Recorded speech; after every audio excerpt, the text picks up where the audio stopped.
However, now she is filled with regret. Regret so deep that it twists her insides. The merit points must be acquired from the villainous boss, who embodies a dark essence with values of 100 in both malevolence and wickedness. She merely wished to purify the hearts of these nefarious figures. She never intended for them to fall in love with her. Upon discovering that they were all the same person, Nan Xun rolled her eyes and theatrically collapsed as if lifeless. The charmingly arrogant boss smirked. "My dear, weren't you aiming to cleanse my soul? Why not purify my body as well?" Nan Xun lamented. "One cannot escape the consequences of their own actions. I truly wish to perish. What should I do?" Chapter 1. Do not pretend to be impressive. Such pretense invites misfortune. Nan Xun met her demise while attempting to save a child who had run a red light, crushed beyond recognition by a vehicle, her death absolute. Yet now, as she gazed into the surrounding darkness, confusion enveloped her. Where's this place? Why is it shrouded in such impenetrable blackness, devoid of any sight? Could it be that after sacrificing herself to save another, she has not ascended to heaven, but descended into hell? Just as Nan Xun prepared to curse the heavens, the inky void before her suddenly stirred, coalescing into a whirlpool. The vortex expanded, growing brighter until it unfolded into a dazzling expanse of starlit sky. Nan Xun stood mesmerized, captivated by the breathtaking spectacle before her. Amidst the wonder, she heard the sound of something racing through the darkness. Nan Xun's eyes suddenly widened as a magnificent snow-white steed leapt forth from the starry expanse. Before her, tracing a graceful arc in the air before landing steadily at her feet. Its long limbs were elegant, its mane a splendid cascade, and its tail resembled an umbrella, unfurling and contracting while shimmering with a stellar glow. "Do you wish to survive?" the white horse inquired, fixing its gaze upon Nan Xun. Outwardly composed, her heart, however, thundered with astonishment, a cacophony of disbelief echoing within. She had perished, only to behold a horsey and ethereal, speaking creature. Was this a rift in the void? A traversal through time? Initially taken aback, she then burst into laughter. What a pretentious white horse. Yet, in the next heartbeat, an overwhelming sense of oppression surged forth, distorting and compressing her very soul. In the blink of an eye, she found herself within an ancient, ornate hall, where the women donned flowing robes with wide sleeves. Nan Xun stood transfixed, her mind a blank slate, when suddenly her soul twisted once more. Goodness, was this a primitive society? Each individual adorned with nothing but leaves, a sight most jarring to behold. Nan Xun blinked and inquired, "The individuals you describe as possessing heavy malevolent energy, can I interpret that as the likes of psychological deviants, murderers, or those villainous masterminds who wish for the demise of all and seek to obliterate the world?" The void beast fell into enigmatic silence. Her laughter illuminated her features, her dark eyes reflecting the vast cosmos, more radiant than the stars themselves. The void beast nodded in satisfaction. In the next moment, its form shrank increasingly, ultimately transforming into a round, plump sphere. Upon this sphere were eyes, a nose, and a mouth, while its minute limbs were nearly entirely concealed beneath a coat of fluffy fur. "How did you become like this?" Nan Xun exclaimed, her eyes sparkling with surprise. "So fluffy and utterly adorable. That's why one should refrain from pretense. Pretentiousness attracts misfortune," Nan Xun mercilessly mocked, her laughter ringing out. The void beast, maintaining a serious demeanor, raised its tiny paw and suddenly struck Nan Xun's forehead with a drop of blood, coldly stating, "The soul contract has been successful. LLY established you are now entering the first world." "Wait a moment. I haven't confirmed yet." Before Nan Xun could finish her sentence, her soul twisted under an overwhelming sensation of familiarity. Then, darkness enveloped her, and all consciousness faded away. With a splatter, the sound of a sharp object piercing flesh was strikingly clear. As Nan Xun opened her eyes, she felt something splatter onto her face. She reached up to touch it. Bright crimson and thickly viscous, she had touched blood. Upon glancing up, a round, grotesque head of a creature lay before her, drenched in blood. Nan Xun. Chapter 2. The world. The bride of the mutated demon king. Within her mind, Nan Xun chuckled softly, her tone exceedingly gentle as she thought, "Darling, come on, I promise I won't harm you." A white jade bracelet had appeared on Nan Xun's wrist, radiating warmth. The voice of the void beast resonated directly in her mind. "You may refer to me as Lord Ba," the void beast declared. Nan Xun's lips twitched slightly. "Little 8, Master 8, come here and explain the situation to me." The void beast grunted. "It is precisely as you observe. Given your previous doubts about my capabilities, I have brought you directly into a higher realm. This place bears a striking resemblance to the world I inhabit. You may take a moment to truly appreciate my formidable prowess." Haha. This chuckle transformed the aloof void beast into a surprisingly relatable figure in an instant. "Shinner, are you okay?" A panicked male voice broke through the air. In the next moment, Nan Xun felt a firm grip on her wrist as a tall man pulled her behind him. Still in a daze, a flood of memories surged into her mind at that instant. Gazing at the imposing figure shielding her, Nan Xun instinctively called out, "Cousin?" With a smile playing at the corners of his mouth and his eyes alight with mischief, Qin Yuexian erected a protective barrier around Nan Xun before confronting the horde of monsters. Before them, Nan Xun rifled through her memories. She recalled that these creatures were known as the demon moon wolf beasts, notorious for their extreme ferocity and their tendency to appear in swarms. They found themselves in a realm governed by the Xuanwu, specifically in a land known as Yinchuan Continent, where practitioners of the Xuanwu art were referred to as Xian Practitio, Nuz, and the strong held dominion over the weak. At this juncture, there was no emperor ruling the Yinchuan Continent. Instead, power resided within the 5 prominent families leading the various clans. These 5 families were strategically positioned across the cardinal directions of the continent, with the most powerful among them being the Zhe Li family, renowned for their extraordinary mastery over beast taming. What exactly is a beast taming clan? She was naturally endowed with the ability to communicate with all beasts, possessing a profound understanding of extraordinary sorcery that even the most formidable demon and divine beasts regard with trepidation. Such was the prowess of her human tribe, truly remarkable. The body that Nan Xun inhabited belonged to the sole daughter of the head of the Zue Li family, ranking as the 9th among her kin, known as Zhe Li Xian.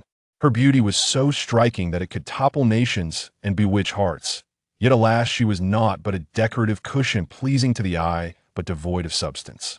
Zue Li Xian had inherited none of the beast-controlling abilities characteristic of her clan. This singular deficiency rendered her a source of shame for the Zue Li family. However, Nan Xun, who now occupied the form of the worthless Zhe Li Xian, was acutely aware that this delicate beauty possessed a heart too kind to enslave those spirit beasts thus. She preferred to remain an imbecile, lacking any skills. Inevitably, the inept Zue Li Xian was cast aside by her family, rendered a sacrificial pawn. Though her parents cherished her dearly, they were powerless against the coercion of the clan elders and the other 4 prominent families, leading them to relinquish her to merit. He, king of demon Biasa, fearsome, 4-clawed, crimson-blooded serpent that instilled fear in both humans and divine beasts alike. Little 8, is this 4-clawed, crimson-blooded serpent truly a serpent? Nan Xun inquired of the ethereal beast. Indeed, rest assured, although the beast form of the demon king may be somewhat unsightly, once he transforms, he becomes exceptionally handsome, as elegant as a celestial being. You must understand, the number of little demons enamored with the demon king is so vast that they could line up from here to the farthest north, countless beyond reckoning. Marrying him would certainly be advantageous, and with your beauty and wisdom, persuading that 4-clawed crimson blood serpent to abandon the shadows for the light is merely a matter of time. My merits will hinge upon your success. Nan Xun's lips twitched. Suddenly, she felt an overwhelming urge to hang this spherical void beast up and give it a good thrashing. What should she do? Chapter 3. The original owner was devoured by the Demon King. Nan Xun glanced at Qin Yuexian, who was engaged in a fierce battle with a pack of demon moon wolf beasts. His figure was agile and tall, and particularly captivating were his slightly upturned peach blossom eyes, truly alluring. It was no wonder that Zue Li Xuan had been charmed into eloping with him. Little 8. What happened to the original Zue Li Xuan? If I have entered her body, what has become of her? Nan Xun inquired, Wait, it seemed she had stumbled upon something of great significance. Little 8, are you saying that I will meet my demise in 3 days? Nan Xun's beautiful eyes widened in alarm. The void beast chuckled softly indeed. How will I die? How tragic will it be? Well, it's not too bad. You eloped with a wild man, provoking the Demon King's wrath, and thus he devoured you whole. As for that wild man, after the Demon King drained his blood, he was hung at the city gate to be sun-dried for 7 days and nights, ultimately reduced to a mere desiccated corpse. Little 8, do you mean the eating you mentioned is the same as my understanding of eating? Nan Xun clung to a shred of hope. The void beast, feeling disgruntled, remarked, do I appear to be one who jokes? You are destined to be devoured piece by this bloodthirsty and brutal Demon King, without even leaving behind a bone. Nan Xun shivered and retorted, it's not me, it's Zue Li Xuan. Haha, you are Zue Li Xuan now, that in just 3 days, you shall be consumed by the Demon King. Do your best, I have high hopes for you. Feeling weary, Nan Xun no longer wished to engage with the void beast. At that moment, Qin Yuexian approached, reeking of blood after dispatching a horde of demon moon wolf beasts. He hesitated to draw near, fearing that his bloody aura would tarnish the beauty of the celestial-like woman before him. Don't be afraid, cousin, I have dealt with all those demon moon wolf beasts, he said, his gaze soft and infatuated as he looked at her. Nan Xun smiled gently. Cousin, I believe I hear the sound of water. Let's go freshen up. Qin Yuexian stood frozen, gazing at her in awe. Cousin, your smile is truly enchanting. His voice seemed to float in the air. Nan Xun let out a soft laugh. How beautiful must she be for a mere smile to captivate him so? Qin Yuexian walked ahead, his steps unsteady, his ears flushed a deep crimson at the sight of her. Nan Xun followed, occasionally chuckling at his dazed demeanor. After a short while, they indeed stumbled upon a clear brook. Qin Yuexian led Nan Xun to the upper reaches of the stream, then proceeded downstream, repeatedly admonishing her, cousin, if anything happens, call for me immediately, I shall beg. Ahead. Nan Xun, unable to contain her excitement, hurried to the riverbank as soon as the figures had receded into the distance. The water's surface was remarkably clear, smooth as a mirror, reflecting her visage with striking clarity. Upon catching sight of her own appearance, Nan Xun couldn't help but draw a sharp breath, inwardly addressing the void beast. Little 8, confess, you must be a connoisseur of ukui, right? The void beast chuckled. Look at how well I treat you, bestowing upon you such an enchanting beauty. Even your wild suitor is a handsome man. With her eyes turned skyward, Nan Xun rolled them elegantly. Indeed, it is a beauty that could captivate nations, yet is also one that will ascend to the heavens in 3 days. Unfazed, the void beast twisted its rotund waist, lifting a tiny paw in a playful manner. Ah, that's why you're here, to turn the tide of fate. Chapter 4. Come into my embrace.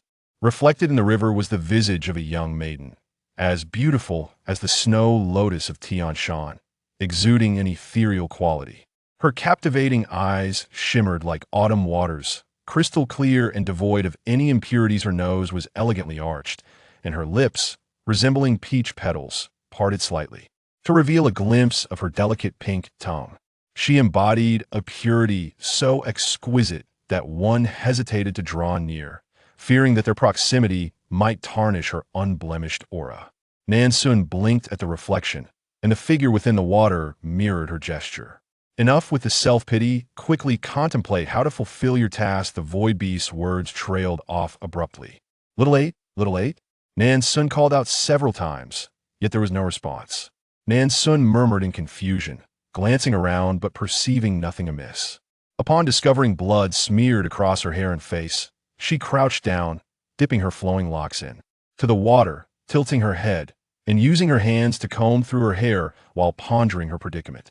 Since her objective was to convert the Demon King, it was imperative that she positioned herself near him. The current opportunity presented by the marriage alliance was fortuitous. Thankfully, she had only been away for a day, allowing her to concoct an excuse for her imminent elopement. After tidying her long hair, Nan Xun splashed a handful of water onto her face. The droplets cascaded down her cheeks, glistening like pearls under the sun's refracted light. Suddenly, a noise caught her attention, prompting her to turn around. Not far from her, beneath a large tree, A long-eared rabbit gazed intently at her. This rabbit possessed eyes as red as blood, dark and profound, exuding an unsettling aura that pierced the bones. Unbeknownst to her, her heart had been utterly enchanted by this furry spirit beast. The long-eared rabbit was one of the lowest-tier spirit beasts, herbivorous and harmless to Nan Xun. Moreover, this little creature, with its soft fur, appeared particularly adorable. Lifting her skirt, Nan Xun tiptoed closer, crouching down to meet the rabbit's gaze. Surprisingly, the rabbit did not shy away, remaining still as she approached. For a moment, the rabbit's body stiffened slightly, and in a hidden corner, a flash of bloodthirsty malice flickered in its crimson eyes, unnoticed by anyone else. "Little 8, may I keep a pet?" South Sun inquired of the void beast. "This long-eared rabbit is simply adorable, but rest assured, my greatest affection lies with you. You are them, most endearing." Assuming it had acquiesced, she joyfully lifted the rabbit high. "Little bunny, shall we rely on each other from now on?" The long-eared rabbit paid her no heed, seemingly oblivious to her words, its blood-red eyes merely gazing at her with an enigmatic intensity. South Sun did not expect it to understand. She merely sought a small, unassuming companion to listen to her musings. After all, in this unfamiliar place, with little 8 ignoring her, she feared succumbing to solitude before completing her mission. She gently stroked the little creature's long ears and could not resist nuzzling its face. How delightfully soft and comforting at last. She had a pillow to embrace. The rabbit's ears drooped slightly, and its gaze lowered, revealing an undercurrent of bloodthirsty ferocity swirling deep within its eyes. Chapter 5. I will not listen. I will not listen. "Cousin, are you ready?" came the voice of Qin Yuexian from a distance. South Sun cradled the long-eared rabbit in her arms and replied, "Cousin, I am all set." Upon hearing this, Qin Yuexian appeared before her in the blink of an eye, staring at the young woman in front of him, seemingly captivated by an unseen allure. Abruptly, he turned away. "Cousin, I shall go light a fire. Your dress is damp and must be dried." With that, he ambled off into the distance. Nan Xun gazed at her reflection, having just washed her hair. Her long, lustrous black tresses cascaded down her right shoulder like a dark waterfall, the tips dripping with water, which splattered onto her side, dampening the fabric and revealing a glimpse of her skin at the waist. It was no wonder that Qin Yuexian appeared so taken aback. In a flurry, Nan Xun adjusted the long-eared rabbit nestled in her arms to shield her waist from view. However, the rabbit's bright, crimson eyes inadvertently fixated on that very spot. Those beastly eyes betrayed no extraneous emotion, merely reflecting a profound depth. Had Nan Xun caught sight of the rabbit's current gaze, she would have surely been startled enough to hurl it away and flee. Regrettably, she remained oblivious, and the void beast residing within her bracelet offered no warning. Qin Yuexian, aflame with enthusiasm, animatedly discussed the upcoming arrangements with the woman across from him, his excitement palpable. Nan Xun listened quietly, occasionally smoothing the fur of the rabbit in her embrace. She mused that Qin Yuexian must truly harbor feelings for Zhe Lishuan, for he displayed the bashfulness of someone newly acquainted with love's tender sensations, despite her belief that he was quite the seasoned player. Suddenly, Qin Yuexian's previously hopeful expression froze in disbelief. "Cousin, what did you just say?" Nan Xun replied, "Cousin, I am sorry. I deceived you. I do not harbor feelings for you. I am merely terrified, which is why I wish for you to help me escape this marriage." "Do not say such things, cousin. I refuse to listen. I do not wish to hear it." Nan Xun sighed. "Brother, you must heed my word that if we persist on this path, once the Demon King learns of our actions, I shall be devoured whole, and you will be transformed into a mere vessel for humanity. I truly act for your benefit." Unperturbed, Nan Xun continued, "Cousin, if I were to abandon everything, the Zue Li family would bear the shame of my actions, and my father's position as head of the household would be precarious. I am unencumbered by ties. If marriage is the price, then so be it. It is but a single life. If my sacrifice can usher in a semblance of harmony between the human race and the demon beasts, then it is a fair trade for my existence." Even Nan Xun was moved by her own words, steeped in righteousness. As she spoke, the long-eared rabbit nestled in her embrace raised its gaze, its blood-red eyes glistening with a sinister ferocity. Nan Xun offered a faint smile, her expression tinged with sorrow, as ethereal as an immaculate white lotus. What of it? If this is the desire of the many, I shall acquiesce to their wishes, hoping that my sacrifice might truly bring about the fleeting peace they seek. You cannot. I will not allow you to take such risks. Cousin, you are well aware of my feelings, yet why? Why have you so suddenly altered your resolve? Qin Yuexian murmured, his body trembling slightly, a visage of profound dismay. Zue Li Xuan. Qin Yuexian bellowed her full name in anger. Nan Xun was taken aback by the ferocity of his expression. She had anticipated his distress, but never imagined he would erupt with such fury. Step by step, Qin Yuexian approached her, his demeanor growing increasingly menacing. Chapter 6. Stunned. The rabbit drinks human blood. Nan Xun retreated step by step, thinking that it was the end.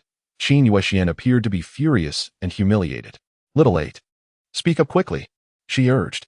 Even though I know Taekwondo and Sanda, this world is too treacherous. I simply cannot contend with him. I don't want to perish as soon as I arrive here. Despite her calls, the void beast remained silent. Cousin, let us talk this over calmly. Nan Xun chuckled nervously, attempting to placate the situation. In her heart, she noted that it was surprising to discover that Qin Yuexian, with his handsome appearance, was nothing but a lecherous beast in disguise. Without hesitation, Nan Xun fled, clutching the long-eared rabbit tightly. Yet, she was no match for Qin Yuexian. In the realm of Yinchuan, practitioners were classified from the lowest to the highest as Xuan Tu, Xianshi, Xuanji, Xianjiang, Xianwang, Xianwang, Xuanji, and Xiansheng. Each tier was further divided into low, middle, high, and peak levels. Qin Yuexian, at such a young age, was already a primary Xian master, far beyond the capabilities of novice Nan Xun. As the man tackled her to the ground, she watched helplessly as his hand reached for her skirt. Suddenly, the long-eared rabbit leaped from her arms with a swift motion. It soared onto Qin Yuexian's shoulder, and with a snap of its jaws, its sharp incisors embedded themselves into his flesh. Gulyalu, Gulyalu. Nan Xun was certain she had not misheard. That was suddenly, a blue phoenix descended from the night sky. The bird called out twice before bowing its head. A surge of joy filled Nan Xuan's heart as she immediately embraced the long-eared rabbit and climbed aboard. Zue Li Xian was far from being a mere waste. She was, in fact, an extraordinary beast-taming prodigy. With just a few casual notes, she could summon nearby spiritual beasts. Before long, the blue phoenix spread its wings and soared southward. The long-eared rabbit in Nan Xuan's arms regarded her with a gaze that was both chilling and inquisitive. As they approached home, Nan Xun bid farewell to the phoenix and continued on foot. Jiomei, what are you doing here? A voice suddenly exclaimed. Nan Xun turned to see a girl clad in a pink butterfly dress, her face a picture of astonishment upon spotting her. Nan Xun cast a fleeting glance at her. Sanjia, this is my home. Where else would I be? Weren't you eloping with cousin Xian? Zue Li retorted sharply, only to realize the impropriety of her words and quickly covered her mouth. A slight smile graced Nan Xuan's lips. Sanjia, one must not speak recklessly of matters that tarnish a person's reputation. If my father and the elders were to learn of this, you might find yourself facing their wrath. With that, she elegantly swept past the girl, her white dress billowing gently in the wind, leaving behind a faint fragrance. Fuming with anger, Zue Liu nearly ground her silver teeth to dust. With no outlet for her frustration, she struck a nearby winged panther with her fist. The panther emitted a pained cry, yet dared not voice its indignation. The Zue Li family may not excel in the art of cultivation within the Xuanwu realm, yet their mastery over beasts is unparalleled. They are born beast tamers, capable of commanding spirit beasts that have lived for over a millennium, even a mere junior cultivator. In her eyes, all demonic beasts are mere creatures, including the king of the beasts. Chapter 7. Little White, is this poisonous wine? Before Nan Xun could settle comfortably into her chair, the door burst open with a gust of wind. The dashing uncle, her father, promptly set up a soundproof barrier outside upon witnessing her mother's distressing state. Had these words reached the ears of those with ill intent, it would surely spell disaster. Nan Xun was taken aback. Did her parents know from the very beginning that she had eloped with Qin Yuexian? With her head bowed, she softly spoke. Mother, if I truly leave, what will become of you? And father, I find myself of little use within the Zue Li family. Perhaps I should contribute something to our clan. Upon hearing this, her mother wept profusely, tears cascading like a torrential flood. Her father, too, was misty-eyed, lamenting, Xianer, it is my inadequacy that I cannot protect you. Nan Xun shook her head, tears glistening in her eyes. There are several elders of the Zhuili family applying pressure from within, while other clans lurk with covetous eyes from without. Outsiders only see the glory of father as the head of the Zhuili family, yet they remain oblivious to the burdens he bears. Thus, she reassured them, I do not blame you, truly. Overcome with emotion, her father could no longer contain himself, embracing both her and her mother, and they wept together. In the end, her father watched helplessly as several elders isolated the entire courtyard of Zhuili Xian, their formidable barriers so powerful that not even a fly could penetrate it. The title of the master of the drunken departure family sounds quite illustrious. However, her father is rather ineffectual. Indeed, he is merely a capable puppet of the drunken departure clan, as significant decisions ultimately rest in the hands of a few elders. The conflict between the human and beast tribes has persisted for less than a century, resulting in mutual devastation. Yet, the beast tribe's recuperative capabilities far surpass those of the human practitioners, necessitating an extension of the truce. Subsequently, after discussions amongst several prominent families, the current strategy of marriage alliances emerged.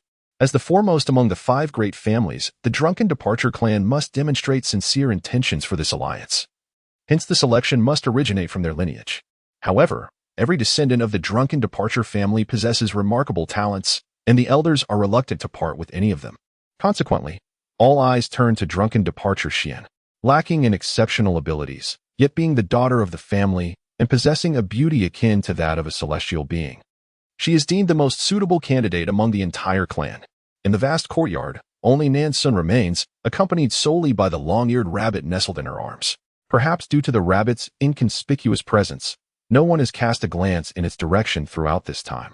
Thus, Nan Xun finds herself conversing with the long-eared rabbit. She shares her meals with it at the table and sleeps beside it in her bed, and so 2 days pass in this manner. On this day, as Nan Xun reclines in a rocking chair with the long-eared rabbit, she gazes vacantly at the myriad stars twinkling in the night sky. Xiaobai, I long to drink.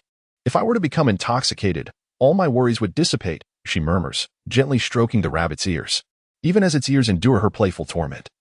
The long-eared rabbit remains unfazed, tilting its head to glance at the nearby table, where a fleeting glimmer of crimson light sparkles in its blood-red eyes.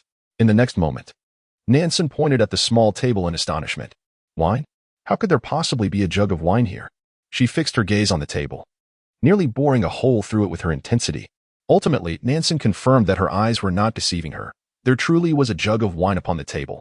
After a prolonged moment of trepidation, she queried the long-eared rabbit and Xiaobai, do you suppose this wine could be poisoned? The long-eared rabbit cast her a glance, his expression inscrutable. Chapter 8. Serpent's Eyes. The rabbit transforms into a handsome man. Nan Xun blinked, her enchanting eyes turning towards the long-eared rabbit, and with a playful smile, she proposed, Xiaobai, let us drink together. We shall indulge until we are inebriated, and if it is indeed poisoned, we can accompany each other on the road to the underworld. With that, she seized the jug and tilted her head back, taking a hearty swig. Her demeanor so audacious it scarcely resembled that of a woman. She filled her mouth with the liquor and then lifted the long-eared rabbit, pursing her lips to pour the wine into his mouth. At the moment Nan Xun's lips brushed against the long-eared rabbit's small mouth, a formidable aura of bloodlust emanated from him, and his blood-red eyes transformed in an instant into serpentine slits. After downing a substantial gulp of wine, Nan Xun's head began to sway. Xiaobai, why are you swaying? Have you gotten drunk? She teased the long-eared rabbit. A flicker of emotion crossed his gaze. Yet the terrifying aura of bloodlust surrounding him did not incite a shred of fear in her. Unfazed by any malevolent energy, she merely sensed a chill in the air, prompting her to cradle the long-eared rabbit in her arms for warmth while continuing to drink from the jug. A woman clad in a flowing white gown rose gracefully, her body swaying in an enchanting dance, twisting and turning with each gentle movement. Occasionally, she would spin around, creating a mesmerizing spectacle akin to a celestial being who had inadvertently descended to the mortal realm.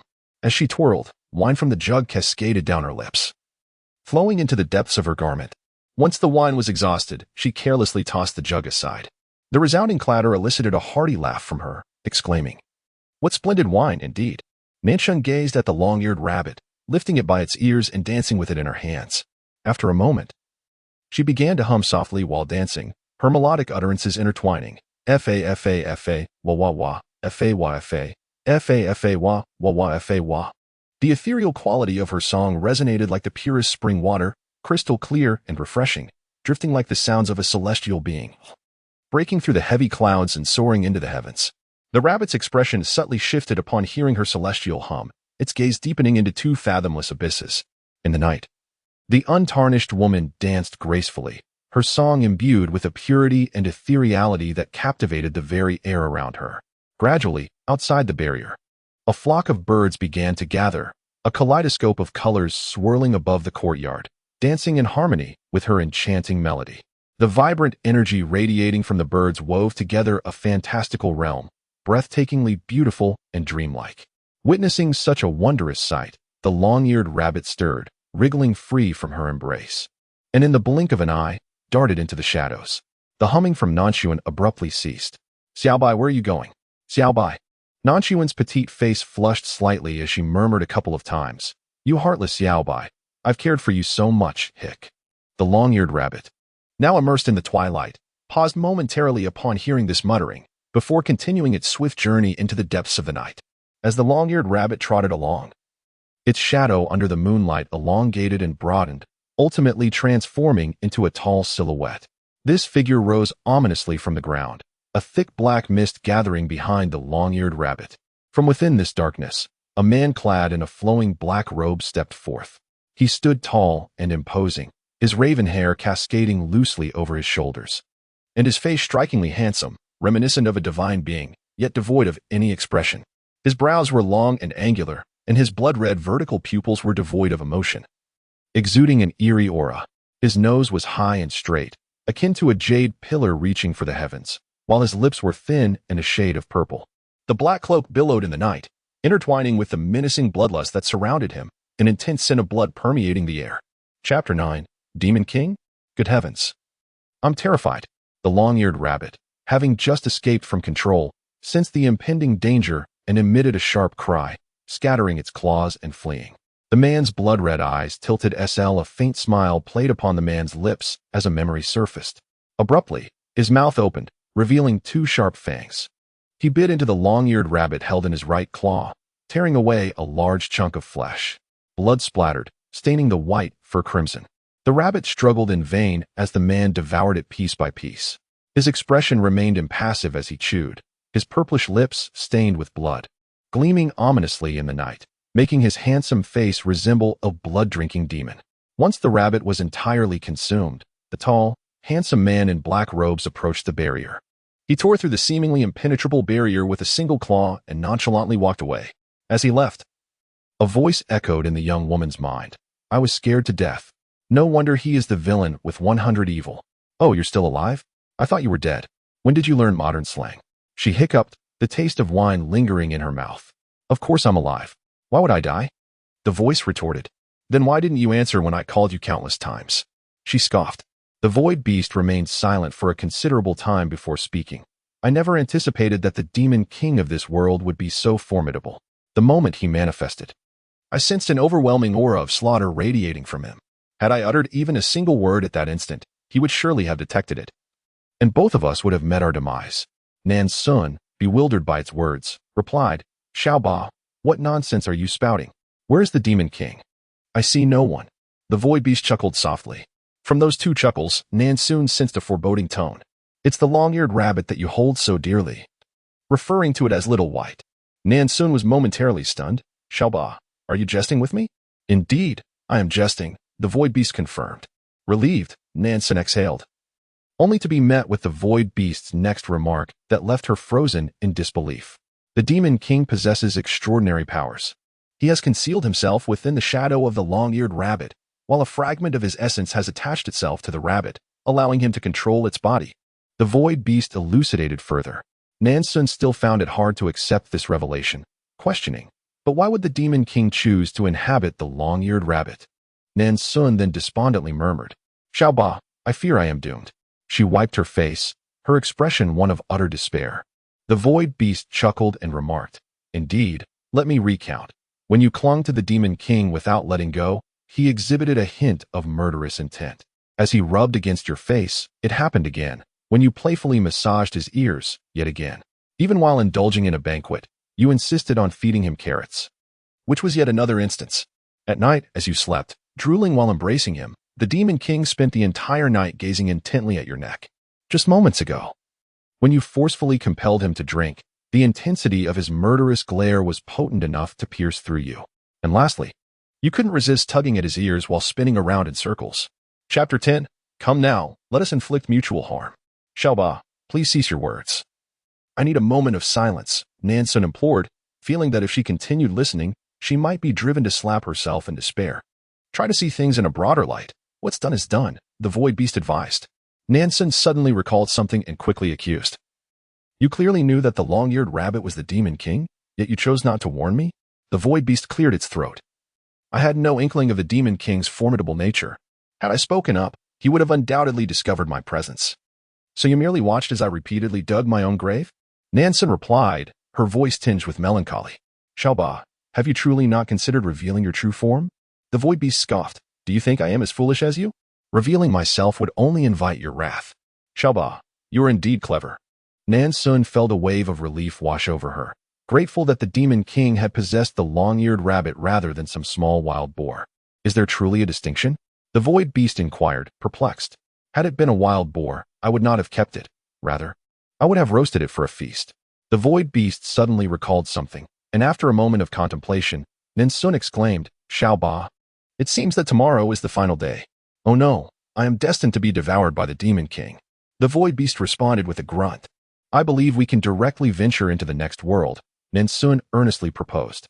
After uttering these words, the Void Beast resumed its act of feigning death. Regardless of Nan Xun's heartfelt calls, the Void Beast remained steadfast in its charade. Nan Xun hoped to remain in her sanctuary all day tomorrow. Yet it was evident that her wish would not come to fruition, for early the next morning, a throng of people arrived with great fervor at her small courtyard. As the daughter of the family head, her independent residence was quite spacious. However, with the arrival of this crowd, it quickly became rather cramped. Several elders led the way, followed by her parents, and then a multitude of uncles, aunts, siblings, servants, and attendants. Nan Xun was bewildered, perceiving that the elders scrutinized her with hungry eyes, while her parents appeared on the verge of tears. Once the elders solemnly explained the situation, Nan Xun was still in a daze. The Demon Beast King had sent a small demon with a message that tomorrow he would dispatch someone to fetch the bride. Originally, the union was a one-sided desire of several prominent families who planned to carry her away in a bridal sedan chair directly to the entrance of the demon realm, thereafter leaving it to the Demon King to decide whether to accept the bride. No one anticipated that upon learning of this, the Demon King would take the initiative to send someone to retrieve her. Does this imply that the Demon King is quite pleased with the choice of bride? A sigh of relief escaped Nan Xun's lips, accompanied by a hint of excitement. Little 8, the Demon King is coming to fetch me tomorrow. Does that mean I want to be devoured today? I have altered the fate of Zui Lixuan. The Void Beast chuckled. Congratulations. But who knows? You might just be the one to be consumed tomorrow? Have you forgotten the rebellious acts you committed against the Demon King? Nan Xun replied. Oh dear. My precious, if I were to be eaten, your merit points would vanish as well. Come now, let us engage in mutual harm. The Void Beast immediately wilted. Chapter 11. The Wedding Palanquin. Goodness, it's why a few elders exerted their utmost efforts to indoctrinate Nan Xun, advocating the notion of sacrificing oneself for the greater good, asserting that all actions were for the benefit of the Zui family. Nan Xun felt an overwhelming urge to spit in their faces. However, in order to maintain her persona, she quietly assumed the role of an innocent and naive White Lotus. That evening, an additional layer of barrier was added outside her small courtyard, and a resplendent red wedding robe was delivered by her mother. As was customary, her mother wailed for a while before taking Nan Xun's hand and discreetly slipping her a handful of talismans, lowering her voice. Shinner, these are high-grade escape talismans, explosive talismans, and teleportation talismans. Keep them safe and use them at the right moment. Nan Xun tucked the items away and could not help but embrace this beautiful woman, internally lamenting. Little 8, I miss my mother. She shed a few tears in silence, feeling that Little 8 was nothing but a pit, a gaping chasm of a pit. Little 8, I remember singing last night and attracting numerous spirit beasts. Did no one witness such a spectacle? Nan Xun pondered, perplexed. Birds soared in a magnificent display. A rare spectacle of a millennium, yet these individuals failed to notice it? The Void Beast explained that the Demon King had isolated other regions, rendering all but you, him, and those ethereal birds incapable of perceiving it. Why would he do such a thing? The void beast retorted, "If you inquire of me, to whom shall I turn?" Nan Xun could not suppress her irritation and countered, "Did you not bring me to this world to showcase your prowess? Yet you remain oblivious to this." The void beast feigned ignorance once more. The following morning, Nan Xun was awakened by a cacophony of voices as a throng of maids entered in succession to attend to her grooming. An hour later, after being meticulously adorned from head to toe, she gazed into the mirror at the stunningly alluring bride staring back at her, unable to stifle a smile as the sound of gasps arose from those around her, who claimed that the Zueli family was merely composed of conservative old men. Look at the wedding gown they chose for her. It was merely draped in a layer of sheer red gauze, tantalizingly suggestive, leaving much to the imagination. Enough to make her own heart race. At the entrance of the Zueli residence stood a grand sedan chair. Yet the expressions of the Zueli family were increasingly grim. Upon seeing it, Nan Xun gasped. The sedan chair was astonishingly white. Little 8. What do you think the Demon King intends? Does he mean to marry a deceased Zueli Xian? Her voice trembled slightly. The bearers of the sedan chair were 8 green-eyed hellish leopards, and beyond them, no other beasts were present. The 8 pairs of eerily glowing eyes fixated on Nan Xun, instilling a sense of immense pressure upon her. Even with merely 8 hellish leopards dispatched for the wedding and the sedan chair being a ghostly white, the onlookers dared not voice their indignation. Before one could settle comfortably, the 8 hellish leopard demons swiftly turned the white sedan chair around, racing away as if in a hurry to be reborn. As for Nan Xun, despite her constant verbal protests of fear, she was, in truth, an unperturbed soul. Before long, she succumbed to slumber, unaware that a mere nap would lead her to awaken in a different realm. She found herself reclining on a long couch, surrounded by dim lighting. The air thin with the natural elements, and saturated with dark energies that could not be absorbed by practitioners of the arcane. This must be the fabled realm of demons. Chapter 12.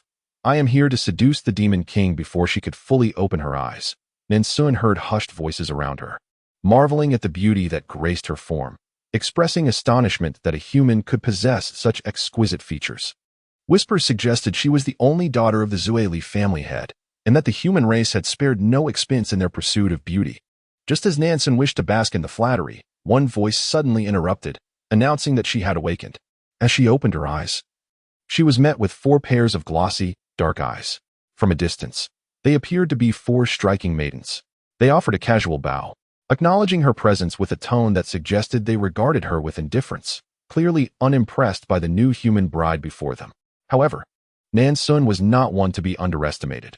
Regardless of age or gender, she could easily blend in and charm anyone within the span of an hour.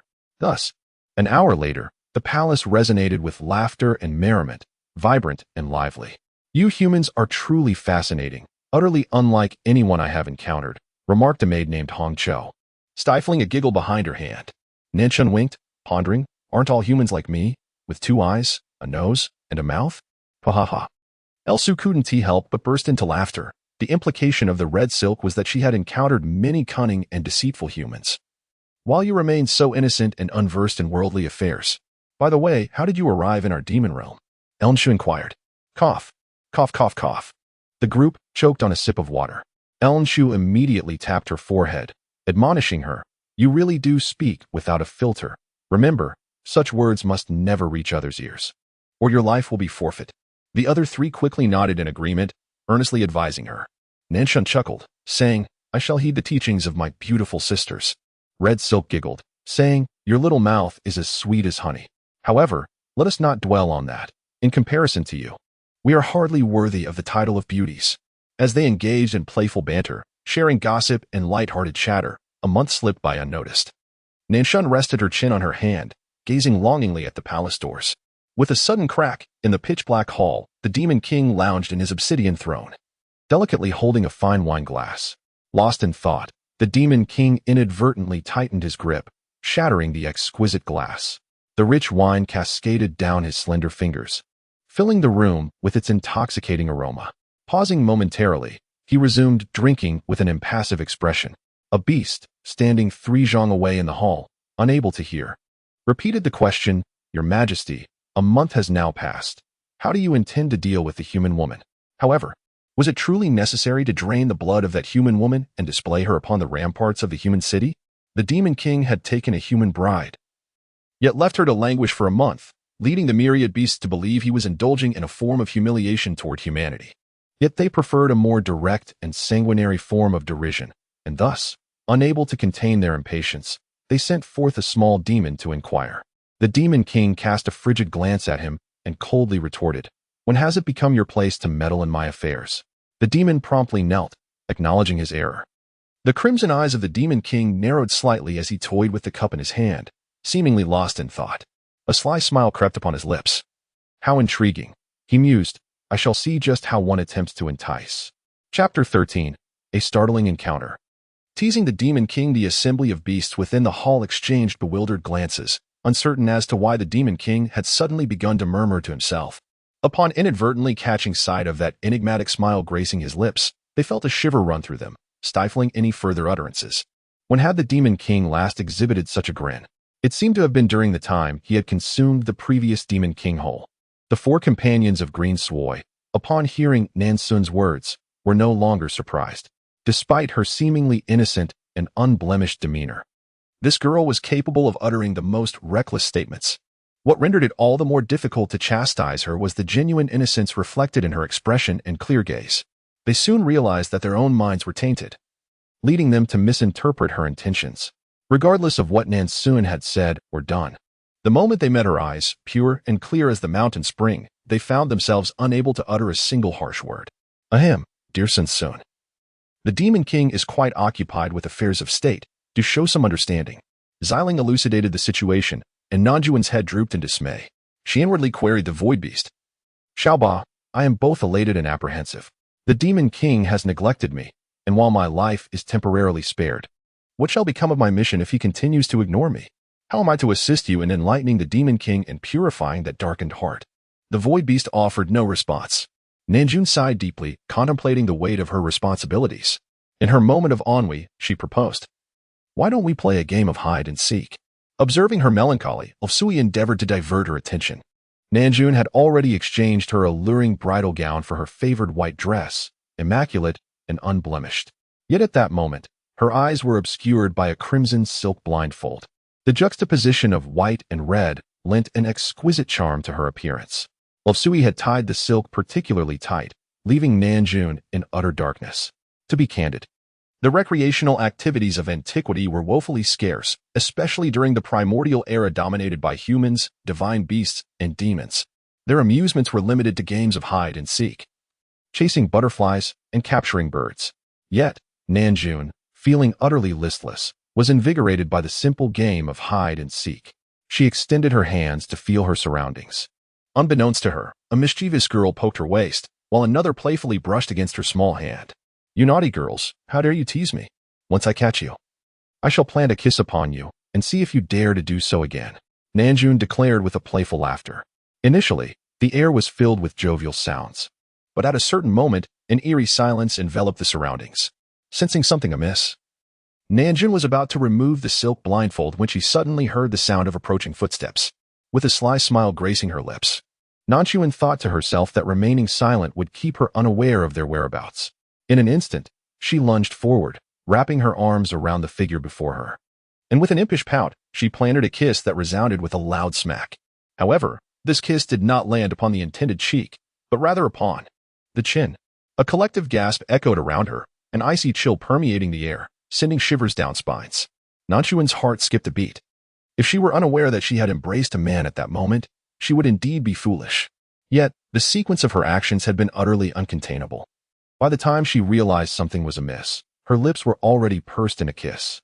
"Oh dear, I am doomed. This individual is likely the demon king, and I have audaciously flirted with him. The only being capable of traversing here with such ease must surely be the infamous, bloodthirsty demon king. There could be no other." Chapter 14. Astonishing beauty. You were truly striking. Not hearing a sound from the void beast, Nan Xun suddenly recalled that her companion, Little Eight, was rather timid and deeply afraid of the demon king. She resolved to feign ignorance about kissing a man, but was that truly feasible? The robust waist she held and the towering stature were blatant indicators of something amiss. Her heart raced uncontrollably, filled with dread that the next moment, the demon king might swallow her whole. Suddenly, she released her grip and swiftly retreated a few steps, tearing off the blindfold with a swift motion, and then gazed at the man before her. In that moment, she was rendered speechless. Nan Xun found Qin Wuxian quite handsome, yet when compared to the man before her, he seemed like mere mud. The man possessed a pair of crimson eyes that were both translucent and profound, his long eyebrows arching elegantly, and his straight nose lending an air of nobility. His thin lips, slightly tinged with purple, formed a straight line, and despite the otherworldly features of his blood-red eyes and violet lips, they could not conceal his striking beauty. The curve of his chin was perfectly balanced. Too much would appear effeminate, too little would seem overly masculine. When he gazed at you, a bone-chilling cold seeped into your being. Yet like a moth drawn to a flame, one could not help but yearn for another glance. Like Aaaah, Nan Xun was an aficionado of beauty, a true connoisseur. She adored all things exquisite, especially people, though her affection remained purely aesthetic, devoid of deeper emotions. Thus, her gaze towards the man was one of unabashed admiration, devoid of any hint of obsession or lewdness. "You are truly handsome," she could not help but exclaim. A sharp intake of breath was heard from those nearby. Nan Xun had a peculiar trait. Upon encountering something beautiful, her audacity would swell immensely, leading her to engage in reckless behavior that others could scarcely deter. At that moment, she was lost in admiration of the striking figure before her, completely forgetting her earlier trepidation. Behind her, the four maidens, Green Spike, Red Silk, Blue Water, and Purple Spirit, were all deeply bowed, trembling as if caught in a tempest. They longed to caution Nan Xun, yet fear held them back, in the face of life-threatening matters. Their instinct for self-preservation prevailed. The man stood clad in a fitted black robe, enveloped in a cloak, with golden embroidery adorning the collar and cuffs, exuding an unparalleled nobility. The handsome visage remained as expressionless as ever, yet within the crimson depths of his eyes, a fleeting emotion appeared, only to vanish in an instant. "Do you know who I am?" the man inquired, his voice deep, imbued with an unsettling chill that penetrated to the bone. Nan Xun could not help but murmur. Even his voice is so melodious. She twirled the red silk ribbon around her fingers, her dark, luminous eyes fixed upon him, and smiled. "The only one who can move freely here, aside from the fabled demon king, must be you. And do you know that no one in this world dares to meet this king's gaze?" The demon king replied, his tone devoid of inflection, revealing neither joy nor anger.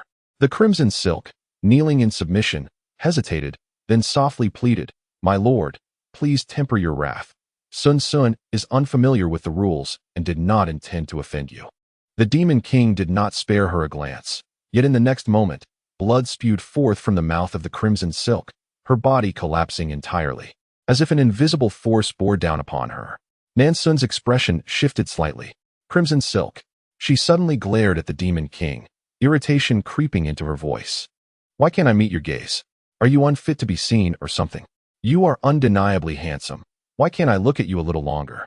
If you dislike my gaze, I shall refrain from looking at you in the future. Why lay blame on others?" The demon king's thin lips pressed together even tighter. After a lengthy pause, he squinted slightly and unexpectedly posed an unrelated question. "Do you not find this king's blood-red eyes frightening? What is frightening about merely having red eyes? If you no longer desire them, you may give them to me." At that moment, the surroundings fell into profound silence, an eerie stillness enveloping the air. Chapter 15.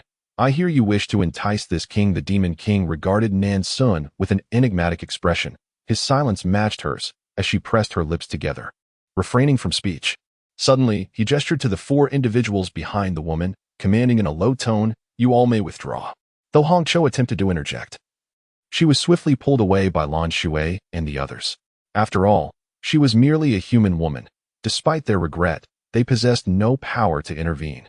Only hoping that the demon king would be in a more amiable mood today, allowing her to leave with her life intact.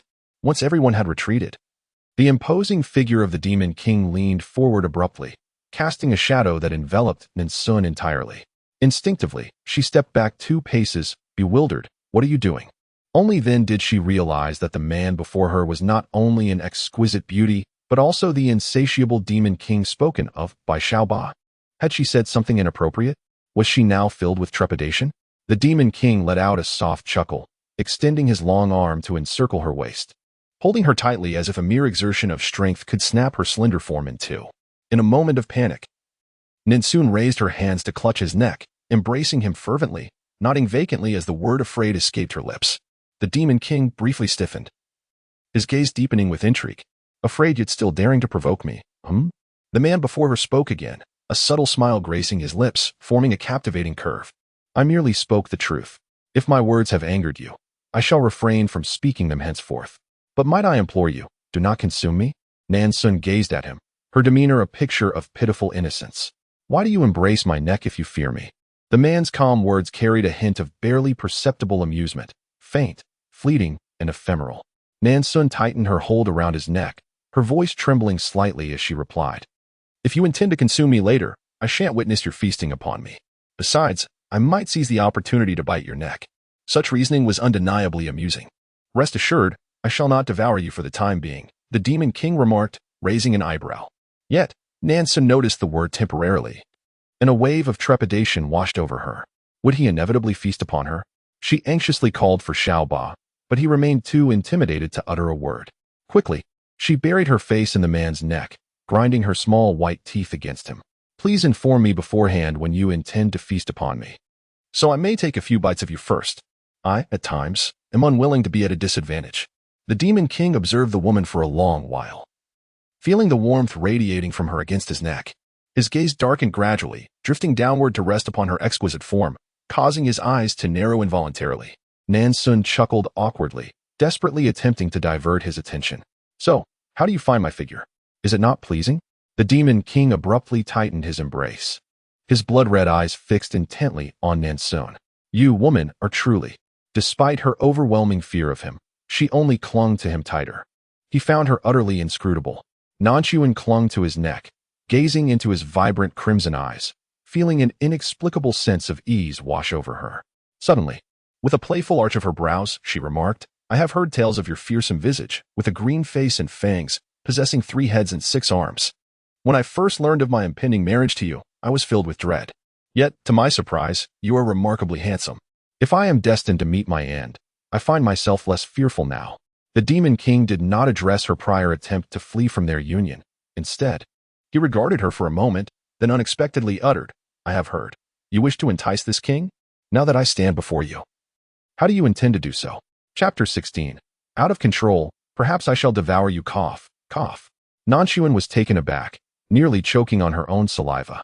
No wonder Aaaah had remained silent. It seemed the Demon King had been observing her throughout the past month. What a voyeur! A shiver ran through Nan Xun's body as she forced a smile, chuckling awkwardly.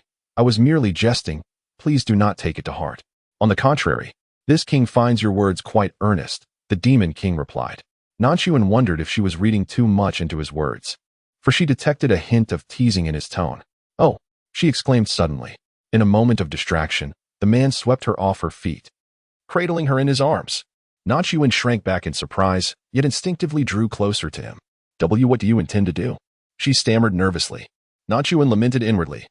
As the saying goes, one reaps what one sows. How she wished to escape her predicament. She had completely forgotten the bold proclamations she had made over the past month. Did this watchful Demon King remember them all? If so, well, how amusing. On the bed, a man and a woman sat facing each other. The man, strikingly handsome yet expressionless, gazed intently at the woman, awaiting her next move. In her heart, Nan Xun sought counsel from the void beast, Aaaah, on how to seduce him. Finally, the void beast ceased its pretense of indifference, whispering cautiously, despite the risk of being detected by the Demon King, it's quite simple. Just engage in kisses and embraces. The void beast urged her to act without further delay. Nan Xun swallowed hard and softly inquired of the man before her. Do you truly wish for me to seduce you? The Demon King responded with a slight affirmative, his crimson eyes deep and laden with a sinister allure. No matter what I do, you won't be angry? Nan Xun pressed on. Another hum of agreement escaped him. Then shall I begin? She asked hesitantly. Yes, he replied. After a moment's contemplation, Nan Xun slowly leaned in, planting a swift kiss upon his lips. The man remained impassive. Gathering her courage, she ventured closer, kissing his eyes, followed by a gentle peck on the tip of his nose. He still showed no reaction. With trembling hands, she reached for his waist, loosening his sash. His chest was firm, his skin smooth and cool to the touch. Feeling a flush of warmth creeping up her own face, she pulled down the upper part of his robe, leaning against him, her heated cheeks pressed against his chest. Following Aaaah's advice, she rubbed against him gently. Thump, thump, thump. She could hear the rhythm of his heartbeat, strong and steady. Suddenly, the sound intensified, growing quicker and more pronounced. Just as Nan Xun marveled at this, she felt a chill at her neck and glanced sideways. Nan Xun was nearly overwhelmed by fear.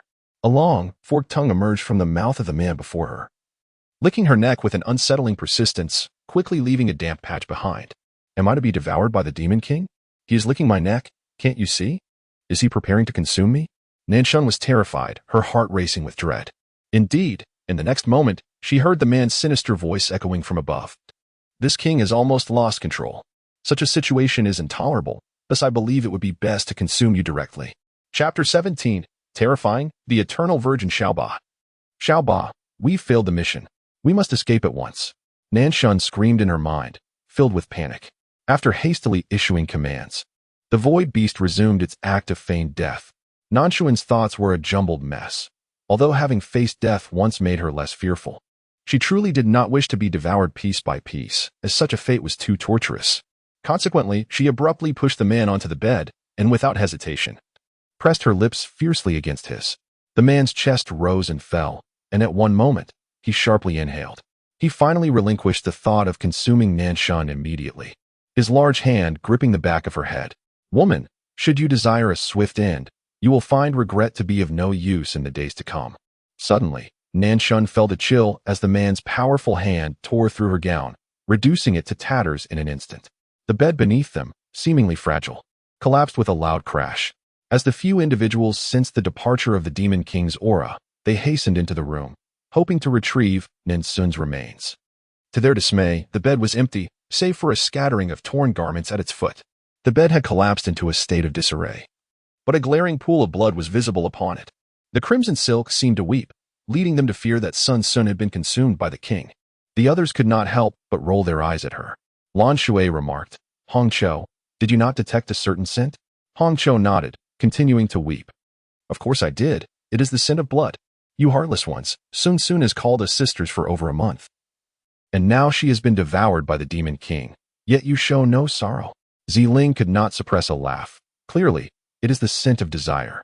It appears the Demon King has taken a liking to Sun Xun. We shall have to address her as Madam henceforth. Hong Cho gasped in disbelief. How can this be? The Demon King has never favored any woman.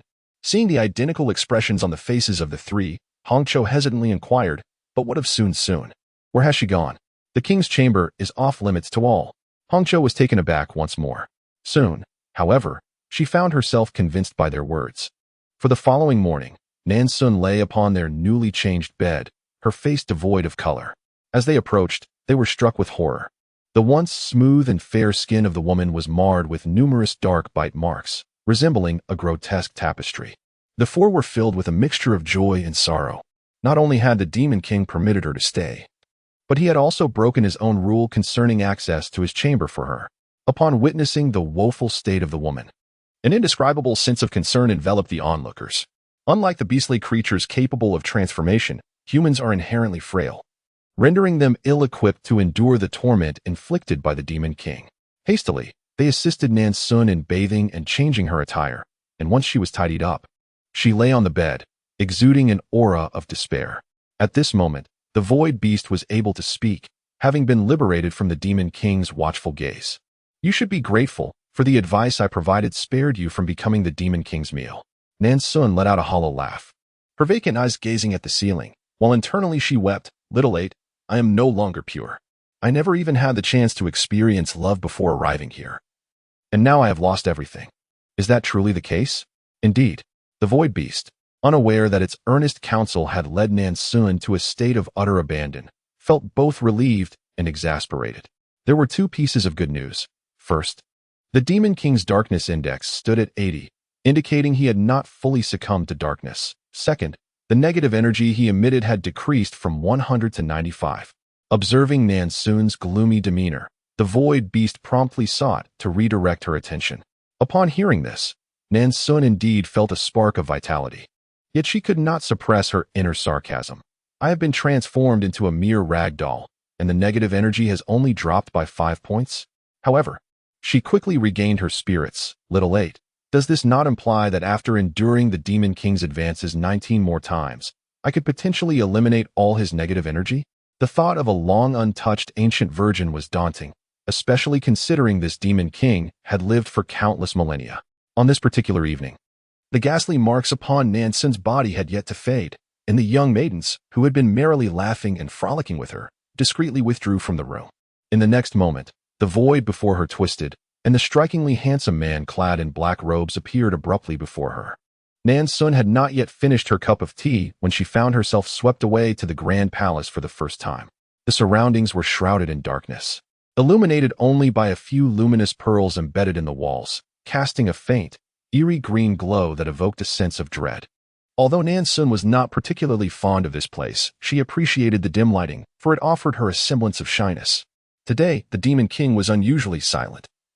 Upon seeing her, he uttered not a word and simply shattered her garments. Nan Xun hurriedly covered her mouth with her hand, hesitating to speak. Yet the man beside her pried her hand away, urging her to express herself as he relished the sound of her voice. His tone was deep and husky, a timbre she had never encountered before. With her large, watery eyes reflecting a hint of grievance, Nan Xun implored, "Next time, please refrain from shattering my clothes. It's rather unfortunate." The man's movements paused momentarily, and he leaned closer to her ear, whispering, "Fear not, next time I shall gift you some." Chapter 18, Aaaah. Has the malicious thought value decreased? Several individuals were taken aback by her words. That was the Demon King. How dare this girl provoke him to draw blood? Did she not comprehend the value of the Demon King's blood? Nan Xun leaned over the edge of the bathing tub, eagerly inquiring of the void beast, Aaaah. Has the malicious thought value diminished? The void beast appeared somewhat dispirited, replying, "Indeed, it has decreased. The malicious thought value is now 94. Nan Xun's smile faltered. What? Having devoted so much effort to serve him, is it truly just a mere point that I have lost? The void beast explained, "Well, the second time cannot possibly compare to the first." Nan Xun sighed deeply, resigned to this bitter reality. If it is just 1 point, then so be it. For small increments can accumulate to something greater. Feeling disheartened, Nan Xun inevitably fell into a state of despondency over the next 2 days, until the void beast informed her that the subsequent malevolent value had only decreased by 0.1. This revelation startled Nan Xun, compelling her to abandon her lethargy and to cooperate wholeheartedly henceforth. In just a few short days, the physical connection between Nan Xun and the Demon King reached an unprecedented level of harmony. Uncertain of the Demon King's satisfaction, his words had become increasingly sparse and his demeanor progressively colder. Nan Xun disregarded these changes, focusing solely on the diminishing malevolent value. This shameless and unrestrained existence persisted for over a month, during which the Demon King's malevolent value decreased from 94 to 85, remaining stagnant thereafter. Nan Xun felt a pang of anxiety. However, the void beast remained remarkably composed, offering her comfort. Do not fret. In the Xuanwu world, humans can extend their lifespan through the cultivation of Xuanwu. Although the beast tamers lack talent in this regard, they possess extensive knowledge of various sorceries and secrets, providing them with methods to prolong life. You still have ample time. Yet, this reassurance did little to soothe Nan Xun. She inquired about the reason behind her predicament. The void beast replied, "Oh, that? It is because the Demon King has declared before all the beasts that you are merely a plaything. Once he grows weary of you, he will consume you and then wage war against the human race." A shiver ran down Nan Xun's spine. What a heartless scoundrel he was. However, one must ponder the depth of enmity and resentment that drives the demon beasts to oppose humanity so vehemently. The void beast elaborated, attributing this animosity to the self-destructive actions of the human race. Long ago, only the demon beasts clashed with the divine beasts, but as the latter found themselves outnumbered, they reluctantly entangled humanity in their strife. Countless demon beasts have perished at the hands of humans, and their hatred for humanity has now surpassed that directed towards the divine beasts. Nan Xun listened intently as Aaaah recounted numerous intriguing tales concerning the demon beasts, divine beasts, and humanity, allowing her to gain a deeper understanding of this world. For instance, the four-clawed, crimson-blooded soaring serpent, a species of demon king, is actually a mutated variant of the divine soaring serpent. This aberration, inherently bloodthirsty and savage, was deemed a pariah by the divine soaring serpent and ruthlessly expelled from their lineage, ultimately descending into the realm of ancient ferocious beasts. Moreover, the current preeminent divine beast, the azure dragon, was once an arch-nemesis of the divine soaring serpent. In a bid to claim supremacy among the divine beasts and ensure the continuation of its lineage, The azure dragon engaged in indiscriminate interbreeding with various divine beasts, resulting in an array of dragon-like creatures, including the black dragon, yellow dragon, and blue dragon. Among them, the five-clawed golden dragon stands out as the most pure and noble lineage, regarded as the aristocracy within the dragon race. Presently, the population of the dragon-like creatures is considerable, their influence having long surpassed that of the self-proclaimed lofty soaring serpent. Given the rarity of their kind, the dragon-like creatures ought to consider implementing family planning, Nan Xun remarked. The void beast responded, noting that the dragon-like creatures have become increasingly promiscuous, displaying a shocking lack of shame. As night fell, Nan Xun was taken away by the demon king, while during the day, she engaged in idle chatter with Aaaah, leading a life steeped in despondency. Suddenly, over the past couple of days, the demon king ceased to show favor towards Nan Xun, leaving her utterly bewildered. Inquiring about the number of individuals present, Nan Xun was taken aback by the hesitant responses. Finally, the indignant Hongqiu exclaimed, "Those ancient beings from the demon realm." Upon hearing that the demon king has taken a fancy to beautiful women, have sought out numerous enchanting demon beasts. Naturally, the king has forgotten about his lady. I also heard that last night, the entire palace was filled with the sounds of those wretched creatures. It infuriates me. Upon hearing this, Nan Xun felt a mix of emotions. "Ah, Min," she mused. The void beast interjected, "The demon king is, after all, a demon beast himself, a serpent no less. Have you not heard that serpents are inherently lascivious?" Nan Xun was momentarily at a loss for words. Yet she was not disheartened. Rather, a sense of liberation washed over her. The recent attempts to temper the demon king's malevolent inclinations through subtle means had proven futile. She resolved to contemplate alternative strategies to unveil the true essence of beauty, goodness, and truth to this bloodthirsty and brutal monarch. Day by day, she pondered deeply, even neglecting her meals. To those observing her, her demeanor was one of distraction and disinterest in food and tea. Hongqiu lamented on her behalf, ceaselessly recounting whom the king had favored now, asserting that none could compare to her. In an effort to lift her spirits, the others sought out two adorable spirit beasts. These creatures, known as Chiji beasts, were fluffy and white, even more endearing than long-eared rabbits. Lacking creativity in naming, Nan Xun affectionately dubbed them Daba and Xiaobai.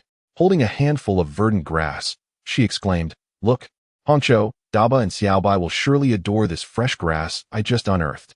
With a look of exasperation, Hongqiu replied, "Madam, given the circumstances, how can you be preoccupied with amusing spirit beasts when the king has not graced us with his presence in quite some time?" Lan Shui immediately pulled her aside, chiding softly, "Enough. Do not bring up such matters before the lady. Do you not think her expression is already sufficiently grim?" Nan Xun waved her hand dismissively, unconcerned. "It's nothing. Hongqiu is merely afraid of losing my favor. Yet, there is no use in my anxiousness. It is better to let things unfold as they will." Hongqiu, infuriated, stamped her foot. Suddenly, Bai and Xiaobai were nowhere to be found, prompting the group to search separately. Lu Sui, having seen something, let out a piercing scream, and the others quickly gathered around her. The once adorable Bai and Xiaobai now lay beneath the shade, reduced to mere skins, their flesh and blood completely drained. The four maidens exchanged glances, understanding the unspoken dread. It seemed the king had passed through this place unnoticed, finding these two spirit beasts unworthy of his gaze, and had devoured them. Nan Xun, staring at the bloodied pelts, felt her vision darken before she fainted. Chapter 19. Pregnancy. Bewilderment and abortion. Upon regaining consciousness, she was enveloped by a pungent aroma of medicinal herbs, sharp and overwhelming. As Nan Xun opened her eyes and beheld the man seated beside her bed, she shot upright, her expression one of confusion. "Didn't you go to indulge those enchanting beasts? What brings you here?" Her innocent inquiry, however, took on a different tone in the ears of others, resembling jealousy and reproach towards the man before her. The demon king's gaze shifted slightly, a fleeting emotion flickering in his eyes. "You are with child," he suddenly declared. Nan Xun was momentarily taken aback, her eyes widening in disbelief. Staring at the bitter black concoction before her, she foolishly inquired, "What is this? A medicine for maintaining the pregnancy?" The demon king remained silent, merely pressing his thin lips together, as a whirlwind of complex emotions swirled in his eyes. Nan Xun cast a glance at the trembling figures of Green Sui and the others, who knelt before him, their bodies quaking at the words of the demon king. In that moment, Nan Xun suddenly comprehended that this was not an elixir for maintaining her pregnancy, but rather an abortifacient. She gazed at the man before her, tears cascading down her cheeks as she sobbed, pleading, "Is there truly no way to avoid taking it?" The Demon King regarded her with a cold, unyielding demeanor and replied, "You cannot bear my child." With that, Nan Xun refrained from further inquiries, accepting the bowl of medicine and tilting her head back to drink it in one swift motion. Her hand slackened, sending the bowl crashing to the ground, shattering into countless pieces. Unbeknownst to her, the Demon King's fist clenched so tightly that blood dripped from his palms. "Aaaah, my heart is heavy. This child must not be brought into the world. I am but a wandering spirit, incapable of leaving a child in any realm. Yet, the mere thought of taking the life of this unformed being fills me with guilt." Nan Xun's gaze fell, her expression sorrowful. Even without the Demon King's potion, she would not choose to keep this child. In just a few short months, she had traversed the tumultuous journey of marriage, pregnancy, and now, abortion. How ironic. Her final utterance encapsulated the countless sorrows she had endured. "Aaaah," she exclaimed in astonishment. "You have spoken. Are you not afraid of being discovered by the Demon King?" The void beast grunted. He is too preoccupied with his own turmoil to pay heed to anything else. As Nan Xun finished the potion, the Demon King turned to leave, his silhouette appearing somewhat desolate. Nan Xun paid him no mind. She tilted her head inward, seeking solace in silence. The abortion potion provided by the Demon King proved to be remarkably effective. After consuming it, she felt no discomfort in her abdomen, but rather an invigorating surge of energy. Suddenly, she heard an odd sound and, upon opening her eyes and turning her head, was taken aback by the sight before her. Hong Cho was sprawled on the ground, her rear end in the air, eagerly licking something from the floor with her tongue. "Hong Cho, what on earth are you doing?" Nan Xun exclaimed, her expression one of utter disbelief. Beside her, Ziling cleared her throat and offered an explanation. Just moments ago, when the Demon King departed, a few drops of blood fell from his palm, and Hong Cho, with her keen eyes, rushed to lick it up. Green Sui added with a hint of regret. "When I transformed, it was thanks to a drop of blood granted by the Demon King. I had just spotted that drop on the ground, intending to collect it in a vial. But who could have anticipated that Hong Cho would act so swiftly?" She shot a resentful glare at Hong Cho. Nan Xun twitched the corner of her mouth and looked towards the only one who appeared relatively sane, Lan Shui. Lan Shui gave an awkward smile and explained, "Madam, are you not aware? The blood of the Demon King contains immense demonic power, and every inhabitant of the demon realm yearns to possess even a single drop. However, aside from the Demon King himself, I have yet to witness anyone capable of drawing blood from him." Nan Xun nodded, refraining from inquiring why the Demon King had bled. Feeling disheartened, she soon buried herself under the covers and fell into a deep slumber. Lan Shui exchanged glances with Green Sui and the others, and they quietly exited the room. One among the four murmured softly, "Could it be that the Demon King forbade Madam from keeping this child out of fear that it would take her life?" For several months, the Demon King did not return to the small palace where Nan Xun resided. It was said that he indulged in revelry and fine wine daily, living a life of extravagant luxury. The malevolent aura of the Demon King suddenly diminished by 10. The void beast let out a ghostly roar, startling the snacking Nan Xun. Overjoyed, she was simultaneously perplexed. How could such a significant reduction occur so abruptly? Had the Demon King perhaps experienced a moment of enlightenment? It is worth noting that he had always been quite stingy in the past, despite her earnest efforts to charm him. His response had been a meager decrease of 5 points, and later even more pitiful reductions of 1 point or half a point. A sudden drop of 10 was unprecedented. The void beast nodded in agreement, suggesting, "Should we not seek out more enchanting beauties for him? This was a matter that required no concern from us." The ancient demons of the demon realm had nearly gathered all the captivating demon beasts available, sufficient to indulge him for quite some time. In high spirits, Nan Xun couldn't help but hum a tune, weaving her magic in a whimsical manner. The melody was rather melancholic. Hong Cho could not resist rubbing her sore eyes and presented Nan Xun with a fresh platter of nuts. Several of the greeners sighed, realizing that their mistress had begun to find joy in adversity. That night, Nan Xun had a dream. She first caught a whiff of a rich, intoxicating aroma of wine, compelling her to move closer to the source, which felt soft and slightly cool to the touch. She gently leaned in to sip. Finally, she smacked her lips, chuckling softly to herself, "Oh, how sweet it was, mmm." Suddenly, the atmosphere around her grew intensely heated, wrapping Nan Xun in an embrace that felt almost searing. Breath was snatched away, a chill enveloped the body, followed by a wave of heat. The next morning, Nan Xun gazed at the bruises adorning her skin, utterly bewildered. Aaaah, did the Demon King visit last night? The void beast nodded. I only know he came. As for what transpired afterward, do not inquire of me. Such a scandalous scene is something I instinctively shield myself from. Moreover, I dare not observe too closely, lest he discover my presence. Nan Xun remarked. That is more like it. Then inquired of Aaaah, do you think the Demon King is unwell? He already possesses numerous enchanting demonesses. Why does he seek to meddle with me? Nan Xun. Chapter 20. Xun, you are too playful. Just as Nan Xun was about to speak, Aaaah suddenly exclaimed with excitement, wow, wow, wow. I just measured, and the Demon King's malice value has actually decreased by 5 points, now standing at 70. Upon hearing this, Nan Xun's eyes sparkled with hope, realizing that reducing the Demon King's malice value to 0 was within reach. With this uplifting thought, her appetite also improved, much to the delight of Green Sway and the others. For several consecutive nights, the Demon King would stealthily visit Nan Xun's small palace, enveloping her in an ardent embrace, turning and twisting in a fervent dance. Nan Xun longed to open her eyes and catch him in the act, yet inexplicably, despite feeling his presence vividly, she could not manage to open them, only able to emit muffled sounds of discontent. Frustration enveloped her. In the wake of the news that the Demon King indulged in nocturnal revelries with beastly companions, Nan Xun finally comprehended the truth. The tales of the Demon King's nocturnal escapades with numerous maidens were mere fabrications.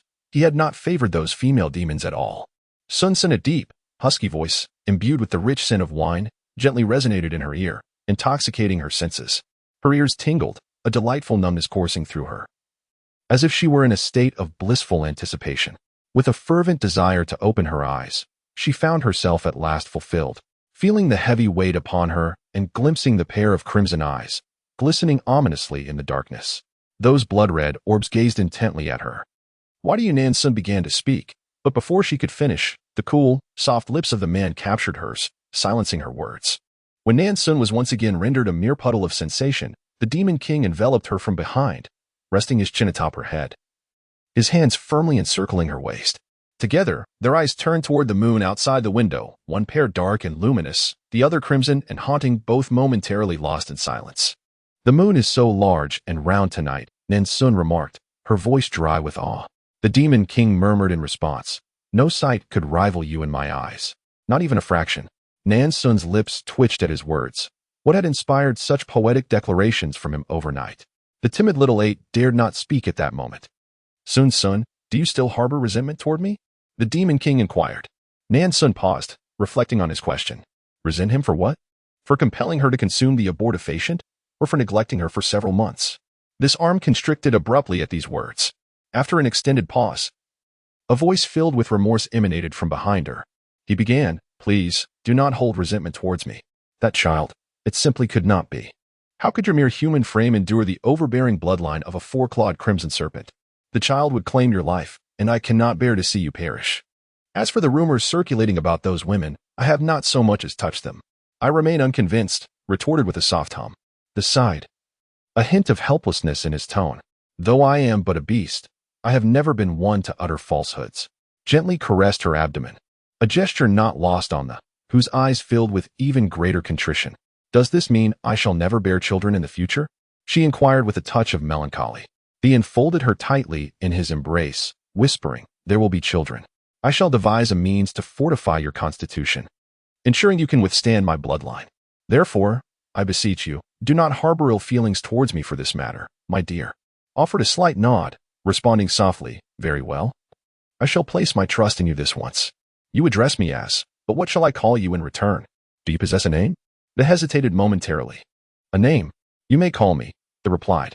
His gaze shifted slightly, tinged with a hint of self-deprecation as he added, it has been millennia since that name has been uttered. Turned to face him, gazing intently into his eyes.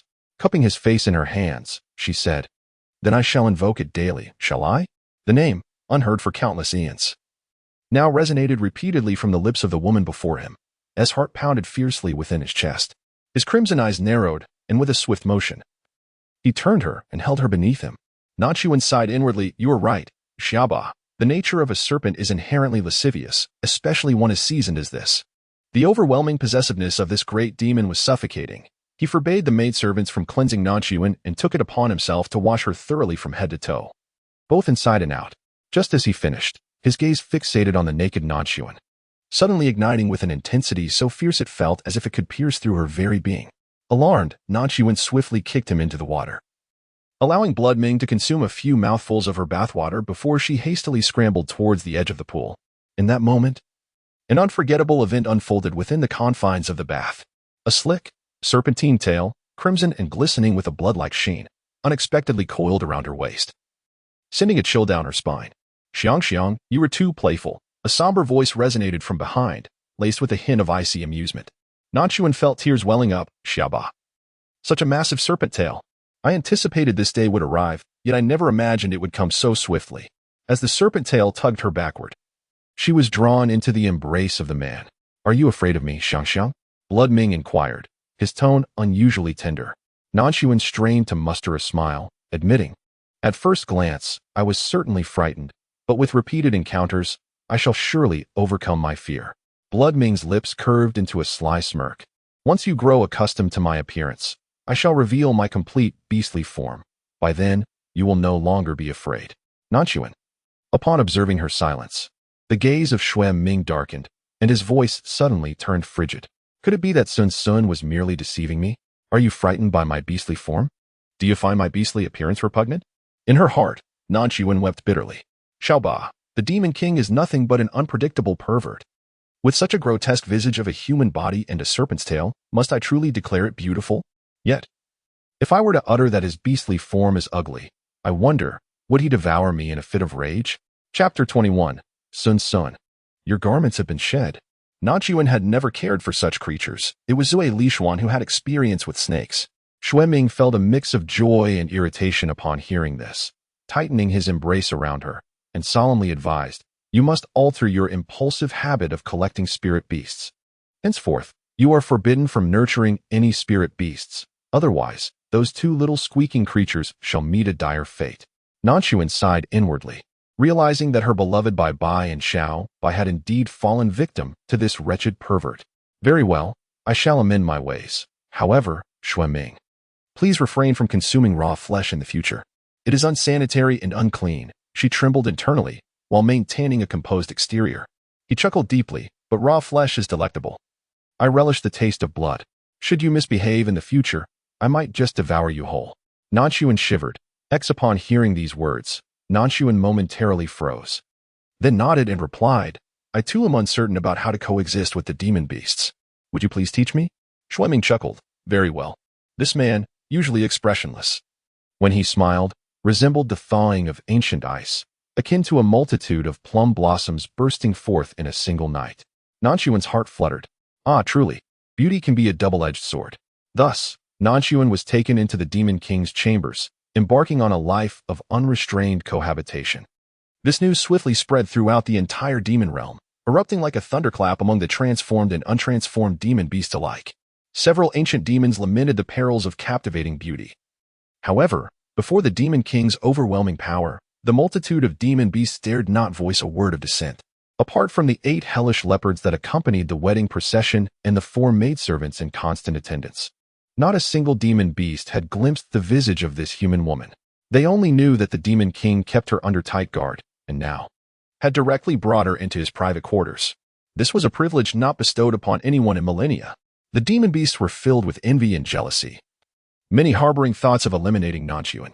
Meanwhile, Nan Xun closed the door to her little life. The Demon King's palace was fortified with a formidable barrier, rendering it impenetrable to any demon beast except for the king himself, ensuring her safety.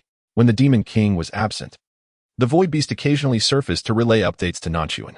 After much time had passed, the Demon King's malice value had finally diminished to 50. What were they engaged in? A soft, low voice suddenly whispered in her ear, followed by the flickering of a serpent's tongue brushing against Nan Xun's eardrum. In the next instant, the delicate fabric of her dress was casually swept aside by a strong hand, falling carelessly to the ground. Nan Xun felt an urge to curse, not at the man, but at the serpent. All she had suggested was that this lascivious creature refrain from shattering her garments each time, and while it did heed her advice, it merely replaced her once fragile attire with loose, flowing skirts that could be easily pulled away with the slightest tug. Fortunately, Nan Xun spent her days sequestered within this chamber, sparing her the embarrassment of venturing outside in such a state. This perverse, lecherous serpent. She pushed the man's head away slightly, concentrating on roasting the red-skinned wild boar meat in her hands. Behave now. I'm preparing a feast for you. In the entire Silver River continent, no one but Nan Xun would dare to set up a grill and roast meat openly in the Demon King's palace. Xun wrapped his arms around her waist from behind, his hands wandering inappropriately to his favorite spots, murmuring, Sun, but I have already removed your garments. Nan Xun rolled her eyes skyward in response. So what if you have? Haven't you seen every inch of me already? Let's discuss this after I finish roasting the wild boar meat. Xun cast a lingering gaze at the sizzling, aromatic meat she held, questioning when it would be ready. Nan Xun leaned in, inhaling the enticing aroma, very soon. As the meat filled the air with its delectable scent, once it was perfectly cooked, Nan Xun tore off a leg, offering the remainder to Xun. Watching him devour it with relish, she cheerfully inquired, Is it delicious? Much better than raw meat. Isn't it? Xun's action of consuming meat momentarily paused as he solemnly remarked, If you were to provide me with roasted meat daily, I would agree to forsake raw flesh henceforth. Nan Xun replied cheerfully, A trivial matter. I shall roast it for you every day. However, you are to refrain from bullying those charming little spirit beasts. A slight smile played on Xun's lips as he softly acquiesced, Very well. Once the two had indulged in their feast, Xun extended a finger towards Nan Xun's lips. She immediately lowered her head, gazing at him with a look of deep grievance. Can we not skip this today? I have just finished eating roasted meat, and now you wish for me to drink blood.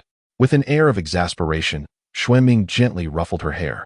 Do you not realize how many demonic beasts in the entire demon realm yearn for my blood, yet cannot obtain it, while you display such a disdainful expression? Nan Xun was indeed aware. The image of the red silk beast licking blood on the ground was etched in her memory. This was a world of Xuanwu, not a realm where beasts and flora could cultivate for millennia to attain demonhood. Here, both divine and demonic creatures were spirit beasts, and only those of noble lineage.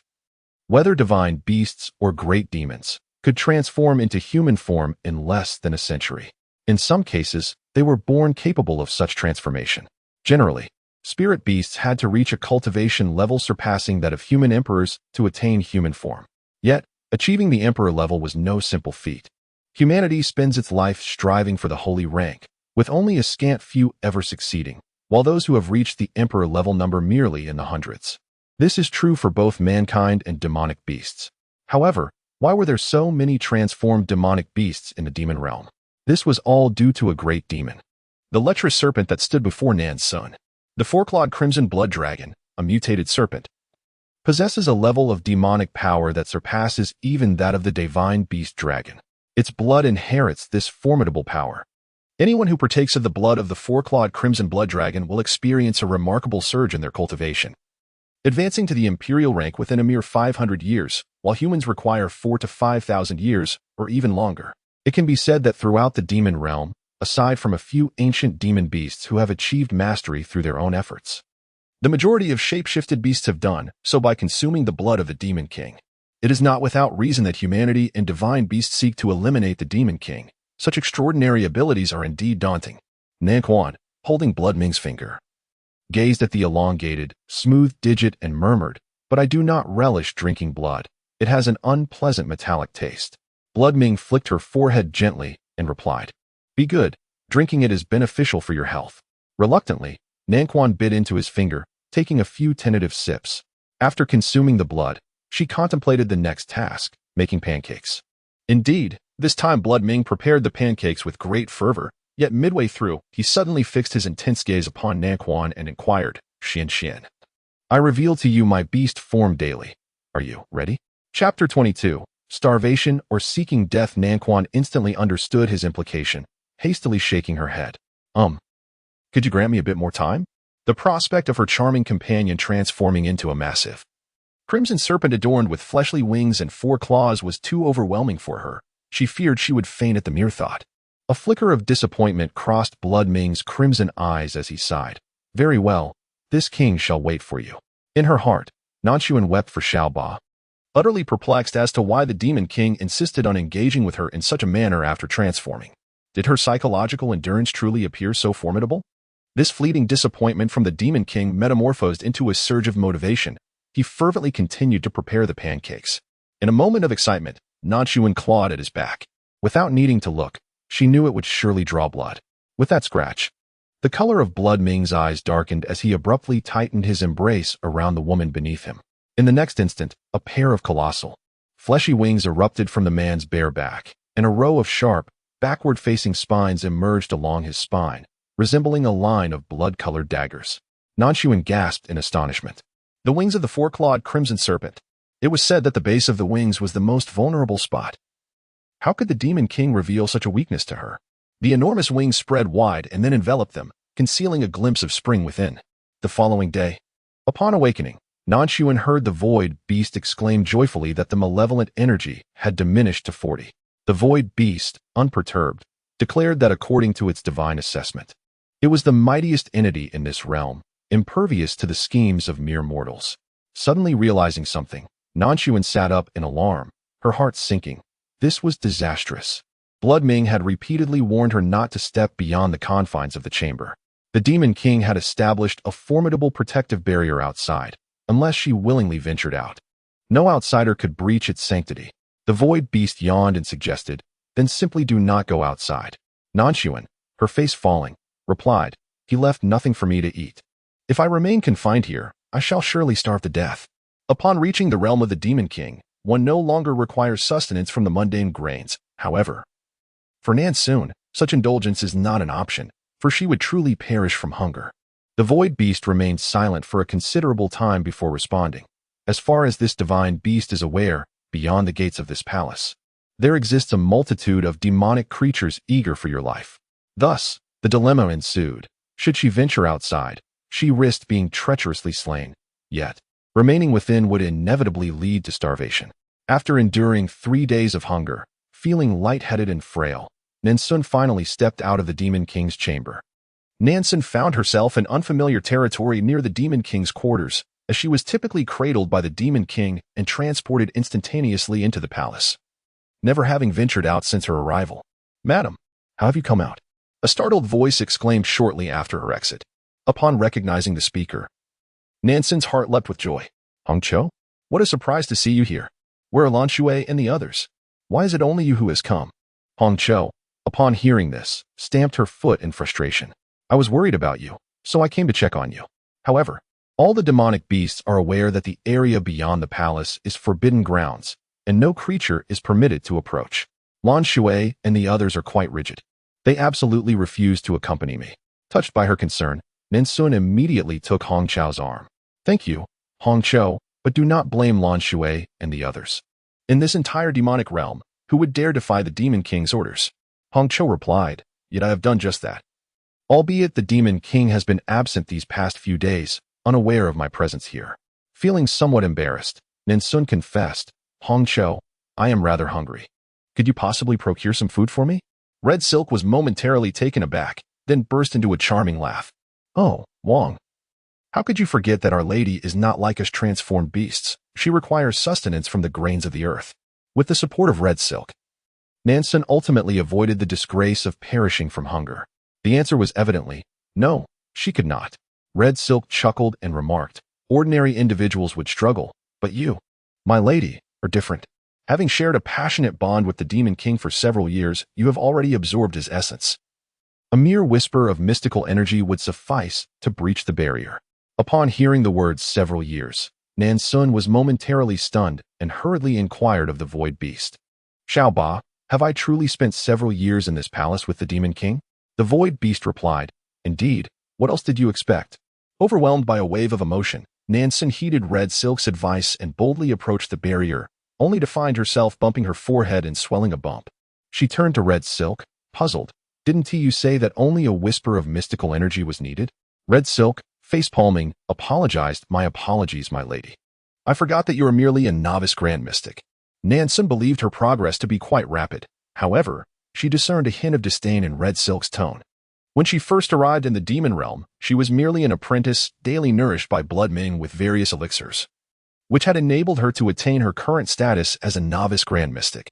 From apprentice to mystic and then to grand mystic, she felt her advancement was indeed remarkable. The demon palace, perched atop the demon realm, was devoid of natural elements, saturated instead with dark energy she could only cultivate using mystic crystals. Not to mention the scant time she had for training, as the rest was consumed by dealing with a certain lascivious serpent. Hongqiu contemplated for a moment and said, I have inadvertently glimpsed a bit of the shadow diving technique. If you do not mind, my lady, I could merge into your shadow and accompany you inside. Nan Xun was taken aback, recalling the incident when the Demon King concealed himself within the shadow of a long-eared rabbit. Was this not a secret art? To her surprise, Hongqiu was also capable of such magic. Clapping her hands in delight, Nan Xun exclaimed, That is splendid. Might I suggest that you bring along some provisions as well? Hongqiu waved her storage bag and replied with a smile, Behold, this bag is filled with rations. With an ample supply of food, Nan Xun no longer had to fear starvation. Upon entering the chamber, Hongqiu emerged from her shadow, spilling the provisions onto the floor. Hongqiu did not respond immediately. Instead, she gazed at Nan Xun in disbelief, her voice slightly elevated. Bloodming? You dare to speak the king's name so freely. Chapter 23, Weeping Blindly. Malevolent intent rebounds just as she finished speaking. Her eyes were fixed on the roasting furnace situated in the center of the chamber. Why is there such an item here? Nan Xun frowned slightly, whispering to the void beast, Little 8. I seem to detect a hint of jealousy in the air. This is troublesome. I feel as if I have invited a wolf into my home. The void beast chuckled. It is rare for you to possess such awareness. Nan Xun, you must understand. Women are the most perceptive of their kind. Just look at Hongqiu's envious expression. It is already apparent. I simply did not anticipate that she would put on such a Aaaah day in my presence, and I failed to notice it at all. The void beast snickered. You are rather oblivious, hence your inability to perceive it. I had noticed long ago. You noticed and said nothing? Nan Xun regarded it with disdain. The void beast stammered. Isn't it because the Demon King has been obsessively monitoring you? I haven't found the opportunity. What should we do now? I fear that Hongqiu might resort to violence. Nan Xun felt a twinge of anxiety. The void beast began to devise a plan, aiming to satisfy her vanity. After all, she would only humiliate her and not kill her outright. Nan Xun retorted, I am inquiring about you. Did you truly bring this wretched thing into the king's chamber? Hongqiu frowned. Nan Xun nodded. Yes, for I wish to prepare roasted meat for the king. Hongqiu's expression shifted dramatically, and she exclaimed, The king is not of the human race. He does not consume such cooked food. Never again offer him those filthy things. Understood, Nan Xun quickly replied. Do not fault her for being timid. Until she could guide the Demon King to dispel all his wicked thoughts, she must find a way to preserve her own life. Hongqiu shot her a disdainful glance, her lips curling into a smirk as she suddenly grasped Nan Xun's chin, noting her beauty, yet declaring, You are utterly unworthy to stand before the Demon King. Nan Xun feigned a sudden realization of Hongqiu's odd behavior, widening her eyes in disbelief. Hongqiu, why do you speak to me in such a tone? Hongqiu snorted derisively, her delicate fingers leaving a thin line of blood on Nan Xun's chin before forcefully pushing her away. Nan Xun fell to the ground, allowing Hongqiu to loom over her, attempting to appease her vanity. Zui Lixuan, you, a mere human, what right do you have to cling to the Demon King day after day? You wretched creature. I once believed that the Demon King had no interest in women, for he despised the proximity of any female. Yet, to my astonishment, he has taken an interest in you. What is it about you that surpasses me, Red Silk? Your beauty? Yet I, too, possess my own allure. What could you possibly have that I lack? Inwardly, Nan Xun couldn't help but chuckle at the absurdity of this female demon. The void beast interjected, urging her to consider her own predicament. Instantly, Nan Xun's amusement vanished. Red Silk had revealed her ugly demeanor, consumed by jealousy towards Nan Xun. Do you have any idea how thrilled and envious I felt upon seeing your body adorned with kiss marks? Thrilled that the king has a penchant for women, giving me a glimmer of hope, yet envious of his infatuation with you. For years, he has only emerged for the monthly Demon Realm Conference and has never once stepped beyond his chamber. The ambition to eradicate the human race and divine beasts has been dulled by your presence. Zui Lixuan, you deserve to be cursed. Hurt, Nan Xun retreated to a corner, saying softly, Red Silk, I have always regarded you as my sister. If you harbor feelings for the king, you may freely tell me, and I shall convey your sentiments to him. Enough, Zui Lixuan. I, Red Silk, do not desire your pity.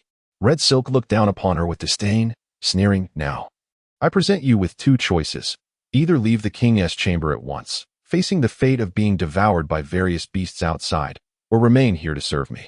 Otherwise, I shall consume you immediately. To preserve her life, Nan Xun was tempted to choose the latter. However, as the daughter of the Zue Lishuan family. She did not wish to bring shame upon her father. Thus, with unwavering resolve, Nan Xun stepped out of the Demon King's chamber, a place she had called home for several years. Behind her, the crimson silk emitted a cold laugh, as if it had already envisioned her fate of being devoured by the myriad of demonic beasts. Nan Xun remained silent, feeling hesitant to disclose that the snow silkworm silk had never been draped over her by Xuan Ming. Rather, it was her cherished garment after a bath. And even if it bore a scent, it was hers alone. Upon exiting the palace, Nan Xun promptly retrieved a plethora of talismans, generously provided by her mother. She recalled that among them lay a teleportation talisman. Although such a talisman could transport an individual several dozen miles away, the entire demon realm was encased in a barrier, ensuring her inability to escape. She could only temporarily vacate the apex of the Demon King's palace. Nan Xun felt an overwhelming urge to weep. The void beast, too, was struck by despair, falling into a profound silence. Just as she was engulfed in sorrow, someone suddenly covered her mouth. Nan Xun attempted to struggle, but a familiar voice whispered in her ear, "Do not be afraid, it is I." Nan Xun blinked. It seemed to be the voice of Lan Shui. Could it be that after the departure of the Crimson Silk, another, Lan Shui, had also harbored a secret infatuation with the Demon King, harboring a deep-seated hatred for her? Lan Shui presented Nan Xun with a black silk umbrella and instructed in a low tone, "Hold this umbrella tightly and follow closely behind me. No matter what you see, refrain from speaking." Gazing down at the black silk umbrella in her hands, she vaguely sensed the demonic energy entwined around it and couldn't help but inquire, "Lan Shui, what is this?" "It is a high-grade demon artifact, a breath-concealing umbrella, capable of masking your human presence," Lan Shui replied, her brow slightly furrowed. "Xianer, there is no time to waste, swiftly come with me." Nan Xun paused momentarily, for Lan Shui and the other three had never referred to her as Xianer before. The Lan Shui before her felt inexplicably peculiar. Though peculiar, it bore no malice, prompting Nan Xun not to inquire further as she unfolded her concealment umbrella and trailed behind her. With the aid of a token, Lan Shui proceeded without impediment. Along the way, Nan Xun encountered numerous humanoid beasts, creatures that were part human, part beast, alongside ferocious entities that could not assume a human form. "Lan Shui, where are you leading me?" Nan Xun whispered. "Out of the demon domain," Lan Shui replied gravely. Nan Xun halted abruptly. Lan Shui intended to take her away from the demon domain? Chapter 24. Captured. The Demon King is in dire straits. "Lan Shui, I cannot leave the demon domain," Nan Xun exclaimed immediately. Her objective was to remain by the Demon King's side to diminish his malevolent energy, thus departing the demon domain was out of the question. Lan Shui, believing her fear stemmed from a concern about being pursued by the Demon King, softly reassured her, "Do not be afraid. The Demon King has been seized by the Dragon Beast and the Ascendant Serpent in tandem. This news will soon spread throughout the demon domain, and you must escape before that occurs." "What?" Nan Xun's expression shifted in shock. The blood demon had been captured? Void Beast. Wait a moment, let me take a look. Nan Xun speculated that the Void Beast possessed some form of distant sight or an extraordinary artifact capable of revealing any place of its choosing. "This is dire. I see the Demon King trapped in a cage, drenched in blood. No wonder his darkening value skyrocketed to 100, and his malevolent energy rebounded to 99. The Void Beast howled. Nan Xun felt a wave of confusion. If he were to perish, what would become of her? The Void Beast urged, "First and foremost, you must escape. Once the denizens of the demon domain learn of the Demon King's predicament, they may very well turn their blades upon you." Nan Xun shuddered, falling into a profound silence. As the two individuals approached the exit of the demonic realm, the imposing twin-headed black python stationed there suddenly growled, "Golden Python, where do you intend to go? And who is the beast behind you?" "I cannot discern her true form." Lan Shui revealed her token and replied curtly, "Lord Iron-Winged Fire Lion has commanded me on an errand. The lady behind is my newly transformed sister, a giant-eyed owl personally favored by the king. Do you dare obstruct my path?" Upon hearing that the giant-eyed owl was a natural enemy and favored by the Demon King, the twin-headed black pythons dared not question her identity further and apologized. "If Lord Iron-Winged Fire Lion has business to attend to, you may pass, Golden Python." Nan Xun was somewhat bewildered. After playing with Lan Shui for so long, she was surprised to learn that her beast form was actually that of a golden python. Lan Shui was not as flamboyant as Hong Cho, so how could she be a golden python? After leaving the demonic realm, Lan Shui continued to lead Nan Xun a considerable distance before finally coming to a halt. Lan Shui, why are you protecting my departure? Nan Xun inquired. Lan Shui regarded her with a loving gaze, akin to that of an elder looking down upon a younger kin. Xian'er, with the Demon King captured, you have become the greatest contributor. You may now retire in glory. You are the pride of the Zueli clan. Nan Xun was left in a state of confusion, internally questioning Xiaoba. What does the capture of the Demon King have to do with me? The Void Beast replied that it was also unaware. A shiver ran down Nan Xun's spine as she sensed a hidden scheme at play, feeling that something significant had transpired unbeknownst to her. Who exactly are you? Nan Xun furrowed her brows and looked at Lan Shui. Lan Shui's eyes glistened with unshed tears. Xian'er, have your parents ever mentioned your Aunt Lan Xian? Nan Xun's expression subtly shifted. She was well aware of her Aunt Lan Xin, whom Lan Shui spoke of. Her father had only given birth to her after 2 centuries, and she had never met this aunt. It was said that during the great battle between humans and beasts a century ago, her aunt, the half-sister of her father, Zueli Lan Xin, had mysteriously vanished and was never seen again. Many believe that Zueli Lan Xin had perished within the belly of a demon beast during that conflict, and her parents had mourned her loss for quite some time. You are clearly a demon beast. How could you possibly be my aunt? My aunt has long since perished, Nan Xun stated, suspecting she might have just overheard a jest. Lan Shui offered a bitter smile. Xian'er, have you ever awakened the unique inheritance of our beast tamer lineage? Nan Xun shook her head. I have not. Lan Shui nodded. That explains much. Within the inheritance of our beast tamer clan lies a myriad of essences and numerous unparalleled secret arts and forbidden techniques. Among them is a formidable forbidden art known as the soul-devouring technique. During the battle, Zueli Lan Xin had sustained injuries that severely damaged her mental faculties, rendering her unable to tame beasts. Nevertheless, Zueli Lan Xin possessed an extraordinary talent for the Xuanwu cultivation, making her a formidable practitioner even without the ability to tame beasts. Yet, under such circumstances, the elders of the Zueli family made a frenzied decision. They employed the soul extraction technique to forcibly extract Zueli Lan Xin's living soul from her body and placed it within a colossal golden python. Zueli Lan Xin was thus forcibly merged with the golden python, and in a bid to seize control of its body, she obeyed the elders' wishes and utilized the forbidden soul-devouring technique to consume the golden python's primordial spirit. Nan Xun had long been aware of the repugnant nature of those elderly men, yet she was unprepared for the depths of their depravity. Upon seeing her indignant expression, Lan Shui couldn't help but chuckle, urging her not to blame the elders, for this was a matter of her own volition. She willingly chose to be the eyes of the Zueli family, aiding them in their quest to vanquish the bloodthirsty and brutal Demon King, thereby restoring peace to humanity. At that moment, Nan Xun perceived that Lan Shui radiated an ethereal glow, a dazzling golden light that nearly blinded her. Initially, she felt indignant on behalf of Zueli Lan Xin. Yet she had not anticipated that this was all by Lan Shui's own desire. My dear, these past years spent in the company of that bloodthirsty Demon King have indeed been arduous for you. However, it is fortunate that you employed the unique voodoo of your beast tamer kin, which allowed the esteemed members of the Dragon Beast and Tungsha clans to seize that beast, capturing him alive. You are a heroine of the entire human race, and we, the Beast Tamer tribe, take great pride in you. Nan Xun was taken aback. Wait, what exactly is my aunt implying? Why do I understand nothing of her words? Is she suggesting that because you cast your peculiar voodoo upon the Demon King, it led to his downfall, resulting in his current pitiable state of being imprisoned and mercilessly whipped? The Void Beast kindly elucidated. I comprehend her meaning. Yet what eludes me is when I ever administered voodoo to Xuanming. Nan Xun felt a surge of agitation. She wanted to retaliate against the Void Beast. As she opened her mouth to persuade her, not a single word could escape her lips. Let us depart, Zueli Lan Xin urged. Do not linger. She has long resolved to embrace death. With the Demon King captured, she has lost all reason to continue living. Are you suggesting she will take her own life? Nan Xun was taken aback, but after a moment's reflection, she found herself understanding. She had endured for so many years, living as a human, yet striving to blend among a host of monstrous beasts. Surely her heart had borne great suffering. Now, it seemed she had finally found liberation. The Void Beast fell into silence. Suddenly, Nan Xun felt the weight of her steps grow heavy.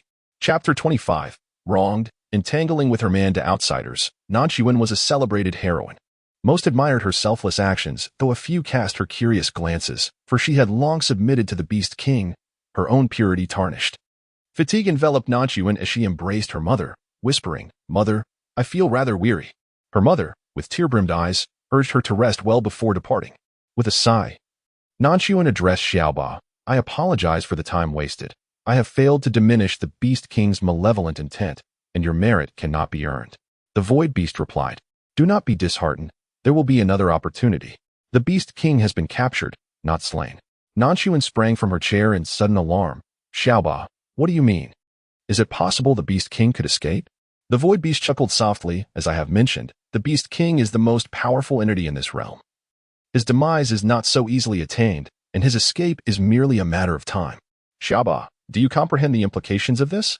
It signifies that the first being the Beast King will seek upon his return is none other than myself." As she spoke, Nan Xun's gentle tone abruptly shifted. "Damn it. In the end, I am still destined to be devoured." At this revelation, Nan Xun's spirits lifted slightly. This was more like it. Then, Nan Xun languidly awaited her fate at Zui Li's home, indulging in delightful feasts. Her thoughts were rather simplistic. If she was destined to be devoured by the Demon King, she might as well relish in her last moments. Yet, despite her hearty appetite, Nan Xun gradually withered away, her complexion taking on a sickly pallor. Noticing her daughter's unusual hue, her mother hastily summoned numerous esteemed physicians, but each one shook their head, unable to discern the cause of her ailment. Consequently, her mother attributed it to a troubled heart, consumed with worry. Nan Xun expressed a desire for solitude, and her mother complied, visiting her intermittently, bringing delectable dishes prepared by the servants. Concerned about potential gossip from the servants, her mother specifically selected 2 quiet maidens, one to assist with her ablutions and the other to attend to her meals, sending the rest away. In essence, her mother was utterly distressed on her behalf. Nan Xun cherished tranquility, and aside from the necessary presence of the 2 maidens, she preferred to be alone. She summoned her spirits and listened to the tales relayed by the Void Beast about the happenings in the Zui Li family during her absence. For example, her distant cousin Qin Yuexian, who once harbored inappropriate feelings for her, had recently wed Zui Li Yu, thus strengthening the ties between the Qin and Zui Li families. Furthermore, the Zui Li family had fostered a cordial relationship with the Dragon Beast clan over the years, and her 5th sister had even entered into an equal contract with a certain Dragon Beast lord. After sipping a cup of tea, Nan Xun meandered into the small courtyard to enjoy the cool breeze. "Xiaoba, of late, I have been plagued by dizziness and tinnitus. What could be the matter?" Nan Xun inquired. No sooner had she posed the question than a pill appeared in her mouth, dissolving instantly. "Feeling much better, thank you, Xiaoba." Nan Xun smiled and reclined in the rocking chair.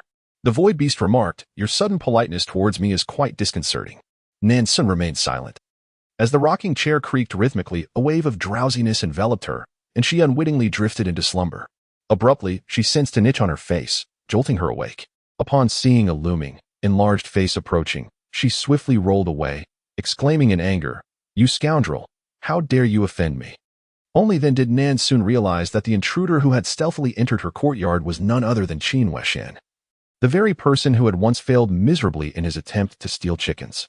"How audacious! Who permitted your entry? I am now a significant contributor to the Zui Li family, and you dare show me disrespect?" Nan Xun fumed. Qin Yuexian erupted into laughter, as if he had just heard the most amusing joke. "My dear cousin, are you not aware of how others are discussing you in private? Your body, once esteemed by the Demon King, has become utterly tarnished. Given the prideful nature of those old men in the clan, it is only a matter of time before they dispose of you quietly. Only your foolish parents take pride in you." "Silence," Nan Xun retorted fiercely. Within the entire Zui Li family, her parents were the only ones who treated her with kindness, and she could not tolerate a single disparaging word from Qin Yuexian. "Cousin, do you still not comprehend your predicament? Have I ever caused you harm?" He abruptly seized her wrist, a complex expression flickering in his eyes, and lowered his voice, saying, "Xin'er, would you allow me to take you away from here? I do not disdain you." A hint of entreaty flickered within the depths of his eyes, yet remained unseen by Nan. She cast off Qin Yuexian's hand with a swift motion, retorting frigidly, "Cousin, do you dare claim you have never caused me harm? Had it not been for Xiaobai's rescue, I would have been." She paused, then continued, "Now that you have wedded my 3rd sister, devote yourself to a life with her, and cease to humiliate me thus." The last vestige of light within Qin Yuexian's eyes extinguished, replaced by a succession of scornful laughs. "Very well," he sneered. "Henceforth, I shall concern myself with you no more. With these words, he turned on his heel, only to encounter Zillia entering as he reached the doorway. Nan, observing the venomous gaze of the woman, sighed inwardly. Xiaoba, she murmured. She likely believes I have ensnared her man, hence this expression of catching us in flagrante delicto. Qin Duexian regarded the newcomer with a detached expression, his brow furrowing slightly. Why have you come? He inquired. Zue Liu's voice rose shrilly. Had I not come, how else would I witness your tender affections? Qin Duexian swiftly encircled her waist with his arm, soothingly saying, My dear Yue, fret not. I came merely to humiliate this woman. How could I possibly engage in tender affections with her? She is but a discarded blossom, paling in comparison to even a fraction of your beauty. Nan mused. Women are truly peculiar creatures.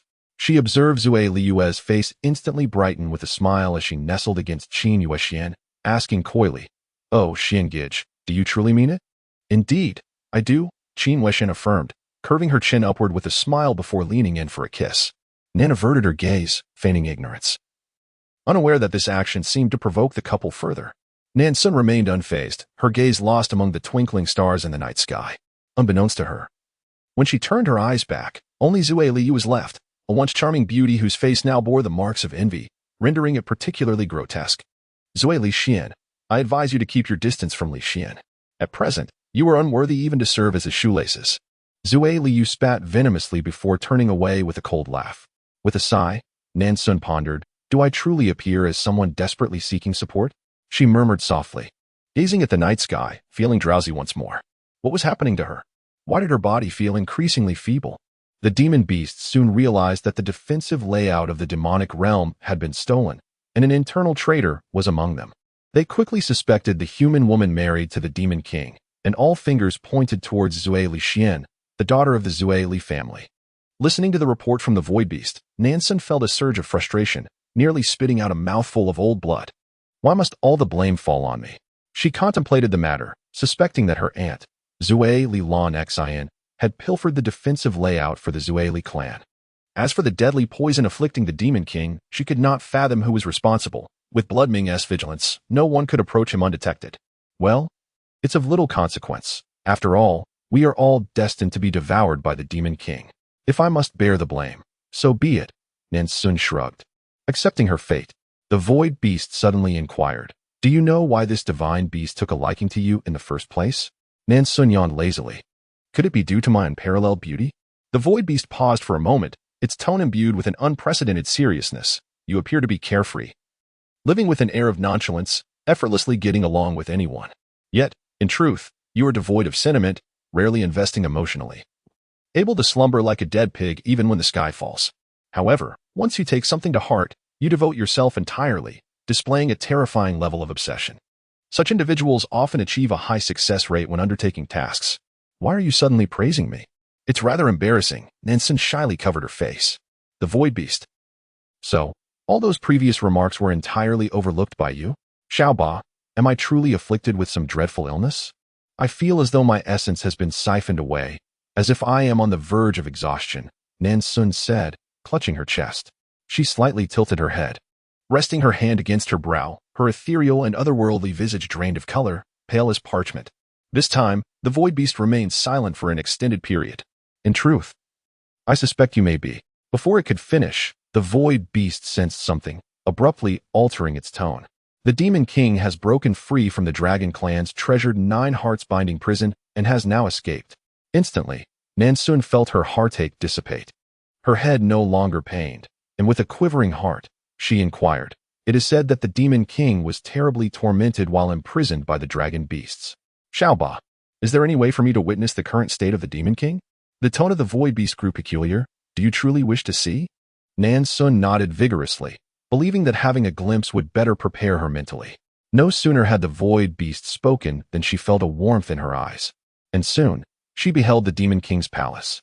Why is there a woman in the palace who bears an uncanny resemblance to me? Nan Xun was taken aback.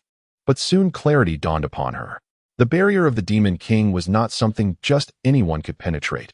Thus, the woman within was likely Hong Cho, who had somehow employed a secret technique to transform herself to mirror Nan Xun's appearance. Yet, did Hong Cho remain oblivious to the upheaval in the demon realm? Or was it that she feared stepping out of the palace, never to return, and had thus confined herself within these walls for the past 2 months. Entirely unaware of the events unfolding outside, before Nan Xun could ponder further, the palace trembled violently, the air warping as a tall man clad in black robes materialized within. Nan Xun was struck with terror.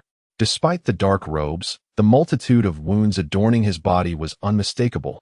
He was drenched in blood.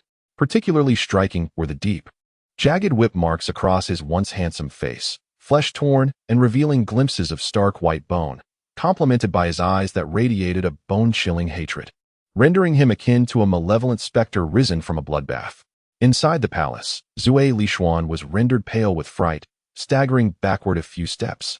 Her voice trembling as she exclaimed, "My lord, how have you come to look this way?" The Demon King's gaze, filled with loathing, fixated on Zhuai Lishuan, only to suddenly morph into a pair of crimson slit pupils. He opened his mouth wide. The elongated forked tongue of the serpent swiftly ensnared Zhuai Lishuan, drawing the beautiful maiden into its gaping maw. Her head vanished within the serpent's jaws, followed by her body, and finally, her feet, one of which had lost a shoe, were entirely consumed. All of this transpired within the span of but a second or two. The scene abruptly halted. Nan Xun seized the nearby table, bent over, and gasped. Heaving violently, he expelled the contents of his stomach. Having witnessed the Demon King devour a person for the first time, Nan Xun felt his entire stomach churn, even bringing up remnants of last night's meal. Stay calm, stay calm. It is not you being consumed, the void beast reassured him. Clutching his stomach, Nan Xun whimpered. He desires to eat me. It is I whom he wants. Chapter 27. Sun Sun, I have finally found you. Regret washed over Nan Xun. She should not have allowed Xiao Ba to assist her in opening her distant vision, although she had prepared herself for the possibility of being devoured. Witnessing the live spectacle of the Demon King's feast filled her with dread. Suddenly, the demon detection bell outside the Zhuai family home rang out, shattering the stillness of the night with its violent vibrations. The crowd was roused, soon accompanied by the fearful cries of various spirit beasts. This is bad. A formidable demon beast has intruded. An elder's voice boomed, followed by the chaotic sound of hurried footsteps and frantic exclamations. Nan Xun straightened abruptly. Xiao Ba? Please tell me it is not the Demon King who has come knocking. Was he not in the Demon Realm's palace? The Void Beast explained. There exists a mystic technique known as teleportation, which allows him to shatter the void and arrive at any desired location in the blink of an eye. Nan Xun. After uttering those words, the Void Beast fell silent. Nan Xun surmised that the Demon King had arrived. In that instant, countless images flashed through her mind, ultimately settling on the scene of Zhuai Lishuan being devoured by him. Her feet, as if laden with lead, rendered her immobile. Thus, she gazed fixedly ahead, her dark, limpid eyes blinking, brimming with tears, overcome with terror. The surrounding darkness stirred slightly, and a black-robed man, drenched in blood, materialized before Nan Xun. The man's thin lips curled into a gentle smile as he tenderly spoke to her. Sun Sun, I finally found you. Nan Xun's tears flowed even more profusely as she gazed at the man, softly murmuring his name, Xueming. You finally come. Slowly, they moved towards each other, their eyes locked in a profound gaze, and then simultaneously, they reached out their hands. One hand trembled, yearning to touch the whip marks on the other's cheek, while the other hand directly seized the other's slender, pale neck. Nan Xun was rendered speechless, her throat constricted, and with just a bit more force, her neck would snap with a sickening crack. Sun Sun, have I not treated you well? Why would you betray me? Xueming whispered close to her ear, his deep voice laced with bone-chilling frost. Nan Xun attempted to explain, but with her throat constricted, her voice was fragmented. No. Betrayal. Sun Sun, do you remember what I once told you? If you disobey me, I will devour you, bit by bit. Xueming said softly, the large hand constricting her neck slowly releasing its grip. Nan Xun gasped for breath, her body racked with violent coughs. Yet, in the very next instant, as her assailant relinquished his grip, the man suddenly bent down and sank his teeth into her shoulder, fiercely tearing away a piece of flesh. Pain coursed through Nan Xun, her tears streaming down, yet she resolutely remained silent. Blood Ming chewed on the flesh in his mouth, his thin lips stained crimson. A sight most striking. Ming, I have not betrayed you. Why do you not trust me? Nan Xun wept silently, her words suffused with grievance. She was indeed wronged, for she had done nothing, yet bore the weight of all accusations. Blood Ming opened his mouth, his sharp fangs sinking deep into the blurred flesh, poised to bite down once more. Upon hearing her defense, he emitted a scornful snort, his voice cold and mocking. Sun, having spent day and night together. The only one capable of secretly placing a curse upon me must be you, a member of the Beast Tamer clan. That curse is truly formidable. It managed to freeze a substantial portion of my power. I was trapped in that 9 hearts binding demon cage for over 2 months. Do you have any idea what torment I endured during that time? His voice suddenly darkened. And all of this is thanks to you, Zue Li Xuan. Sun. I genuinely have feelings for you, but your schemes against me cannot go unpunished. After much contemplation, I believe it would be best to swallow you whole. That way, we can become one. What do you say, Sun? Nan Xun's body trembled uncontrollably, the earlier sense of weakness surging back upon her, particularly potent at this moment. She sensed that she was on the verge of losing consciousness. With one hand, she fiercely gripped the man's arm while the other clutched tightly at his chest. Gasping for breath as she explained, Xueming, I am unaware of how you were poisoned, nor have I disclosed the defense schematics of the demon realm. I have remained by your side day after day, never stepping beyond the confines of the palace. How could I possibly know the layout of the demon realm's defenses? Ming. Upon learning of your capture, I was deeply concerned for you. Truly, I was terrified of your demise, so frightened. Xueming's gaze shifted from mockery to indifference. And then, to her astonishment, his eyes widened in horror. Nan Xun found his expression perplexing. Could it be that her earlier display of emotion had been so compelling that Xueming finally believed her? Her mind felt heavy, and a warm liquid trickled from her mouth and nose. Startled, she reached up to touch it. Blood. Both her nose and mouth were bleeding. The world before her blurred, and tears of blood streamed down her cheeks. What is happening to me? Nan Xun asked, bewildered. Xueming, I feel so dizzy, and I can barely see you. I am so tired. I long to sleep. Unconsciously, she loosened her grip on Xueming's chest, her body gradually tilting backward. Just as Xueming was about to lift her in his arms and depart, he noticed the courtyard ablaze with light. The keen senses of the spirit beasts detected the presence of a formidable demon, leading members of the Zue Li family to encircle the premises. They assumed it was merely a beast commander from the demon realm, unaware that it was none other than the Demon King himself. Hadn't the Demon King been confined within Master Qinglong's 9-heart-binding demon prison? How could he possibly be here? The foremost elder was both astonished and terrified. This 9-hearts demon-binding cage was crafted from dragon bones and tendons dating back over 200,000 years, forged with exceedingly rare celestial fire. After its creation, it was further enhanced with several ancient enchantments, making it a sacred treasure of the Dragon Clan. How could the Demon King have escaped so easily? Xian'er, a beautiful woman, cried out from the crowd.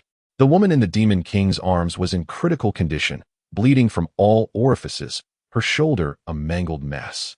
Blood streaming down, staining her white dress crimson, appearing utterly wretched. You fiend, what have you done to my daughter?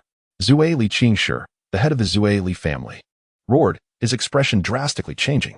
Zue Li Xian's mother, upon seeing that her daughter had already been devoured by the Demon King, fainted, her eyes rolling back. Chapter 28. Oh my, quite the performance. Xueming had initially intended to incinerate the entire Zue Li family estate. But upon noticing the resemblance between the middle-aged man and the woman in his arms, he showed leniency. With a wave of his hand, a cloud of dark mist assailed the leading elders.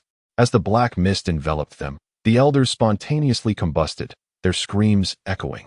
The crowd hastily extinguished the flames. But upon looking up again, the blood-soaked Demon King had already departed with the woman whose fate remained uncertain.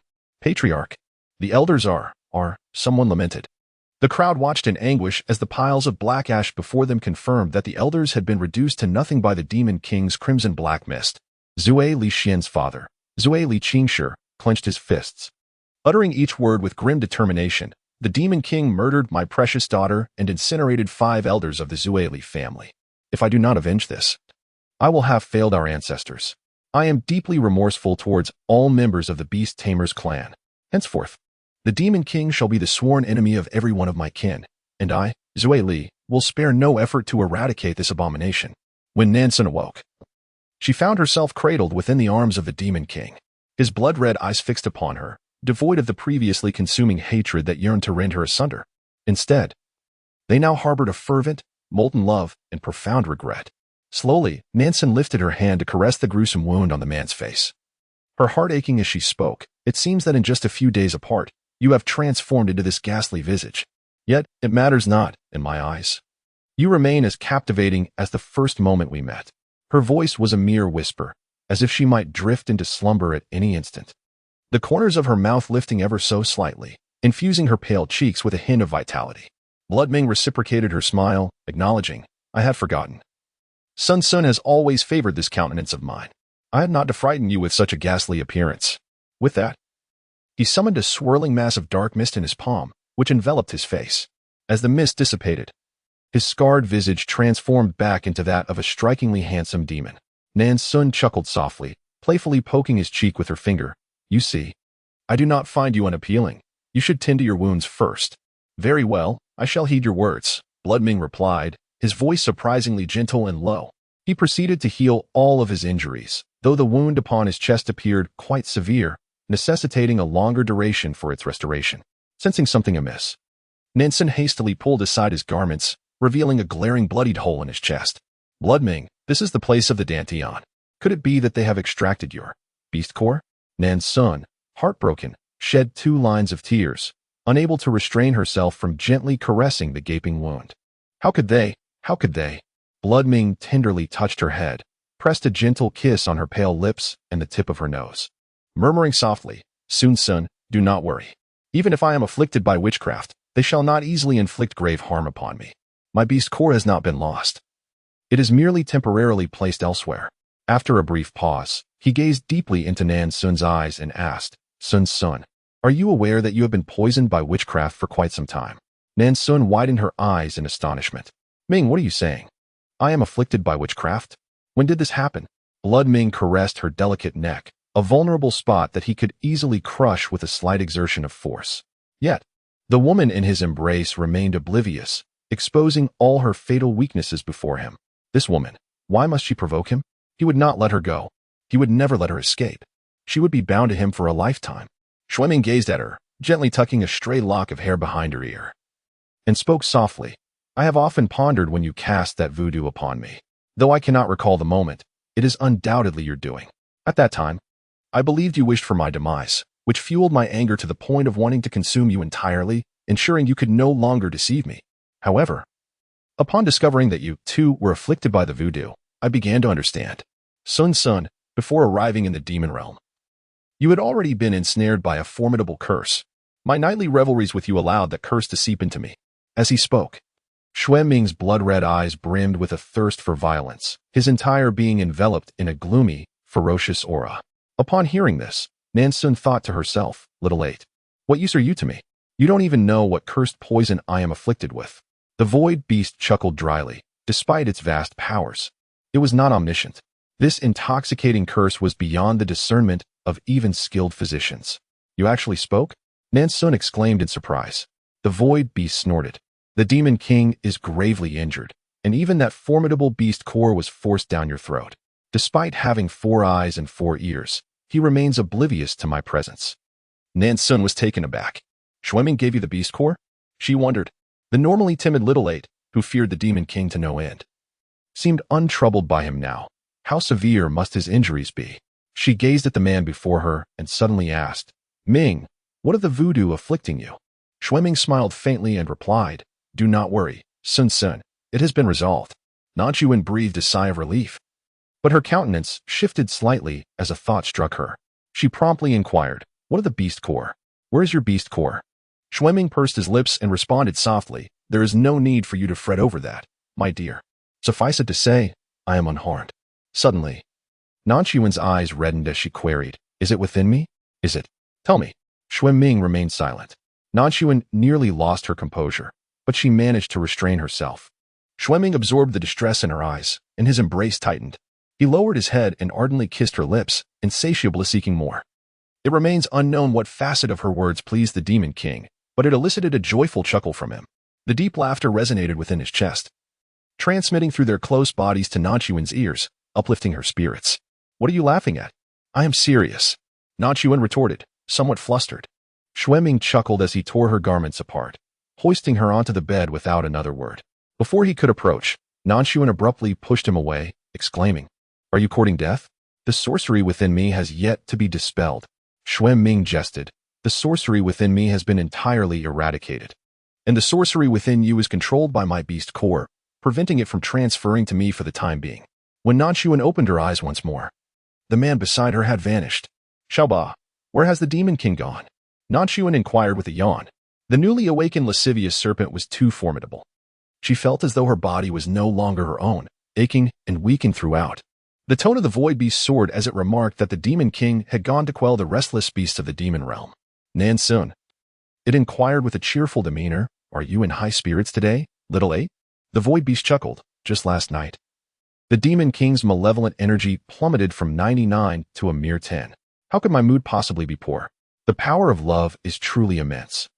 It is you who has led the Demon King to rediscover that this world holds wonders beyond mere slaughter and consumption. I surmise that once he avenges himself, the last 10 points of malevolence will vanish entirely. Hiki. However, Nan Xun did not share its exuberance. After a moment of silence, she suddenly asked, if he were to lose his beast core, could he still triumph over the human race and the divine beast led by the Azure Dragon? The void beast gasped. Are you genuinely concerned for the Demon King? You cannot possibly be falling for him. Nan Xun rolled her eyes. I distinctly remember the Demon King tearing flesh from my shoulder. The sensation was so excruciating that I felt I might perish on the spot. The void beast responded with a simple "oh." Nan Xun continued. I recall even more vividly the image of the Demon King swallowing the intoxicated Li Xian whole. That sight was too beautiful to behold, yet it haunts my dreams every night. The void beast merely echoed, oh. With a cold snort, Nan Xun declared, do you truly believe I would fall for a lecherous serpent who would devour me at the slightest provocation? Were it not for my quick wits and superb acting skills, I would have long since been consumed by this pervert. Gazing at a luminous pearl embedded in the wall, her dark pupils shone brightly against the faint, eerie glow. She remained acutely aware of her surroundings. Perhaps there was a fleeting moment of tenderness in her heart during the best of times with Blood Ming. Yet she had always been a person of such rationality that she seemed almost devoid of emotion, acutely aware of her own purpose. Moreover, had it not been for her fortunate disposition and high emotional intelligence, she might have truly fallen victim to Blood Ming's whims. This is no mere exaggeration. The Demon King would vanish for a spell each day, leaving the remainder of the time to linger in the palace, unabashedly indulging in their intimate encounters. Initially, it was simply a matter of pressure. However, unbeknownst to her, under the influence of some advice, the Demon King suddenly found enlightenment, transforming their surroundings countless times, from the vanity to the stone table, the floor, and even the walls. The positions they explored multiplied into an astonishing array, and they reveled in their playful mischief. Nan Xun longed to curse, yet each time, she found herself utterly devoid of the strength to do so. Soon, I have issued a challenge to both the human and beast clans, promising a confrontation in 10 years. Regardless of the outcome, neither side shall wage war again for a millennium, ensuring 1,000 years of peace for the Yinchuan continent. With an audacious caress, Blood Ming's hand roamed over the soft flesh of Nan Xun's waist, his tone remarkably earnest despite the lewd gesture. He affectionately extended his serpent-like tongue to brush against her lips, a playful smile illuminating his eyes. Do you realize how many desire my beast core, Sun Xun? Why do you always regard what others covet with such disdain? After uttering these words, Nan Xun inwardly confided in Aaaah, I feel rather shameless. Capable of weaving sweet nothings with ease, yet it is all thanks to your gift of the Book of Love words. Indeed, Nan Xun's affectionate words stirred something deep within Shui Ming. He playfully tapped her nose, his eyes brimming with tenderness. Very well, I shall heed your wishes, Xun. I will swiftly bring this matter to a close. Did you not express a desire to traverse the lands, exploring the beauty of nature? Once this great conflict concludes, I shall accompany you. Joyfully, Nan Xun wrapped her arms around his neck, exclaiming, you promised. With that, she leaned in and kissed him, murmuring, hurry and retrieve the beast core. Shui Ming chuckled softly, engaging in a playful exchange before extending his long serpent-like tongue to extract the blood-red core from within her. No one could have imagined that the current Shui Ming was once a bloodthirsty beast, reveling in raw flesh and the taste of cold blood. Now, he skillfully wielded chopsticks, lifting a portion of greens and placing them in Nan Xun's bowl, his expression one of endearment. You cannot subsist solely on meat. You must consume some vegetables. Nan Xun, a true carnivore at heart, grimaced at the sight of the greens in her bowl. With a huff, she promptly picked up a handful of shredded carrots and placed them in Shui Ming's bowl, her eyes sparkling with mischief. Shui, consuming more carrots is beneficial for your health. Seeing the change in Shui Ming's expression, Nan Xun erupted into laughter. She had inadvertently discovered his intense aversion to carrots, though, in truth, They were not actual carrots, but a vegetable with a similar texture and hue. She had mistaken them for carrots. Whenever Xue Ming teased Nan Xun, she would retaliate by serving him these carrots. Over the past few days, he had playfully tormented her, leaving her displeased, and thus, she resolved to prepare a dish of stir-fried shredded carrots daily. Although Xue Ming's countenance had changed, he obediently consumed the carrot that Nan Xun had offered him, and then, with a stern expression, he looked at her, insisting that she finish every last piece of the vegetables in her bowl. Reluctantly, Nan Xun complied and ate the greens. After they had both indulged in their meal, an unspoken understanding enveloped them, plunging them into silence. Xue Ming, the day of the great battle is 3 days hence. Nan Xun finally spoke. Xue Ming responded with a soft hum. Do not worry, I shall remain unharmed. Once the battle concludes, regardless of the outcome, both parties will adhere to the agreement of a truce lasting a millennium. Extending her hand, she intertwined her fingers with his. You must return safely. Promise me. In response, Xue Ming conjured a bracelet made of blood beads from thin air and fastened it around her wrist. His voice low and earnest. This bracelet is crafted from the hardest scales of my being. No one but I can remove it. Should you encounter any peril, simply shake the bracelet and call my name 3 times. No matter the circumstance, I will find you at once. Curiously, Nan Xun gazed at the bracelet on her wrist, gave it a gentle shake, and then called out 3 times, Xue Ming, smiling as she inquired, is it really that simple? Xue Ming playfully pinched her nose, his lips curling into a smile. Indeed, it is just that. Once Xue Ming had departed, Nan Xun yawned lazily and remarked, Little 8. After a decade of confinement within these walls, I have nearly forgotten what the sun outside looks like. Alas, could this be considered a form of pampering? Nan Xun has been in the demon realm for quite some time, yet she has encountered very few beasts that reveal their true nature.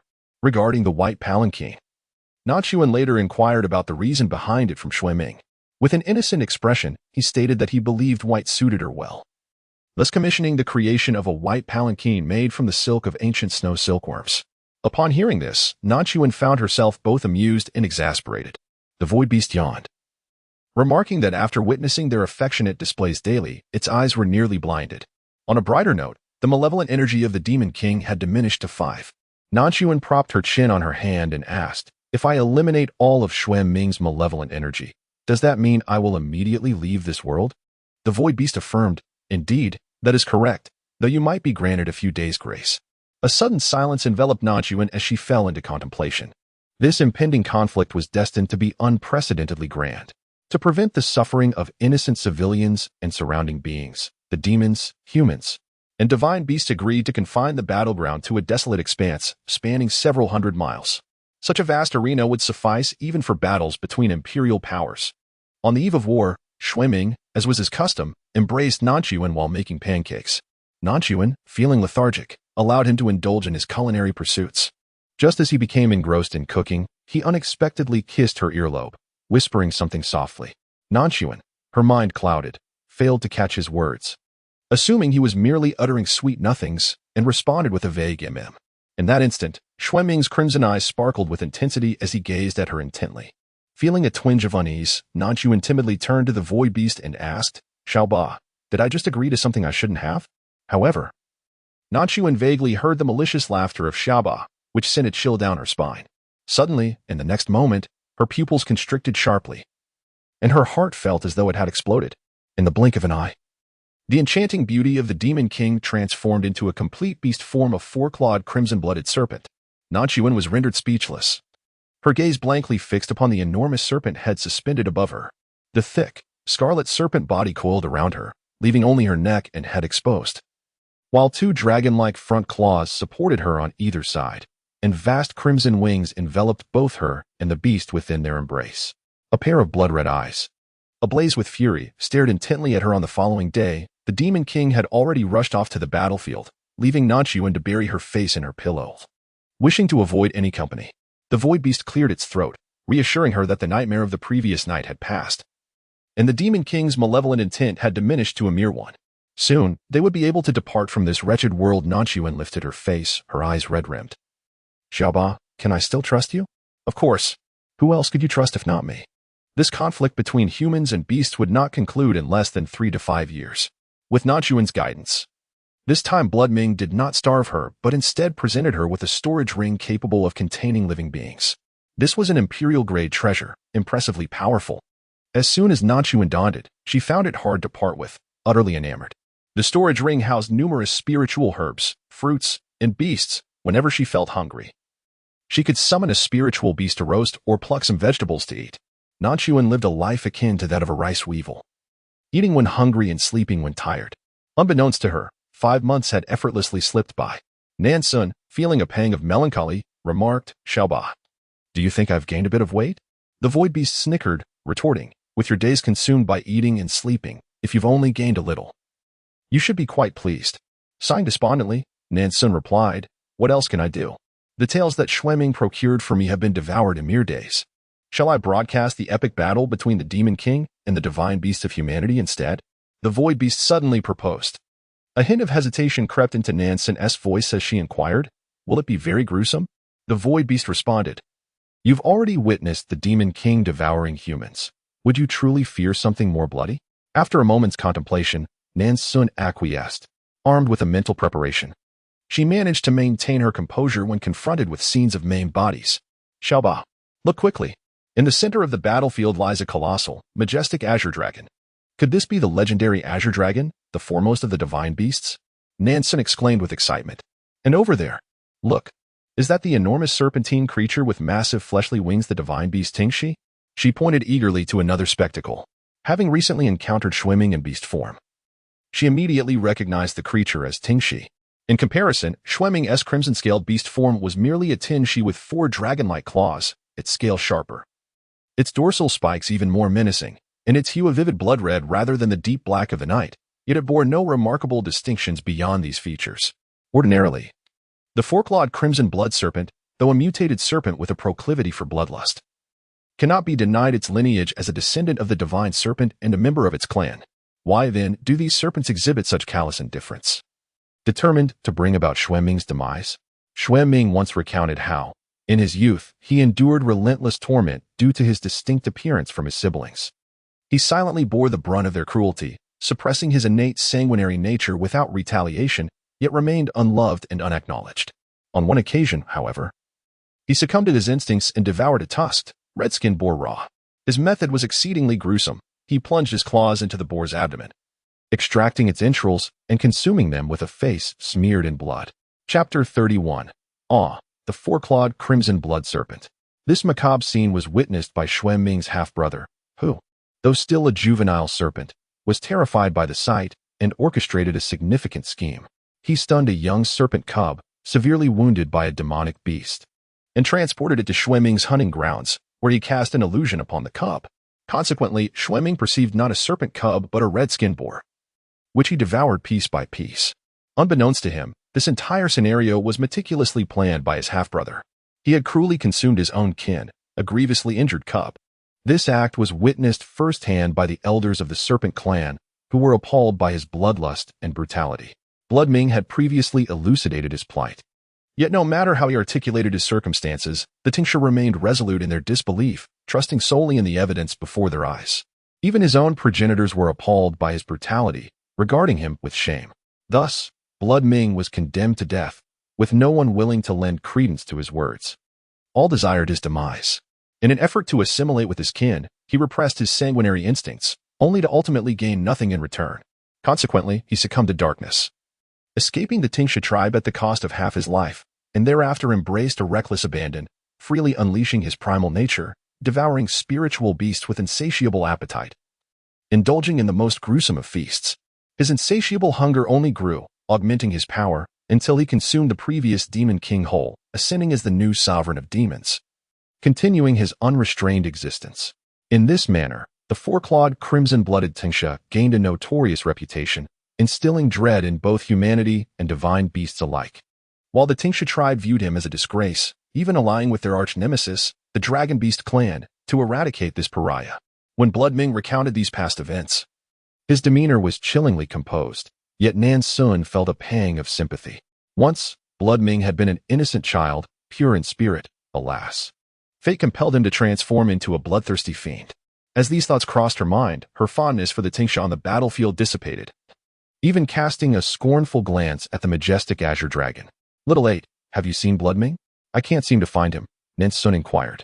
Isn't that small black dot him? The void beast replied.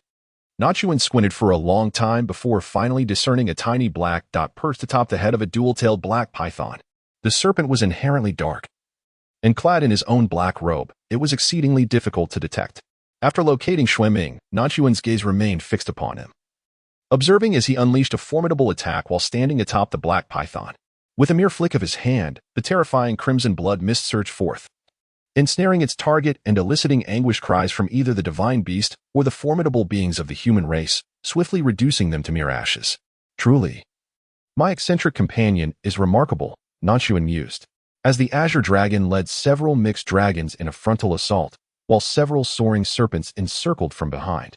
Nan Xun felt a tightening in her breath and indignantly exclaimed, "It is utterly shameless to overwhelm with numbers." The void beast replied, "Do not be hasty. Your eccentric companion is quite capable.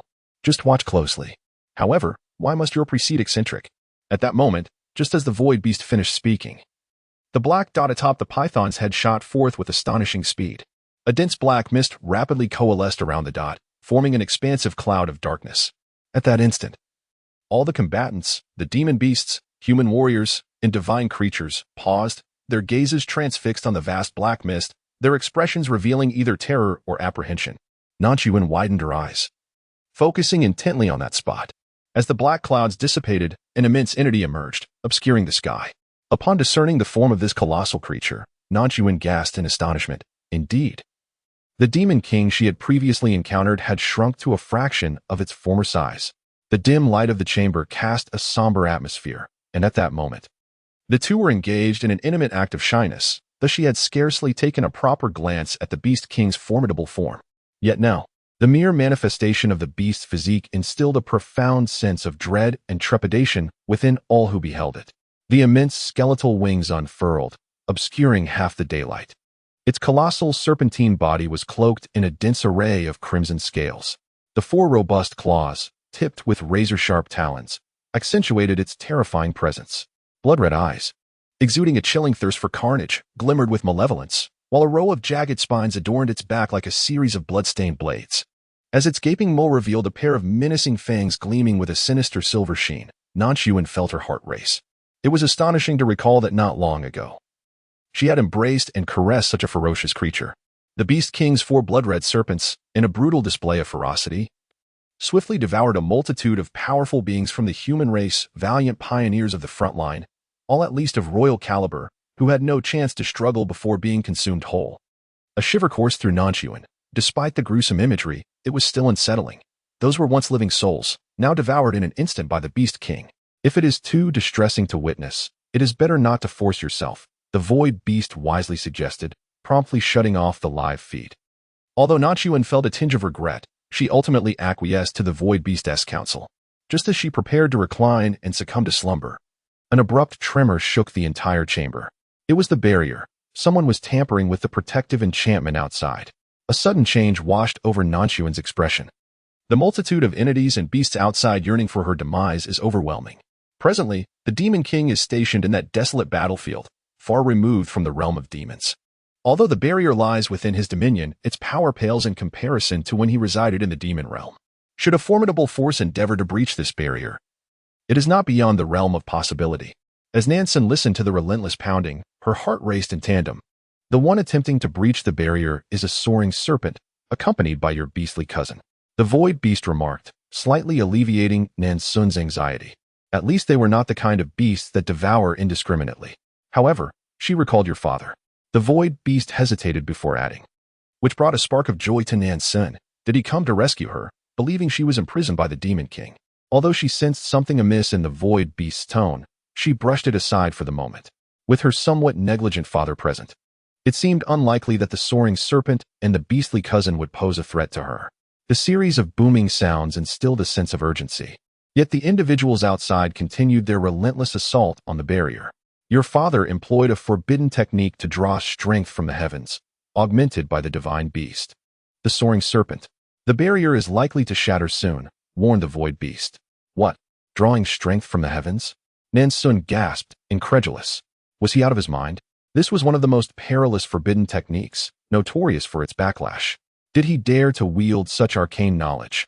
unafraid of the consequences from the heavens?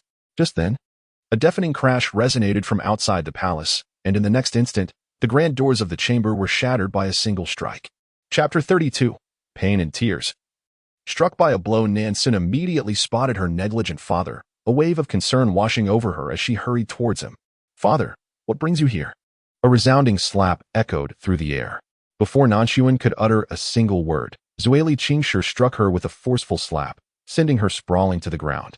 Blood trickling from her lips, stars dancing before her eyes. Clutching her swollen face, Nan Xun gazed incredulously at her so-called father, inwardly raging at Aaaah. I was genuinely concerned for his well-being, and yet he chooses to strike me without hesitation? Is this truly the father of Zueli Xian? Her father, Zueli Qingshi, pointed an accusatory finger at her, his voice laced with fury. "Unfilial daughter, to think that I had presumed you perished at the hands of the Demon King, only to discover that you have conspired with that beast. While the entire Beastmaster clan stands in defiance against the Demon King, you luxuriate in his palace. Were it not for Lord Hei's eyewitness account, I would scarcely dare believe it. You, bring shame upon the Zueli family." A man clad in dark blue interjected with an air of indifference. "Zueli clan leader, perhaps it would be prudent to reserve these reprimands for another time. We must prioritize our urgent matters at hand."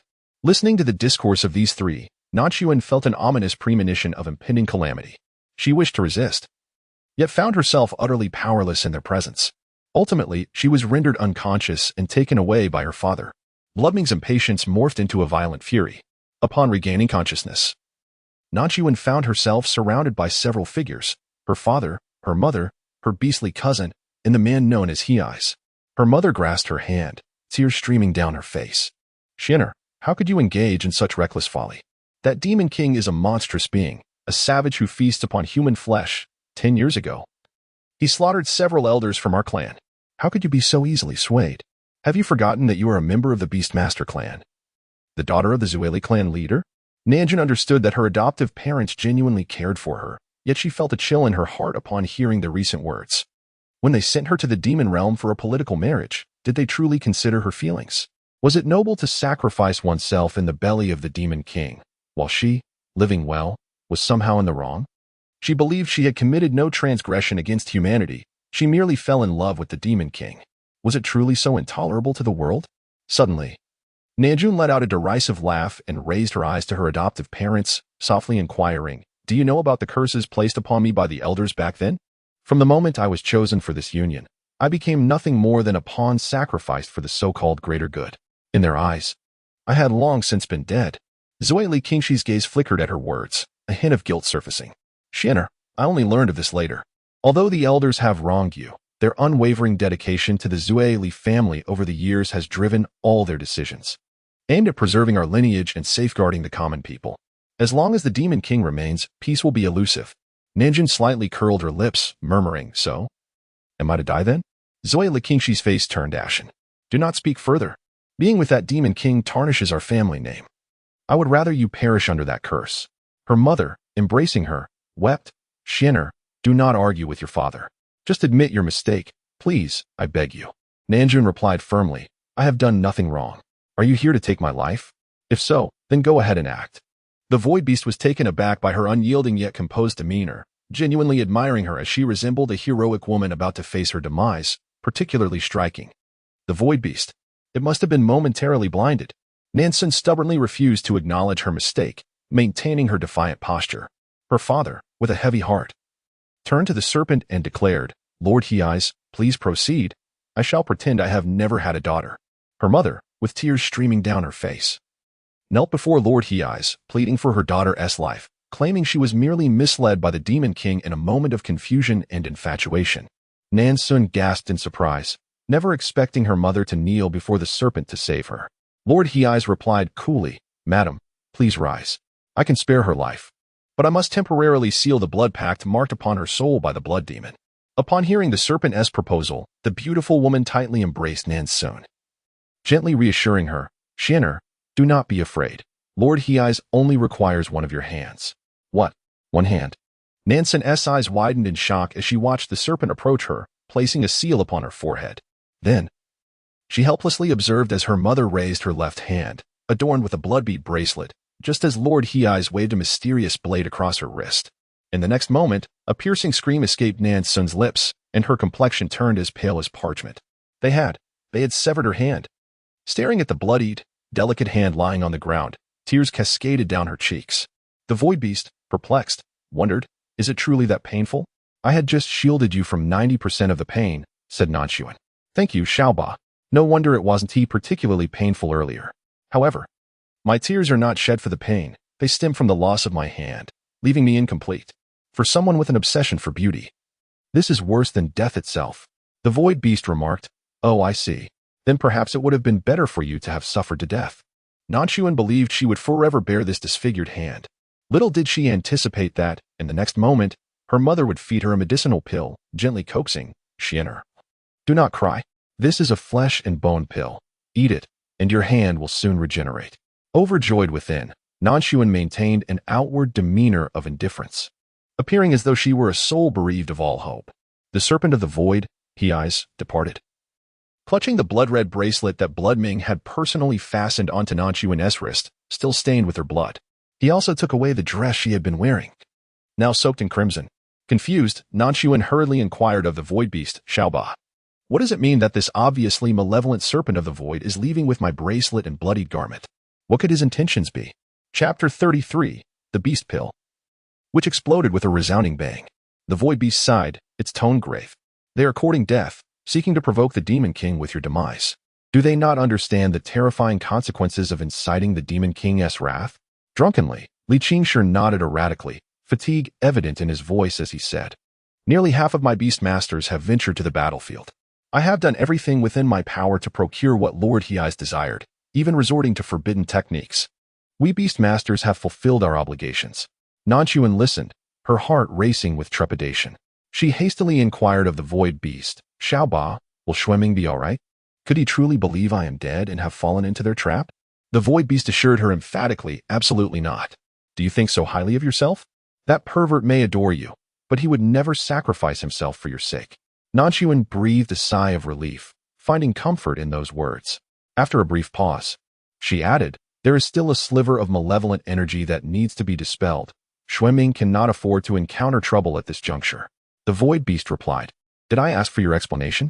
Nan Xun simply said no, and then settled back onto her bed to recuperate. However, it was not long before a piercing scream jolted her awake. With a swift motion, she sat upright, rubbing her forehead as she exclaimed, Aaaah. Did you just see a ghost? Your scream is unbearable. Nan Xun continued, Aaaah, stop joking around. It's not amusing in the slightest.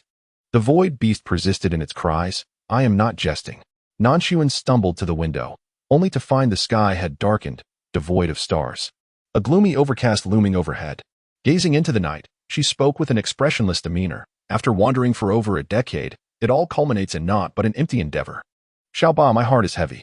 The void beast weeps, deepening my sorrow. If only the malevolent intentions of the Demon King were to diminish to naught, I could amass a great deal of merit from this world alone. Success was within reach, yet now it has all vanished. Sob, sob. Nan Xun lacked the disposition to console it. Suddenly, an idea struck her. Her expression shifted abruptly as she commanded, Aaaah, quickly, show me the situation on the battlefield. Amidst the blood-soaked battlefield, the azure dragon and the ascending serpent stood united, confronting the four-clawed crimson blood serpent on the opposing side. Nan Xun recognized that serpent. It was the one named Aaaah. Aaaah brandished a blood-stained garment, a cruel smile curling at the corners of his lips. Xueming, it has been a while. I trust you are well.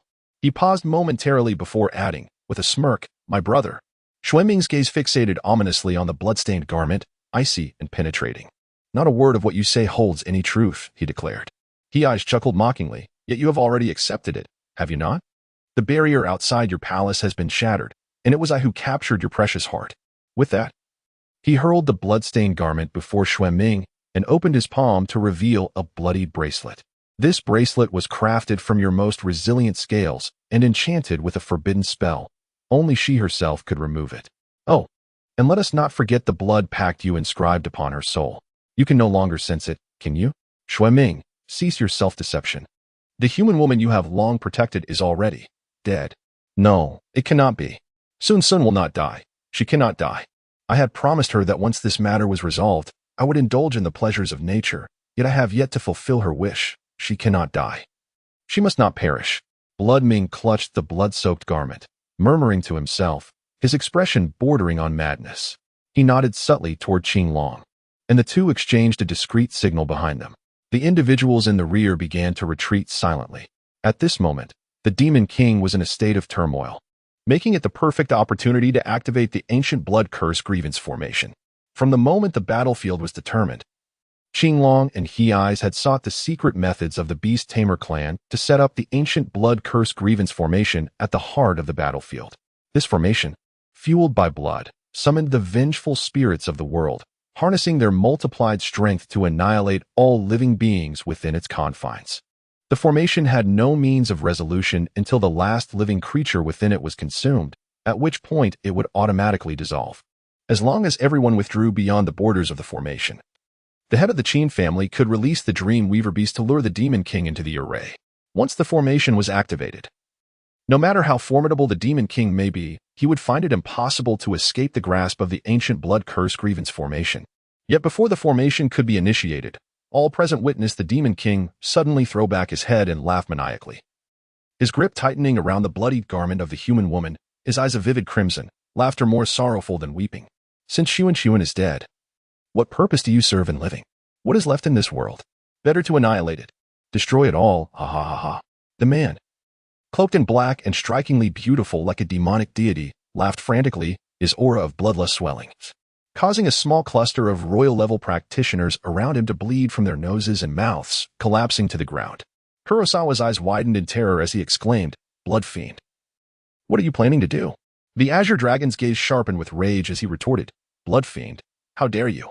Kurosawa urgently commanded the Azure Dragon, "Do not engage him in debate. We must swiftly retreat and activate the ancient blood curse spirit array." A sinister smile curved upon the lips of the Demon King, revealing a chilling, bloodthirsty grin. "It is too late. None of you shall escape. Come, join me and soon in this burial." In that moment, Nan Xun's eyes widened in shock as she called out, Xiao Ba, what is Blood Fiend intending to do?" The Void Beast, equally bewildered, speculated, "I suspect he intends to self-detonate his beast core. This is disastrous. After millennia, if that core explodes, it will." Before Xiao Ba could finish, the scene abruptly halted as the ground trembled violently. The pitch-black night sky was illuminated by a blinding crimson light, making it as bright as day for an instant. Shortly thereafter, a tremendous roar echoed from a distant place, resonating painfully against the eardrums of those present. Nan Xun's legs weakened, and she collapsed to the ground, staring vacantly at the sky, which glowed as brilliantly as day. As the blood light gradually dissipated, the sky darkened once more. Chapter 34, They are all dead. "Why aren't you?" "Xiao Ba, what just transpired?" Nan Xun asked, her gaze still fixated on the heavens. The Void Beast sighed. The Demon King detonated his beast core. The immense power obliterated everyone on the battlefield, including demons and divine beasts, reducing them to ashes. Were it not for the isolation barrier previously erected by the human race outside the battlefield, a significant portion of the Silver River continent would have been annihilated. Suddenly, Nan Xun clutched her head, and after a dull ache, a multitude of knowledge flooded her mind. Many essences of beast taming, along with ancient sorcery, secret techniques, and intricate formations. Just moments ago, she had awakened the unique inheritance of the beast tamers. The ancestors of the beast taming clan, or rather the clan itself, were an exceptionally astute lineage. They had drawn inspiration from great demons and divine beasts, utilizing the method of memory transmission through bloodlines, and had sealed the essence of their wisdom within their own blood using an ancient secret art, passing it down to their descendants. When the time was ripe, this inheritance would awaken, and the more gifted the descendants of the beast-taming clan, the greater the inheritance they would receive upon awakening. Nan Xun had not anticipated that her inheritance would awaken at this moment. The Demon King was dead. What would it matter if she awakened her inheritance? Glancing through the knowledge swirling in her mind, her eyes brightened upon discovering a resurrection spell. If resurrection was indeed possible, could she bring the Demon King back to life without anyone knowing? The thought of summoning shattered souls using the grievances of countless blood relatives, or of coalescing new flesh from the blood and flesh of numerous loyal servants, sent a chill down her spine. With a decisive gesture, Nan Xun broke through the door that had been sealed by the secret arts of the Zhe Li Qing stone and swiftly rushed out. "Xian'er, where are you going?" Her mother, who had been guarding the entrance, looked astonished as Nan Xun burst forth. "Mother, I am heading to the battlefield. This time, please do not try to stop me. You cannot hold me back," Nan Xun declared, her expression resolute. As she spoke, Nan Xun suddenly closed her eyes. In an instant, immense mental energy was unleashed. "O spirits of the myriad beasts, lend me your strength," she implored, gazing into the distance. When the earth trembled and the heavens displayed strange omens, all members of the Beast Tamer clan rushed out of their abodes, gathering together amidst a cacophony of voices. At that moment, a sudden sound of winged creatures and beasts echoed from afar. A golden-winged roc soared swiftly towards them, followed by azure birds, majestic black eagles, and vibrant multicolored birds, each bringing forth a dazzling array of hues that painted the sky in a brilliant spectacle. Meanwhile, land animals came galloping forth, prompting the crowd to clear a path as various spotted leopards and iron-winged lions sprinted towards them. A wave of astonishment swept through the onlookers. As beast tamers, they could sense that these spirit beasts had been summoned by someone. However, the capable clan members, including the younger generation such as Aaaah and Qin Yuxian, had all followed the divine beasts into battle, taking with them the spirit beasts from the surrounding area. So, from whence did this large group of spirit beasts emerge? If they hailed from distant lands, how formidable must the mental prowess of the beast tamer who summoned them be? The crowd watched in awe as this assembly of flying and running creatures entered the residence of the Zueli family. Shortly thereafter, the leading golden-winged roc emerged above the Zueli estate, bearing upon its back a woman clad in white. Her garments flowed gracefully, untouched by dust. Surrounded by ethereal birds and followed by beasts, resembling a celestial goddess descending from the heavens. "Xianer, do not go." Zueli Xian's mother stumbled forward, her eyes brimming with tears as she gazed after the departing figure. The crowd murmured about her daughter's perceived lack of talent in beast taming. Yet who had summoned the myriad of beasts just moments ago? Had I known this day would come, I would have heeded the warnings of the elders who vowed never to sacrifice her. She is now off to seek that abominable creature, to accompany it in its demise. The crowd remains oblivious to the fact that a battlefield has been reduced to ashes. They believe Nan Xun is marching towards her own death, while in truth, she is merely there to collect the fallen. The golden-winged roc carries Nan Xun directly to the battleground, and the horde of beasts that follows scent the essence of countless companions, lamenting in anguish. The acrid stench of blood and death still lingers in the air, instilling fear in the beasts, who dare only to linger on the periphery. The golden-winged roc, a distant kin of the divine Kuanping, is impervious to the miasma of death and escorts Nan Xun to the heart of the battlefield. Surveying her surroundings, Nan Xun finds herself utterly alone. Save for the flowing crimson blood pooling at her feet, its metallic scent overwhelming. Everything has vanished, she murmurs, suddenly feeling a sharp pang in her chest. The golden-winged roc affectionately nudges her leg with its head, as if to offer comfort. "I am unscathed, thank you," Nan Xun replies, gently stroking the tufts of golden fur atop its head. Together, they traverse the river of blood, and as far as the eye can see, desolation reigns for 100 miles. Nan Xun's hand clenches slightly, and she murmurs softly, "Little eight, you once told me to treat everything in this world as a game, that the events within should not be taken to heart. Yet, these were undeniably living beings, so vividly alive." The void beast falls silent for a moment before responding. "Life and death are decreed by fate. Do not grieve excessively. In truth, it bears the greater sorrow, for it had been on the cusp of redeeming the Demon King, only to have its efforts thwarted by the treacherous Black Serpent." Time drifts as Nan Xun continues her search, until at last, she discovers a few crimson scales within a pool of blood, the blood demon. Nanju's gaze flickered momentarily before she crouched down, delicately gathering the scales into her palm. Upon seeing the scales of the four-clawed crimson serpent, the golden-winged roc suddenly let out a shrill cry. Nanju quickly reassured it. "Fear not. I merely wish to grant the Demon King a proper burial. In this battlefield, where malevolence and resentment linger, only by laying the Demon King to rest can his wrath be appeased." "You are mistaken. This malevolence and resentment do not solely belong to the Demon King, but also to the countless human beings and divine beasts." A voice, heavy with hatred, resonated from ahead. Nanju's head snapped up, and to her astonishment, she beheld the bloodied figure of He-Eyes standing before her. "Xiaoba, how is it that He-Eyes has not perished? He was so close to Bloodming, and the force of Bloodming's self-detonation of the beast core was immense. How could he possibly have escaped incineration?" Nanju furrowed her brow. The void beast elucidated. "He possesses the protective talisman bestowed upon you by the Demon King, the bracelet." He-Eyes staggered toward her. his gaze fixed upon Nan Xun with intense hatred, gritting his teeth as he spoke. I knew he had taken an interest in you, but I had no idea it had escalated to this extent. To leave you with a blood contract is one thing, but to self-detonate his beast core is another. My Tungrué clan mobilized the entirety of our forces to eradicate this aberration, and now, all have perished alongside this vile creature, all of them dead. Ha ha ha. A brief pause ensued, and then his tone shifted sharply. Here, the humans, divine beasts, and demon beasts have all been buried alongside this vile creature, yet you, the most detestable and lowly of humans, remain unscathed. Chapter 35.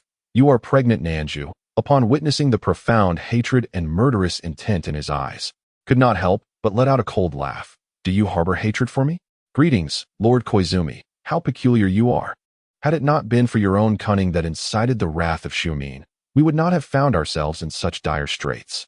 You are the root cause of this calamity, and it is you who deserves the utmost condemnation. Nan Xun rose to her feet, advancing towards him step by step, clutching the bracelet that Xiumin had bestowed upon her, a token that had saved her life. Do you not feel a shred of shame? Koizumi staggered backwards, collapsing onto the blood-soaked ground. He opened his right hand, staring blankly at the shattered blood-bead bracelet that lay in his palm. Nan Xun approached him, mercilessly planting her foot upon his chest, causing him to spew forth blood once more. The woman loomed over him, her voice icy as winter, filled with a desire to plunge a dagger into him. Yet, in his current wretched state, he is unlikely to survive long. I wish not to soil my hands with your demise. With a final glance, Nan Xun mounted the golden-winged rock and departed, leaving behind the bloodied figure, half alive. You seem transformed. As if you have become a different person. I find it quite disconcerting. The void beast suddenly remarked. Nan Xun, her expression devoid of emotion, replied softly. After more than a decade, it is inevitable to be tainted by the darkness, inheriting the capricious temperament akin to Xiumin. The void beast felt a twinge of unease. For a moment, it could not shake the feeling that the carefree Nan Xun it once knew was merely a Aaaah, and that the playful banter they shared was a mere illusion, as if another version of Nan Xun resided within her, a true self that had been concealed. The apprehension was palpable. Xiaoba, what is this blood pact that Koizumi mentioned? Nan Xun inquired suddenly. After leaving the battlefield, she found a serene spot amidst the mountains and waters, where she personally dug a grave to inter Xiumin's scales, erecting a nameless monument in solemn remembrance. Little 8, she inquired, gazing at the uninscribed stele. Do you believe that Blood Fiend's self-detonation of his beast core was truly due to me? The void beast scoffed immediately. Are you foolish? Does the Demon King strike you as someone so infatuated as to seek death in such a manner? After a moment of silence, Nan Xun replied. It certainly seems that way. Once He Eyes discarded my blood-soaked garment to him, he detonated his beast core. If not for me, then what else could it be? The void beast retorted disdainfully. His self-detonation was not instigated by you. Rather, it was prompted by He Eyes and the Azure Dragon, who orchestrated the ancient Blood Fiend's vengeful spirit formation. This formation was directly bestowed upon them by your so-called father, and its power is formidable. Once activated, it leaves the Demon King teetering on the brink of death. Yet you know his perverse nature. He would rather drag others down with him, thus he chose to self-destruct. Truly not because of me? Nan Xun hesitated. With a soft "oh," she ceased to pursue the matter further. The hour is late. We must embark, the void beast reminded her. Nan Xun blinked in confusion. Where to? Are you daft? To the next world. Wait, allow me a moment to groom myself. The void beast nearly knelled in exasperation. We are on the verge of departing for another world. And you still wish to groom yourself? You don't understand. If death is inevitable, it should be met with a semblance of beauty. With a chuckle, the void beast acquiesced. It could sense Nan Xun's discontent. After a floral bath to cleanse herself of the stench of blood, her lustrous black hair was meticulously arranged. Gazing into the lake for an extended time, Nan Xun asked Little 8, how do I appear in my attire and demeanor now? Beautiful, perfect. The void beast within the bracelet discreetly rolled its eyes. Nan Xun discovered a breathtakingly ethereal sea of flowers and posed in a beautifully chaotic manner. It was only after the red petals scattered across the ground and adorned her white dress that she turned to the void beast and said, All right, little Ba. Let us embark on our journey to the next world. The void beast mused internally. Finally, this ancestor has finished her antics. It began to channel its power. Seeing that little Ba had yet to make a move, Nan Xun was perplexed. She had maintained this exquisitely aesthetic pose for so long that her limbs were starting to stiffen. "Little Ba, could you hasten your pace?" she urged. The void beast retorted irritably, "I wish I could, but the issue lies in the fact that your soul cannot be extracted." Nan Xun gasped in bewilderment. What could be the reason for this? The void beast scoffed. "You ought to reflect on your own actions. Have you perhaps taken something you shouldn't have? I warned you not to carry anything from this world when you departed. Did you treat my words as mere whispers in the wind?" Nan Xun pondered for a moment, and suddenly exclaimed, "Could it be because of the storage ring on my finger?" The void beast bellowed, "Then throw it away at once." Nan Xun hesitated. "Must I really part with it? Can't I wear it to my demise? After all, my soul cannot be taken along." The void beast gritted its teeth. "Absolutely not." With a sigh of regret, Nan Xun finally removed the storage ring that Blood Ming had gifted her. "It truly is gone," she remarked, pausing briefly. "Do my clothes count as well?" The void beast contemplated. "I am uncertain. Perhaps you should try removing them?" Nan Xun. At this moment, the harrowing conditions of the battlefield had spread throughout the entire Yinchuan continent, enveloping it in a shroud of sorrow. In the quest to eradicate the Demon King, the human race and divine beasts united against a common foe. Those with any semblance of capability took to the battlefield, and the Zueli family. As the foremost among the 5 great clans, led by example, every capable member of the younger generation joined the fray, only to find themselves reduced to ashes. Nan Xun spent her days secluded in her courtyard, pondering with Xiao Ba the reasons for her inability to leave this world. A month later, the void beast suddenly exclaimed, "At last, I understand why."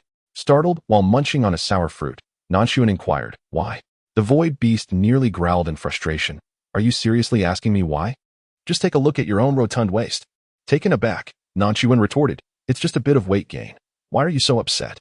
The void beast lamented. "It's not just weight. You were pregnant, and it's been a full 6 months." Realization dawned upon Nan Xun as she recalled that 6 months prior coincided with the departure of Blood Ming and the onset of the Great Battle. It made sense now, as she had been feeling increasingly heavy, particularly in her abdomen. The void beast could hardly contain its admiration for her nonchalant reaction. "Xiao Ba, do you think I can give birth to this child?" Nan Xun suddenly asked, her dark eyes shimmering with light. The void beast gasped, "Have you lost your mind? You are meant to leave this place. Since the void beasts have the potential to traverse into this world once, they can certainly do so a second time. This time." The void beast remained silent for an extended period before finally emitting a sound of acknowledgement. Nan Xun surmised that if her kin were to discover the presence of the Demon King's offspring within her, they would undoubtedly break her legs and terminate the life of her child. Thus, after leaving behind a letter, Nan Xun stealthily departed from the Zueli clan. The golden-winged rock bore Nan Xun northward, and under Xiao Ba's guidance, she discovered a mountain range rich in spiritual energy. Nan Xun temporarily took refuge in this serene locale, while the golden-winged rock, unwilling to part ways, chose to remain as her guardian spirit beast. Observing her visibly rounded belly, Nan Xun anxiously inquired of Xiao Ba, "It has only been 7 months. Surely this child will not linger within me for 3 or 4 years, will it?" The void beast reassured her, "Rest easy. In 3 months, you shall give birth." Before the 3 months had elapsed, the guardian golden-winged rock unexpectedly bid farewell, declaring it had found its counterpart. The 2 magnificent rocks planned to soar through the skies, and, once they had enjoyed their adventures, to raise a brood of their own. As Nan Xun watched the golden-winged rock fade from view, a pang of sadness tugged at her heart. If you find yourself lonely, you can summon a host of spirit beasts to keep you company. After all, you are now an exceptionally skilled beast master, Xiao Ba reminded her. Finding this suggestion appealing, Nan Xun called forth a delightful array of companions. The avian and terrestrial creatures frolicked and played throughout the mountain range, and perhaps influenced by the spirit beasts. The spiritual energy in the area began to intensify remarkably. Nan Xun gently caressed her belly, gazing at the increasingly pale and emaciated face reflected in the bronze mirror, and sighed. Previously, Shuiming told me that if a human were to conceive a child of a demon beast, their body would be unable to withstand it, and in severe cases, it could lead to death. I thought he was merely trying to frighten me, but it seems that this may indeed be true. The void beast scoffed. Of course it is true. The bloodline of demon beasts is overwhelmingly dominant, not to mention the ferocious 4-clawed crimson-blood celestial serpent. Had it not been for your daily consumption of the Demon King's blood, which improved your physique, you would have likely been drained to a mere husk by the little one in your womb by now. Nan Xun shivered at the thought but continued to tenderly stroke her belly, This child is different. It has never troubled me. Aside from feeling a bit weak, I have not experienced any nausea or abdominal pain. It is quite well behaved. Indeed, it proved to be true. During childbirth, she felt only a fleeting moment of pain. Yet, as she beheld what she had given birth to, a mere egg, she felt utterly bewildered. How could she forget that the father of her child was a serpent? And a formidable one at that, the four-clawed crimson-blood celestial serpent. She had eagerly anticipated cradling a plump, rosy infant, only to find herself holding a smooth, glossy serpent's egg instead. The void beast, reveling in her predicament, chuckled. I couldn't bear to tell you earlier because I knew you were so blissfully unaware. I had known from the start that you were carrying an egg. Ignoring Aaaah, Nan Xun gently touched the egg in her hands, bestowed a soft kiss upon its shell, and then carefully placed it in a basket, covering it with a small handkerchief. On the following day, Nan Xun hastily crafted 10 exquisite egg covers, each fashioned from the finest fabric. She placed the eggs into these covers, allowing only a small portion of each egg to protrude. Noticing the egg surfaces were overly smooth and unadorned, Nan Xun's playful spirit ignited. She took a pin and drew a pair of cartoonish big eyes, along with a nose and mouth, with the mouth playfully sticking out a tiny tongue, rendering it particularly endearing. The void beast interjected. The egg has been laid. It is time for us to depart. Nan Xun exclaimed, but it hasn't hatched yet. The void beast scoffed. Do you still wish to wait for it to break free?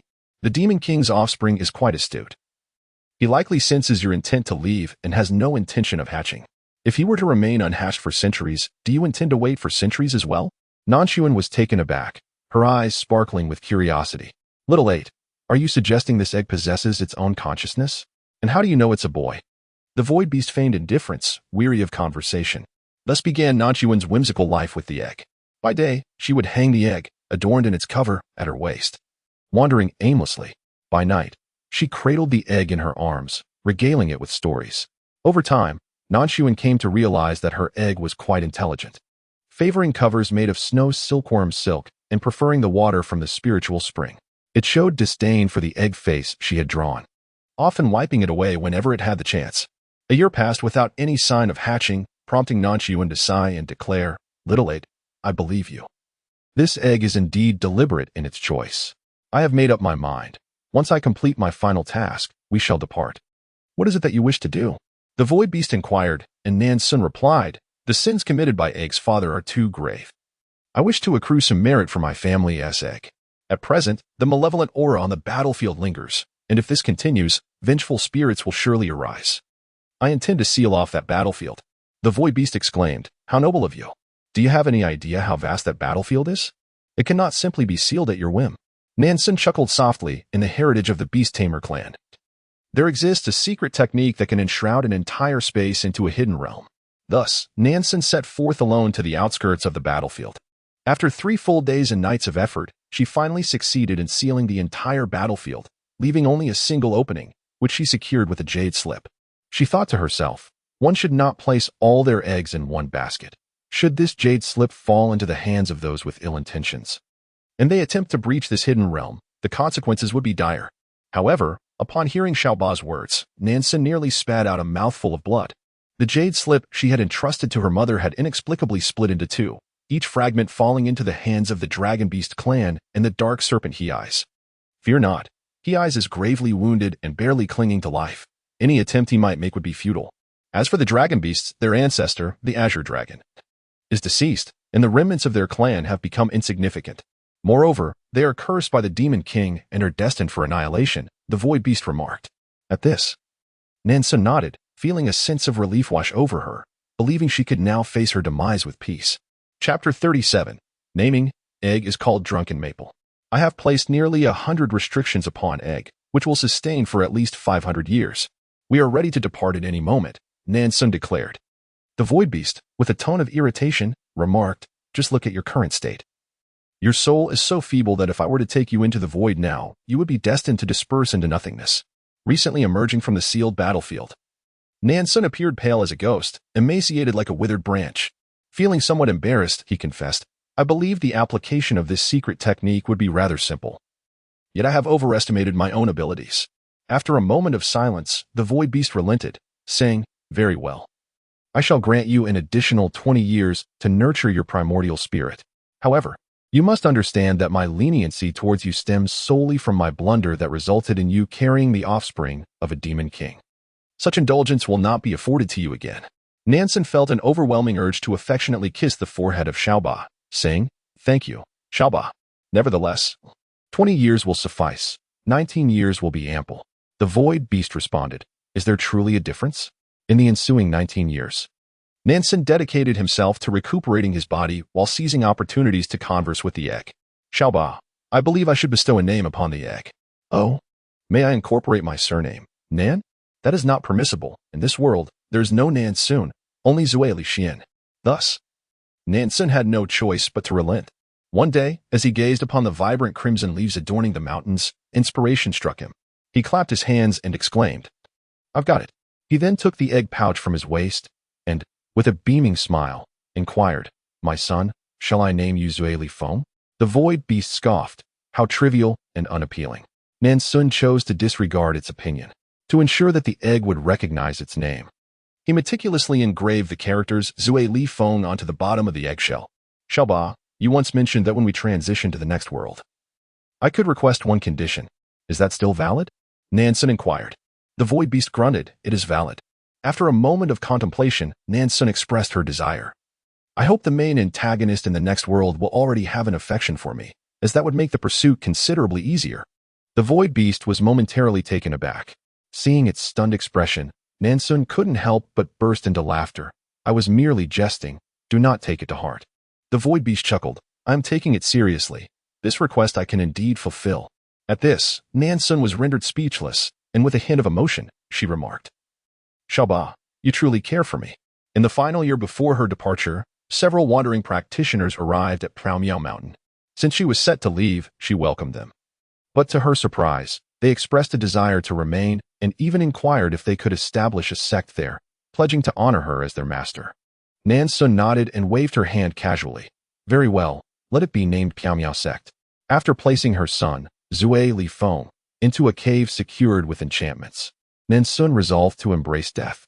On the day of her demise, Miao sect had already amassed 100 disciples, who bowed in reverence and performed grand gestures of respect.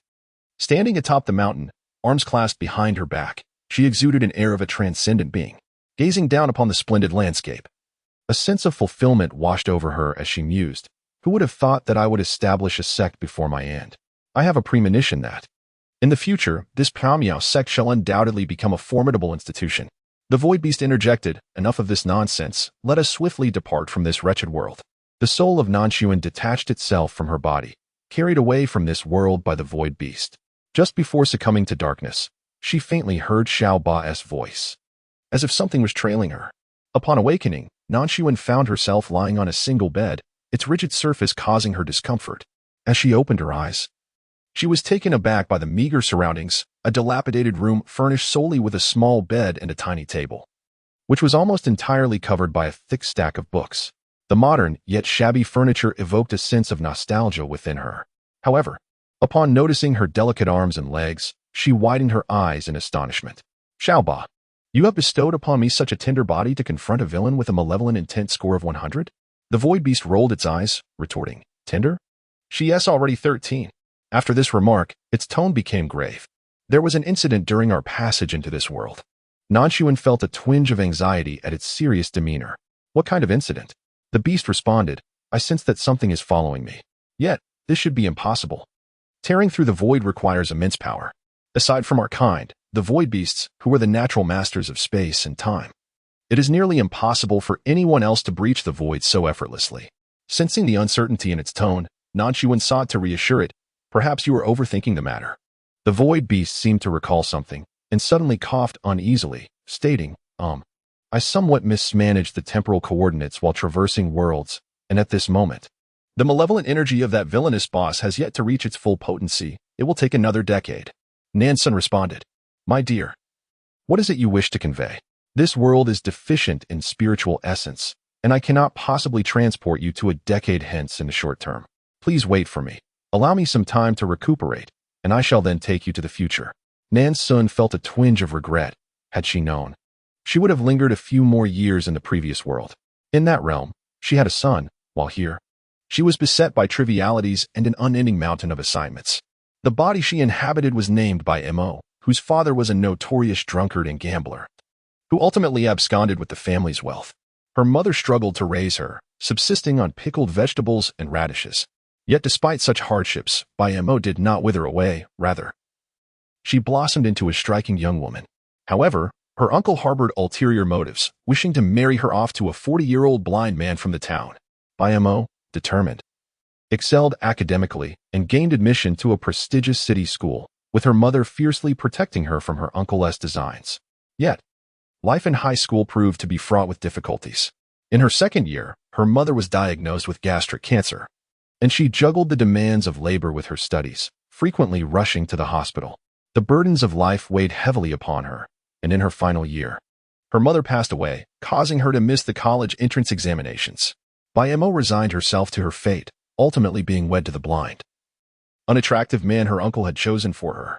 She endured domestic abuse, and the unbearable strain culminated in her tragic decision to end her life with poison at the age of 30. Nan Xun, alas. Void beast, sigh. I have already liberated the soul of Mo, commandeered her body, and transported you back to when she was 13. Presently, Mo has just been accepted into a prestigious school in the city and is set to leave the small town tomorrow to experience middle school life. The mere thought of studying alongside a group of younger peers fills Nan Xun with trepidation. Chapter 38, World 2, A Rendezvous with the Malevolent Spirit. On the following day, Nan Xun bid farewell to her emaciated mother, embracing her as she said, "Mother, I will study diligently. Please take good care of yourself in my absence." Her mother, with a look of contentment, replied, Mo, you need not worry about tuition or living expenses. I will sacrifice everything to ensure you receive the education you deserve. With teary eyes, Nan Xun set forth alone on her journey to the city. While other children were accompanied by their parents, she alone carried her worn-out backpack, registering herself and handling the boarding school formalities. "I sense your spirits are quite low," remarked the void beast suddenly. Nan Xun forced a smile, responding, "It's nothing. Just thoughts of my mother. She is likely my only emotional anchor in this reality." Her mother had invested considerable effort in her upbringing, but never pressured her to pursue any particular discipline. Though she was not obliged to learn the refined arts of piano or violin, she did so out of her mother's affection, achieving a level 10 proficiency. Nan Xun had a passion for taekwondo and combat sports. Upon learning of this, her mother offered unwavering support, encouraging her to pursue whatever endeavors she desired. They are both teachers and friends. The mother's indulgence has cultivated her optimistic and carefree nature. Yet, perhaps due to the shortcomings of her father, she possesses an inherent indifference. Xiaoba, do recover swiftly. Although I was once an academic prodigy, I truly do not wish to relive my school days. Void beast, oh dear, are you not aware that the last Xuanwu world is an advanced realm? Transporting you back and forth consumes an immense amount of spiritual energy, you know? Experiencing the life of a student once more is a dream many long for. You should count your blessings, humph. Under the persuasion of the void beast, Nan Xun began to liberate herself. After all, no one in the school knew Mo, so she had no fear of losing her facade.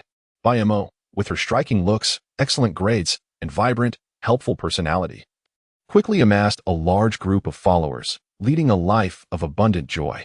In an effort to alleviate the burden on Mo's mother, Nan Xun, disregarding her own pride, applied for every financial aid opportunity that arose at school. Her applications were written with such poignant desperation that several of her teachers were moved to tears. They became particularly attentive to her needs, ensuring that whenever any aid became available, she was the first they thought of. During the high school entrance examination, Nan Xun lived up to expectations by ranking first in the entire city, securing her place at a prestigious high school, thus bringing honor to her alma mater and receiving a substantial amount of funding. The town's mayor, upon learning of her achievements, also provided financial support, covering her tuition for all 3 years of high school. Her mother, overwhelmed with joy, wiped away her tears, while her uncle, who had always harbored the ill wish for her to abandon her studies and marry, momentarily set aside his unwelcome thoughts. However, Nan Xun ultimately faced the fated calamity that befell Mo. Mo's mother collapsed and was hospitalized, diagnosed with late-stage gastric cancer. Each day, Nan Xun ran back and forth, exhausting herself to the point where her delicate face grew gaunt. Yet, on the eve of the college entrance examination, her mother passed away. preventing her from taking the exam the following day. Nan Xun collapsed onto the ground, lamenting to Aaaah, "I feel as though my very essence is being drained away." The void beast expressed a tinge of guilt. "Just a little longer, my spiritual energy will soon be replenished, no more than a month's time." After giving Bai Mo's mother a proper burial, Nan Xun sold their house and departed from the small town alone. With only a high school diploma, she pondered how to earn a living for herself when suddenly Aaaah exclaimed joyfully, "I have recovered. Now, I shall take you 4 years into the future." Before Nan Xun could voice her thoughts, darkness enveloped her. 4 years later, Nan Xun shared a 2-bedroom apartment with a roommate. The space she occupied, though modest, was impeccably tidy. The balcony was adorned with several hanging potted plants and a bamboo rocking chair, creating a serene ambience that resonated with her aesthetic. "Aaaah, what am I doing now?" Nan Xun inquired. To her astonishment, she realized she had resorted to singing for a living. How dismal. "But Aaaah, what has happened to you? You sound rather lackluster." Nan Xun quickly added, "No, Aaaah, without you, how will I locate the malevolent villainous boss worth 100 negative thoughts?" The voice of the void beast grew fainter, and the earlier request you made was not something the target of this world would pursue willingly. They would surely come to you of their own accord. "Well, I shall retire for the night." Nan Xun. "Aaaah, Aaaah, Aaaah." Nan Xun called out with deep affection numerous times, yet the void beast remained silent. Without Aaaah, Nan Xun felt a strange sense of unease. However, as she reclined in the rocking chair, the warm sunlight streamed through the window, enveloping her in a gentle embrace. Listening to the soothing melodies emanating from her phone, she soon found herself drifting into a blissful afternoon slumber, momentarily forgetting all her worries. The tranquil music was abruptly interrupted by a ringing tone. Groggily, Nan Xun picked up her phone, her voice thick with sleep as she mumbled a greeting. On the other end, a low, muffled laughter faintly echoed, but it quickly faded away. Startled from her drowsiness, Nan Xun glanced at the unfamiliar number displayed on her screen. Assuming it to be a telemarketing call, she maintained her languid posture, stifling a yawn as she inquired, "Hello, who is this?" There was a brief silence on the line before a calm, measured voice responded, "Hello, is this Bai Mo?" The voice, rich and warm, was pleasing to the ear, yet it carried an unsettling chill, prompting Nan Xun to pull her blanket tighter around herself. "Yes, this is I," she replied promptly. "May I ask who is calling and what it pertains to?" "I am Fuyu. Do you remember me?" the man inquired leisurely, his voice naturally evoking a sense of fondness. Nan Xun found the name Fuyu to be quite familiar, reminiscent of a high school classmate. Fortunately, she had directly traveled back 4 years, just after her high school days had concluded. Otherwise, she would have truly forgotten about someone named Fuyu. Feeling somewhat bewildered, Nan Xun was puzzled as to how he had acquired her phone number, especially since during their 3 years in high school, their conversations had scarcely totaled more than 10 sentences. A low chuckle emanated from the other end of the line, indicating that his mood seemed to brighten at that moment. "Bai Mo, where are you now?" Fuyu inquired. His breath appeared gentle, devoid of any hint of panting at the end of his words. With a sigh, Nan Xun replied, "I am currently working at a bar called Wenxia. To put it elegantly, I am a resident singer. To be blunt, I am merely a performer." After graduating from high school, she had lost contact with everyone and was unaware of their current circumstances. "By the way, Fuyu, what are you up to these days?" In truth, Nan Xun's impression of Fuyu was rather shallow. He seemed reticent, often occupying a corner of the classroom, never paying attention during lectures, and refraining from mingling with others during breaks, exuding an air of profound melancholy. Despite this, he excelled academically. After high school, with the advantage of Aaaah, Nan Xun had suddenly leaped 4 years into the future, leaving her uncertain about Fuyu's current situation. However, before her departure, she had heard that Fuyu had gained admission to the city's top university, although he clearly had the potential to attend one of the nation's leading institutions. Yet he opted to remain in the city. There was a brief silence on the other end of the line before a man's voice emerged, smooth and measured. "After my graduation, I established my own company, named Simo Group." He paused, evidently awaiting a response. Nan Xun was taken aback, realizing he anticipated her reaction. She quickly exclaimed, "Wow. Really? Fuyu, you're truly impressive." The man fell silent, and an awkward atmosphere enveloped the conversation. To dispel the tension, Nan Xun chuckled lightly and playfully suggested, "If you ever find yourself in need of an employee, I'd be happy to work for you. Just so you know, I'm not cut out for high-tech tasks. But serving tea and running errands is certainly within my capabilities. It was then that the man's voice returned, tinged with a subtle laughter and a hint of nostalgia. Aaaah, you're still the same as before. Nan Xun found herself puzzled by this remark. However, he quickly shifted the conversation back to its purpose, stating, "There's a high school reunion in 2 days, and everyone will be attending. Will you come?" Nan Xun felt little inclination to join. Her aim was to await the arrival of the big boss and hasten the resolution of her lingering negative sentiments to transition to the next realm. Fu Yu. I'm sorry, but I've been quite busy lately, so I won't be attending. Besides, you know I didn't even finish university. It would be rather embarrassing. After a moment of silence, Fu Yu suddenly inquired, "Are you really not coming? Everyone misses you." From his words, Nan Xun could discern a hint of melancholy. She thought that one day wouldn't make much of a difference, so she replied, "All right, I'll go." With a sly smile, she added, "Since you, the esteemed boss, personally invited me, I must honor your request. However, you must ensure my protection when I arrive, so that no one can bully me." Fu Yu chuckled softly, "Of course." Nan Xun inquired, "Where is the gathering taking place? Is it far?" "Not far, just within the city," the voice on the other end replied quietly. "I'll send you the address shortly." After a brief pause, the tone grew somewhat subdued. "Aaaah, I'll be waiting for your arrival." Nan Xun found this statement rather peculiar, yet she couldn't pinpoint the source of her discomfort. The fact that he had taken the time to call her with such sincerity naturally prompted her to reassure him once more that she would indeed attend. The call ended, and a notification chimed as the address for the class reunion was sent. Upon reviewing the details, Nan Xun noted that it was indeed nearby, located in a well-known countryside leisure spot in a suburban area of the city. She found it quite intriguing, having expected the class leader to choose a more upscale restaurant. Instead, it was a place abundant with natural charm. Yet, Nan Xun remained puzzled about how Fu Yu had acquired her phone number. During high school, aside from the wealthy, most students didn't own mobile phones. Even those who could afford them were prohibited from bringing them to school, leaving her with no means of contact back then. Unable to comprehend this matter, Nan Xun decided to let it go, perhaps due to the fact that the other party was a prominent figure, making it easy to uncover information with a mere inquiry. After resting on the lounge chair for a while, she began rummaging through her belongings, determined to find a more respectable outfit. Unfortunately, her financial constraints left her with little choice. She couldn't possibly present herself too shabbily at such an occasion. Her roommate, Lin Jingwan, seemingly hearing the commotion, yawned and inquired, Mo, what are you fussing about in the middle of the day instead of resting?" Without lifting her head, Nan Xun replied, "There's a high school reunion the day after tomorrow, and I simply don't have an appropriate outfit." Lin Jingwan, assuming it to be a significant matter, promptly responded, Stop searching.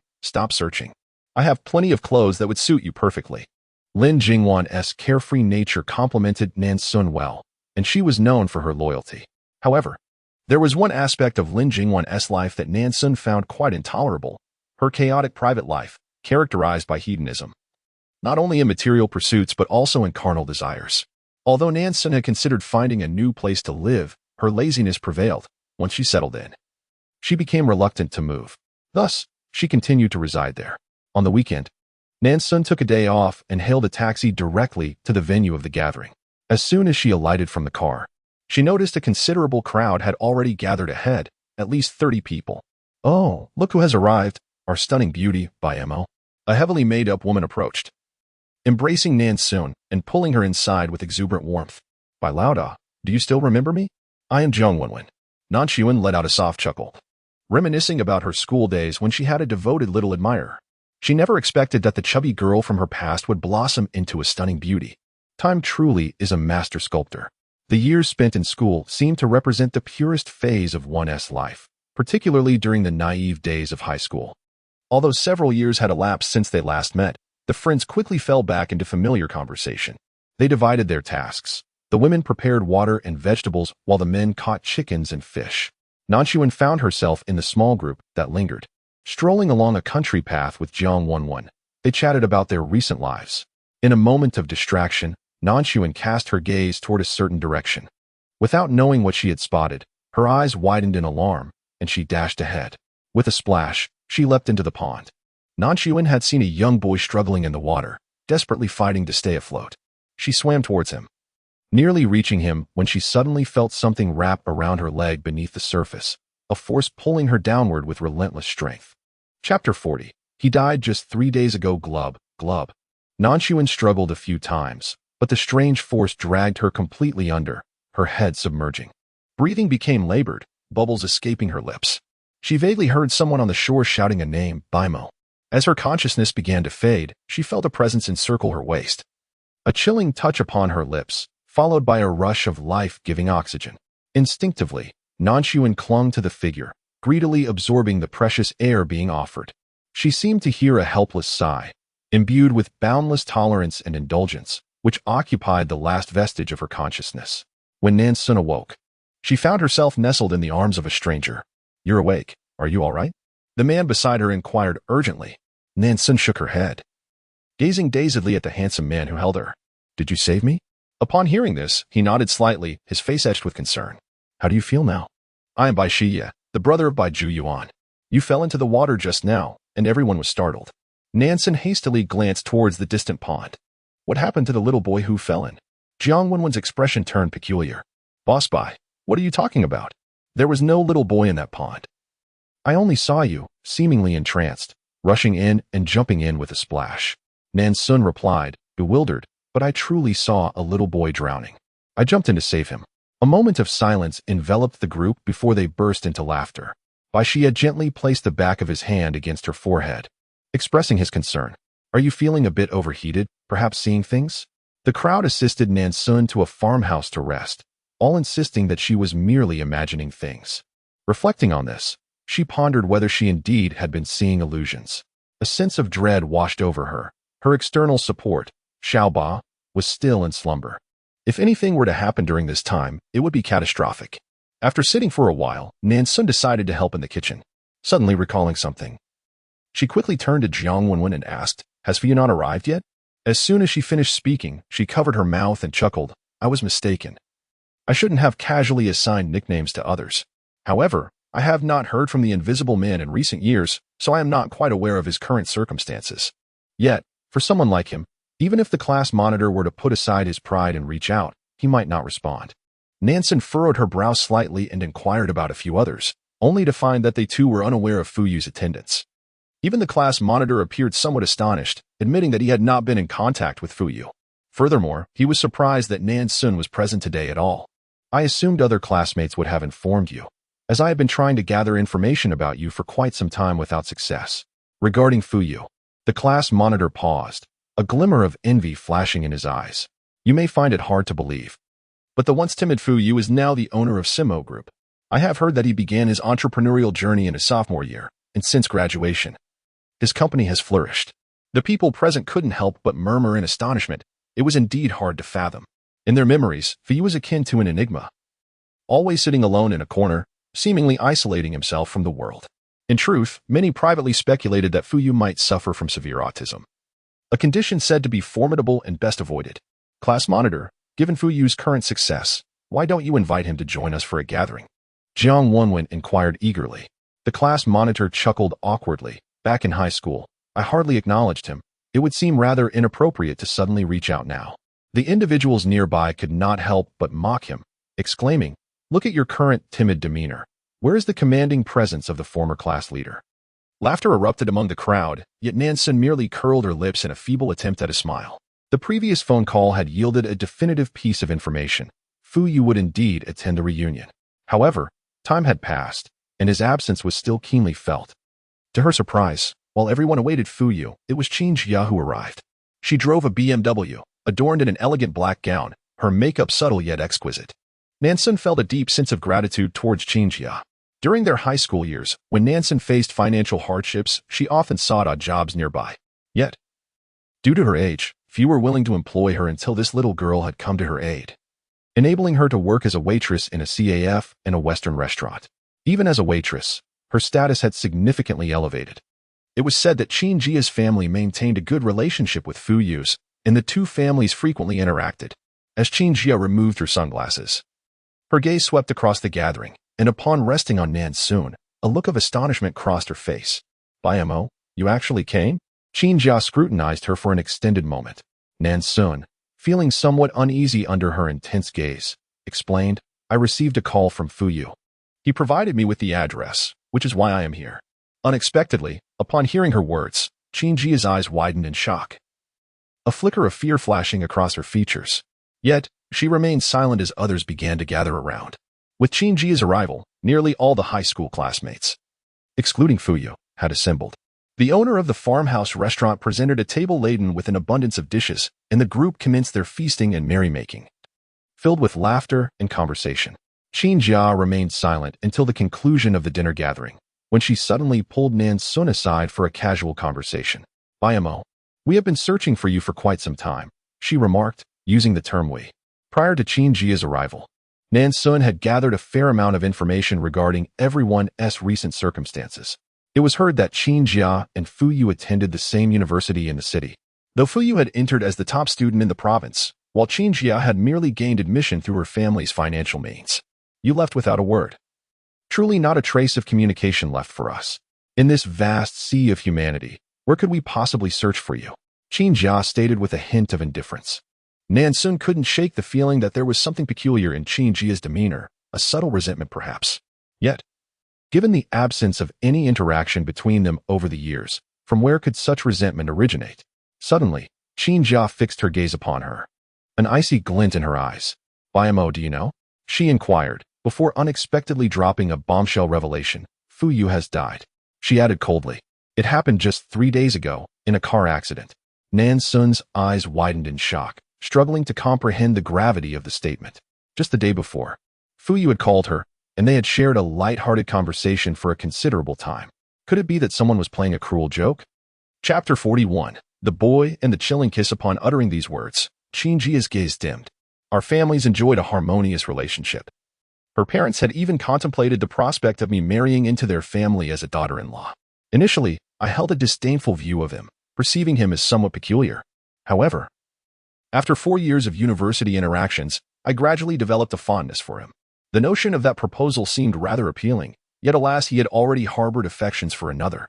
As she spoke, her expression turned complex as she cast a glance at Nan Xun. Qingjia sighed, pondering aloud. At such a tender age, when he was on the cusp of achieving great things, how could it all come to an abrupt end? Nan Xun too found herself momentarily reflective.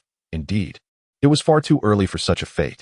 Xiaoba, why is it that so many prodigious talents meet their demise in tragic accidents? Look at me. I too fell victim to an unfortunate incident, she lamented. I truly share a sense of kinship with Fuyu. Xiaoba had fallen asleep, otherwise. She would surely have retorted, what makes you think you're a prodigy? Aaaah, how did you come by this information? Qingjia suddenly inquired. You vanished for so many years, and with a city being so vast, it's not easy to locate you. Have you been in contact with other classmates during this time? Nan Xun was taken aback, responding honestly, indeed, someone called me claiming to be Fuyu. However, since Fuyu has passed away, it must have been someone playing a prank. Qingjia furrowed her brow slightly. A prank? Even if someone wished to play tricks, they would need to have your contact information first. For years, I've sought news of you but remained in the dark. How could a prankster so easily uncover it? Nan Xun fell silent for a moment, pondering. Perhaps it was not Fuyu. It may have been my own mishearing. Qingjia gazed at her for a lengthy while, choosing not to pursue the subject further. She picked up her phone, navigated to her contacts, and deleted Fuyu's number, feeling a tinge of melancholy as she remarked. This number shall never be reachable again. Nan Xun glanced at the series of digits, and suddenly, a sense of familiarity washed over her. She retrieved her phone to check her call log from a few days prior. Upon seeing the entries, a chill ran down her spine. The last 4 digits of the caller's number were identical to the one Qingjia had just erased. How could it be Fuyu's number? What's wrong, Aaaah? Qingjia inquired, noticing Nan Xun's troubled expression. Nan Xun shook her head, dismissing any concerns with a simple it's nothing. Perhaps it was merely that prankster using Fuyu's phone to call her. The thought unsettled her, and she quickly resolved to put it out of her mind and proceed with her plans. As the gathering concluded, the attendees gradually departed. When Nan Xun found herself the last one remaining, she felt a surge of anxiety. She had arrived by taxi, and now, in this desolate area, how was she to hail a cab? The journey stretched for over 10 kilometers. She might as well ride until dusk. In her haste to exit, Nan Xun inadvertently collided with a small boy. He was clad in a white t-shirt and denim shorts, his large eyes strikingly clear, lips thinly pressed together, resembling a delicate doll. In his hand, he clutched a bouquet of wild chrysanthemums, gazing up at Nan Xun with quiet intensity. Nan Xun had seen him before. He was the youngest son of the proprietress. However, the last time she encountered the little fellow, he was joyfully engaged in catching crickets with a group of rambunctious boys. Full of life, unlike his current demeanor of quietude. The child's delicate visage bore no expression, and his large, expressive eyes were devoid of emotion, reflecting an eerie stillness within. Nan Xun, feeling a bit awkward, smiled and quickly inquired, "Little brother, did my sister accidentally hurt you just now? May I offer my apologies?" The boy remained silent. Unable to resist, Nan Xun crouched down to his level, beaming as she said, "Sister will perform a magic trick for you. Look, abracadabra, a chocolate." She presented the magically conjured chocolate into the chubby little hands of the boy. He glanced down at the treat and then lifted his gaze to meet hers. The clarity of his dark eyes revealing a depth that intrigued Nan Xun, assured that he was unscathed by her earlier encounter.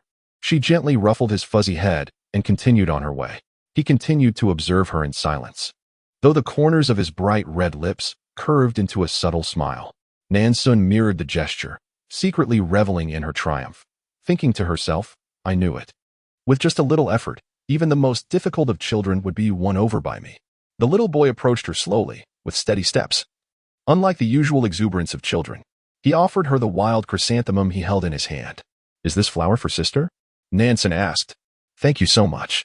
The boy remained mute, merely gazing at her with quiet intensity, looking at his exquisite little face. Nan Xun smiled gently and leaned down to plant a kiss on his cheek. The young boy slightly tilted his head, and in that moment, she gently pressed her lips against his bright red mouth. A wave of coolness surged from her lips straight to her heart, sending an involuntary shiver through Nan Xun. She placed the flowers gifted by the little boy into her bicycle basket and wobbled away, struggling along the rugged mountain path. As she rode halfway, the sky darkened. Turning her head for a glance, she unexpectedly spotted several tombstones scattered across the fields, just as a chilling gust of wind swept by. Nan Xun shivered, feeling a sense of unease. Perhaps it was merely an illusion, but as she pedaled her bicycle, she experienced an unsettling sensation of increased weight, as if an invisible presence had settled onto the rear seat. Startled by her sudden metaphor, she hastily pedaled faster, urging her bicycle onward. The evening breeze seemed stronger and colder, enveloping her in a persistent chill. However, being summer, this cool wind was oddly refreshing. "Hello, hello." Nan Xun suddenly heard distant voices calling her name.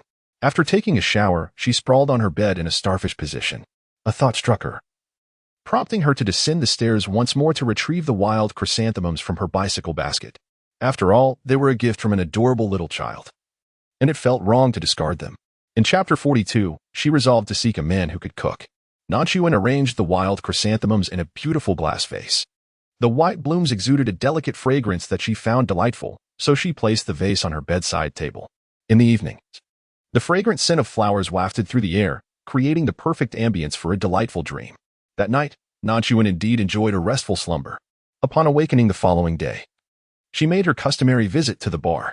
The establishment, featuring live performances, was located in the city center, quite a distance from her rented accommodation, necessitating over an hour's journey by bus. After several days of singing, Nan Xun continued to perform with great enthusiasm. She possessed a natural talent for music, and coupled with her friend Bai Mo's enchanting voice, she found joy in her vocation. However, in recent days, a wealthy young man had taken to attending her performances daily. This affluent individual, named Zhao Qilan, bore a name that resonated with strength, yet his appearance was somewhat difficult to articulate. It was rumored that his father was a coal mine magnate, making him a nouveau riche.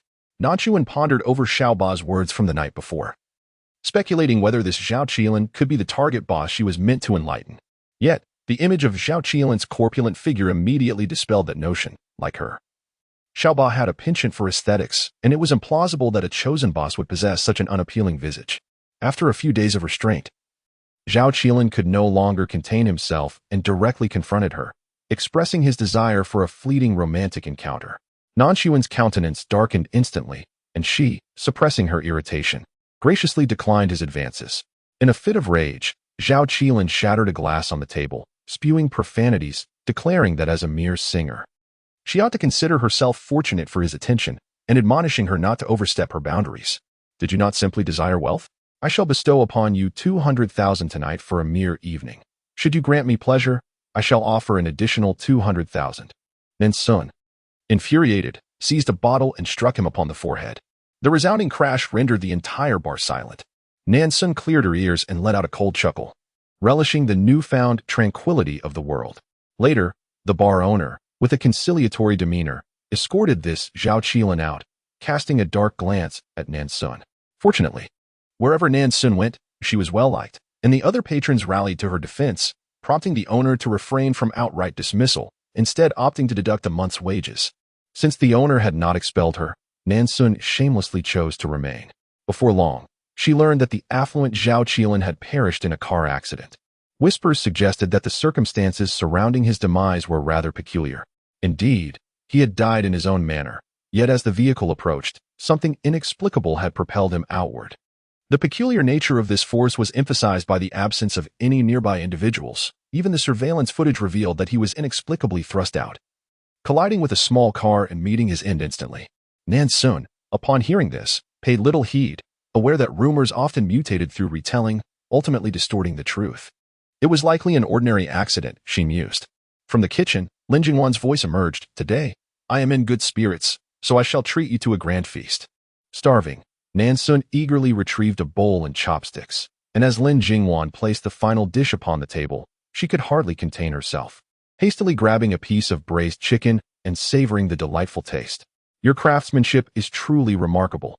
Whoever marries you in the future will undoubtedly be exceedingly fortunate. Lin Jingwan scoffed. You're too easily swayed, aren't you? It's merely a feast. Nan Xun chuckled heartily. In the future, I shall seek a man who can cook, ensuring that he takes charge of our daily meals. Upon uttering these words, Nan Xun suddenly felt a gust of wind brush against her neck, causing an itch that made her instinctively shrink her shoulders. After the meal, Nan Xun willingly took on the task of washing the dishes. Despite her aversion to handling such greasy items, she felt too embarrassed to leave without contributing. Momo. I recall that chrysanthemum of yours has been blooming for quite some time. How is it still so vibrant? Lin Jingwan remarked as she entered Nan Xun's room to borrow a charger, her gaze landing on the bedside table where a perfectly blossomed white chrysanthemum stood. Nan Xun, equally astounded, replied, I have no idea. Perhaps this flower possesses a particularly resilient vitality? Lin Jingwan suggested, Momo, I find this flower a bit eerie. Perhaps we should dispose of it? Absolutely not. Nan Xun protested, cradling the flower and its vase in her arms. This was a gift from a dear little friend, and I promised to care for it. Besides, it has always been in my room. You never see it. Lin Jingwan rolled her eyes dramatically and teased, Look at you. So protective. One might think you were cradling your own lifeblood. Suddenly, a notification chimed from Nan Xun's phone, illuminating the screen. Lin Jingwan caught a glimpse and, with her keen eyesight, noticed a text message, leading her to exclaim, Mo. You have a boyfriend, and didn't he tell me? How could you be so inconsiderate? Behold, the undeniable evidence. This handsome fellow, Bai Shiye, has invited you to watch a movie. Lin Jingwan exclaimed, waving her phone with a triumphant expression, akin to catching someone in the act of infidelity. With a playful click of her tongue, she added, By Mo, an explanation is merely a guise. No need to say more.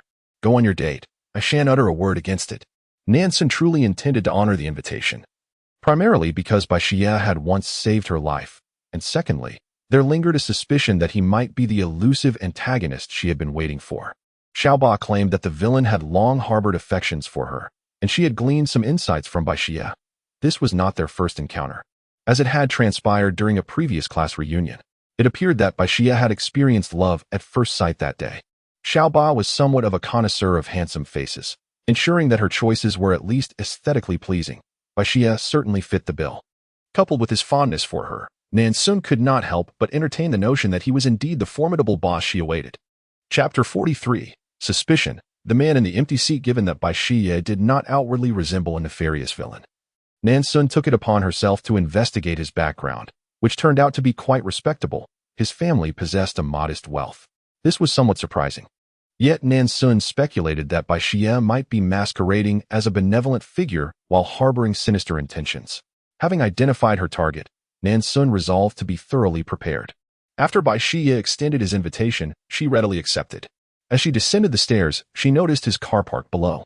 They promptly made their way to the city center, to the cinema renowned for its exceptional audiovisual experience. Bai Shiye, you booked 2 tickets for a horror film? As Nan Xun gazed at the chilling promotional video outside the cinema, her lips twitched slightly. Bai Shiye chuckled, remarking that girls typically enjoyed such films. Internally, Nan Xun scoffed. Aware of his intentions, the weekend crowd was substantial, and this area was a bustling commercial hub, nearly every seat occupied at a glance. Thus, when she noticed the seat to her left was unoccupied, she felt a twinge of surprise. Perhaps someone had purchased a ticket but was unable to attend, she mused. Nan Xun surmised that Baixia hoped she would instinctively lean into him in fright during the film. She had intended to cooperate. Yet the film's poor special effects lulled her into drowsiness. Gradually, she succumbed to sleep, her head tilting and resting on the shoulder of the person beside her. His shoulder was broad and sturdy. She nestled against it, drifting into a peaceful slumber. Time slipped away, and suddenly, the piercing screams of the audience jolted Nan Xun awake. The film had reached its climax, and terror gripped those around her. Baixia looked at her with a bemused expression, remarking on her ability to sleep through a horror film. Nan Xun stared at him, bewildered. In her drowsy state, she had not fully comprehended the situation. But now it struck her that her head had leaned to the left, while Baixia sat on her right. She swallowed hard, a chill creeping over her. With some difficulty, she inquired, "Did anyone take the seat to my left?" Baixia replied, "No, it has remained empty." A sudden sense of unease enveloped Nan Xun. The film, which had seemed utterly unfrightening moments before, now instilled a sense of dread within her. "May we change our seats?" Nan Xun inquired. Baixia jested, "Mo. Are you feeling frightened?" Once the two had exchanged seats and were flanked by others, Nan Xun finally felt a sense of relief. After enduring the film until its credits rolled, she exhaled a sigh of relief as the lights brightened around her. Baixia accompanied her upstairs, and just before departing, he fixed his intense gaze upon Nan Xun. Aware that he was indeed her target of affection, she decided to indulge him a little and gently pecked his cheek while standing on her tiptoes. No sooner had she done so than she sneezed, muttering, "It seems the weather has turned colder lately." Baixia embraced his arms and smiled at her, appearing genuinely chilly. As Baixia walked away, Nan Xun hurriedly opened the door and stepped inside. However, the moment she entered, she was greeted by a series of dissonant sounds emanating from her own room. Oh, faster, quicker. Oh, honey, you are amazing." The voices of Lin Jingwan and a man were unmistakable. Nan Xun's face flushed with anger. She listened intently for quite some time, confirming that there were indeed two people tangled in her bed. With a forceful kick, she flung the door open and yelled at the bed, "Lin Jingwan, you wretched girl." Half an hour later, the man had departed, and Lin Jingwan, now sober, apologized. "Mo, I truly am sorry. I really did overindulge this time. It was unintentional. I mistook your room for mine." Lin Jingwan's remorseful demeanor was commendable. Yet Nan Xun still felt a pang of disappointment. Although she did not possess a severe case of obsessive cleanliness, the mere thought that her bed, where she had been sleeping, had recently been occupied by two individuals, left her feeling somewhat uneasy. That night, Nan Xun spent her time on the sofa. The following day, she resolutely decided to move out. Lin Jingwan felt a pang of guilt and said, "I'm sorry, Mo. I cannot change my nature. But this time I am serious. I might be in a long-term relationship this time. Hence I was contemplating moving out myself." Nan Xun shook her head. "I'll find a place, as I won't be staying long anyway. Finding a house is not difficult now, and my salary has increased a bit."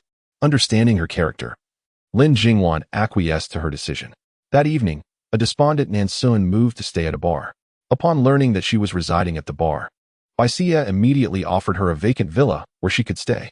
Had Baixia been an unrelated party, Nan Xun would have certainly declined.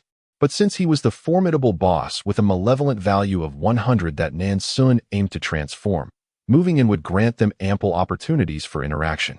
Only by understanding the source of Baixia's malevolence could she devise a means to alleviate it. Baixia joyfully came to assist her in the move, with few belongings. Nan Xun quickly finished packing.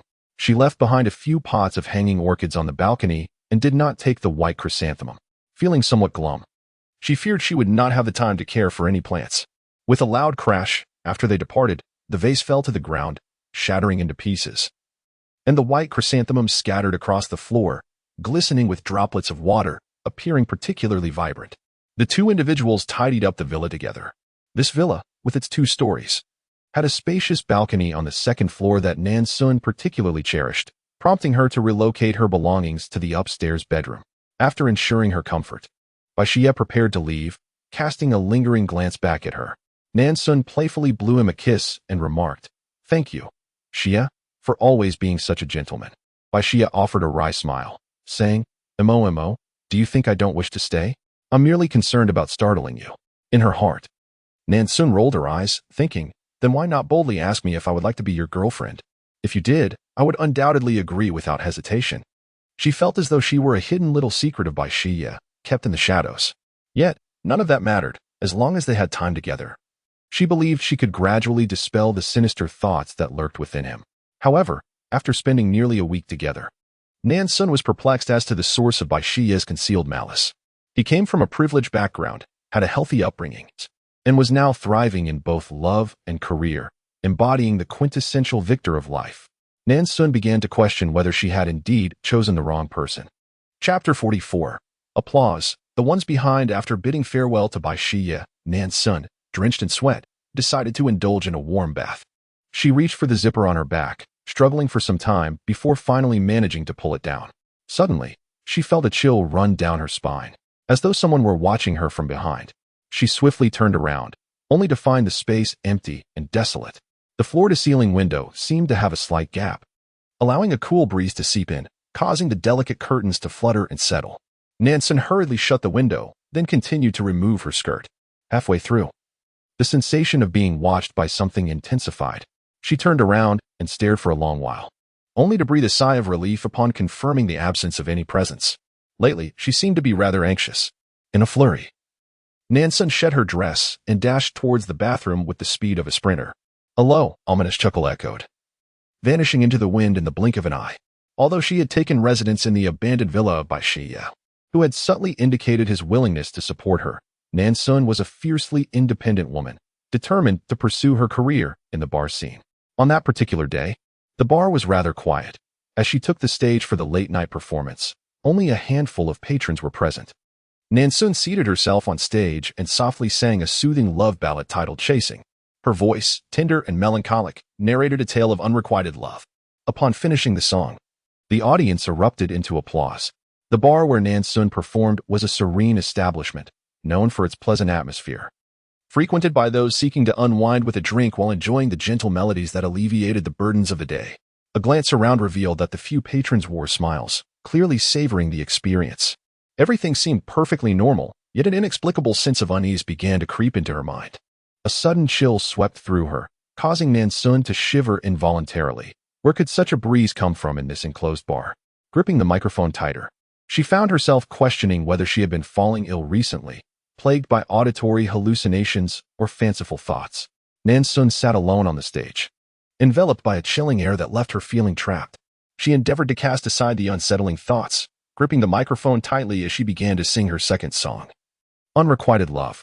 The poignant strains of her voice conveyed the heartache of a love that could not be attained, resonating with deep emotion. The audience was sparse, and as she concluded her performance, the applause was sparse and scattered. However, in that moment, Nan Xun suddenly tightened her grip on the microphone. She heard the distinct sound of clapping, clear and resonant, emanating from behind her. Slowly, she turned to glance over her shoulder. There was no one there. A wave of coldness surged from her feet, penetrating her very being and leaving her feeling utterly chilled. If there was no one present, then from whence did the applause arise? She had not misheard. Someone had indeed clapped for her moments ago. At this juncture, Nan Xun finally confronted the unsettling suspicion that had lodged itself in her mind. She found the thought somewhat amusing, yet the gravity of the situation rendered her incapable of laughter. Internally, she jabbed at her own insecurities, casting a sardonic glance at her inner self. Little 8. Did you already know that I wished to obliterate you, which is why you chose to hide in silence? She had expected a world filled with fresh innocence, yet it had revealed itself to be one of stark darkness. She fervently hoped that this was merely a figment of her imagination, otherwise she mused with a sardonic smile. The next opportunity would certainly see her exacting vengeance. She was at a loss as to when she had provoked such an entity. She believed herself to be innocent of any wrongdoing, and by Mo had committed no transgressions either. Even if the supernatural truly existed, it should not have sought her out. Nan Xun was suffocated by the weight of her own apprehensions. Even in her previous life, witnessing the demon king devouring humans had not instilled such dread in her. The unknown is often the most terrifying. After hastily performing 2 songs, she descended from the stage, eager to vacate the premises. At that moment, a couple happened to leave. and Nan Xun breathed a sigh of relief. Avoiding the gazes of others, she exchanged a brief greeting with a familiar bartender and closely followed the couple out. Amidst the vibrant cacophony of street vendors and the dazzling neon lights, her taut nerves began to ease slightly. Nan Xun arrived at her usual bus stop, opting for a crowded route, as the bar was situated in a commercial hub with the bustling city nearby. There were about 10 passengers boarding. However, a sudden thought struck her, and a wave of panic washed over her. She wished to call Aaaah, hoping the formidable boss would come to her aid. For it is said that ghosts fear wicked individuals, and with Aaaah's malevolent aura rated at 100, spirits would surely not dare approach. Yet, after several attempts to reach him, her calls went unanswered. By this time, the bus had reached its final destination, compelling Nan Xun to disembark. The few passengers who had exited alongside her quickly departed one by one, leaving her alone at the stop, awaiting the last bus of the night. The summer night breeze was rather chilly, prompting Nan Xun to huddle closer and grip her phone tightly. Fortunately, she did not have to wait long before the bus arrived, and she hurriedly boarded. The driver, catching sight of her, smiled and remarked, "Young lady, it's best to stay indoors at this hour." Nan Xun forced a smile in return, thanking the driver and assuring him she would be more cautious in the future. Nan Xun cast a glance within the vehicle and noticed a man dressed in a white shirt seated in the last row. At that moment, she felt an overwhelming desire to converse with someone, prompting her to approach and take a seat beside him, initiating a greeting. The man, who had been gazing out the window, turned to look at her upon hearing her voice. He was strikingly handsome, with profoundly deep-set eyes, and his attire, a white shirt paired with tailored trousers and polished shoes, exuded the aura of an elite member of high society. Nan Xun found him vaguely familiar, yet she could not recall where she had encountered him before. She offered him a smile and inquired, "I am heading to the charming villa town up front. May I ask where you're headed?" The man replied, "I am going there as well." His voice was melodious, cool, and soothing, with a deliberate and steady cadence. With someone to converse with, the earlier panic that had enveloped Nan Xun began to dissipate. Although the man was not particularly loquacious, engaging in conversation with him felt effortless. No matter the topic, he could seamlessly respond and introduce new subjects. Upon reaching their destination, they both disembarked, and a now composed Nan Xun cheerfully bid farewell to the driver, who responded with a slight, somewhat awkward smile. Chapter 45, Companionship. The man without a shadow. The man in the white shirt accompanied Nan Xun into the villa district, their dialogue flowing as they walked side by side, laughter filling the air. To be precise, it was only Nan Xun who laughed. The man appeared to possess a rather stoic demeanor, seemingly indifferent to humor. Yet, when in good spirits, a hint of mirth could be discerned in the depths of his eyes, twinkling like distant stars, captivating and enchanting. He continued to escort Nan Xun until they reached the entrance of the villa. Nan Xun felt a deep sense of gratitude. To speak frankly, some events today had instilled a sense of fear within her, so she expressed her thanks for his unwavering companionship thus far. "By the way, where do you reside? You must be nearby, right?" The man nodded, stating that he also lived in the vicinity. "Go on in," he said. "I shall leave once you have entered." As Nan Xun opened the door, a sudden impulse struck her, and she asked, "Would you care to come in for a cup of tea?" The man was momentarily taken aback, a glimmer of amusement slowly flowing into his eyes. "Are you not concerned that I might rob you of your possessions or worse?" Nan Xun burst into laughter. "The person bold enough to dare such a thing against me has yet to be born. Do not be deceived by my demure appearance. I am quite formidable in a fight. My taekwondo and sanda skills are at level 10, and I do not jest." Upon hearing this, the man's smile broadened. "I believe you. Then I shall enter to enjoy a cup of tea." Nan Xun had initially intended this as mere politeness, but she was taken aback by his lack of decorum. Yet, she understood that words once spoken could not be retracted, so she mustered her courage and invited him inside. As it turned out, he merely sought a cup of tea and departed afterward, allowing Nan Xun to breathe a sigh of relief. For several consecutive days, no peculiar incidents occurred, and her anxieties began to dissipate. After moving into the villa, Aaaah visited daily, claiming that her cooking possessed the essence of home. In truth, Nan Xun found his daily visits quite bothersome. Each time he came, she felt compelled to prepare an extravagant feast in an attempt to elevate his opinion of her. Moreover, he displayed no inclination to wash the dishes afterward, lounging comfortably instead. The towering stack of plates was a sight that drained her spirit. Nan Xun recalled the previous incident and inadvertently made a jest. "Aaaah, during our last conversation, I tried to reach you numerous times, yet your line was perpetually busy. Come clean. Are you clandestinely engaged in lengthy phone chats with some romantic interest behind my back? Xia appeared somewhat bewildered. He quickly retrieved his phone, only to find no record of any calls. Momo, do not wrongfully accuse me. When have I ever ignored your calls? Even if I were conversing with someone else, I would certainly terminate that call to answer yours immediately. This left Nan Xun equally perplexed. After a considerable pause, she suddenly exclaimed, Xia, please find me a psychologist. This statement startled Xia profoundly, prompting him to inquire, Momo, what has transpired? Nan Xun recounted the peculiar occurrences of the past few days. After listening attentively, Xia sighed in relief and jested that she might have watched too many horror films. Nevertheless, to alleviate her concerns, he reached out to a psychologist. The doctor, Li Mu, was an old classmate of Xia. Adjusting his gold-rimmed glasses, Dr. Li smiled in a professional manner. Miss Bai, you need not worry. It appears that your mental disarray stems from insufficient rest. A few days of proper sleep should remedy it. Nan Xun silently rolled her eyes. Doctor, do you truly believe that someone who sleeps over 9 hours daily without waking can have poor sleep quality? Seemingly grasping her implication, Dr. Li instructed her to recline on the sofa. Miss Bai, please follow my instructions and relax. Nan Xun acquiesced, eager to discern what insights he might offer. Miss Bai, as you stroll across a lush expanse of grass, the gentle rustle of leaves in the wind graces your ears, while a nearby brook gurgles softly, and birds soar gracefully overhead. As you wander, you encounter 3 doors. The first is a wooden door, entwined with verdant vines. The second, a cold iron gate. And the third, the entrance to an old countryside mansion. You choose the latter, the grand door of the estate. Perhaps beyond it lies a banquet of delectable dishes awaiting your arrival. Initially, you discern the line between dream and reality. Yet soon it feels as though you stand before a stately residence. Strangely, the mansion seems familiar. The soothing voice of Dr. Li lulls you. And upon pushing the door open, you step inside. What do you behold behind the door? As you enter the grand hall, you are greeted by a vibrant garden brimming with flourishing flowers and greenery. Upon opening the inner door, you are momentarily taken aback.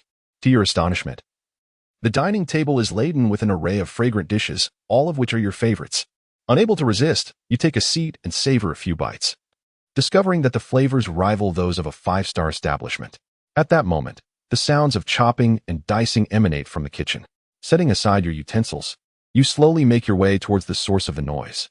Peering quietly into the kitchen, you see a man clad in a crisp white shirt and black trousers. His shoes still black leather, as he focuses intently on his culinary tasks. His profile, bent over the stove, is undeniably captivating.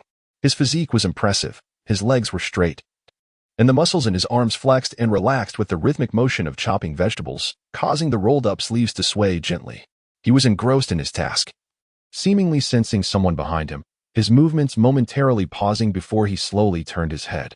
In that instant, Nan Xun found herself unexpectedly eager to glimpse his face. However, when the man finally turned around, her eyes widened in shock. This man had no face. With a startled scream, Nan Xun abruptly opened her eyes, awakening from the dream. Dr. Li was taken aback by her reaction and quickly inquired, Miss Bai, what did you see behind the door you chose? Nan Xun swallowed nervously and replied softly, I saw a table filled with many dishes, all of my favorites, and then I heard someone in the kitchen chopping vegetables, so I went there. And I saw a man without a face. Dr. Li initially smiled, but his expression soured upon hearing her words. He suspected that Nan Xun might be playing a trick on him.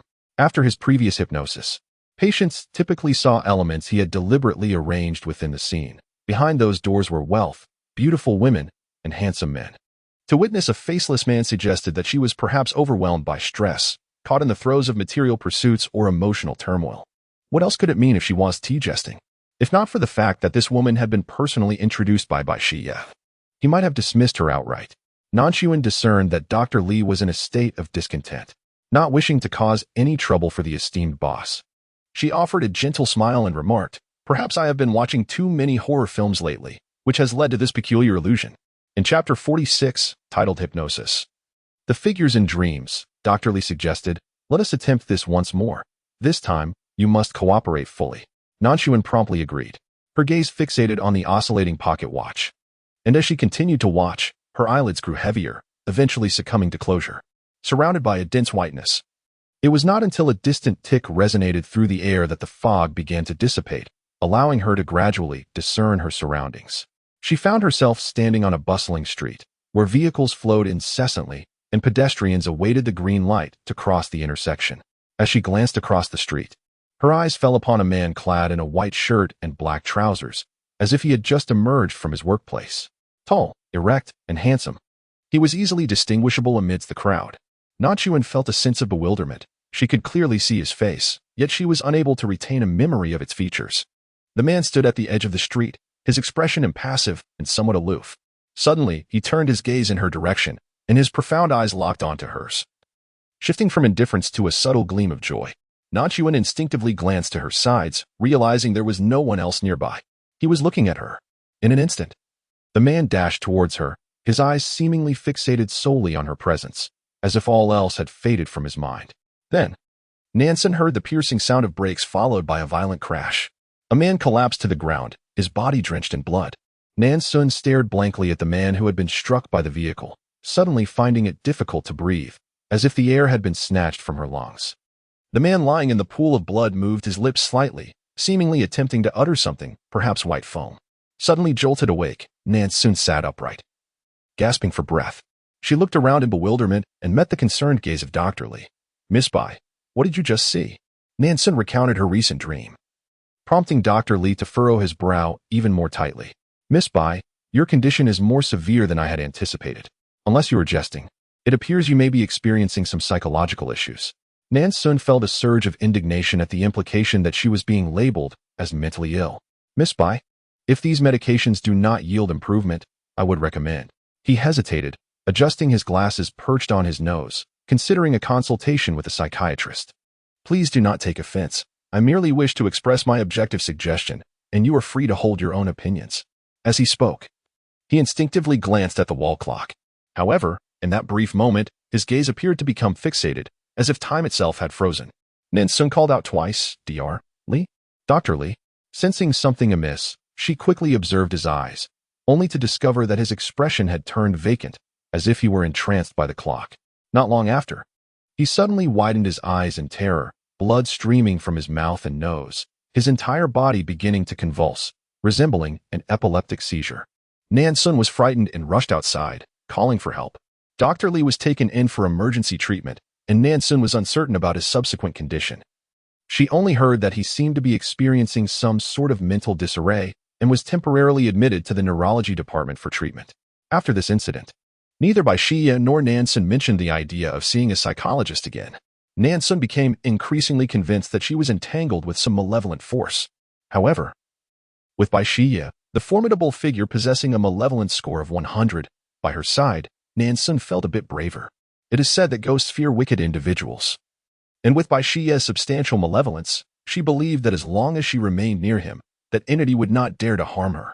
Initially, both of them were on edge, but later, Nan Xun remarked that she hadn't heard any strange sounds recently, which allowed Bai Xie to breathe a sigh of relief.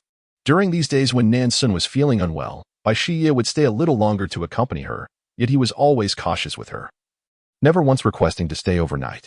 However, on this occasion, a heavy rain began to fall outside. "Mo, it's raining outside. Do you think I could stay here for the night?" Bai Xie inquired. Nan Xun couldn't help but laugh. After all, this was your villa. "You can stay if you wish, but you can only occupy the bedroom on the first floor." Bai Xie happily agreed. After they finished dinner, Nan Xun tidied up the dishes, and then they cozied up on the sofa to watch a movie. As they were watching, Bai Xie suddenly cupped Nan Xun's face and leaned down to kiss her.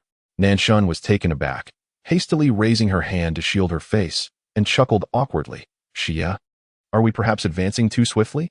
Bai Xie, indeed a gentleman of integrity, relinquished his pursuit upon her refusal, though his expression bore a hint of disappointment. Nan Xun felt a twinge of surprise.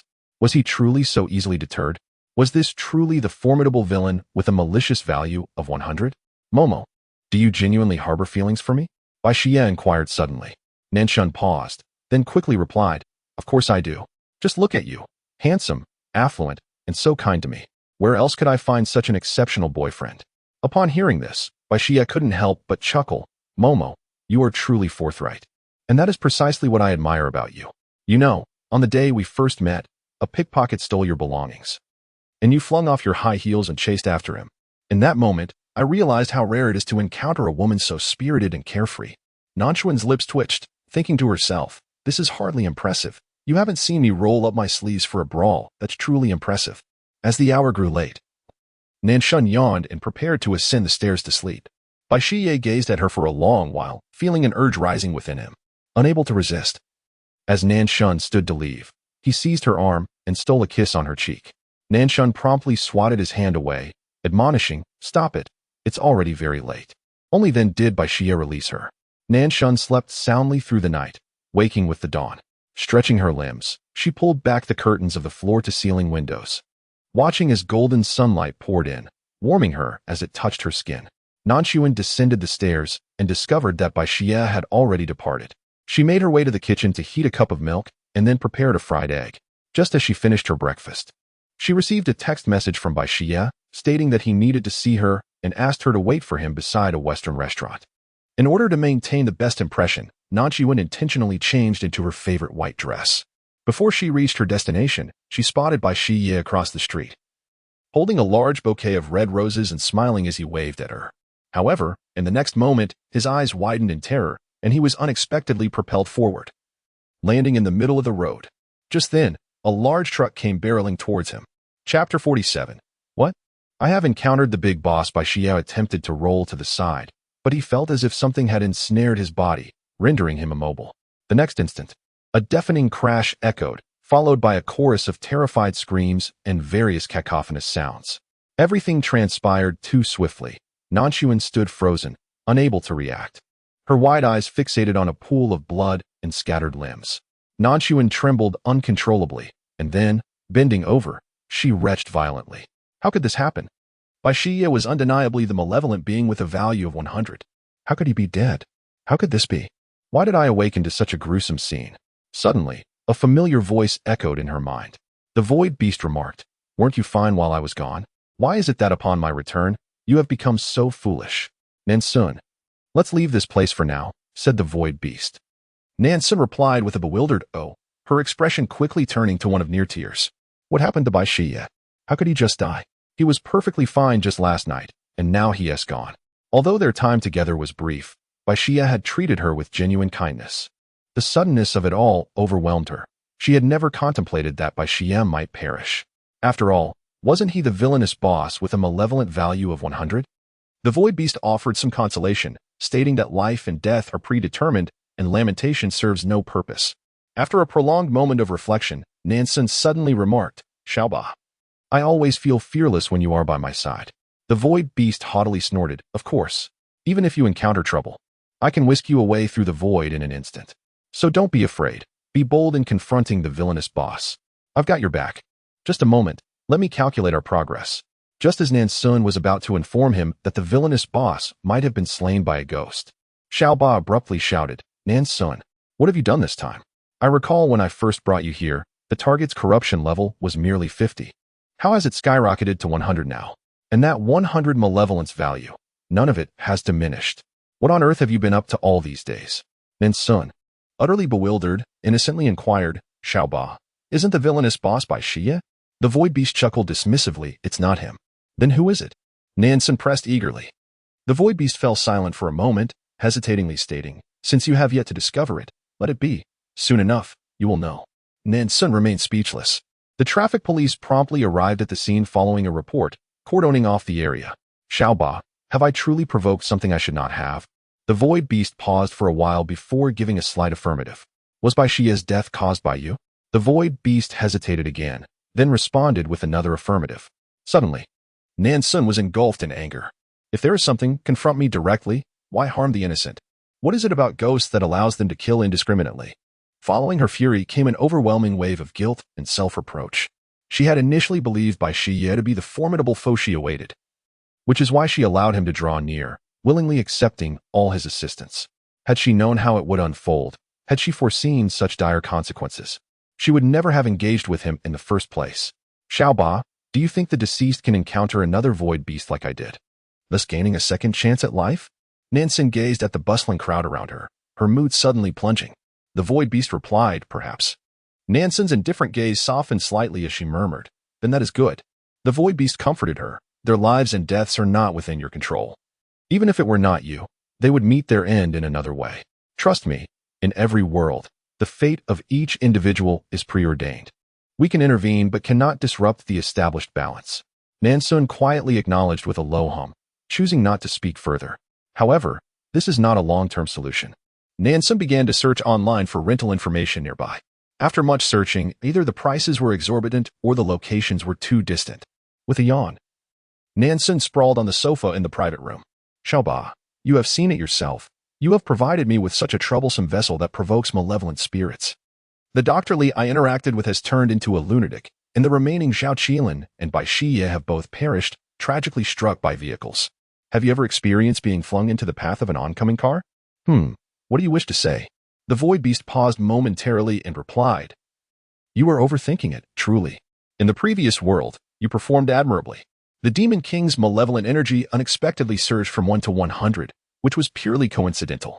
Thus, I hold high hopes for you in this world as well. Nan Xun, inexplicably burdened with expectations, thought, but I have yet to encounter the main antagonist. The eradication of malevolent energy seems a distant dream. The void beast asserted, you have already encountered him. Nan Xun looked perplexed. When? I have no recollection.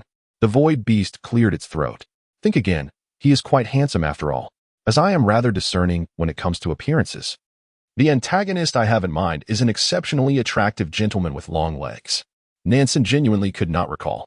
While she met many handsome men singing at the bar daily, none had made a lasting impression on her.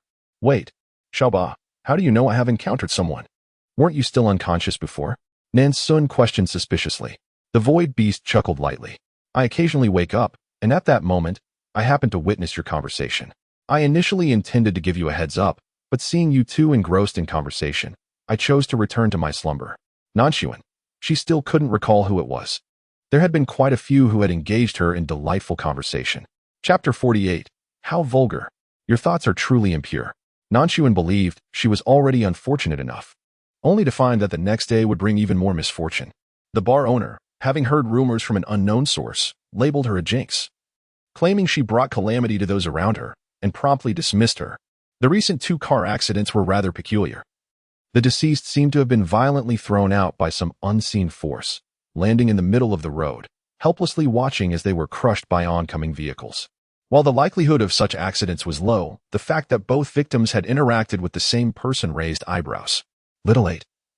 Do I truly resemble a calamity or a jinx? Nan Xun inquired. The void beast chuckled. Not at all. You are my lucky star. My merit points rely entirely on you. In a single day, she lost her residence, her job, and the elusive antagonist she sought to conquer seemed nowhere to be found. Nan Xun felt as though she was trapped in a truly wretched world. She perused a few relatively reliable rental listings she had noted down the previous day and dialed the number of the cheapest one. Upon receiving her call, the landlord enthusiastically recommended his property, a 2-bedroom apartment, swiftly sending over 2 photographs. Nan Xun was somewhat astonished after viewing them.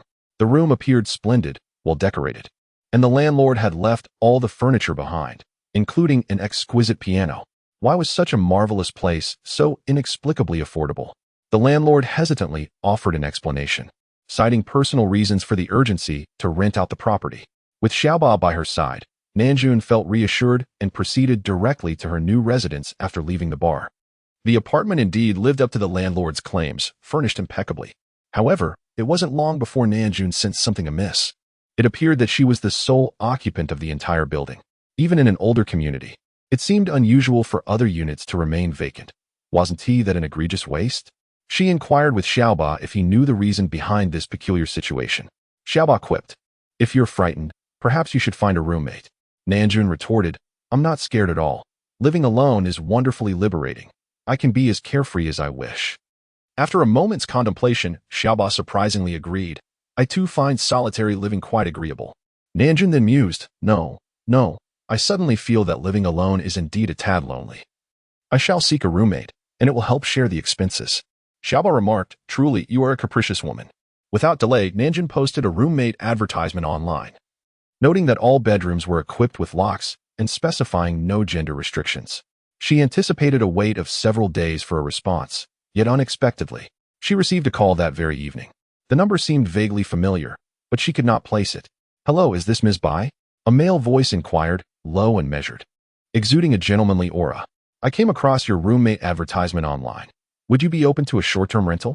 Nan Xun quickly assured that she did not mind, and that she could move in at any time, with the rent payable either monthly or daily. The apartment she was renting was situated in a corner of the community, making it somewhat difficult to locate. With great enthusiasm, Nan Xun expressed to her counterpart that if they had trouble finding their way, they could simply call her, and she would personally come to guide them. Suddenly, the void beast interjected, questioning whether she had forgotten that she was still a woman and whether she should exhibit a bit more modesty. Nan Xun rolled her eyes elegantly and retorted, "Xiao Ba? It is not I who should be admonished. Your thoughts are rather lewd. I am not engaging in casual encounters. If I do not present a welcoming attitude, who would be willing to share a lease with me?" At precisely 9 o'clock, Nan Xun received a phone call and promptly set out to greet her new roommate. After searching around, she finally spotted a man by the back entrance of the community. He stood upright beneath a large tree, half of his face shrouded in shadow while the other half was illuminated by a soft yellow streetlight, revealing a fair and translucent complexion. "Are you Miss Biemo?" he suddenly inquired, his voice deeper than it had sounded over the phone, yet exuding a refreshing quality. Upon hearing this, Nan Xun felt a twinge of strangeness, but her mind seemed clouded, preventing her from recalling anything specific. As he spoke, he took a step forward, emerging fully from the shadows. He was a remarkably handsome man, sporting a neat, short hairstyle, with all the hair swept back, exposing a well-defined forehead and a pair of deep, dark eyes that seemed unfathomable. His high nose and slightly pursed lips rendered his expression rather impassive. Nan Xun found him familiar, yet she could not quite place him at that moment. Nan Xun, as a person, has never been particularly attentive or perceptive. One might even say she possesses a certain carefree disposition. When she could not recall something, she simply let it slip from her mind and cheerfully engaged in conversation with the newcomer. "Although my house is somewhat off the beaten path, it boasts a tranquil environment. I shall take care of the cleaning, so you need not worry. Just refrain from leaving a pile of stinky socks and undergarments behind." The man beside her listened quietly, but upon hearing this, he unexpectedly let out a soft chuckle, akin to laughter. However, when Nan Xun turned to look at him, his expression remained inscrutable. She noticed that throughout their conversation, he had not smiled once, leading her to suspect he might be one of those individuals who rarely exhibit joy. Yet, whenever he gazed at her, there was always a hint of amusement in his eyes, which endeared him to her. His eyes were profound, and upon prolonged observation, one could discern a faint crimson hue in the whites of his eyes, not the typical bloodshot appearance, but rather the delicate impression of a droplet of blood that had diffused and lightened. His hair was as dark as the night sky, and his lips, thin and tinted a subtle flesh tone, contrasted beautifully with his notably fair complexion, giving him the appearance of a figure who had stepped out of an ink-wash painting. He was undeniably handsome. However, the longer she gazed at him, the more familiar he appeared. She was certain she had encountered him before. Noticing her unwavering stare, he inquired, "What are you looking at?" Nan Xun smiled and replied, "I find you quite handsome." The man regarded her, and the warmth in his gaze intensified. "By the way, my name is Biemo. May I ask how to address you?" After a brief pause, he responded, "I am Fu Mo." Nan Xun was somewhat taken aback and quickly inquired, "Are you referring to the Fu of Fu Shui Dong Lu? I had a high school classmate with the surname Fu." As she spoke, a hint of sorrow crossed her face. "Unfortunately, he passed away last month." Nan Xun sighed, "Your parents must be heartbroken. It is unbearable for anyone to witness a white-haired person send off a black-haired one." "And you?" a man beside her suddenly asked. Nan Xun was momentarily stunned and replied candidly, "I merely feel a sense of regret. He was so young and accomplished. To be honest, I cannot even recall his appearance. Or rather, I have never truly seen what he looked like." "Oh, is that so?" Fu Mo tilted his head to regard her, a flicker of shadow passing through his dark, profound eyes. Chapter 49, It's All Right. "I am fond of darkness." The two did not pursue the topic any further, but instead engaged in other conversations. Speaking with Fu Mo was exceedingly pleasant. He was well-read and could eloquently discuss any subject that arose. "I feel as though I have seen you somewhere before." Nan Xun could not restrain herself and posed the question. Fu Mo's deep-set eyes turned towards her, glimmering beneath the streetlight. "I share that sentiment. It seems as though I have known you for an eternity." Had it not been for the speaker's impassive expression, Nan Xun might have thought he was attempting to flirt with her, employing that rather cliché line. Observing his profile, she found him undeniably handsome, albeit with a somewhat pale complexion that lent him a somewhat frail appearance. "Ah, Nan Xun exclaimed suddenly, pointing at him. I recognize who you are now. Upon hearing these words, Fu Mo narrowed his eyes slightly, as if something was brewing deep within. Oh? Then tell me, who am I? He inquired. Fu Mo gazed at her, a subtle smile playing at the corners of his mouth, silently chuckling. Indeed, it is I. The two engaged in conversation for quite some time, eventually arriving at the last building nestled in the far corner of the community. The streetlight in front of the building appeared to be malfunctioning, casting the entire structure into a dense cloak of night. Nan Xun felt a twinge of regret for having turned off the lights in an effort to conserve energy, leaving the building shrouded in an eerie darkness. She hurriedly shouted up towards the building, and with a swish, the motion sensor lights on each of the 6 floors illuminated.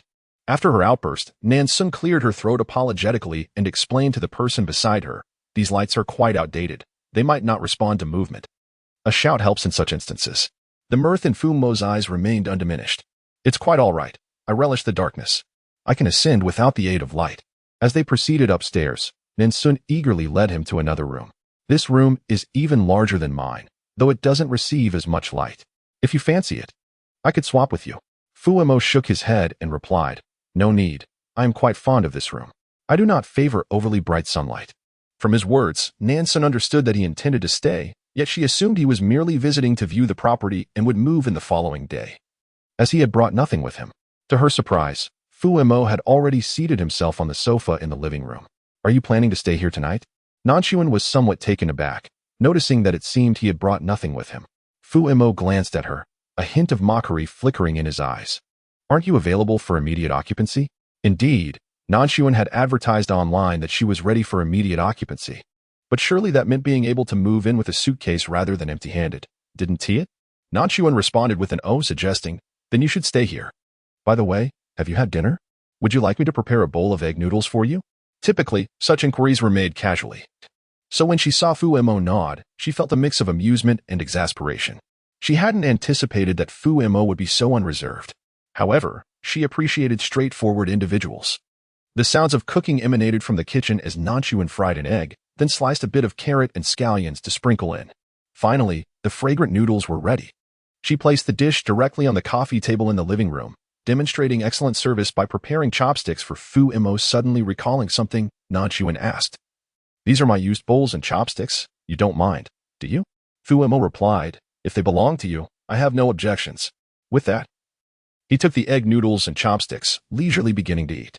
Nan Xun found herself momentarily bewildered by his words. Did he care if they belonged to someone else? His statement had an almost romantic undertone. She watched him for a while. He relished his meal, though he had pushed the carrot shreds to the side of the bowl, seemingly disliking them. Nan Xun also noted that after each bite, he would place the chopsticks in his mouth to suck on them. The delicate lips gently pursed at the end of the chopsticks, as if savoring a flavor that transcended the mere taste of the egg noodles. A flavor that could only be discerned after prolonged contemplation. For some inexplicable reason, Nan Xun's face flushed suddenly. The bowl of noodles quickly revealed its bottom, and Fu Mo lifted his gaze to her, his eyes shimmering with a contented smile. Thank you for the noodles. They were delicious. Tomorrow, I shall cook for you, Fu Mo declared. Nan Xun hastily replied, there's no need to be so courteous. It was merely a bowl of noodles. She did not take Fu Mo's words seriously. However, the following day, after indulging in a leisurely slumber, Nan Xun was roused by the sound of chopping emanating from the kitchen. Peering into the kitchen, she beheld a tall and handsome figure diligently preparing ingredients. His movements were earnest, his head slightly bowed. The white shirt rolled up to reveal a glimpse of his somewhat pale forearms. For reasons unknown, Nan Xun felt an eerie familiarity with this scene. Awake? You may watch television in the living room. I shall have it ready shortly, Fu Mo said. Nan Xun widened her eyes in astonishment. Fu Mo, are you truly going to cook for me? I feel so embarrassed. At that moment, Xiaoba interjected, you still have a sense of embarrassment? Nan Xun chose to ignore it. Fu Mo reassured her, it matters not. Cooking for one or two is the same, especially since the ingredients are all from the refrigerator. Do you mind if I share a meal? Though it was Nan Xun who had benefited, his words made it seem as if he had done her a favor. The cost of the ingredients hardly compared to the effort of preparing a meal. Observing that he was already halfway through his task, she decided to cast aside her reservations and shamelessly awaited her meal. Fu Mo, would you like me to lend you a hand? Nan Xun rolled up her sleeves, poised to enter. No need for your assistance. You may go watch television in the living room. At this hour, There should be plenty of channels airing a popular palace drama. Fu Mo stood at the doorway, his eyes twinkling with a smile as he gazed at her. For reasons unknown, Nan Xun found this version of Fu Mo utterly charming. So shall I go then? Fu Mo nodded slightly, his typically cool tone unexpectedly radiating warmth at that moment. Go ahead. By the time you finish watching, dinner will be ready. Chapter 50, A Fondness for a Virtuous Man. The television displayed a trending palace drama, while Nan Xun nestled comfortably on the sofa, clutching a plush bear pillow. The sounds of cooking wafted from the kitchen, and a hint of a satisfied smile graced her lips. Xiaoba, do you know? I have always considered men to be unreliable creatures. My mother was once deeply enamored with that man, professing eternal vows, yet, he turned out to be a scoundrel. He was already married with children, and my mother foolishly remained oblivious. When she eventually discovered the truth, her eyes were nearly blinded by tears, and she decisively severed ties with him, though by then, I had already come into existence. Thus, I resolved that I would forego love. Should marriage be inevitable, my partner must be someone capable in both the parlor and the kitchen, while I can venture out to earn a living. Nan Xun's lips curved into a smile, yet her dark eyes reflected a profound indifference. The void beast mused, Are you not mistaken in your roles? Traditionally, it is the man who earns, while it is you who cooks. In the quaint realm of Nan Xun, she playfully pouted, expressing her willingness to cook, provided that the male counterpart would shoulder the responsibility of washing the dishes. Household chores, she insisted, should be equally shared. The void beast cleared its throat, hesitating before saying, Well, there is something I'm uncertain whether to disclose. Oh, come now, little eight, we are all friends here. Speak freely, she encouraged. The void beast continued, The man currently in the kitchen, Aaaah, is actually your target this time. Furthermore, I bring you good news. After our interactions last night and today, his malevolent aura has diminished to a score of 90. What? Fu Mo is the antagonist with a malevolent aura of 100. Nan Xun exclaimed, incredulous. However, he hardly seems like a person with such darkness in his heart. Is he truly that sinister? The void beast replied, His corruption level has indeed reached 100. How could he not be dark? As for the reason behind such a high malevolent score, you shall soon discover. Little eight, could you refrain from that unsettling chuckle? It gives me the creeps. Nan Xun was certain that little eight held some secrets, but chose to remain cryptic. Nevertheless, she expressed her gratitude. However, I must thank you for introducing me to someone who truly resonates with my tastes. The void beast responded with a casual, Oh, no need for thanks. If you truly wish to express your gratitude, do so after you have alleviated your malevolent score. Little eight, does Fu Mo have feelings for me? Nan Xun asked bashfully, covering her face. The domesticated charm of Fu Mo was undeniably her type. The aroma of the dishes wafted from the kitchen, and though she had felt particularly hungry before, the delightful scent ignited her appetite. Fu Mo, it smells wonderful. Is it almost ready? Nan Xun approached the kitchen door, peering in with a cheerful smile as she inquired of the man busily stirring a dish. She promptly shook her head, exclaiming, It is merely because the aroma of your cooking is so delightful that I sought an excuse to come and savor it. As she spoke, she took a deep breath, reveling in the enchanting scent. The warmth in Fu Mo's eyes deepened with amusement as he replied, You might consider tidying up the coffee table in the living room. We shall soon be ready to dine. Nan Xun saluted him playfully, responding, At your service, gracious Mr. Fu Mo. He shook his head gently, his gaze brimming with affection and indulgence. Nan Xun tidied away the clutter on the table, wiping it clean with a cloth, and arranged the chairs neatly. She seated herself, eagerly awaiting the meal. Little eight, I am so happy. Fu Mo is truly wonderful. In the future, please let me strategize how to win over such a benevolent big boss. I shall adore you for it. The voice of the ethereal creature rose slightly. Are you certain? Nan Xun sensed a hint of discord and quickly amended her statement. Let us discuss this later, perhaps at another time. Haha. Yet, she could not fathom why such an admirable man like Fu Mo bore a malevolent value of 100 as a big boss. Little eight's reaction was equally perplexing. Was there a hidden side to Fu Mo that remained unknown? However, Nan Xun chose to dismiss these thoughts as Fu Mo's culinary creations were ready. She hurriedly assisted in serving the dishes. Gazing upon the 3 dishes and a soup, all her favorites, she felt an overwhelming sense of bliss. The villainous big boss not only cherished her, but also possessed remarkable culinary skills. Little eight had truly been exceptionally kind to her. Nan Xun unceremoniously accepted the bowl of rice handed to her by Fu Mo, picking up her chopsticks and indulging in a hearty meal. With an insatiable appetite, Nan Xun devoured 2 bowls of rice and nearly finished off 3 plates of dishes, her capacity rivaling that of a man. Upon lifting her gaze, she met Fu Mo's smiling eyes, causing her cheeks to flush with embarrassment. Well, I usually don't eat this much. It's just that your cooking is simply exquisite, she explained with a light cough. Fu Mo's eyes crinkled with delight, appearing in high spirits. As long as you enjoy it. Whoever becomes your girlfriend in the future will undoubtedly be very fortunate. Nan Xun casually remarked, later reflecting that she was indeed that girlfriend, chuckling to herself. Fu Mo gazed at her intently, his eyes ablaze with sincerity. Would you be willing to be my girlfriend? Nan Xun nearly choked on her drink, taken aback by the boldness of the big boss's proposition, leaving her flustered. However, despite not having officially defined her relationship with Bai Xie at the time, the world knew her boyfriend had recently passed away. Would it be perceived as fickle if she readily agreed? After a moment of contemplation, her expression dimmed, and she lowered her gaze, offering a rueful smile. I'm sorry, Fu Mo, but I'm not ready to like someone else right now. My boyfriend has just passed away. You seem to have cared for him deeply? Fu Mo inquired softly. Nan Xun shook her head. I can't say I loved him deeply, as we didn't have much time together, but he was truly a wonderful person and treated me exceptionally well. I fear I won't be able to forget him anytime soon. Fu Mo's gaze lowered slightly. Oh, I see. The 2 individuals fell into a momentary silence, the atmosphere becoming somewhat tense. Suddenly, a voice echoed in Nan Xun's mind. Why do you say that? Have you forgotten he is your target? Nan Xun immediately retorted. If I agree right away, won't it make me seem rather indiscreet? The void beast chuckled softly. Well, I wish you the best of luck then. Nan Xun found herself perplexed by the meaning of Xiaoba's words. After finishing their meal, before Nan Xun could speak, Fu Mo had already gone to wash the dishes. Seated in the living room, she watched television while savoring the apples Fu Mo had peeled for her, increasingly convinced of his exceptional character. The last time she saw him, he wore the same immaculate white shirt, seemingly untouched by dirt. Since moving in, he had consistently donned those glossy leather shoes, never once removing them even indoors. Chapter 51. I am certain he is pursuing me. Nan Xun voiced her curiosity. Fu Mo shifted his gaze, countering with a question, do you mind? Nan Xun replied that she did not, remarking that everyone has their peculiarities. Fu Mo smiled but remained silent.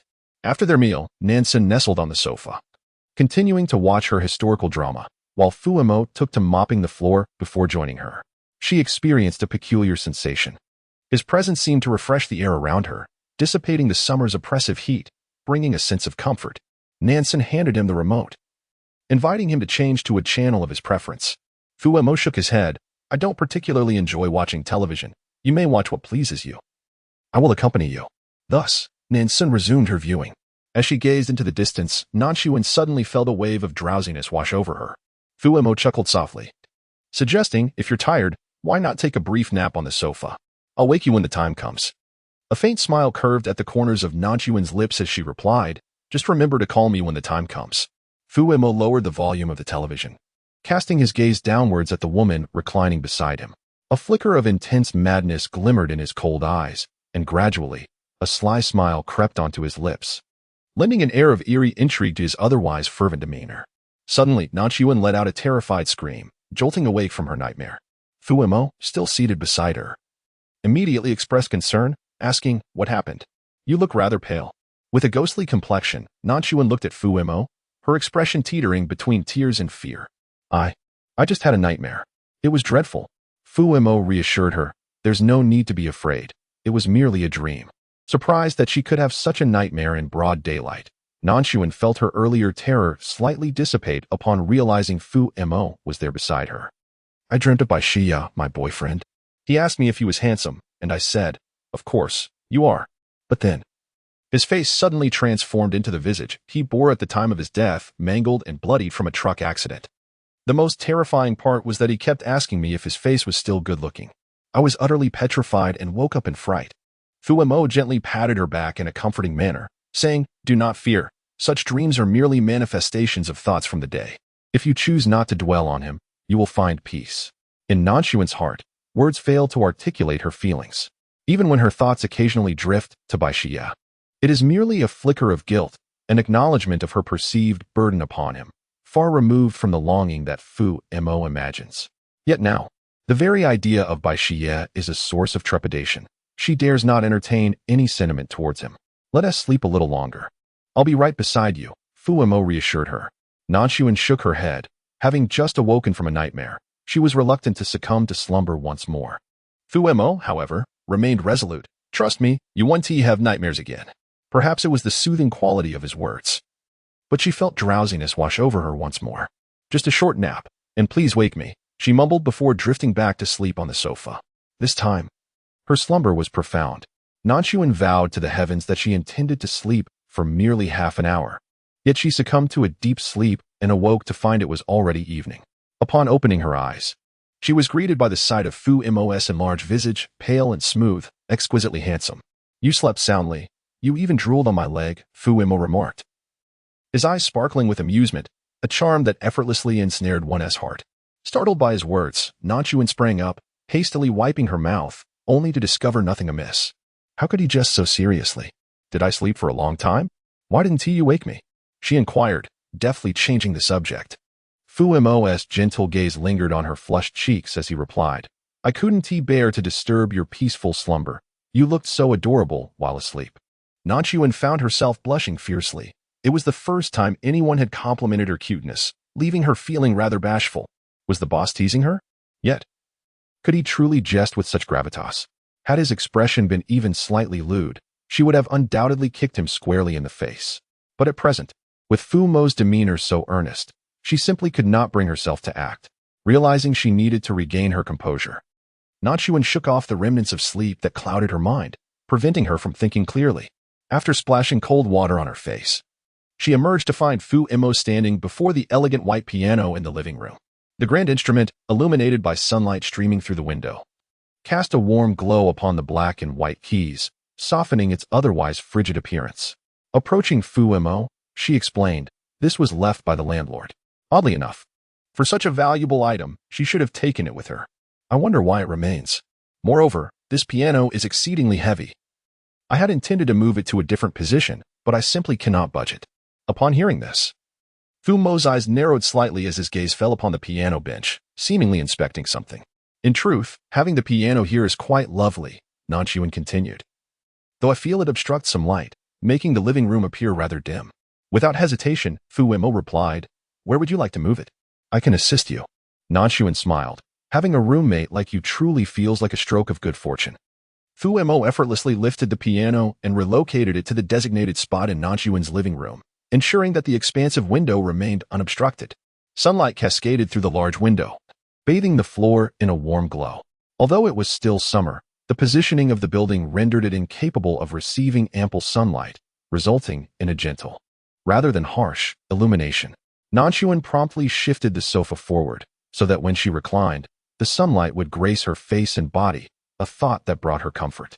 After moving the piano, Fu Mo cast his gaze downward at it, leading Nan Xun to believe he was intrigued by the instrument.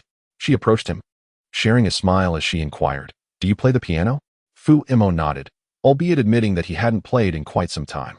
Nan Xun mused internally that she too had not played recently. She had reached piano level 10, yet wondered who among them possessed greater skill.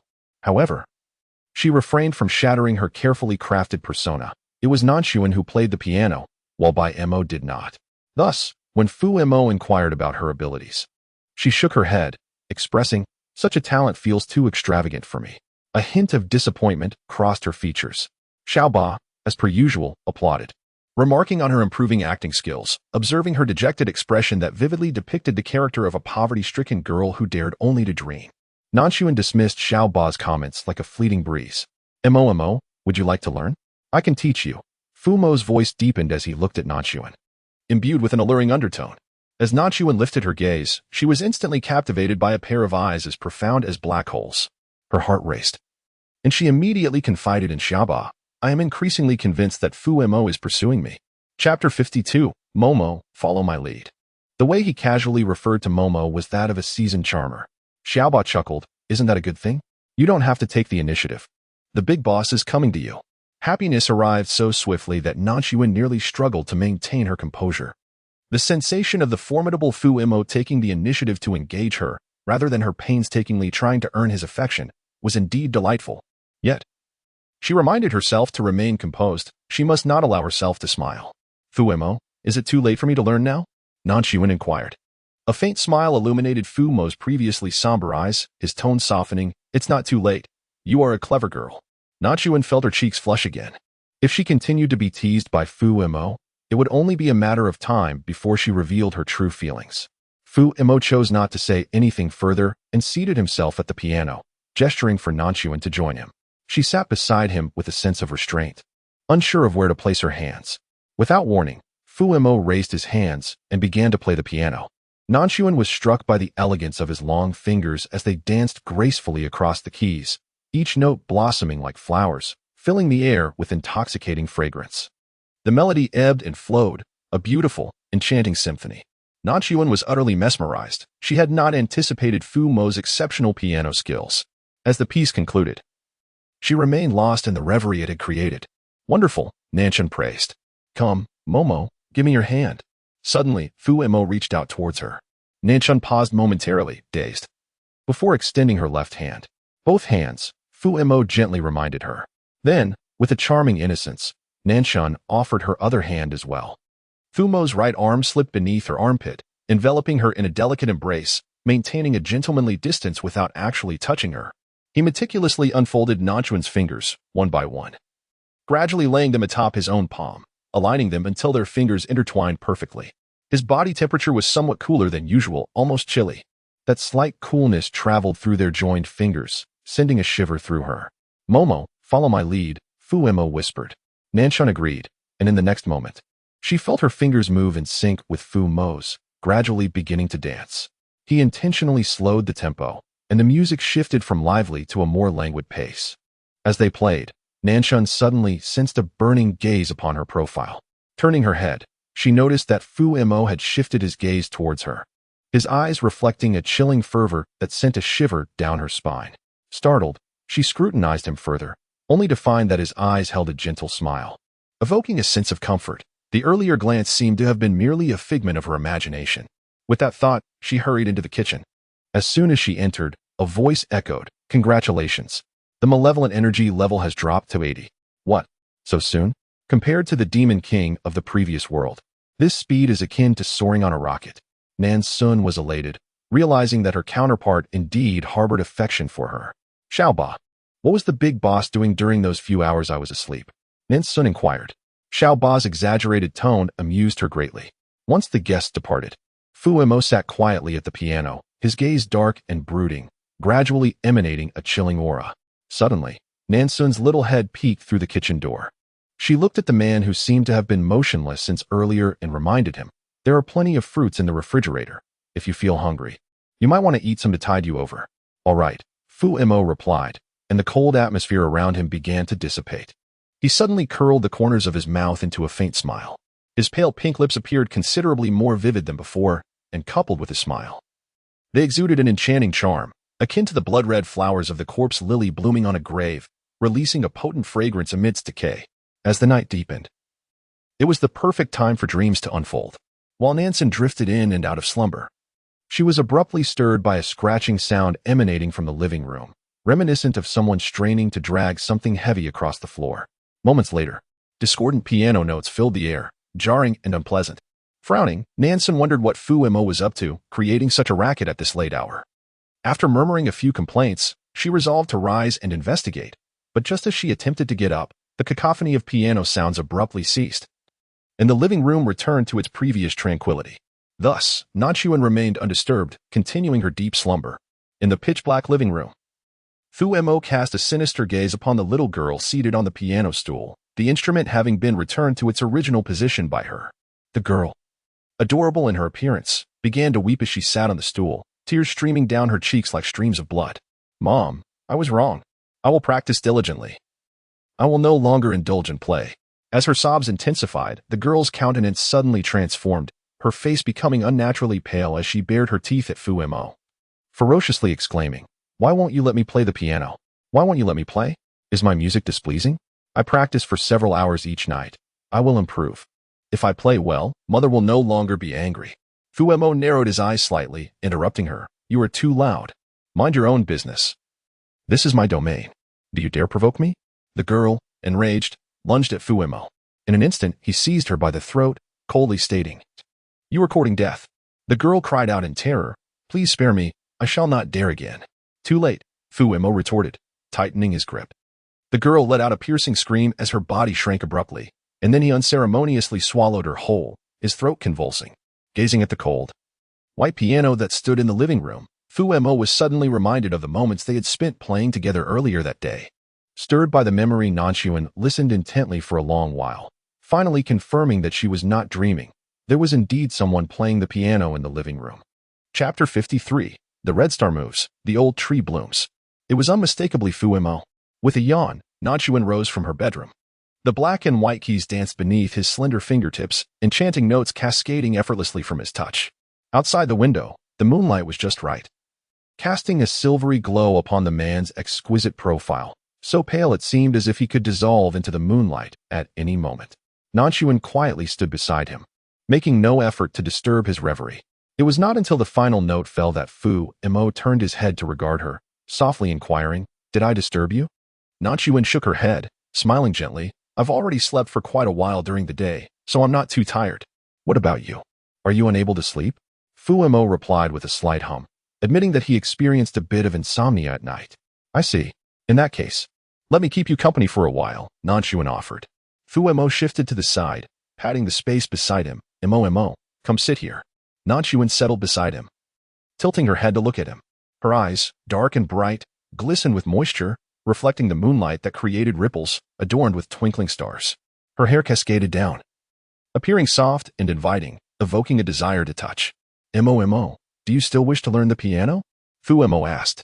"Of course," Nan Xun replied with a smile. Suddenly, Fu Mo reached out and enveloped her in an embrace, a genuine touch. He drew Nan Xun partially into his arms slipping beneath hers, his hand gliding along her arm until it cradled her palm. At the sensation of his embrace, Nan Xun's body instinctively stiffened, even through the fabric of her clothing. She could discern the chilling coldness of the man's body, particularly as his large hand had gently brushed against her arm moments ago, and now, as he cradled her hand, that icy sensation lingered throughout her limbs. When she looked up at him, she felt increasingly that his complexion was so pale it was almost translucent. Mo, focus." Fu Mo suddenly spoke, his voice softly resonating beside her ear, appearing somewhat ethereal amidst the dense night. Nan Xun felt a sense of relief that they were the only two occupants of the entire building. Otherwise, their neighbors would undoubtedly confront them about the late-night piano playing. In fact, she had previously harbored concerns about this very issue, but when the neighbors discovered that the apartment was uninhabited, despite the piercing sound of piano music echoing each night, they were sufficiently frightened to vacate the premises altogether. After playing a piece 3 times, Nan Xun had already mastered it, yet she dared not reveal her proficiency. When Fu Mo asked her to play alone, she merely tapped a few random notes. Mo. Fu Mo suddenly called her name. Nan Xun replied, tilting her head to look at him. In the next instant, her eyes widened in shock. Fu Mo's face loomed closer, and then she felt the chilling touch of his lips, a fleeting brush against hers, accompanied by the caress of his tongue. Nan Xun's heart raced, and her face flushed crimson, resembling a ripe fruit. "Why you?" she stammered, pointing at the audacious man. Unable to articulate a complete thought before she dashed away. Fu Mo was far too skilled at seduction, and she found herself utterly overwhelmed.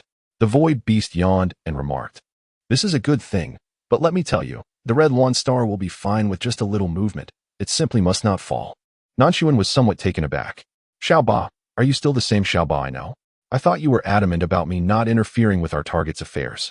The void beast chuckled lightly. "I know that for now. You can just move a little, but soon enough, you will find yourself unable to move at all." Nan Xun felt that Xiao Ba's words carried significant meaning, though a certain sphere stubbornly refused to reveal the hidden implications behind this statement. With that, she simply brushed herself off and departed. In the living room, Fu Mo stared blankly at the empty embrace, his gaze suddenly darkening, and his fingers curled upon the piano keys. "Is it still not possible? But Mo, I am on the verge of losing control," he murmured, as a trickle of crimson blood suddenly flowed from his temple, increasing in volume until it covered his entire face. Upon raising his head again, the handsome, refined features were marred by streams of blood, with a gaping wound on his forehead from which blood oozed forth, cascading down his delicately contoured chin, each drop landing on the black and white piano keys with a crisp, resonant sound.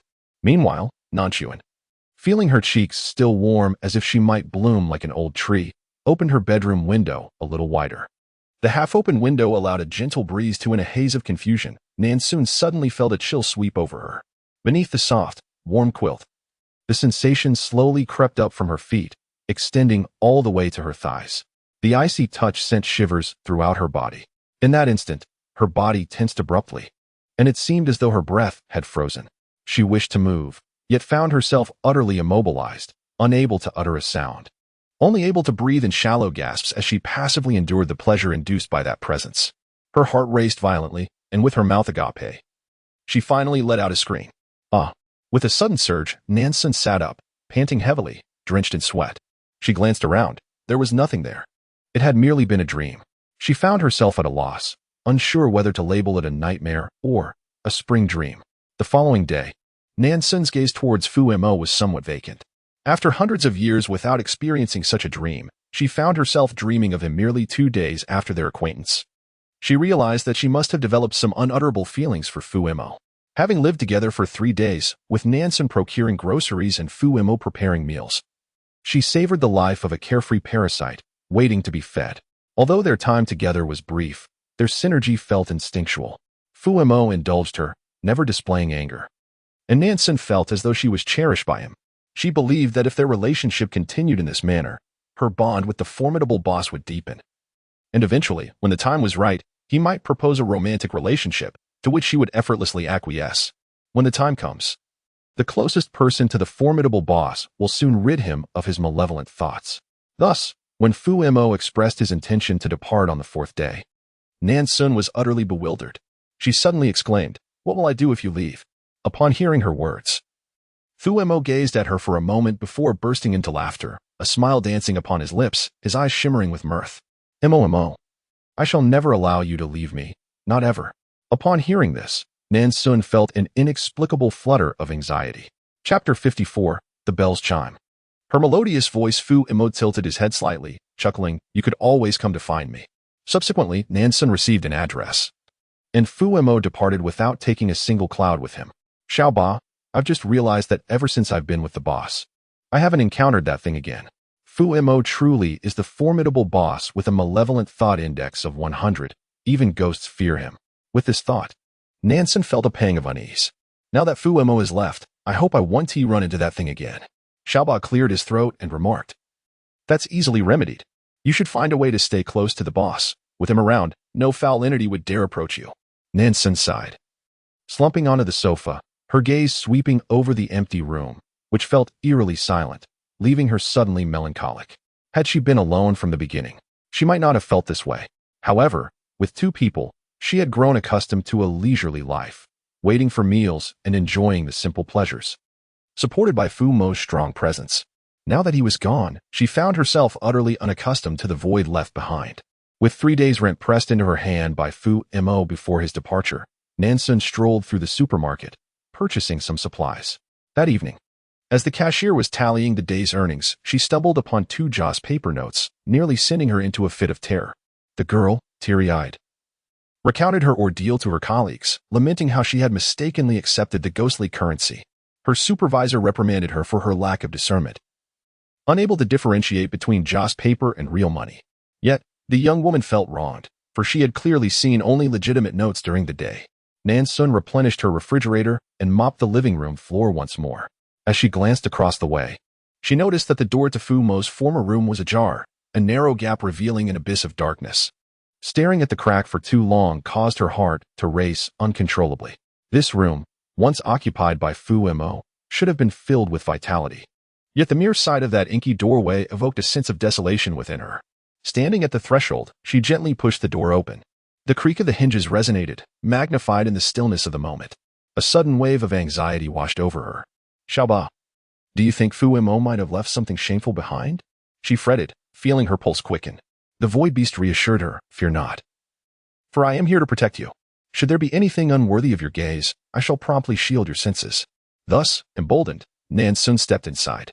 It appeared that Fu Mo preferred dimly lit spaces. The bedroom was shrouded in shadows, the curtains drawn tightly, allowing no ray of sunlight to penetrate. The room was impeccably tidy, with even the quilt neatly folded, resembling its original state. However, when Nan Xun extended her hand to touch the table, she discovered a fine layer of dust. A peculiar sensation washed over her, as if nothing in this room had been disturbed since Fu Mo had moved in. But how could that be? Xiaoba, I haven't been dreaming these past 3 days, have I? There truly was someone named Fu Mo living here with me? Nan Xun hastily inquired. The void beast replied, it is not a dream. With that reassurance, Nan Xun felt a sense of relief. As for why there was dust in Fu Mo's space, she speculated that perhaps it was simply dustier here. Although the formidable presence had departed, she remained preoccupied with his malevolent aura, contemplating whether to seek an opportunity to approach him once more. At that moment, the landlord called, informing her that a young lady was interested in sharing the apartment, which would reduce her rent by half. The landlord inquired if Nan Xun was amenable to this arrangement. Nan Xun discerned the implication. The landlord was not truly asking her permission, for the decision had already been made to rent the space out. This was, after all, the landlord's property, and there was no obligation to consult her. At that moment, Nan Xun felt fortunate that the formidable presence had just vacated. Otherwise, if the landlord discovered she had secretly rented the room to someone else, it would have been quite troublesome. Xiaoba, if I were to share the apartment with someone else, it seems that I would have little opportunity for private moments with the great boss, Nan Xun remarked. After a moment of contemplation, she resolved to call Fu Mo and inform him that someone else would be occupying his room. The void beast interjected, there is no need. He's aware of everything. Nan Xun huffed, how foolish. I am merely seeking an opportunity to cultivate a closer bond with Fu Mo. The void beast. How astute. He will undoubtedly be elated. Nan Xun sifted through her contacts to find the number of the formidable boss. Just as she dialed, she was startled by an unexpected melody. It was her own voice, singing her favorite song, Secret Love, while performing at the bar. The sound emanated from the door behind her, heralding a phone ringing. The tune must have been recorded live by someone present, as she could even hear the sparse applause that followed the song's conclusion. Nan Xun turned her neck ever so slightly to gaze into the bedroom she had just exited. Xiaoba, I didn't notice a phone when I entered. Why is there a ringtone emanating from within? And it's the very song I sang at the bar. She felt a peculiar unease. The void beast suggested, why not venture inside and discover for yourself? Thus, Nan Xun pushed the door open and stepped inside, her eyes immediately falling upon a phone lying in the corner of the table. The ringtone persisted, the screen illuminated, displaying the name MOMO. With an avatar capturing her in a moment of heartfelt performance, microphone in hand, perched on a bar stool. Nan Xun was momentarily taken aback. Had Fu Mo visited the bar where she performed? Did Xiaoba's insinuation that the antagonist boss would develop an affection for her imply that he had been smitten at first sight during one of her performances? A wave of bashfulness washed over her. The thought of the formidable boss secretly cherishing her from a shadowy corner while she sang filled her with a sense of profound allure. Nan Xun hung up the phone, and Fu Mo's smartphone screen gradually dimmed. She cautiously tucked the device into her pocket, resolved to deliver it to him immediately. Returning his phone presented a splendid pretext. Moreover, it was inevitable that Fu Mo would be quite anxious upon discovering its loss. Nan Xun rummaged through the phone to locate the address of the Fu family's old residence that he had left for her. Upon discerning the address, she was taken aback. She had not anticipated that the old house Fu Mo mentioned was situated in the very town where she had spent her childhood. She recalled those days when, during summer breaks, she would leisurely ride her dilapidated bicycle, often passing by a grand villa, lavishly constructed and accompanied by a spacious garden adorned with flourishing flora. During those times, she found herself unable to resist stealing glances at it. Occasionally, she would glimpse a diminutive figure on the second-floor balcony. The sunlight obscured her view, preventing her from discerning the features of the boy concealed in the shadows of the curtains. Yet, on days when her spirits soared, she would wave at him before pedaling away on her worn bicycle. Could that little boy have been Fu Mo? Nan Xun suddenly felt that this was indeed destiny at play. Chapter 55, very well. Considerate compensation. The two-story villa before her remained as she remembered, with the garden thriving in blossoms. The second floor boasted expansive floor-to-ceiling windows, their pale yellowish-white curtains gently swaying. However, this time, there was no sight of the small boy standing behind the drapes. Nan Xun knocked on the grand door, and upon the first sound, she heard a creak in response. The door swung open, revealing a tall and imposing man standing in the shadows. Clad in his customary white shirt and black trousers, his eyes sparkled with delight upon seeing Nan Xun.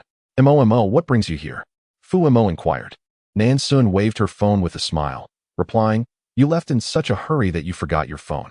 I'm merely playing the role of a courier, delivering it to you. Please come in. It's sweltering outside, Fu Mo urged.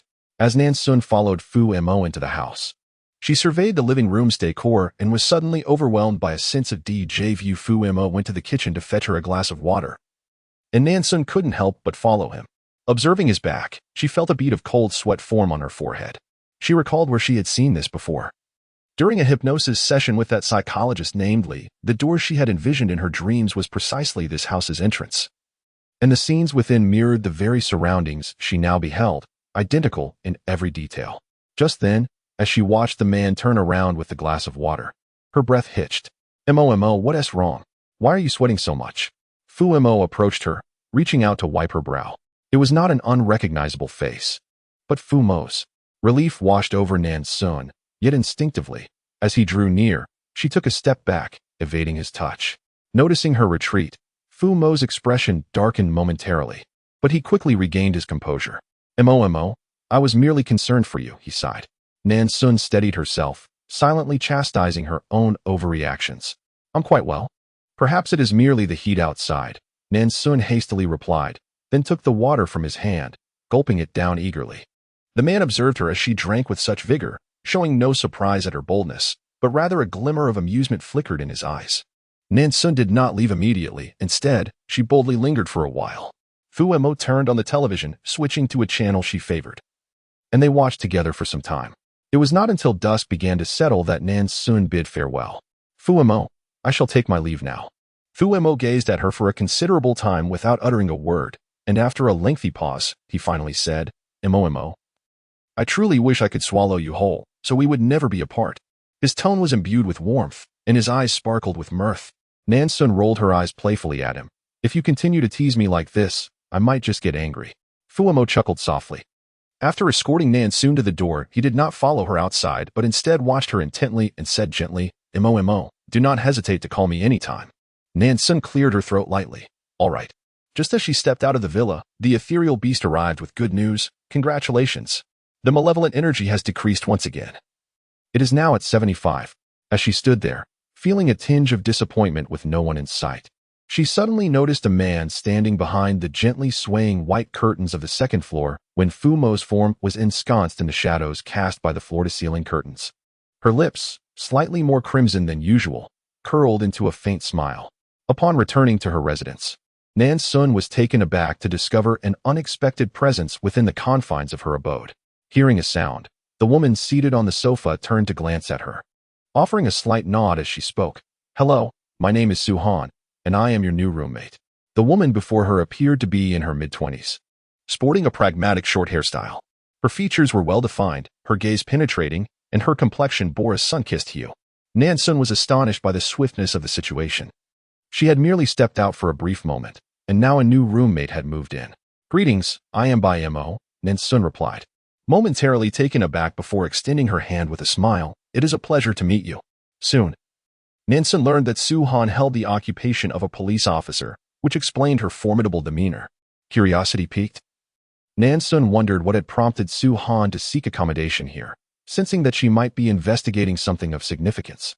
It appeared that Su Han was somewhat lacking in self-sufficiency, as her meals were predominantly sourced from takeout, and even the cleaning was delegated to a hired maid. Intrigued, Nan Xun inquired of Aaaah, are police officers really this affluent nowadays? The Void Beast responded, it's a matter of personal preference. The Su family hails from a lineage of exorcists. Her grandfather is a renowned master in the field. However, Su Han is an exception, as her excessive yang energy prevents her from manifesting the ghostly eye. Upon hearing this, Nan Xun's gaze towards Su Han sparkled with newfound fascination. The notion of being associated with exorcists was quite impressive. Although Su Han herself was not one, her grandfather certainly was, and many in her family shared this legacy. Noticing that Su Han was about to order takeout once more, Nan Xun could no longer hold her tongue and proactively suggested, let me take care of our meals. However, you shall be responsible for the dishes. Su Han nodded eagerly. All right, I will go buy a dishwasher shortly. Nan Xun remarked, wealthy individuals are truly capricious. She then inquired of Aaaah, in the next world, will I be able to be reborn as the child of a wealthy family? After a moment of contemplation, the Void Beast replied, very well, consider it compensation. At that moment, Nan Xun did not fully grasp the essence of the term compensation as articulated by Aaaah. However, soon after she discerned its profound meaning, her sole thought was to transform Aaaah from a bun into a pancake. Nan Xun and Su Han had developed a rather amicable relationship. Initially, Su Han maintained a reserved demeanor, but eventually began to treat Nan Xun as a younger sister. Nan Xun found Su Han to be quite pleasant, until she uncovered that Su Han had recently been investigating her. When Su Han was caught, she exhibited no embarrassment, simply explaining with a serious expression, "Mo, have you heard? The deaths of Zhao Qilan and Bai Xie appeared to be accidents, yet they are shrouded in mystery." As for Li Mu, he transitioned from a perfectly sane psychologist to a lunatic without warning. Nan Xun's expression shifted slightly as a thought crossed her mind. She opened her mouth, but refrained from speaking. Mo, you must tell me honestly, have you had any contact with it? Su Han's gaze suddenly sharpened. Chapter 56. The Evil Repelling Mirror. The malevolent energy surrounding me. Nan Xun pressed her lips together, inwardly questioning Aaaah whether she should divulge those extraordinary matters to Su Han. Would doing so provoke it? Although that entity had not followed her in recent days, she still felt a sense of unease, constantly fearing its sudden reappearance. Curiosity gnawed at her. The luck child? May I interpret this as being akin to the protagonist of a novel? Indeed, such an interpretation is plausible. Then why did I not encounter the Fated One in the previous world? My dear, the identity of the Fated One from the previous world has become inconsequential, as they all perished in that cataclysmic battle. Did you not assert that the Fated One is not so easily vanquished? That was merely an extraordinary circumstance. Who could have anticipated that the Demon King would suddenly erupt, obliterating the beast core and taking the Fated One with it? Nan Xun, little 8. If I had not traversed into this world, what fate would ultimately befall the villainous bosses of these realms? Nan Xun inquired abruptly. The Void Beast replied, naturally. They would be vanquished by the Fated One. Nan Xun, with a profound understanding, remarked, I see, you are seizing the merit of the Fated One. The Void Beast immediately stammered in explanation. I am merely performing a benevolent act. Consider this, if the Fated One were to confront the villainous boss, the outcome would inevitably result in the latter's demise. Meanwhile, I only need to eradicate the malevolent energy residing within the villainous boss. Once the malevolent energy is dispelled, the heavenly path shall no longer desire the Fated One to vanquish him. Thus, I am saving his life. After listening, Su Han remained silent for a prolonged period. She was utterly convinced that that entity possessed an intense, nearly twisted sense of possession over by Mo. Intolerant of any insult or defilement towards her, and utterly abhorrent to any male proximity. Su Han, why are you investigating this? Nan Xun asked. Su Han coldly replied, I will not permit any criminal to evade justice, regardless of their nature. Nan Xun contemplated. Su Han truly embodies the essence of a righteous police officer dedicated to serving the people. It is no wonder she is favored by fortune. Su Han tied a bell to Nan Xun's wrist, stating, This is a protective charm. It will ring if any malevolent spirit approaches. Startled, Nan Xun quickly protested, fearing that a relentless ringing would frighten her to death. She preferred ignorance over the helplessness of knowing. Observing Nan Xun's grave demeanor, she nodded seriously yet felt a twinge of curiosity. If I remain in this room, will the ghost be unable to find me? Su Han replied, I am uncertain of the ghost's capabilities, but if it dares to commit murder, it must possess considerable power, regardless of its nature. Once it departs from its place of origin, its strength diminishes. Even the mightiest of spirits are subject to this rule. If it lingers elsewhere for an extended period, it must be tethered to some medium. What is the place of origin? Nan Xun inquired. It is where the spirit lived during its lifetime, infused with its essence, thus exuding the strongest malevolence. Mo, aside from Bai Xie, have you had any past romantic involvements? Or are you aware of anyone who harbors deep feelings for you? Su Han suddenly asked. Nan Xun, with an innocent expression, replied, I have never been in love, but I have received numerous confessions and love letters, perhaps 20 or 30. However, I cannot recall the specifics. Su Han. Before departing, Su Han affixed 2 talismans at the door. Heeding her advice, Nan Xun remained indoors that day, cocooned on the sofa, engrossed in television. As the phone rang, Nan Xun glanced at the screen to see the name of the esteemed boss. A smile involuntarily graced her lips as she hurriedly answered the call. Hello, Fu Mo, what are you up to? The voice on the other end was somewhat low yet remarkably gentle. Nan Xun could almost envision the delightful glimmer of amusement dancing in his deep-set eyes. It was undeniably captivating. I'm just staying at home. Suhan won tea, let me go out. By the way, Suhan is my new roommate, did you know? She's incredibly impressive. Her family has been exorcists for generations. There was a noticeable pause before the man responded with a simple, and then inquired, why doesn't Tishi want you to go out? Nan Xun explained, Suhan said that something is following me, and if I don't go out, I'll be fine. Mo, are you scared? Of course I'm scared. Anyone would be in such a situation, right? It's just that my fear stems from the unknown, rather than the trepidation of having committed misdeeds and fearing a ghostly visitor. The man on the other end fell silent for an extended period, so long that Nan Xun began to wonder if he had hung up. Fuemo? Fuemo? She called out twice in quick succession. I'm here, he replied. Nan Xun couldn't shake the feeling that his tone had turned somewhat frigid. A chill that seemed to transcend the distance and send a shiver through her ears. They conversed for a while longer before ending the call. Nan Xun hastily turned to Xiao Ba and asked, did I say anything that upset Fuemo? Why do I feel like he was somewhat distracted? Xiao Ba replied, I'm not certain either. Suhan scattered glutinous rice at the door crevices and window sills, while incense ash was strewn across the floor. A bronze mirror was placed on a table directly facing the main entrance. Could this mirror be the legendary demon-revealing mirror? Nan Xun inquired. Suhan shot her a glance and explained, it is my family's ancestral talisman against evil spirits. After my grandfather passed away, it was passed down to my father. Unfortunately, my father, being a businessman, showed no interest in the heirlooms from my grandfather. Although I am intrigued, I lack my grandfather's talent and cannot awaken the ghostly vision. Nan Xun sensed a hint of regret in her words. Out of curiosity, she stood before the talisman and took a glance into the mirror. Strangely, why do I feel as though dark energy is emanating from me? Upon hearing this, Suhan's expression changed abruptly, and she hurriedly looked into the mirror, only to see a faint layer of ghostly aura enveloping Nan Xun. Mo, have you recently come into contact with that entity? Suhan's voice turned grave. Nan Xun, bewildered, replied, no, we have been together these past few days. Today, I listened to you and stayed put. Chapter 57, The Empty House. The girl in the photograph, Suhan's demeanor was serious. The talisman could not be mistaken. You must have encountered that ghost in the last few days. After a moment's thought, she suddenly asked, Mo, it seems you have been making phone calls to someone every day. Who is that person? Nan Xun immediately grasped Suhan's implication, her face turning ashen. It's Fuemo, someone I met a few days ago. He is exceptionally kind. Suhan let out a cold laugh, pondering the palpable aura of the supernatural that she had sensed upon her arrival in this abode.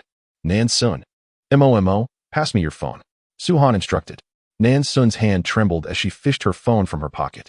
Suhan placed the device before the talismanic mirror and, indeed, observed it ensnared by an overwhelming ghostly energy. Nan Xun also noticed the ominous dark mist enveloping the phone.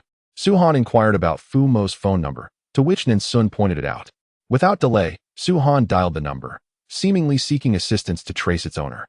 The wait was brief. Soon, the details of the number's owner, along with a photograph, were transmitted to her. Suhan looked up at Nan Xun, displaying the image on her phone. Is this Fuemo you mentioned?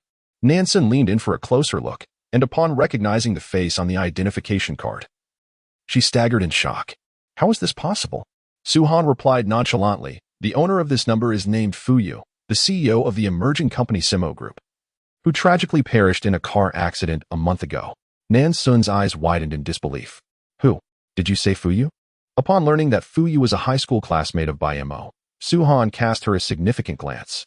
Is this deceased individual your high school acquaintance? If so, how is it that you only now discern his appearance? Nan Xun, pale-faced, responded. In high school, he had long hair that concealed his eyes and forehead. I truly had no idea what he looked like. Mo, according to your earlier assertion, you cohabited with a ghost for a full 3 days without realizing it? Nan Xun swallowed hard, pondering that they might not be the same person, for Fuemo was utterly different from the Fuyu I remembered. Suhan chuckled lightly, expressing her belief, suggesting perhaps they were twins. Nan Xun was taken aback, saying, do I have to go as well? She hesitated. Suhan, it's getting dark. Perhaps we should postpone our visit until tomorrow, or you could go alone. Suhan shot her a sidelong glance. Mo. I need you to guide me. Resigned, Nan Xun led her to the old residence they had visited not long ago. However, upon her return, She was astonished by the stark transformation of the house. The old dwelling appeared vastly different from its daytime visage. The garden's flora had withered in neglect, and the white curtains on the second floor hung motionless, undisturbed by any breeze, rendering the entire house devoid of life. Nan Xun swallowed again and approached the door, knocking gently. "Fu Mo, it's me, by Mo. Are you home?" she called out. Silence ensued. Unable to wait any longer, Su-han took a running start, leaping onto the courtyard wall, successfully vaulting over it, and then opened the door for Nan Xun. As they entered, Su-han flicked on the entrance light, revealing a scene that left Nan Xun momentarily speechless. In the familiar surroundings, a faint scent of dust lingered in the air, and a mere swipe of the hand revealed a layer of grime upon the table. It was evident that no one had resided here for at least a month. Su-han, possessing considerable courage, ventured ahead, while Nan Xun closely trailed behind her. Perhaps due to the tautness of her nerves, Nan Xun felt an unsettling presence behind her, the sound of footsteps merging with her own. Ascending to the second floor, they entered Fu Yu's bedroom. The arrangement within the room appeared untouched since Fu Yu's passing, save for the dust that had accumulated. It seemed that Fu Yu had a penchant for orderliness, as everything was meticulously arranged. Nan Xun's gaze fell upon a picture frame atop the bedside table. The photograph depicted a girl clad in a loose high school uniform, reclining on a patch of grass with her ponytail resting on her intertwined arms, her right leg draped over her left in a relaxed manner. A high school literature book obscuring her face. Sunlight streamed brightly, casting dappled patterns of light through the leaves of a large tree behind her, creating a mosaic of light upon her form. The artistry of the photograph exuded a sense of beauty and grace. However, upon noticing the rather unflattering uniform, Nan Xun recognized that the girl was a fellow alumnus from her high school. Lost in contemplation of the photograph, Nan Xun was startled when Su-han suddenly tapped her shoulder, causing her heart to race. Confused and disoriented, Nan Xun instinctively followed Su-han's lead. In that moment, her eyes widened in astonishment. Behind the floor-to-ceiling window on the second floor, beside the gently swaying white curtains, stood a man. The color drained from Nan Xun's face, turning pale as a ghost. Yet, as she peered closely, the shadow had vanished. Stumbling, she grasped the arm of Xun, who walked ahead. In that fleeting moment, a myriad of thoughts flooded Nan Xun's mind, particularly the identity of the girl in the photo within Fu Yu's bedroom. It dawned on her that it was none other than her middle school self, obscured by the frothy shell, which had initially prevented her from recognizing it. Fu Mo bore an uncanny resemblance to Fu Yu, and the one Fu Yu harbored feelings for was her. Fu Mo was infatuated with her as well, and had even inquired whether she would be his girlfriend. Xun had dismissed Fu Mo's existence, while Xiaoba had proclaimed Fu Mo to be the nefarious antagonist, with a corruption value of 100 and a malevolent intent of 100.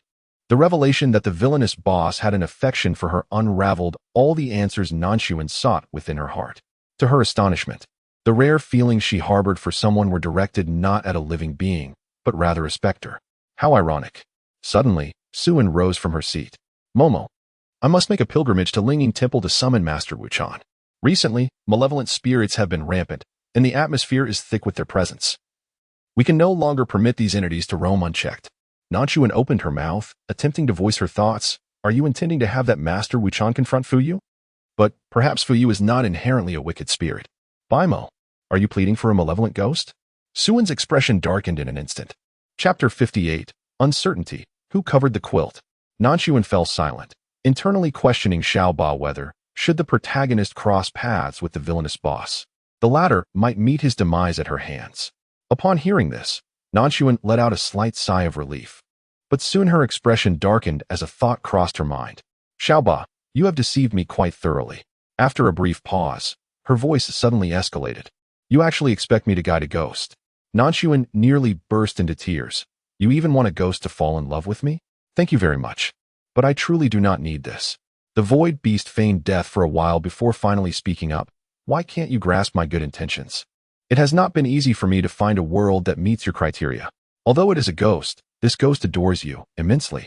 Moreover, it possesses good looks, long legs, and culinary skills. Surely it is the type you fancy." Regardless of its explanations, Nan Xun was filled with the urge to slap it. The next morning, Su-han departed early, and Nan Xun yawned as she made her way to the bathroom. "What is this?"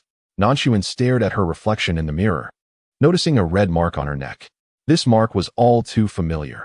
In her previous life, She had been repeatedly branded by the Demon King, and she had seen such marks far too often. Aaaah, did something happen last night? Nan Xun asked, her voice trembling. The void beast replied, no, do not overthink it. But my arm feels a bit sore. Could it be that I was pressed down by a ghost? Aaaah, please tell me honestly. Did the powerful ghost boss follow me in? The void beast paused for a moment before responding. No. Why did you hesitate? I was merely contemplating other matters. Is that true? Indeed. Though Aaaah expressed such sentiments, Nan Xun remained apprehensive, scrutinizing the door crevice and windowsill for any signs of disturbance among the glutinous rice, while the ash on the floor bore no peculiar footprints. Only then did she feel a sense of relief, now that she was assured that the formidable boss was unharmed and she was alone in the house. Nan Xun began to indulge herself. The white piano still occupied its familiar spot in the living room, and she had longed to play the piece that it should be Fu Yu, had taught her. She had restrained herself from playing in the presence of Su Han, fearing the collapse of her carefully curated persona. Now, seated on the piano stool, her delicate fingers danced effortlessly across the black and white keys, revealing no trace of the awkwardness from her lessons with Fu Yu.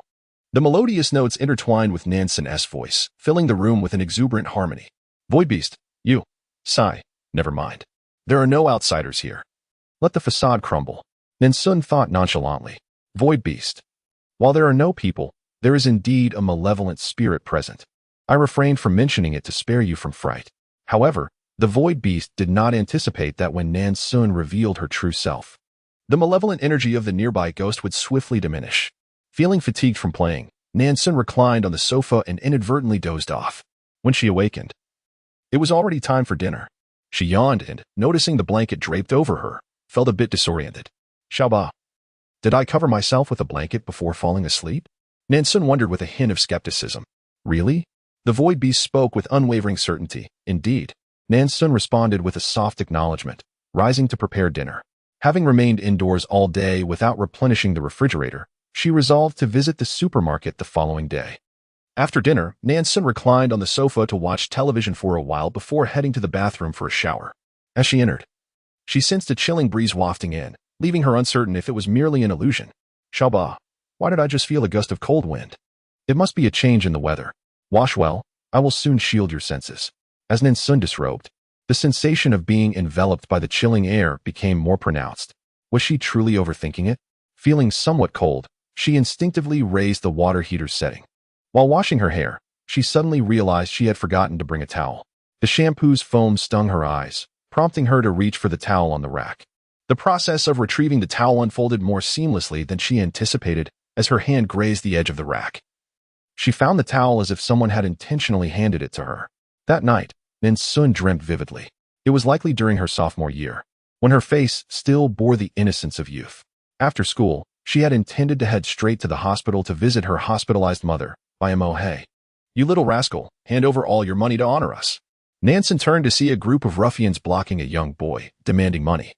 Although she was eager to visit the hospital and initially wished to ignore the situation, she soon recognized that the boy was clad in their school uniform, and his distinctive long bangs instantly reminded her of a certain invisible classmate. The young boy lowered his head and withdrew the money from his pocket. The thug laughed heartily, exclaiming what a good little grandson he was, just as it should be. However, I have long held a disdain for you. What right do you have to be born into a wealthy family with such a cowardly demeanor? Beat him to death. In no time, the boy was left in a pitiful state from the assault. Nan Xun, seeing this, was infuriated and rolled up her sleeves to fight back. The group of thugs were taken aback, completely unprepared for the sight of the petite beauty, fighting with more ferocity than the boys. Her long legs swept and sliced through the air, and with a single punch, she sent the leader of the thugs sprawling to the ground. You. The thug leader spat on the ground, disregarding any sense of chivalry, and called for his companions to surround her. Nan Xun took a punch to the face and a kick to her backside, yet she managed to leave 3 of the thugs battered and bruised. I have recorded your robbery on my phone, so unless you wish to serve time in prison, steer clear of me in the future. Nan Xun glared fiercely at the thugs. Of course, this was merely a bluff. At that time, she was far too impoverished to afford a phone. Nevertheless, the thugs believed her and scrambled to escape. Her earlier promise to protect the boy had been merely to ease his fears, and she had not given it much thought. But what of the boy? Did he hold that promise close to his heart? Upon awakening, Nan Xun still felt the ache in her waist and arms. She glanced in the mirror and noticed several red and purple marks on her neck. After a brief pause, she continued brushing her teeth and washing her face, crafting a plausible excuse to deceive the void beast. Did she know? Or did she not? The void beast felt a twinge of panic. This tranquility is overwhelming. Chapter 59. Lying still, harassed by a ghost. In a serene state, Nan Xun savored a cup of soybean milk and a pancake before calmly wandering to the supermarket. She meticulously selected an array of snacks at the checkout counter. Upon discovering that several packets of junk food she had chosen had vanished, she paused momentarily, only to regain her composure. Carrying a bag of provisions, Nan Xun strolled along the road, basking under the blazing sun, yet feeling no hint of heat. A refreshing breeze perpetually accompanied her, like a shadow. Her emotions were somewhat intricate. She had dreamed of numerous memories from her high school days, where a young boy gazed at her with an intense fervor. She had never realized that one could harbor such a profound obsession for an unrequited love, nearly bordering on the pathological. The sensation of being loved should be delightful. Yet being adored by someone like Fu Yu filled her with trepidation. Nan Xun recognized that her excessive sleepiness was rather abnormal. She dreamed again. This time not of her high school life. In her dream, she donned a flowing white dress, alone on a deserted street. After wandering for what felt like an eternity, she finally spotted someone and rushed toward them. It was a man clad in a white shirt, tall and slender, though his face remained obscured. He presented her with a bouquet of pristine white chrysanthemums. Nan Xun was momentarily taken aback, instinctively reaching out to accept the flowers, murmuring her gratitude. Suddenly, the man's visage became clear, and she recoiled in shock. It was Fu Yu. The corners of Fu Yu's mouth curved gently as he gazed at her with tenderness and affection. Softly, he spoke, "Mo. This is the second time you have accepted my flowers. Accepting them signifies your willingness to be my girlfriend. Mo, I desire you." With that, he lowered his head and kissed Nan Xun, while simultaneously tearing her clothes into shreds. Nan Xun was taken aback. She truly did not realize that accepting the flowers meant agreeing to be his girlfriend. Moreover, this was in broad daylight, although there wasn't a soul around. They were still in the streets. How could he strip her bare like that? Panic surged within her, and Nan Xun bit down fiercely on his lip, forcefully pushing him away. Her eyes flew open as she awoke, her hand instinctively reaching to wipe away the cold sweat. Nan Xun felt that the malevolent spirit's actions were utterly outrageous, daring to violate her even in her dreams. The thought of that lecherous specter groping her in the street made her quite furious. She tucked the talisman that Su Han had given her beneath her pillow. That wasn't enough, so she also placed Su Han's protective sword there as well. Su Han had advised that if she sensed an abnormal chill, she should grasp the sword and thrust it forward, ensuring that the entity would be sent into a panic, and even if it didn't perish, its power would be significantly diminished. Of course, Nan Xun did not intend to confront the malevolent spirit directly. She still sought to garner the dark energy from the boss. However, the spirit had indeed gone too far this time, depriving her of a restful night's sleep. Yet, despite her hopes for a peaceful slumber, Nan Xun found herself dreaming once again. This time, she was clad in a pristine white wedding gown, lying upon a king-sized bed. Nan Xun quickly rose and stepped outside, only to discover that she was in a lavish European-style castle, devoid of any inhabitants. She dragged her long skirt, running alone through the desolate corridors, the sound of her high heels echoing ominously, stirring a sense of inexplicable anxiety within her. Upon finally escaping the castle, she noticed a long red thread tied to her ring finger. This thread led her onward, compelling her to walk slowly forward. After navigating around several artificial hills, the thread eventually reached its end, and a diamond ring slipped from the other end of the thread onto her finger, fitting snugly in place. At that moment, a man emerged from behind the foam mountain. Clad in a pristine white shirt, he gazed at Nan Xun with a warm smile and softly asked, "Momo, will you marry me?" Nan Xun looked at Fu Yu and blurted out, "But you are already dead. How can I marry you?" As soon as the words left her lips, she saw the mirth in Fu Yu's eyes vanish in an instant, replaced by a heavy darkness. His exquisitely handsome face morphed dramatically, revealing a large gaping wound on his forehead, blood streaming down his face. Nan Xun's expression changed drastically, and she turned to flee. Momo. He called out to her from behind. With a startled scream, Nan Xun suddenly awoke, her heart racing. If this continued, she would surely be driven to the brink of madness by the vengeful spirit. Fortunately, it was merely a dream. Breathless, she attempted to wipe the sweat from her brow, only to realize, to her horror, that she was utterly immobilized. Her nightgown had somehow slipped to the floor, leaving her completely exposed. In the next moment, Nan Xun's eyes widened in terror as she realized another presence beneath the covers. A damp, chilling sensation brushed against her leg. This was no dream. Nan Xun attempted to speak, but found her throat constricted, rendering her voiceless. In the darkness, a large hand covered her eyes. As her vision faded to black, she felt a sudden chill on her lips. The icy yet fervent kiss left her breathless. In the silent night, the sound of water and soft gasps intertwined, magnifying the coldness of the room several times over. As dawn broke, Nan Xun lay motionless in bed. After what felt like an eternity, she finally managed to dress and wash up. The talisman and the so-called exorcising sword beneath her pillow lay shattered, reduced to mere dust. Utterly useless. Not only that, but they had also incited his wrath. Last night's events were all a form of his punishment. The bruises adorning her skin terrified her upon sight. Did he think she could fend him off with such trinkets? Little 8, I can hardly believe I was violated by a ghost. Nan Xun chuckled bitterly to herself. Should she feel fortunate that the formidable ghost lord had not gone all the way? The void beast sighed in relief. My dear, you finally acknowledge me, moi. Little 8, huh? Ahem, good news. After these days of interaction, the malicious intent of the ghost lord has diminished to 45. Nan Xun immediately corrected herself. Not interaction, but rather, it was sheer voyeurism. The void beast hesitated and said, what does it matter if he is spying or not? The decrease in malevolent energy is a positive development.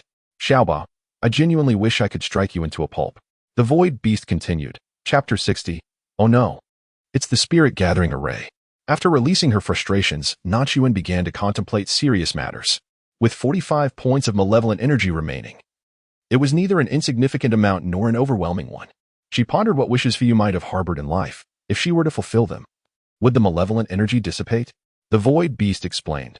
The reason a person transforms into a vengeful spirit after death is either due to overwhelming resentment or unfulfilled obsessions. Heavy resentment can lead to vengeance, which in turn alleviates that resentment, while deep-seated obsessions require the completion of unfinished business from their lives. It's uncertain which category the powerful, vengeful spirit belongs to, but since he's right here, why not inquire directly? Nan Xun considered this and found it a viable approach. Although she and the formidable, vengeful spirit had an unspoken understanding, the proverbial veil had yet to be lifted. Now seemed the opportune moment to confront the truth. Moreover, if this situation continued, it could result in fatalities. After composing herself, Nan Xun made her way to the living room.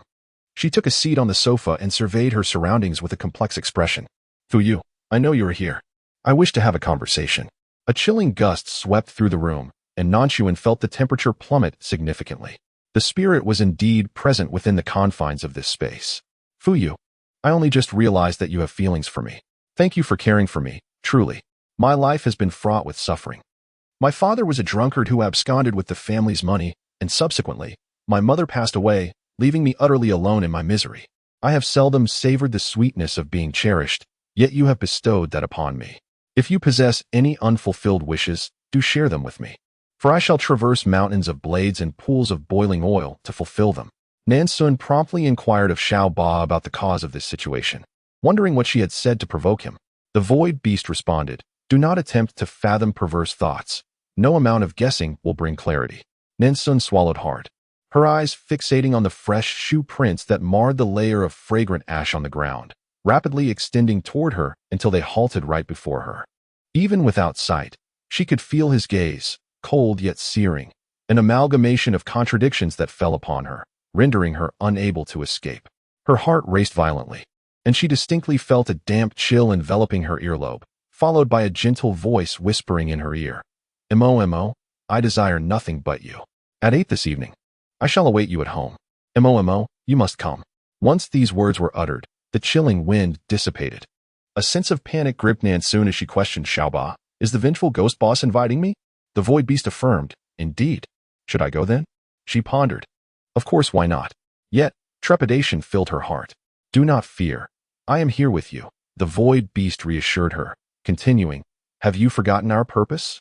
Isn't our objective to eradicate the malevolent essence embodied by the formidable boss?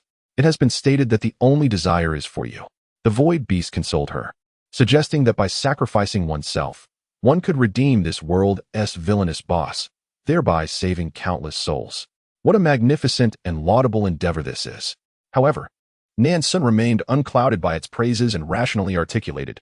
I ponder that to redeem the villainous boss, it is not imperative to be his beloved. A familial connection suffices. Little 8, next time, allow me to assume the role of the boss's mother or grandmother, or even his daughter or sister.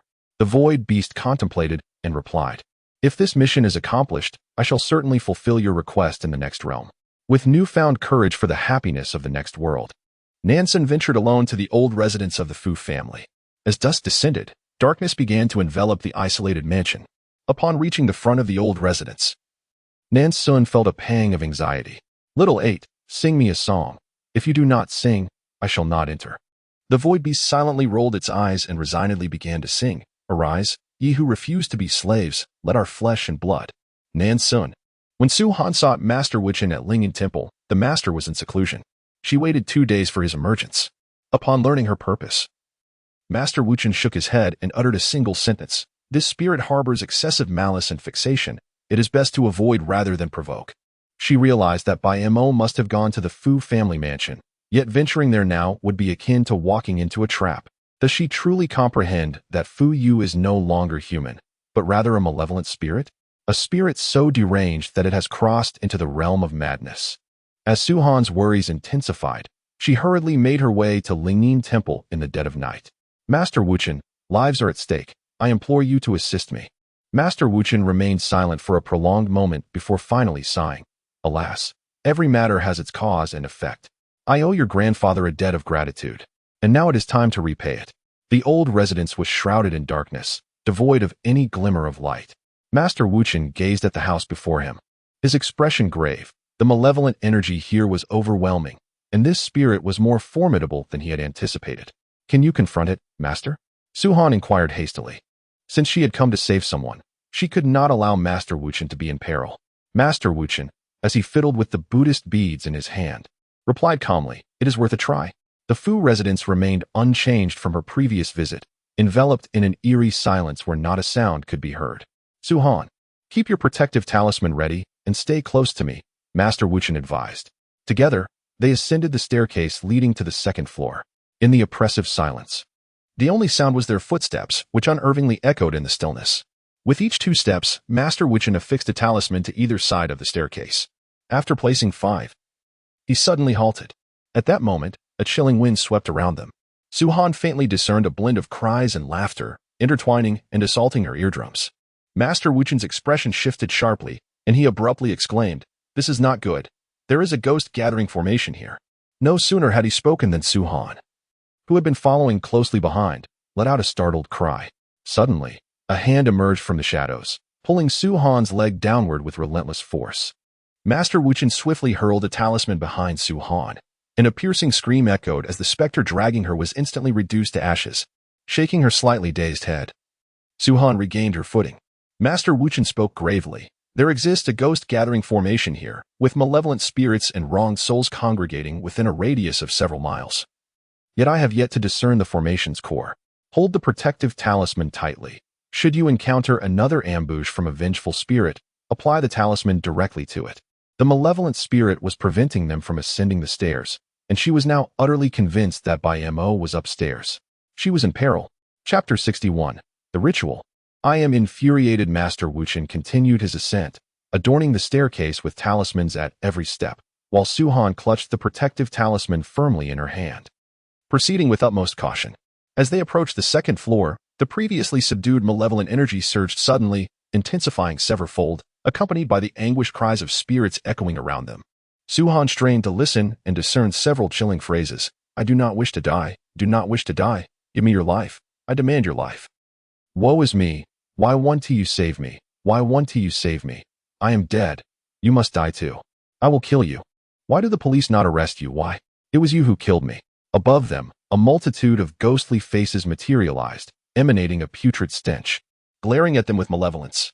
Su Han's heart raced in terror as she recognized the most prominent faces among them, Zhao Qilin and Bai Shiye. Countless ghastly faces congregated at the ceiling, seemingly forming a colossal formation. Master Wuchen spoke calmly, there is no need to fear. My talisman has established an 8 trigrams ghost-repelling array. These malevolent spirits and vengeful souls cannot breach my defense. However, just as Master Wuchen finished his declaration, The malevolent spirits in the gathering suddenly seemed to be roused by some unseen force, recklessly diving downward, their mouths agape, intent on devouring the two. Master Wuchen's expression shifted, and he began to chant Buddhist scriptures. In the next moment, the talismans affixed around the room spontaneously ignited without wind, rising to meet the oncoming spirits. The talismans struck the faces of the malevolent entities, igniting a conflagration that soared into the sky. The flames were more vibrant and intense than any fire previously witnessed, engulfing the entire ceiling and trapping the spirits within, burning them alive. The malevolent spirits emitted piercing, anguished cries, each more harrowing than the last. Su-Han watched in horror as these entities were reduced to ashes amidst the inferno. Once all the spirits had been obliterated, the burning talismans crumbled into black ash. Cascading down, Su-Han let out a sigh of relief. Master, have all the malevolent spirits been vanquished? Master Wuchen nodded, a trickle of blood suddenly escaping from the corner of his mouth. Su-Han gasped in alarm. Master. Master Wuchen waved his hand dismissively. It is of no consequence. I merely underestimated the potency of this gathering, which has drained much of my energy. Su-Han felt a pang of guilt and, after a moment of contemplation, spoke hesitantly. Master, if we cannot, perhaps we should let it go. The Master Wuchen shook his head, although he had not intended to come. Now that he was here, he was determined to rescue the person from the clutches of the malevolent spirit. The two ascended to the second floor and arrived before the final door. Master Wuchen pricked his finger and inscribed a character for Buddha upon the door, then forcefully pushed it open. Su-Han followed closely behind him, rushing inside. The room was not as dark as she had envisioned. The moonlight was splendid this evening, casting a silvery glow through the window, enveloping everything within the room in a delicate veil of mist. A man sat beside the bed, his back to them, intently gazing down at the woman upon the bed. In the center of the large bed lay a woman, surrounded by an array of peculiar blood symbols. A circle of candles burning with an eerie green flame encircled her, casting a ghostly light upon her face, rendering her once lovely visage pale and wan. The woman appeared serene yet eerily lifeless. Su-Han's gaze suddenly darkened. It was by Mo. Master Wuchen grasped Su-Han, who was about to step forward, his expression grave as he regarded the man, or rather, the malevolent spirit, before them. At that moment, the man slowly turned his head. He was clad in a pristine white shirt. Though his complexion was somewhat pallid, he remained strikingly handsome. A smile played at the corners of his mouth, yet his eyes were devoid of warmth, cold and abyssal. What a bunch of useless fools, allowing you to arrive so swiftly, he remarked. Fuyu, what have you done to Mo? Su-Han demanded with fury. Fuyu's smile widened, exuding a sense of delight. Mo is doing quite well. Soon, she will be able to be with me forever. How will you be together? Do you wish to transform her into a wretched specter like yourself? Su-Han's hands clenched into fists. Fuyu tilted his head slightly, a hint of displeasure in his voice as he replied, A specter? No, how could I bear to do that? I merely wish to metamorphose Mo into a puppet. One that is fleshy, enduring, and impervious to decay or death. Not just any ordinary puppet. She shall possess her own consciousness and vitality. However, I must first extinguish her life, and then seal her soul within this corpse. In doing so, she shall remain by my side for eternity. How delightful. Su-Han felt a chill run through her. Eternity? How absurd. Have you ever contemplated whether the puppet by Mo would still be the same by Mo of yore? Even if she possesses her own consciousness, will she smile? Will she dance? She will no longer feel the rhythm of a heartbeat or the warmth of a touch. She will not experience joy, only resentment towards you. The acrid scent of blood reached Su-Han's nostrils as she witnessed by Mo's wrist bleeding profusely. This fiend intended to take by Mo's life. Fuyu's gaze darkened with a ferocious glint, yet the corners of his mouth curled into a sinister smile. He gazed greedily at the woman amidst the sanguine chaos, speaking softly, What does it matter? As long as she can remain by my side forever. Even if she loathes me, I am indifferent. There was an undertone of a sweet satisfaction in his words. He continued joyfully, In the past, I felt a deep sense of regret at her untimely demise, yet now I find myself exhilarated. I can now be by Mo's side every day, witness her laughter, and indulge in the unrestrained admiration of her privacy. Do you have any idea how adorable she is? I was oblivious to it before. This sensation is truly exquisite. I have never felt such fulfillment before. However, his tone abruptly shifted, becoming chillingly cold. Why are there so many detestable individuals in this world? Words that ought not to be spoken should remain unuttered, and vain aspirations must not be entertained. Otherwise, I shall become exceedingly angry. A shiver ran through Su-han's heart.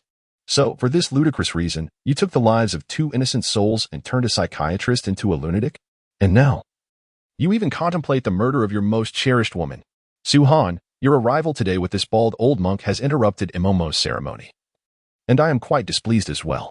Fuyu's tone was gentle, yet his gaze grew increasingly frigid. With a cold sneer, Fuyu leaned down to place a kiss upon Bai Mo's forehead before striding toward Master Wu Chun. Bald, old monk, were you not prepared to collect my soul? If so, spare me these insincere words. Chapter 62, Fuyu, I shall remain by your side. Master Wu Chin's expression darkened. In that case, do not blame this old monk for being ungracious. Seizing the moment, Master Wu Chin swiftly unleashed 5 or 6 talismans. The talismans ignited instantly, engulfing Fuyu in a blaze of crimson flames. Witnessing the clash between the two, Su-han hurriedly circumvented them to rescue Bai Mo. On the bed, Bai Mo appeared pallid, evidently suffering from severe blood loss. Su-han tore 2 strips of cloth from the bed and wrapped them around Bai Mo's hands to temporarily halt the bleeding. Yet, this was insufficient. She needed to rush Bai Mo to the hospital, or she would perish. In her urgency, Su-han glanced back, and upon doing so, her eyes widened in terror.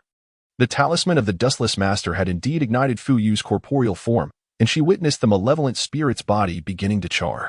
Yet, in the next moment, an eerie black mist emanated from the spirit. A hissing sound echoed as this black fog consumed the flames of the talisman entirely. Not only that, but the mist also restored the charred body of the malevolent spirit.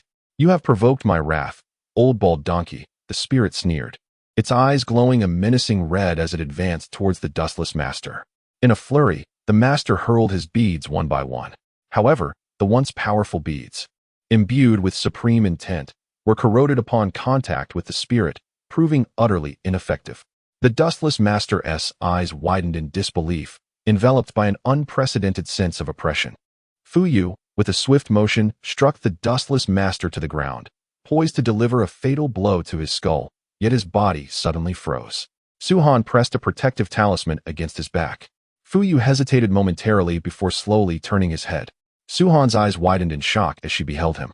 Fuyu scoffed. If the old bald donkey's beads are useless against me, do you truly believe a mere talisman can prevail? Such a fanciful notion. With that, he seized Su-han by the throat, lifting her high before crashing her violently to the ground. With a resounding thud, Su-han was slammed down. A pool of blood gradually spreading beneath her head as her pupils lost focus. Ren Fuyu, cease inflicting harm upon the innocent. I shall remain by your side. Would that please you? I shall be with you, never to depart for the remainder of our days. I implore you, refrain from harming others, the maiden entreated, tears streaming. Fuyu recoiled, his composure momentarily shattered. Mo, art thou awakened? When didst thou regain consciousness? Didst thou witness and hear everything? Having beheld my cruel and sanguinary aspect, dost thou utter such words? Or perchance, is this merely a ruse? Venerable Wu Chin had merely succumbed to unconsciousness. Yet Su-han lay prostrate in a pool of crimson for an extended duration, and without prompt medical intervention, she might succumb to exsanguination. Nan was fraught with urgency.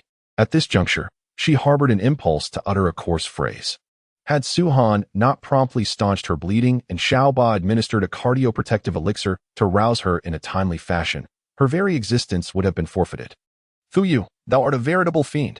Nan clasped the man before her with fervent tenacity, undeterred by the chilling aura that emanated from him. Fuyu, I shall remain by your side, never to depart henceforth, Nan reiterated, endeavoring to placate the man before her.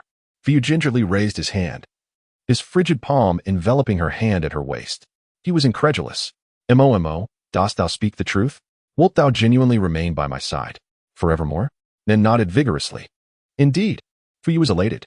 He had long believed that Mo harbored fear and aversion towards him, thus he contemplated slaying her and transforming her into a puppet, ensuring her perpetual presence by his side. Yet now, his Mo avowed that she would willingly remain by his side for all eternity. The overwhelming elation did not cause Fuyu to relinquish his rationality. He gazed down upon the woman sprawled in a pool of blood, a faint smile gracing his lips as he gently remarked, Mo, first allow me to eliminate this woman and the old bald man, I assure you. These shall be the last two. Nan Xun's heart was set on driving her sword through the heart of the formidable ghostly boss. The void beast sensed her emotional turmoil and hastily consoled her. Hold on, My dear, just moments ago, your words caused a swift drop of 20 in your malevolent thoughts. Only 25 remain. Success is within reach. Though still yearning to strike down the small figure, Nan Xun found comfort in Xiaoba's words. Fuyu, I have but one request. Spare Su Han and Master Wu Chun. Please, let them go. Do you not wish to be with me? Nan Xun pleaded. With his back turned to her, Fuyu narrowed his eyes slightly before slowly breaking into a smile, replying softly, Very well, I shall heed Momo's wishes. Fuyu regarded her in silence, causing a chill to creep into Nan Xun's heart. After a considerable pause, a glimmer of amusement surfaced in his eyes, and he gently stated, All right, I will wait for you. Nan Xun personally accompanied Su Han to the hospital, watching as she was ushered into the emergency room. After several hours of anxious waiting, she finally felt at ease when the doctor confirmed that Su Han had escaped the clutches of death. In a hushed tone, she inquired of Xiaoba, Is the ghostly boss still following me? Of course, given this ghost's twisted desire for control and possession, he will undoubtedly remain by your side at all times. What of Master Wu Chen? Oh, that bald fellow, dragged by the formidable ghostly boss, was unceremoniously tossed into a nearby graveyard after leaving the old residence. Nan Xun remarked, Well, at least I'm not dead. Fortunately, with you, Little Eight, acting as my safeguard. I must admit I was tempted to flee. Little Eight replied with a grin, No need for thanks. Simply eliminate all malevolent thoughts. Early in the morning, the streets were almost deserted, and Nan Xun felt no fear of encountering thieves or robbers, given the presence of the formidable ghostly boss as her protector. As she meandered to the supermarket, which was just opening, she purchased an abundance of food, fruits, and vegetables, so many bags that she nearly exhausted herself. The void beast inquired with confusion, What are you doing? Why not just buy everything in the supermarket? Nan Xun chuckled, I never stumble in the same place twice. Just as the taxi had driven away, the door of the residence swung open. Fuyu stood there, clad in his white shirt and black trousers, gazing at her with a warm smile. He handed her the bags and chided, What are you dawdling for? As my boyfriend, shouldn't you help me carry these? The ghost momentarily froze, then reached out to take the bags from her hands. His cold eyes sparkled with the most intense warmth, still incredulous, as if he had misheard her. Mo, did you just say what I think you said? Am I really your boyfriend? Fuyu fixed his gaze intensely upon the woman before him. Though he was ostensibly lifeless, devoid of a heartbeat, at this moment, he experienced an almost suffocating sense of happiness. Foolishly, Fuyu allowed her to guide him, momentarily losing his footing. Nan Xun quickly grasped him and pulled him forward. Due to inertia, his handsome face loomed before her, his skin pale yet smooth as porcelain, exquisitely beautiful, evoking an irresistible desire to touch. At that moment, Nan Xun's courage was astonishing. She raised her hand to caress Fuyu's face, softly murmuring, You feel a bit cold. Upon hearing her words, Fuyu's gaze deepened, shadowed by melancholy. Yet he swiftly heard her say, But it's all right. I can warm you in the future. Then, she leaned her face closer. Their faces nearly touched, warmth exchanging between them, thawing his chill and the heart that would never beat again. 10 minutes later, Nan Xun nestled on the living room sofa, engrossed in a soap opera while munching on an apple. The crisp sound echoed as she bit into the fruit, its flavor delightful. Suddenly, the void beast interjected. You possess remarkable audacity. You actually let the malevolent ghost boss cook for you. Have you forgotten that not long ago he sought your life? Nan Xun laughed heartily, replying, Xiaoba, as a mere beast, you cannot comprehend the complexities of human nature. Fuyu appreciates me just as I am. If I were to treat him with excessive formality, he would perceive it as ulterior motives. With a hint of melancholy, Nan Xun sighed softly, reflecting on the precarious nature of her profession, where one's head is perpetually at the mercy of circumstance, engaging with individuals whose psyches are profoundly distorted. She had come to understand that, throughout her 3 years in high school and beyond, the notorious Fuyu had already discerned her temperament with remarkable clarity. Should she attempt to feign compliance with the eccentricities of such a deviant, it would not only be counterproductive, but would also stifle her own spirit. The void beast emitted a sound of acknowledgement, suggesting that her happiness was paramount, yet it gently reminded her of the importance of her moral integrity, noting a recent decline in her malevolent energy levels. However, it chose not to disclose this to Nan Xun, fearing it might inflate her ego. The tantalizing aroma of a meal wafted from the kitchen, and unable to resist, Nan Xun stealthily approached the door, peering inside. Wow, Mr. Fuyu, you are truly exceptional. As your girlfriend, I feel incredibly fortunate. she exclaimed with a beaming smile. Wait in the living room. It will be ready shortly, he replied. My dear Mr. Fuyu, do not forget that I desire shredded pork with carrots. She called out, her tone playful. Understood. I will prepare it right away, he responded with a smile. Turning back to his culinary endeavors, the void beast chimed in mischievously. He is not merely a man. He is a formidable spirit. At this, Nan Xun's demeanor faltered. And she mused, his attachment is far too intense. I hardly warrant such unwavering devotion after all these years. The void beast nodded in agreement, stating, Indeed. You are rather unworthy. Nan Xun remained silent. The table was adorned with a delightful array of 3 dishes and a soup, each more appetizing than the last. She savored the meal with great satisfaction, not neglecting to serve her esteemed companion. Fuyu gazed at the bowl brimming with shredded carrots, his expression subtly shifting as he suddenly declared, Mo, I do not require sustenance. Nan Xun let out a soft exclamation, conveying her disappointment, before she proceeded to consume the bowl before Fuyu. Void beast, are you a pig? Eating so much. Nan Xun, Fuyu's cooking is simply exquisite, as if he learned specifically for me. After the meal, Fuyu took the initiative to clear the dishes. When he emerged from the kitchen after washing up, he found Nan Xun had already drifted off on the sofa. He settled beside her, his gaze tenderly scrutinizing her, warmth radiating from his eyes, filling the room with an intimate glow. As he watched her, his eyes involuntarily narrowed slightly. Though he felt a profound sense of contentment, an insatiable longing lingered within him. He desired more, ever more. Having indulged in a deep slumber, Nan Xun found herself unaware of when Fuyu had carried her to his bed. Cocooned in the blanket, she groggily turned her gaze towards the man seated at the desk and, stifling a yawn, inquired, Fuyu, what are you doing? Fuyu glanced at her. You're awake?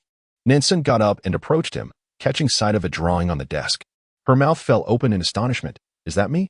The desk held a sketch, capturing the very essence of Nan Xun as she lay asleep on the sofa. The likeness was rendered with exquisite detail, allowing one to count the individual lashes that curled and graced her eyelids, dark and dense. The texture of her lips was meticulously illustrated, including the sheen of moisture hinting at her dreams, with her slightly parted lips revealing a glimpse of her 2 small incisors. Nan Xun felt a touch of shyness, but fortunately, she did not drool in her sleep. Otherwise, considering Fuyu's nature, he would likely have sketched the drool mark. Fuyu, from now on, you are forbidden from drawing me while I am asleep, Nan Xun declared. Fuyu, puzzled, inquired why. I fear that if I were to make any unseemly gestures, you would capture them on paper, and I would be mortified to the point of wanting to burrow into the ground, she replied. He chuckled. No matter how you appear, you are always beautiful. The void beast, well acquainted with Nan Xun's character, rolled its eyes silently, thinking it was only because the ghost before them was remarkably handsome. However, it wondered why she felt shy at all. After all, this corporeal form was not truly hers, and the flattery was not directed at her essence. Immediately, Nan Xun posed a question to Fuyu. Do you find my body beautiful, or my soul? Fuyu paused, seemingly taken aback by her inquiry. After pondering for a moment, he smiled gently. Mo is indeed beautiful, but your soul is even more exquisite. Nan Xun felt a surge of pride, while the void beast feigned indifference. Love-struck ghosts can be rather foolish. Chapter 64. Shall we go on a date? Nan Xun intended to take a warm bath, but recalling that a certain male ghost remained in the house, she hurriedly slipped into the bathroom and locked the door tightly. Outside, the ominous laughter of the ghostly boss echoed, Mo, no door or wall can hinder me. This implied that he could go wherever he wished and see whatever he desired. Nan Xun warned loudly, Fu, if you dare to come in, I will kick you out. The ghost outside chuckled again, Mo, in fact, I have already seen it. Ah, yours quite splendid. Get the hell away from me. The furious roar of Nan Xun echoed within the bathroom. Fuyu's amusement deepened as he lingered at the bathroom door for a moment before departing as she wished. Anxiously, Nan Xun inquired of Xiaoba whether the ghostly entity had retreated. Suddenly, it dawned on her that Xiaoba had already obscured his senses, rendering him oblivious to sight and sound. Believing that the formidable ghost had moved far away, Nan Xun finally indulged in a soothing hot bath. Wrapping herself in a towel like a large dumpling, she swiftly slipped into her pajamas and cocooned herself snugly in the blankets. Fuyu observed the entire scene from the edge of the bed, his eyes gleaming with mirth. Mo, sleep well. Rest assured, I mean you no harm. Skeptically, Nan Xun cast a glance at him. Wasn't it you who repeatedly acted inappropriately while at Suhan's house? Fu was momentarily taken aback, lowering his head in feigned contrition. Mo, if you are unwilling in the future, I shall not touch you. Instantly, Nan Xun questioned Xiaoba in her mind. Do you believe him? Although the formidable ghost claimed he would not harm her, he did not require sleep. Thus, while Nan Xun slumbered, he settled into a chair beside the bed, his gaze fixated intently upon the back of her head. Nan Xun thought to herself, Xiaoba, my head feels so cool. If he keeps staring like that, I fear my mind might burst into bloom. All right, darling, continue to feign death, she decided.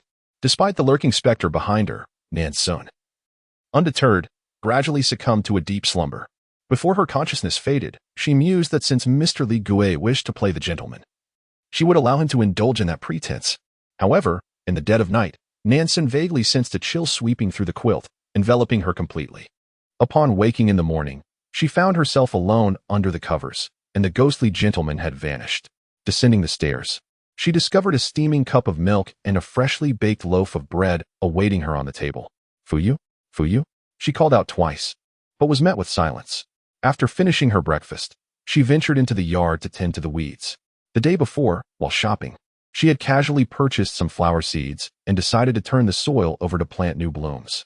This laborious task was supposed to be Fu Yu's responsibility, but he seemed to have disappeared without a trace. As she removed weeds, she suddenly heard Fu Yu's voice beside her. Mo, what are you doing?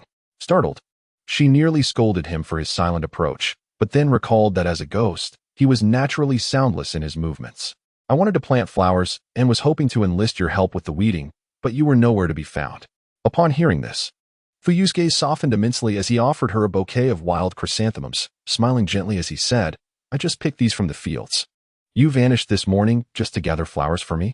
Nan Xun was somewhat taken aback, accepting the flowers and inhaling their delicate fragrance. The subtle scent of wild chrysanthemums was quite pleasant. I adore them. Thank you, Mr. Fu Yu, she replied with a smile, embracing him warmly. Fu Yu held her close and planted a soft kiss on her cheek, saying, I knew you would like them. Nan Xun subtly twitched her lips. What if I were to say I don't like you? After a while, Fu Yu, having gathered enough courage, gently patted her head and took the shovel from her hands, beginning to till the soil in the yard, while Nan Xun sowed seeds in the freshly turned earth. In the afternoon, as Nan Xun sat on the balcony, admiring the scenery, Fu Yu suddenly embraced her waist from behind. Momo, this very path before us, I used to see you every summer, riding an old bicycle past here, sometimes waving at me, even smiling. I initially thought there was just a little brat standing on the balcony, Mr. Fu Yu. I truly did not expect that it would be you, Nan Xun replied. Fu Yu's eyes narrowed slightly as he emphasized, Momo, I am now 186 centimeters tall. With a single hand, I can lift you effortlessly. Nan Xun quickly supported his head to prevent herself from falling, resembling a child perched on his left arm. Gazing down at the specter that looked up at her, a mixture of astonishment and confusion on his face. This sensation was entirely foreign to her.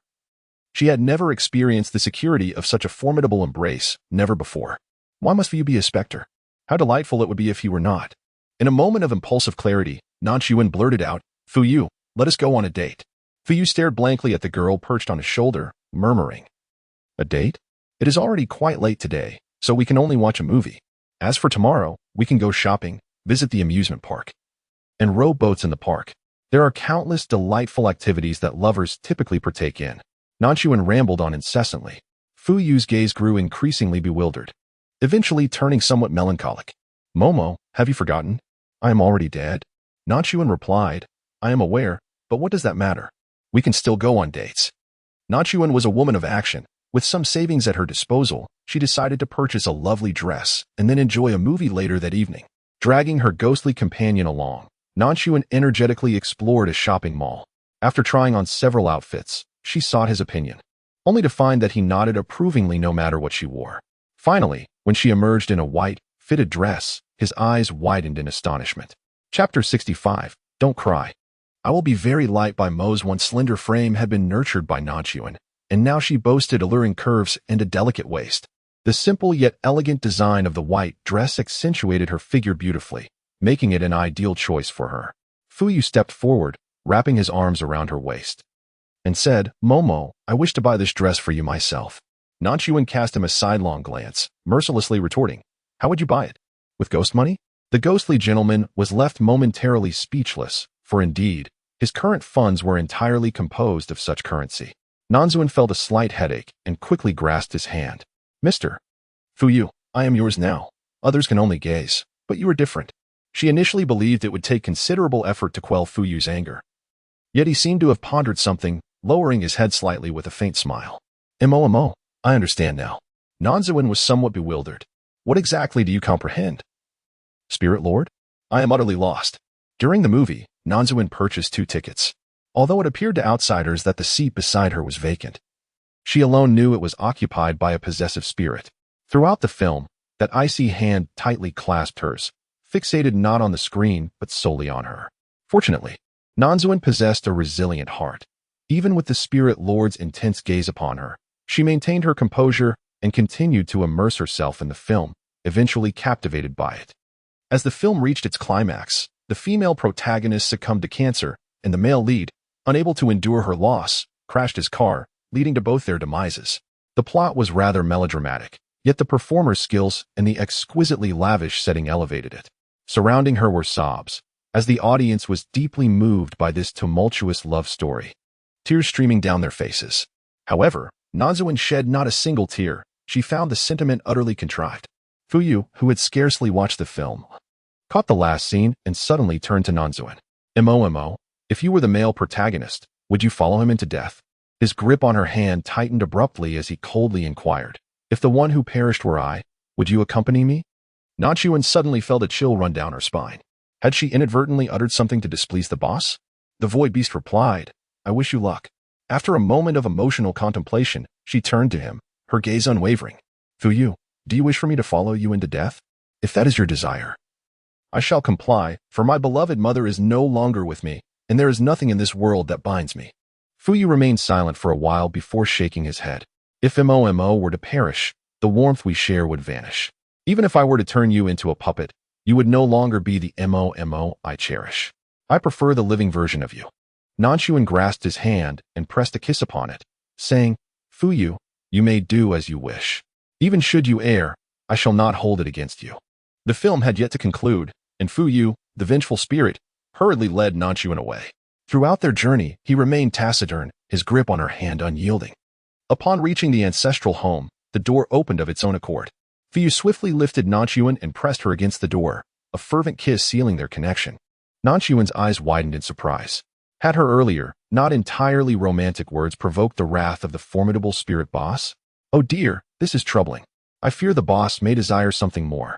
The void beast remarked, such a day was inevitable. As the saying goes, the sooner one dies, the sooner one is reborn. Try to see it in a different light. I shall soon block out my senses. Farewell. Little 8. You wretched creature. Nan Xun found herself breathless from the kiss of the ghostly lord. After a struggle to catch her breath, she hurriedly suggested, let us go to the bedroom. The ghostly lord promptly lifted her into his arms, ascending the stairs with her. Fearing a fall, she instinctively wrapped her legs around his waist.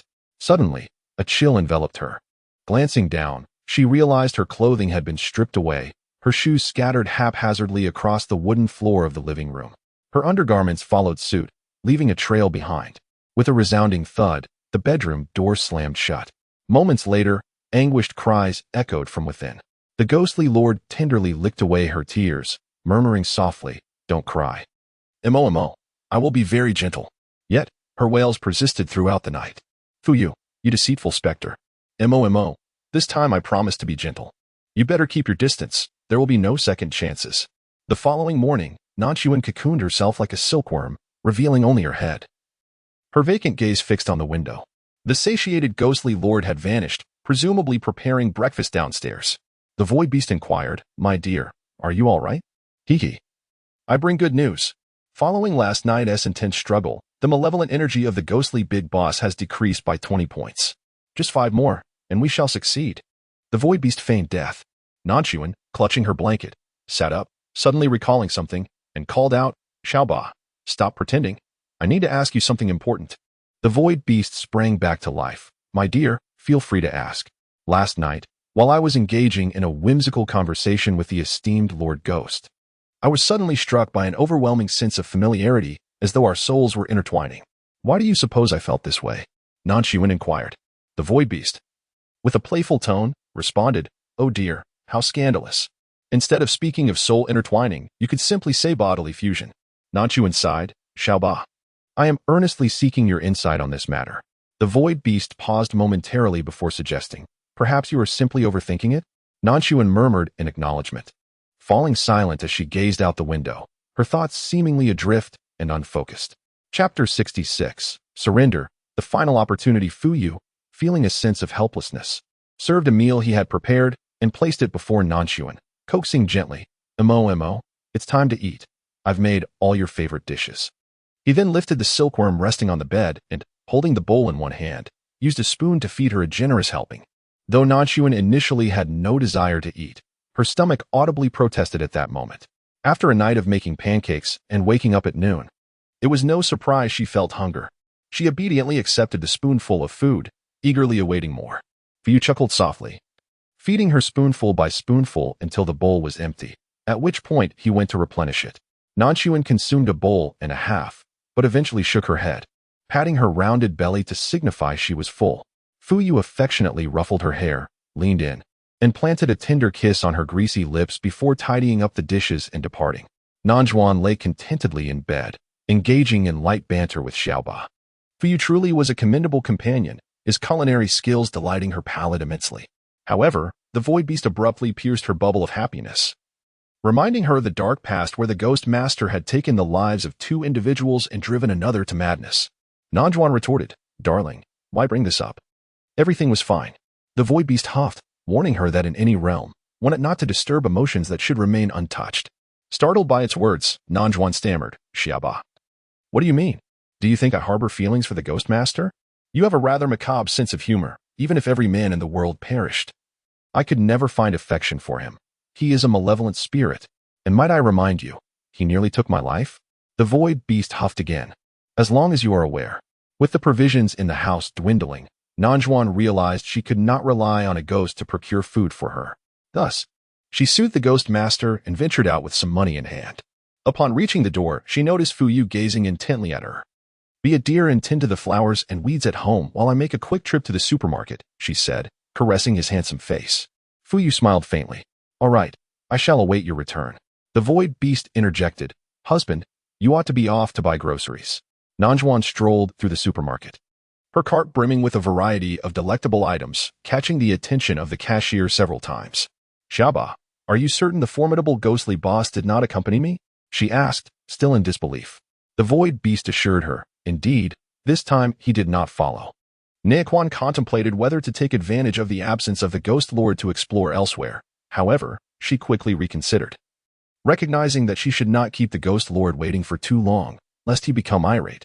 As she was hailing a cab, someone suddenly rushed up from behind, covering her mouth and dragging her back. A shadow of concern crossed Nan Xun's face as she instinctively kicked backward. The person narrowly evaded her strike and whispered, Bimo. It's me. Nan Xun paused in surprise. Suhan. Suhan, with a bandage wrapped around her head, pulled Nan Xun into a corner, her expression grave. I have been following you since you left the town. I've observed you for a long time and confirmed that you are alone. Nan Xun understood her implication and nodded. He has followed me. Suhan's expression turned complex. Mo, did you save me and Master Wuchen? Nan Xun nodded again, adopting a nonchalant demeanor. This was merely a matter between him and me. It should not involve others. Bimo, Suhan exclaimed, her frustration boiling over at Nan Xun's attitude. Are you out of your mind? He is a malevolent spirit. Do you not realize that just days ago, he nearly took your life? Nan Xun thought to herself, of course. I am aware, but I have yet to dissolve the ghost lord's malevolent intent. I cannot leave him. Suhan retrieved a packet of black powder and a talisman from her pocket, pressing them into Nan Xun's hands with urgency. Mo, listen, this is your last chance. Last night, the Master of Dust passed away. This talisman was drawn with his heart's blood before he departed, and this packet contains powdered peachwood heart, particularly effective against malevolent spirits. You should seize the opportunity to administer this peachwood powder to the vengeful spirit, then affix the talisman to its chest. Surely it will disintegrate into ashes. I calculated that the day after tomorrow, when the yang energy is at its peak, is the most opportune moment to act.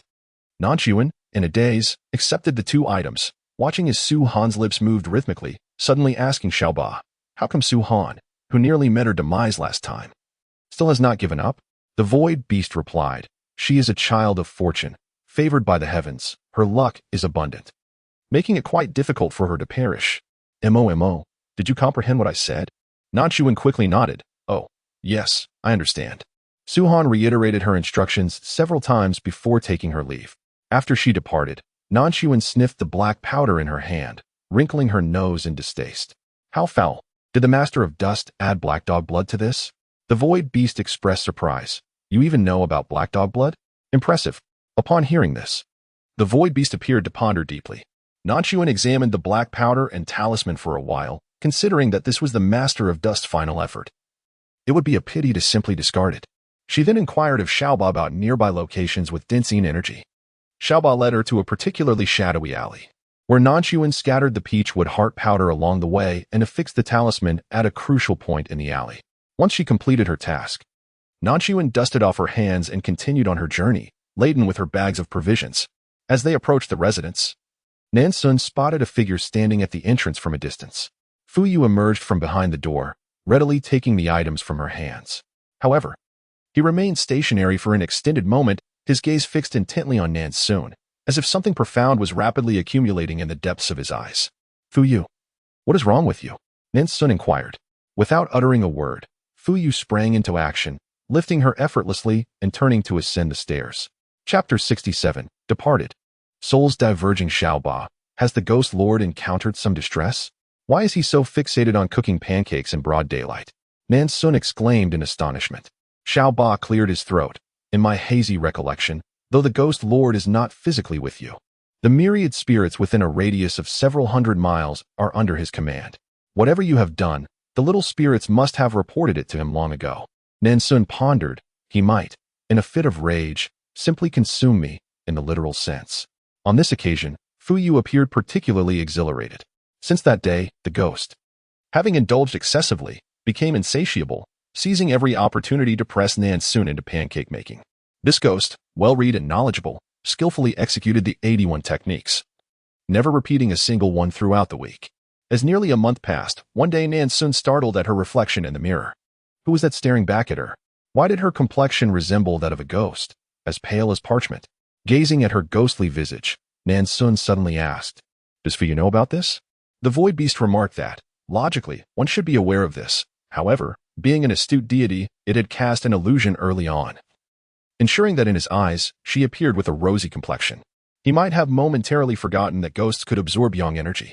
Nan Xun twitched her lips and reached to touch her face, inquiring, "How long will I have to linger after this mission is accomplished?" The void beast replied, "The previous world's lingering time was excessively prolonged, and due to my oversight, we have remained in this world for several years. Thus, once our task is completed, we must depart swiftly." Nan Xun acknowledged this with a soft "oh," then began to apply makeup in front of the mirror, transforming her pallid visage into one bearing a hint of vitality. The void beast, Xiaoba, inquired with confusion, "What are you doing?" "Fu Yu want to notice your pale complexion. I wish to arrange one last meeting with Fu Yu," she replied. On that day, Fu Yu was exuberantly delighted, as Mo had surprisingly agreed to go on another date with him. The pair, a human and a ghost, enjoyed a roller coaster and a space shuttle ride, screaming with exhilaration. In the evening, they watched a film together. Nan Xun joined others in weeping profusely, leaving Fu Yu somewhat helpless as he gently patted the head of his beloved girl, silently offering her comfort. Upon their return to the grand residence, as the door swung open, Nan Xun exhibited an unusually fervent demeanor, leaping up to cling to the ghostly lord like an octopus, nuzzling against his head and nibbling playfully. Her ardor nearly overwhelmed Fu Yu, igniting a fervent spark between them. At a certain moment, the voice of the void beast suddenly resonated. "My dear, allow me to clarify that I have shielded the five senses. I see and hear nothing. I am merely here to convey a message. The malevolent energy of the formidable ghost boss has been entirely eradicated, and the mission is complete. You are granted 1 hour of grace. Once the hour has elapsed, we shall depart immediately." Upon hearing this, Nan Xun momentarily paused, then tightened her embrace around the ghostly figure. Transforming into a mischievous little sprite, she unleashed a series of enchanting antics. It was only after exhausting herself to the point of becoming a mere puddle that she nestled in Fu Yu's arms, gently nuzzling her forehead against his chin. With a hint of weariness, she murmured, "Fu Yu, I am tired and wish to rest for a while." Fuyu's eyes brimmed with tenderness as he smiled softly, leaning down to plant a gentle kiss on her forehead. Very well, I shall accompany you. Though ghosts do not require sleep, he wrapped his arms around Nan Xun, resting his chin atop her head, and closed his eyes in unison with her. At the moment he shut his eyes, Nan Xun's soul was extracted from her body by Aaaah. She gazed at her own form cradled in the man's embrace, her complexion even paler than his, exuding an aura of lifelessness, yet surprisingly serene. Enough of this. Let us proceed. The voice of the void beast, Aaaah, echoed in her mind. With a sigh, Nan Xun inquired, when Fuyu awakens to find my essence extinguished, will he not collapse under the weight of despair, perhaps even wishing for death himself? Aaaah chuckled. Do not jest. How could one who has already tasted death succumb to it again? Moreover, you have overthought. Before he obtained you, did he not contemplate slaying you to forge a puppet as his companion? In a sense, he has now fulfilled his original desire. Nan Xun uttered a soft acknowledgement. Then let us proceed. Her soul began to twist slowly, on the verge of departing this realm, when the closed-eyed specter abruptly sensed something, snapping open his eyes, revealing orbs that transformed from black to a blood-red hue. The malevolent aura radiated from his gaze, fixated intently upon her. Yet in the blink of an eye, those eyes reverted to their normal state. The man appeared momentarily bewildered, then adjusted the figure nestled in his embrace, resuming his tranquil slumber. Startled, Nan Xun found herself unable to ponder further, as the next moment darkness enveloped her, and she departed from this world when she next opened her eyes. Nan Xun felt a bit disoriented. Was it merely an illusion, or did she truly glimpse a pair of blood-red irises?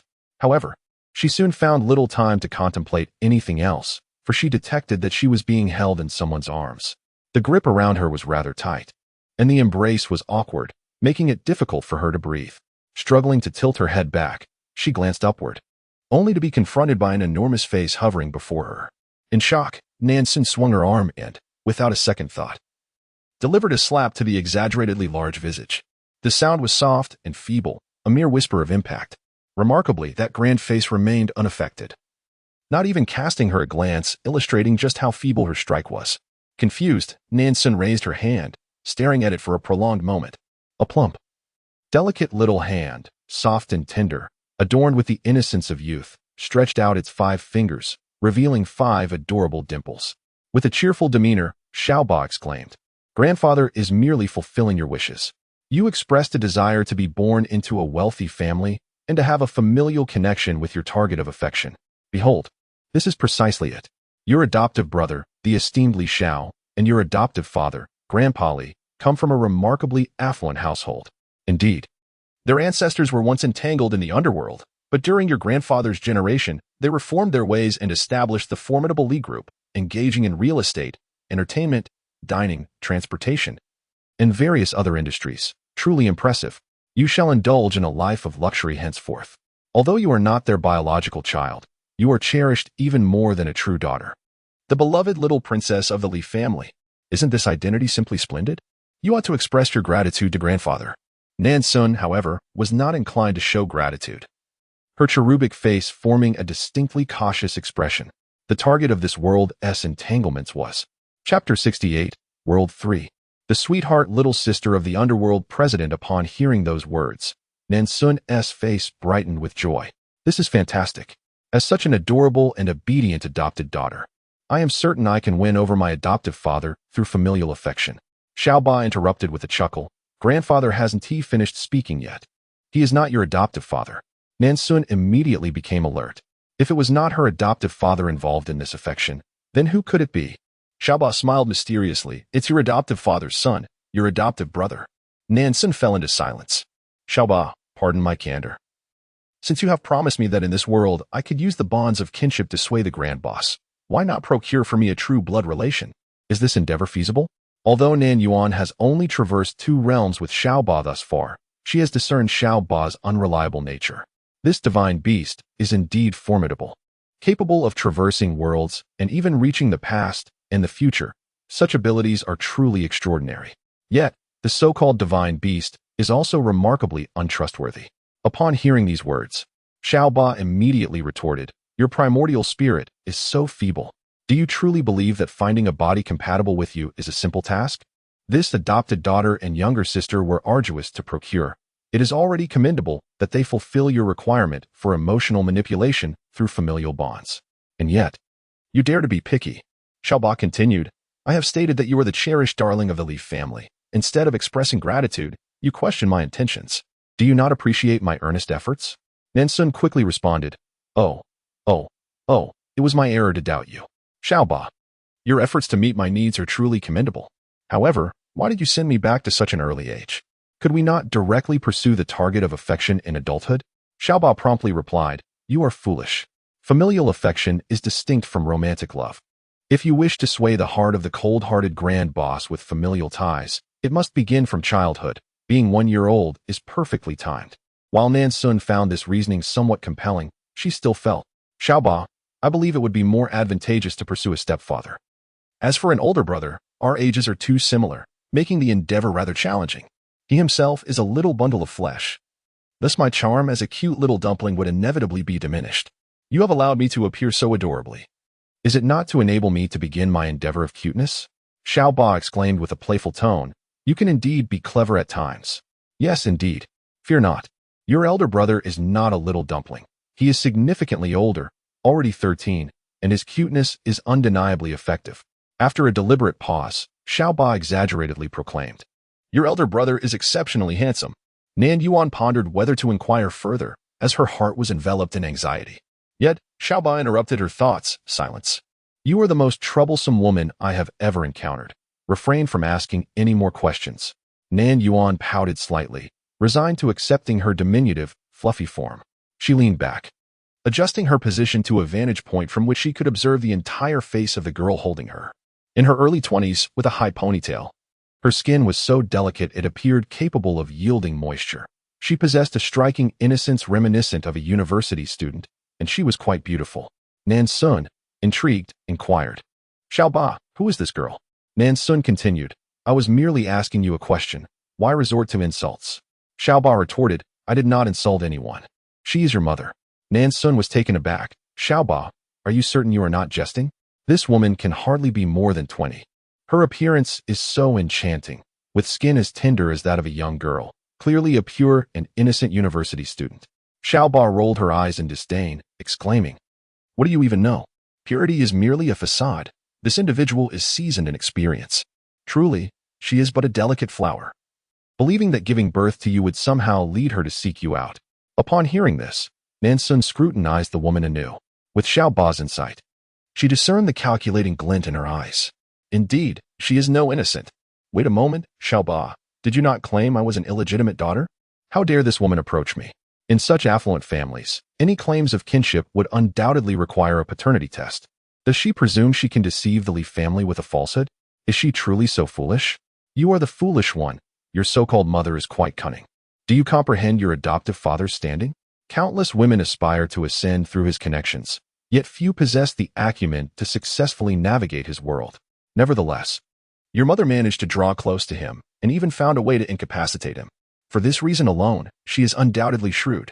Your mother's intent in seeking familial ties is predicated on her belief that you are indeed of the Li lineage. Although she is a university student and a campus beauty, is that not a rather vain pursuit? Leveraging her beauty to befriend wealthy classmates.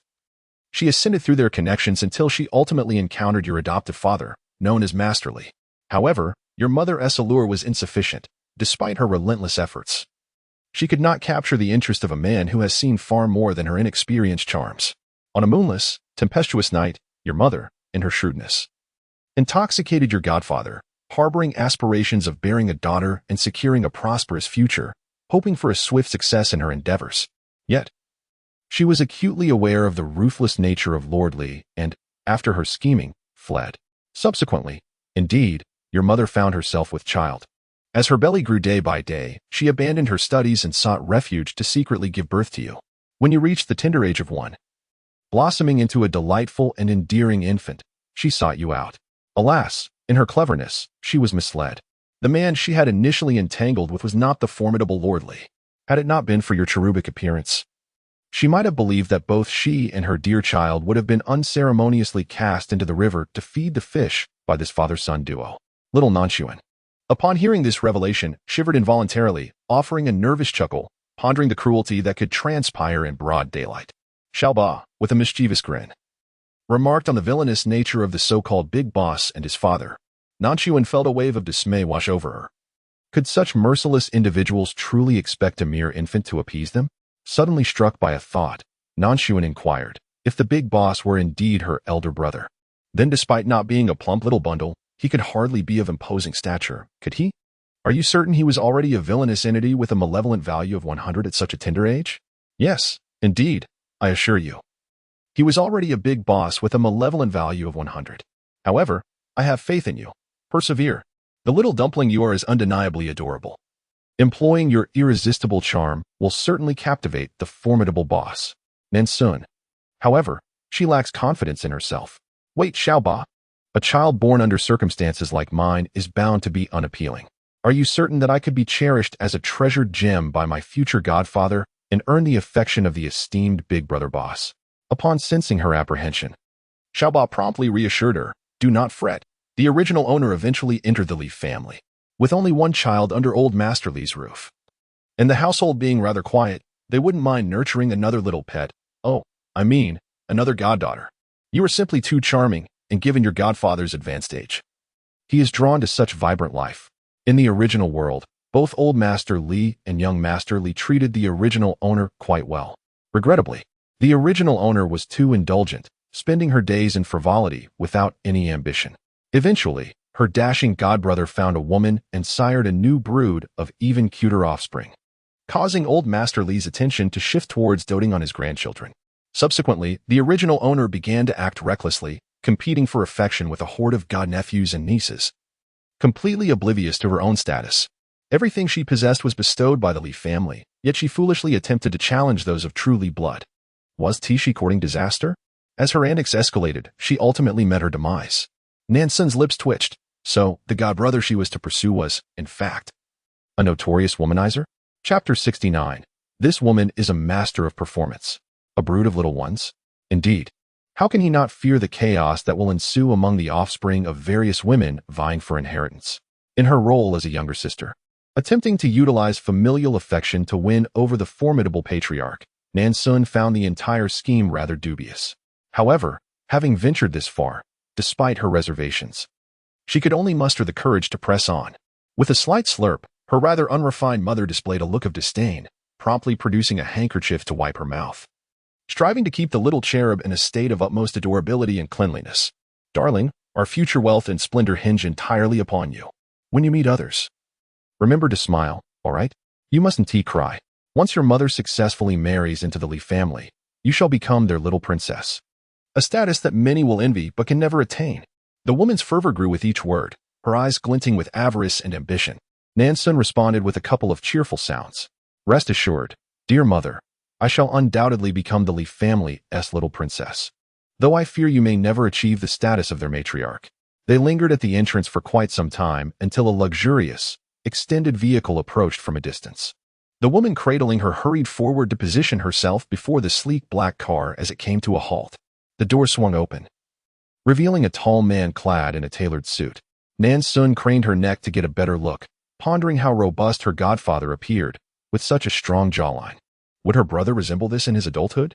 Silly girl, little 8 interjected, that aura clearly indicates he is not the CEO. He is merely a bodyguard.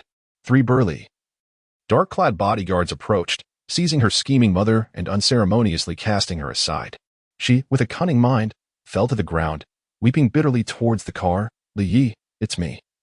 Ruru, the child in my arms is yours. Do you still remember that night?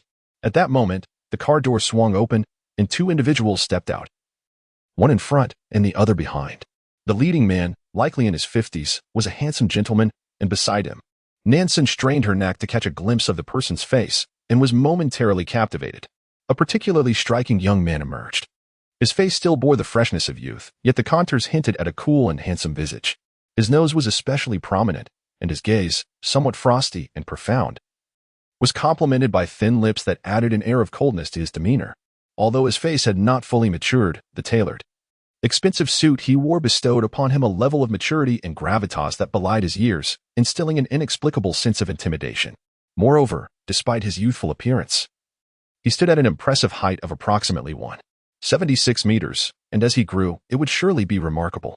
After gazing up for a moment, Nan Xun felt a bit of soreness in her neck and a hint of drowsiness, unable to suppress a yawn. Li Chun, initially regarding the disheveled woman with cold disdain, suddenly froze when his eyes met the infant in her arms, namely Nan Xun. Nan Xun blew a bubble and met his gaze, then smiled radiantly, her dark eyes squinting into a narrow slit as she waved her chubby little hand at him. Yay, yay, brother, hello. From now on, I shall be your sister. Little Ba, the big brother you found is no ordinary person. He could even be my godfather. Xiaoba sighed. This is quite the late-in-life child, isn't it? Just look at you, in your 50s, or rather nearly 60.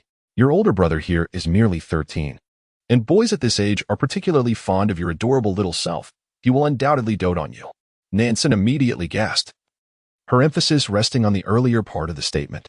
My dear mother must have been merely 18 or 19 when she entangled herself with Lord Li. One was a mere youth, and the other nearly 60.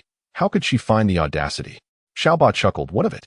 There are those who court men well into their 70s at the tender age of 18 or 19. Nan Xun retorted, as a modern individual. How could I possibly be ignorant of such matters? I am merely expressing my astonishment. I have witnessed no less than you. Xiaoba immediately countered. I traverse 3,000 realms. How could your experiences compare to mine? Such arrogance. Nan Xun found herself speechless in response. In this life, her mother wept like a pear blossom in tears. Lord Li, do you truly not remember me? The youthful gentleman's gaze shifted from the cherubic Nan Xun, his brows knitting slightly as he remarked coolly, I care not how you conduct yourself in the world, but your taste appears in dire need of refinement. When did you find it acceptable to lower yourself to such women? The handsome elder cleared his throat, casting a disapproving glance at the boy. What nonsense is this? Am I so lacking in discernment? The young man's lips curled slightly. If she were not your flesh and blood, would this woman dare to boldly approach with a child in tow? I do not ask you to refrain from having siblings. Rather, if you must, seek out women of intelligence. Otherwise, the genetic quality of your potential siblings may be woefully inadequate, raising concerns about their intellect. At this point, the youth's gaze fell upon the infant, Nan Xun.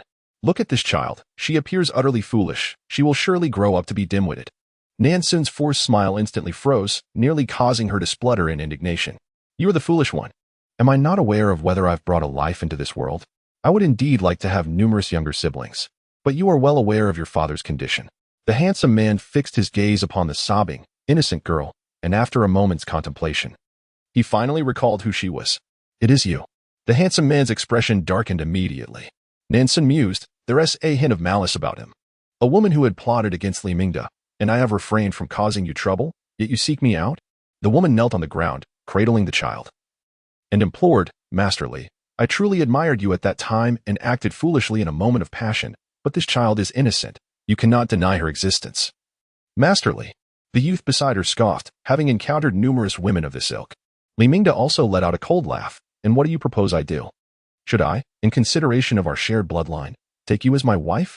A flicker of light flashed in the woman's downcast eyes, yet she shook her head and wept, earnestly pleading, Master Li, how could I dare such a thing? I merely request that you allow me to accompany her for a few more years, even if it is merely in the capacity of a nanny. Nan Xun clicked her tongue. Little 8, my bargain basement mother is quite the actress, with her talent and looks. She could easily thrive in the entertainment industry. I almost found her words convincing. Xiaoba remarked dismissively. Why engage in the cutthroat entertainment industry when one could simply marry into a wealthy family and live a life of luxury? They have their sights set on the long term. Nan Xun sighed, lamenting that such scheming was misdirected. It was evident that the Li family father and son were not to be trifled with. Suddenly, Li Mingde let out a cold laugh. Do you think that after getting me drunk that night and sleeping with me, I would be so naive as to fall for your little trick, young lady? Do you truly believe that a man of my worldly experience would be so easily deceived? The weeping woman froze momentarily, tightening her grip on Nan Xun's arm. Ouch, ouch, ouch. Ease up, or I might be choked to death, Nan Xun exclaimed. The woman, still with tear-streaked cheeks, gazed at the middle-aged man before her, a symbol of power and wealth, and forced a laugh. Mr. Li, what do you mean? If it wasn't you that night, then who could it have been? Li Mingde replied coldly, it seems to have been one of my subordinates. The last time I encountered my enemies, a number of my men perished. Perhaps the father of your child was among those lost in that unfortunate incident. The woman trembled all over. No, that is impossible. For 2 long years, she had endured hardships, dropping out of school, hiding away to give birth, and raising the child in secret. She had suffered greatly, all for the hope of transforming from a sparrow into a phoenix. Yet now, this man claimed the child belonged to one of his subordinates? Was her struggle all in vain? Li Mingde paid no heed to the despondent woman, his gaze fixated on the cherubic infant before him. Nan Xun hastily waved her chubby little paw at him, grinning widely to reveal her two small white teeth. Chapter 70. This child appears quite foolish. Oh, this child is quite endearing to me. Li Chun, do take a look. Isn't this little one rather charming? The youth cast a fleeting glance, responding with indifference. She looks acceptable, though she does seem a bit dim-witted. What, do you intend to adopt her? Upon finishing his remark, Li Mingde gestured to the bodyguard behind him. The bodyguard understood immediately, promptly producing a blank check and a pin, which he presented. Li Mingde inscribed a figure on the check and tossed it in front of the woman, declaring, "This child shall remain with me. As for you, clever woman, take this check and depart as far as you can." Nan Xun glanced at the check, catching sight of a 5 followed by an uncountable number of zeros, likely amounting to 5 million. Goodness, what an immense sum. She then distinctly observed the woman's eyes glimmering momentarily, yet she quickly averted her gaze, weeping, "Master Li, how can you say such things? This child is my own, born of my womb. How could I possibly disregard her for money?" Li Mingde's expression darkened abruptly. "I have no desire to repeat myself. You may either take this check and leave, or depart empty-handed. Choose one." After considerable deliberation, the scheming mother ultimately abandoned Nan Xun, though she unhesitatingly seized the check from the ground. Nan Xun thought to herself, "They say there is nothing like a mother's love. A child with a mother is like a treasure, while a child without one is akin to a blade of grass. However, one might reconsider the notion of such a mother. For the sake of a mere sum of money, she could so easily dismiss a child conceived over 10 months. Nan Xun stood alone on the ground, her dark eyes gazing at the elderly gentleman and the youth before her. She mused that Li Qin was likely the cherished offspring of the esteemed elderly, both possessing striking looks, one an elder handsome gentleman, the other a youthful dandy. Li Mingde raised his chin slightly and instructed the bodyguard behind him, "Go, bring the child to me." Before the bodyguard could react, the young lad suddenly interjected, "Allow me." Li Mingde regarded his son with a rare expression of surprise, exclaiming, "Are you capable, Li Qin? Can you hold a child?" The youth cast a sidelong glance at the burly bodyguard and retorted, "I cannot." "Can he?" The bodyguard stammered, "Young master, I am equally unqualified. You should go and hold her." Thus, Nan Xun beheld the young dandy approaching her, somewhat awkwardly lifting her in his arms. "Brother, big brother." Little Nan Xun waved her tiny hands, her words barely intelligible, before planting a kiss on his cheek, leaving a trail of saliva upon his face. Li Qin remained silent. His expression still indifferent, though softened slightly, he coldly corrected her, "Do not call me that. I am not your brother." Li Mingde observed this with astonishment. He was acutely aware of his son's temperament. At times, he seemed far too mature for his years, as if he were not 13, but rather 33. His meticulousness often surpassed his own, revealing a heart seemingly as ruthless as his. As the future heir, Li Qin was undoubtedly exemplary. As a father, Li Mingde harbored hopes that his son would not grow into a cold and indifferent individual. Just moments ago, he had detected a flicker of an unfamiliar emotion in the boy's eyes. Was it possible that he had developed an affection for this little child? "Brother." Nan Xun chimed, blowing bubbles, his chubby little palms making a soft clap against the face of the young man. The boy's plump and tender hand struck without causing any pain. The youth, Li Qin, displayed little emotion. He extended a finger to poke at Nan Xun's soft, round cheeks, prodding once and then again, before uttering a single word, "Soft." Nan Xun, taken aback, fixed his small face in a frown, ignoring the persistent finger that continued to poke at him. "Poke, again? How amusing could it be to prod me as though I were a steam bun? Dare to poke again, and I shall bite you to bits." Li Qin, cradling the child, entered the vehicle, which then drove through the estate's grand entrance. After traversing the expansive grounds for no less than 15 minutes, the car finally came to a halt. Upon exiting, Nan Xun's dark, glimmering eyes nearly blinded by the sight before him. Was this magnificent castle-like villa the Li residence? Good heavens, it was extravagantly opulent. One word, grand. 2 words, luxurious. 1 phrase, high-end, elegant, and refined.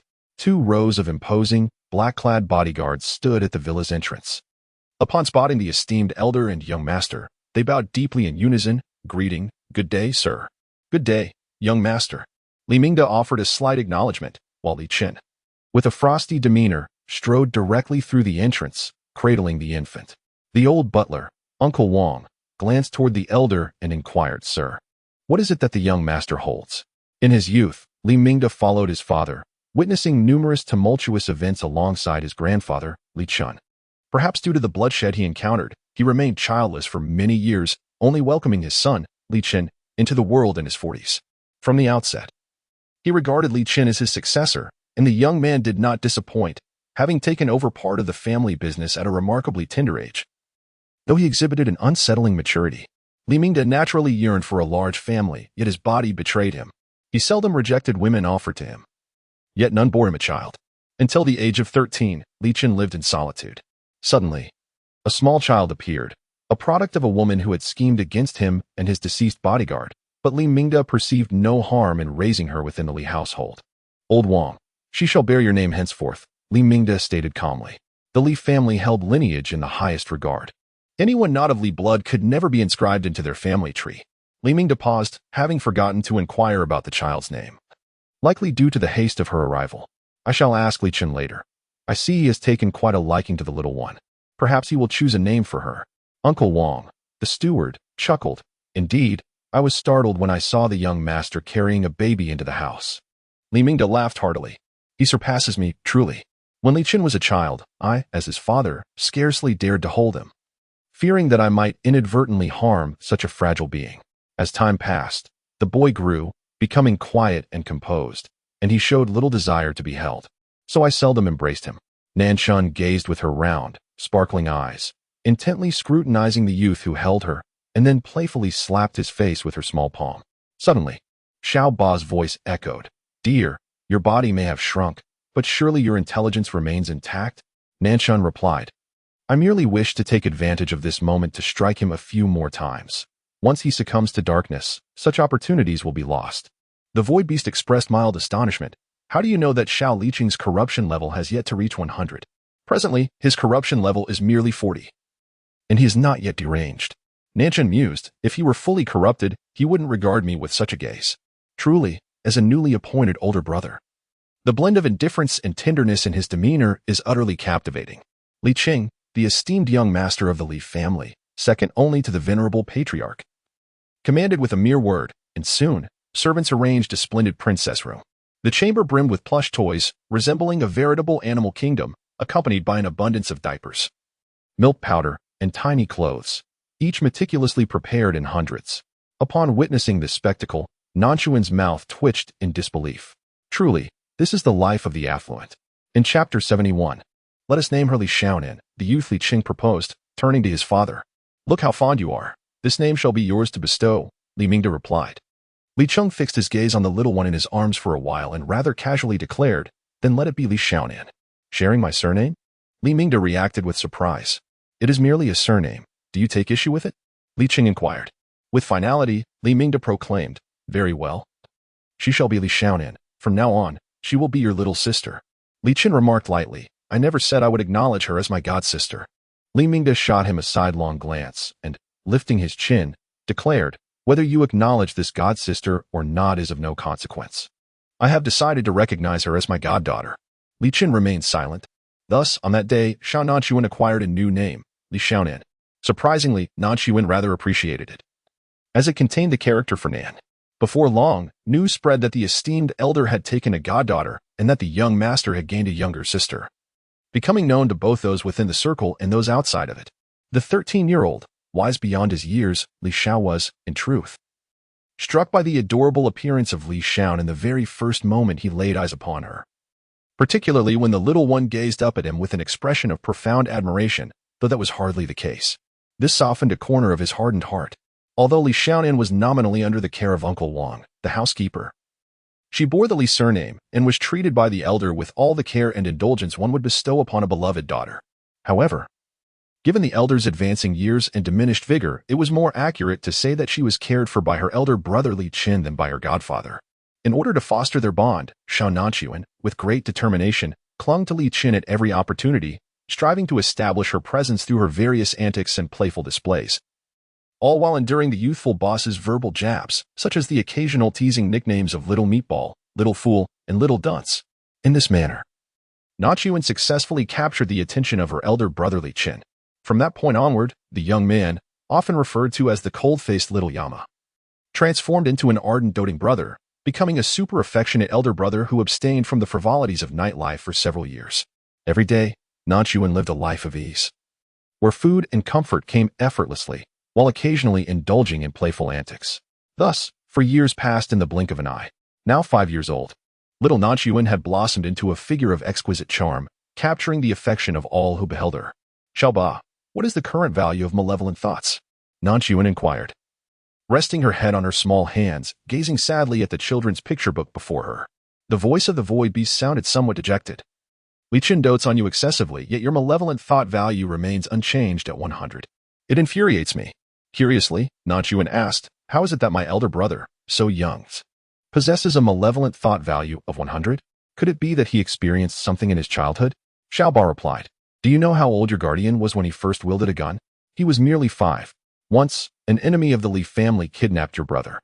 During the abduction, he seized the opportunity and drew a gun from his pocket, firing it with a few resounding shots. The absurdity is that the kidnappers thought it was a toy and didn't even flinch. Nan Xun was left speechless. What she once failed to comprehend now became clear. Despite the rumors of Li Qin's boundless affection for his little sister, he merely regarded her as a cherished pet. The more she pondered, the more she felt like a sophisticated toy, animated and joyful, nurtured by Li Qin. He, being so mature, had never experienced a childhood and was oblivious to the essence of toys. Thus, Nan Xun's presence filled the void of his lost youth. With a sigh, she felt a pang of sadness, lamenting the 4 years spent like a fool, entertained by him. The void beast considered for a moment and proposed, why don't we simply leap 10 years into the future? Nan Xun, is it truly of any significance? He presently regards me as a mere pet or plaything. Will things truly be different a decade hence? Aaaah contemplated this as well, suddenly exclaiming in alarm, we absolutely cannot simply stroll into the future 10 years later. If we depart, who will prevent your charming brother from begetting a multitude of nephews and nieces? I must tell you, since you aspire to enlighten the formidable boss through familial bonds, it is imperative to ensure that no one diverts Li Qin's attention. Thus you must thwart the birth of this horde of progeny. Upon hearing these words, Nan Xun felt a pang of dismay. If Li Qin's malevolent intentions were to persist, would she not languish until such a time as he could no longer father children? This seemed rather unjust. One cannot deny another their happiness in that regard. Aaaah pondered this as well. Let us remain until you reach the age of 18. If all these years as his sole adopted sister fail to mitigate his malevolence, then we shall depart without delay. Nan Xun sighed, Aaaah, I suddenly feel an overwhelming sense of regret. To enlighten a formidable boss through familial ties necessitates the cultivation of profound emotions first, and this world is destined for prolonged stagnation. Even a biological sister may struggle to influence a formidable boss, let alone the fact that you have adopted me. Aaaah replied, good, as long as you understand. In our next existence, let us obediently purify the formidable boss with our very beings. Nan Xun. Now, Li Qin is already 17. Having just graduated from the most prestigious university in the country, all while serving as the CEO of Li Corporation. Nan Xun mused that he seemed less like a human and more akin to a supernatural being. At 17, Li Qin exuded an irresistible charm. His sculpted physique boasting 8 well-defined abdominal muscles. Emerging from the shower, he donned only a towel around his waist, and with effortless grace, lifted the young Nan Xun, swiftly disrobing her. A flush of embarrassment darkened her delicate features as she squirmed in his strong grasp. Brother, I'm already 5 years old.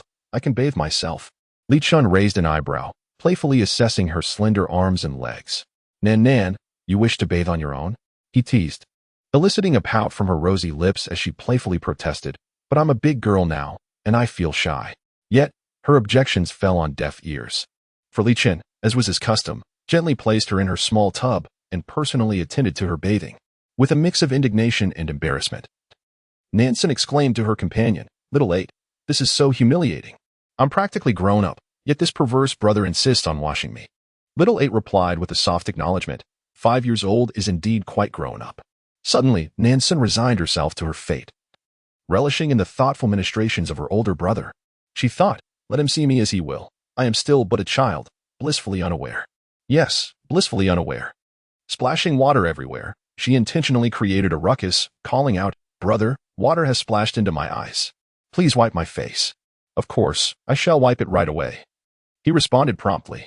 Brother, this bubble bath doesn't tea smell as delightful. I want the one from last time. Very well, I shall switch it for you immediately. Brother. My toenails have grown long. It's time for a trim. Once your bath is complete, I shall attend to your toenails, dear Nan. Nan Xun chuckled softly, contemplating the repercussions of having her malevolent thoughts suppressed. After her bath and a meticulous trimming of her toenails, Li Chun enveloped her delicate frame in a towel, playfully flicking her forehead with his finger. Ouch! She exclaimed, clutching her forehead in a mock display of grievance. Brother, you've hurt me. What if I become foolish because of you? Not foolish. Our Nan is the smartest, he replied. Nan Xun let out a laugh, thinking to herself how men's words can often be deceitful. You weren't saying that before. Back when I was still naive. You would constantly point at me and call me foolish. Chapter 72. Nonsense. Li Chun lifted her into bed and settled beside her. Indeed, it was one bed. In her quest to conquer the formidable boss, Nan Xun had sacrificed her modesty. From the ages of 1 to 5. Her clinginess proved effective in infiltrating the boss's private domain, successfully sharing the same bed with him. At times, Li Chun would pinch her cheeks or playfully spank her. Occasionally, he would use his foot to prod her small abdomen, prompting her to perform leg raises, up and down, up and down. The sight of her terrified expression would elicit laughter from him, only to hasten his playful torment of her fragile form. The more she pondered, the more incensed she became. How could Aaaah have deceived her, claiming that the boss had visibly softened? Nonsense. Even if Li Chun had indeed grown gentler toward Nan Xun, rummaged through the drawer and retrieved a dozen fairy tale books, placing them squarely on Li Chun's face. Li Chun removed the stack of books the little one had covered him with and extracted the tale of the ugly duckling and the beautiful swan. With a somewhat cold and rigid tone, he began. Once upon a time, there was a. Nan Xun's small face instantly fell. Brother. You've told this story no less than 50 times. Li Chun paused and switched to another fairy tale. Only then did Nan Xun beam with satisfaction. Propping her little foot against his well-defined abdomen and contentedly drifting off to sleep, her hand gently resting on his Adam's apple, she awoke at dawn. Sitting up in a daze and gazing blankly at the warm cocoon beside her. Where was Li Chun? Just as she pondered, a shadow loomed over her. Li Chun affectionately ruffled her 2 little tufts of hair and dressed her in a white princess gown adorned with delicate pink flowers. Nan Xun spun before the mirror, admiring the exquisite little figure reflected back at her, utterly pleased. Brother, please braid my hair into 2 princess braids. She promptly handed him a comb and tilted her head in his direction. Half an hour later, Nan Xun stared at her crooked braids in the mirror. Nearly on the verge of tears, Li Chun pursed his lips, admitting, I'm afraid I'm not skilled at braiding hair. We can ask Aunt Li to redo it later. With a pout, Nan Xun shook her head and replied, No, even if it's ugly, it's made by my brother. Out of nowhere, she shoved a piece of candy into his mouth, sweetening his disposition and coaxing a slight smile to curl at the corners of his lips. In her heart, Nan Xun felt a sense of pride as she thought about Aaaah. Aaaah, thank you for giving me the Book of Sweet Nothings too. I discovered that with a few modifications, the romantic lines within can be perfectly applied to Li Chun. Currently, Li Chun has not yet succumbed to darkness, making him relatively easy to please. Nan Xun believed that her skills in delivering sweet nothings had undergone a significant transformation. Aaaah sighed. It's of no use. The malevolent aura has diminished at all. Nan Xun felt a bit disheartened. Could it be that familial affection was insufficient to alleviate Li Chun's malevolence? Or perhaps she was simply not important enough to him. After all, she was merely a younger sister and a god-sister at that. How significant could she possibly be? With a heavy sigh, Nan Xun lamented her thoughts. What's troubling you, Nan Xun? She mused, contemplating whether she should indulge in another bowl of rice. If I eat too much and gain weight, what will happen if brother can't carry me anymore? Upon hearing this, Li Chun seemed amused, chuckling softly. Nan Xun, feel free to eat to your heart's content. No matter how plump you become, I will always be able to carry you. But what if I gain weight and become unattractive? Nan Xun fretted, gently rubbing her chubby cheeks. Anyone who dares to claim my Nan Xun is unattractive shall have their tongue removed. Li Chun replied coolly. Nan Xun shivered at his words. Indeed, he was the formidable villain boss, someone not to be trifled with. Li Chun descended the stairs, cradling the petite princess concerned about her weight. At the long and extravagant dining table, Nan Xun sat beside Li Chun, while Li Mingda occupied the opposite end. You woke up late today, Li Mingda remarked, casting a glance at the duo, one large and one small. Nan Xun immediately spoke up for her brother, godfather. I asked my brother to tell me a story yesterday, so I woke up late today. Please don't blame him. The stern-faced Li Mingde was instantly amused by her words. Oh, what story did your brother tell you, Nan? Nan Xun began counting on her fingers. Li Mingde laughed heartily. Casting a sidelong glance at Li Qin, for Nan's sake, I shall overlook this. We have a shareholders meeting today, so make sure you are fully alert. Li Chun replied with a faint and picked up a piece of green vegetable for his precious little sister. Upon seeing the greens, Nan Xun's expression soured. But then her eyes sparkled with mischief as she turned to Li Mingde. Godfather, I want carrot porridge for dinner. Can we eat that together? Li Mingde noticed Li Qin's darkening expression but cheerfully replied, All right, we will do as our little treasure wishes. Nan Xun raised her eyebrows in triumph. And with her lips smeared with grease, she planted a kiss on his cheek, first on one side, then the other, watching Li Qin's handsome face adorned with her remnants. She felt inexplicably delighted. That evening, 2 guests arrived at their home, a grandfather around 70 years old accompanied by his beautiful granddaughter, who appeared to be 17 or 18. Suddenly, the voice of Xiao Ba echoed in Nan Xun's mind. Alarm, alarm. This woman is one of your flirtatious brother's lovers. Proceed with caution.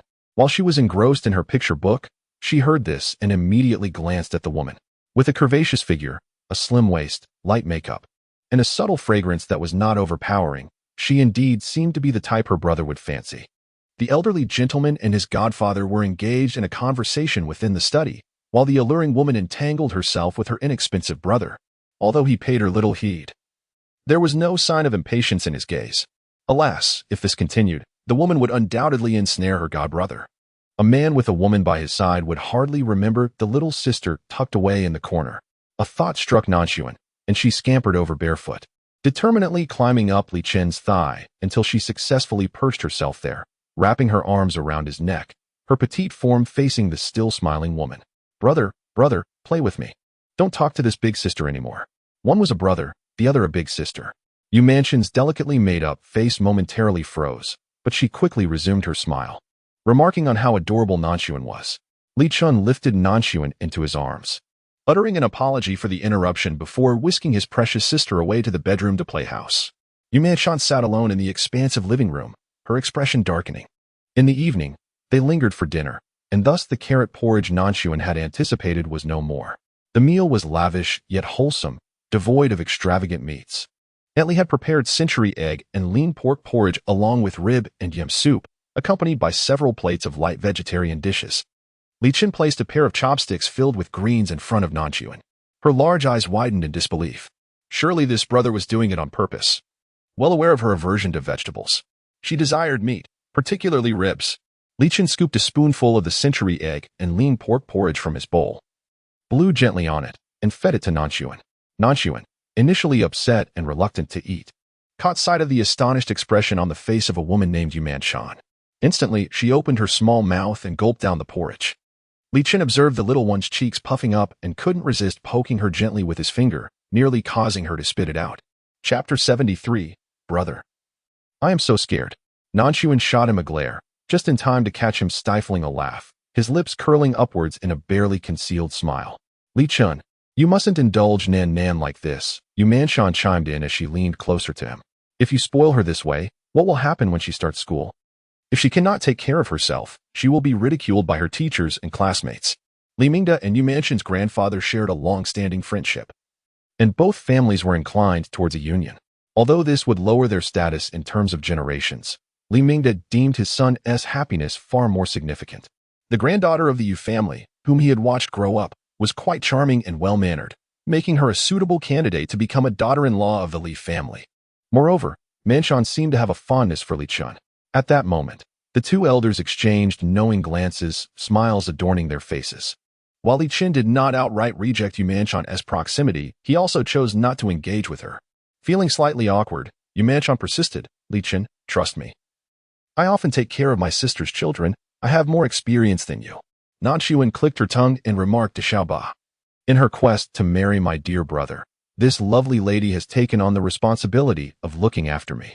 What a sacrifice. I feel rather guilty for causing any trouble. The void beast immediately exclaimed, what are you embarrassed about? If she truly enters the door, you, who are nothing but a mere adopted daughter, will inevitably pack your bags and leave. She may speak sweetly now, but just wait until she becomes part of the family. Nan Xun scrutinized the beautiful woman before her, Astonished, she appeared so gentle. Suddenly, Nan Xun gasped, realizing such beauty could conceal such a character. Little Nan Xun immediately began to play her tricks, pouting her lips. Brother, will others really mock me? I'm so scared. Li Chen's expression turned somewhat cold as he cast a glance at Nan Xun, stating icily, no one dares to mock my Nan Nan. I, Li Chen, will indulge my sister however she pleases. Upon hearing this, Yu's beautiful face instantly darkened. Nan Xun, on the other hand, smiled triumphantly, revealing her two little tiger teeth, exuding cuteness. Yu's guardian's expression also soured, and Li Mingde awkwardly cleared his throat, urging everyone to eat rather than sit idly. Noticing that his precious sister had gotten greasy, Li Chen frowned slightly and picked up a wet wipe from the table to clean her little mouth. Nan Xun cooperatively pouted for him to wipe her. Nan, don't just eat meat. You need to have more vegetables. Seeing her little hand reach for the ribs, Li Chen furrowed his brow and silently discouraged her with a glance. Nan Xun, with her adorable dumpling-like face, obediently replied with an "oh," relinquishing her grip on the ribs and resignedly sipping her porridge. Nan Xun felt full after only half a bowl, pushing the gooey porridge she had stirred toward Li Chen. In the blink of an eye, her previously stern expression blossomed into a radiant smile as she sweetly exclaimed, Brother, it seems you haven't had enough. May I offer you my porridge? Li Chen, maintaining an impassive demeanor, regarded the mushy remnants in her bowl and gently ruffled her hair, appreciating her thoughtfulness. Meanwhile, Nan Xun, Yu's godfather, and old master Li could only exchange glances of disbelief. Nan Xun sat there, taken aback. Xiaoba had once mentioned that Li Chen would eventually provide her with a multitude of nephews and nieces. Initially, she had been skeptical, as he appeared far too serious and solemn.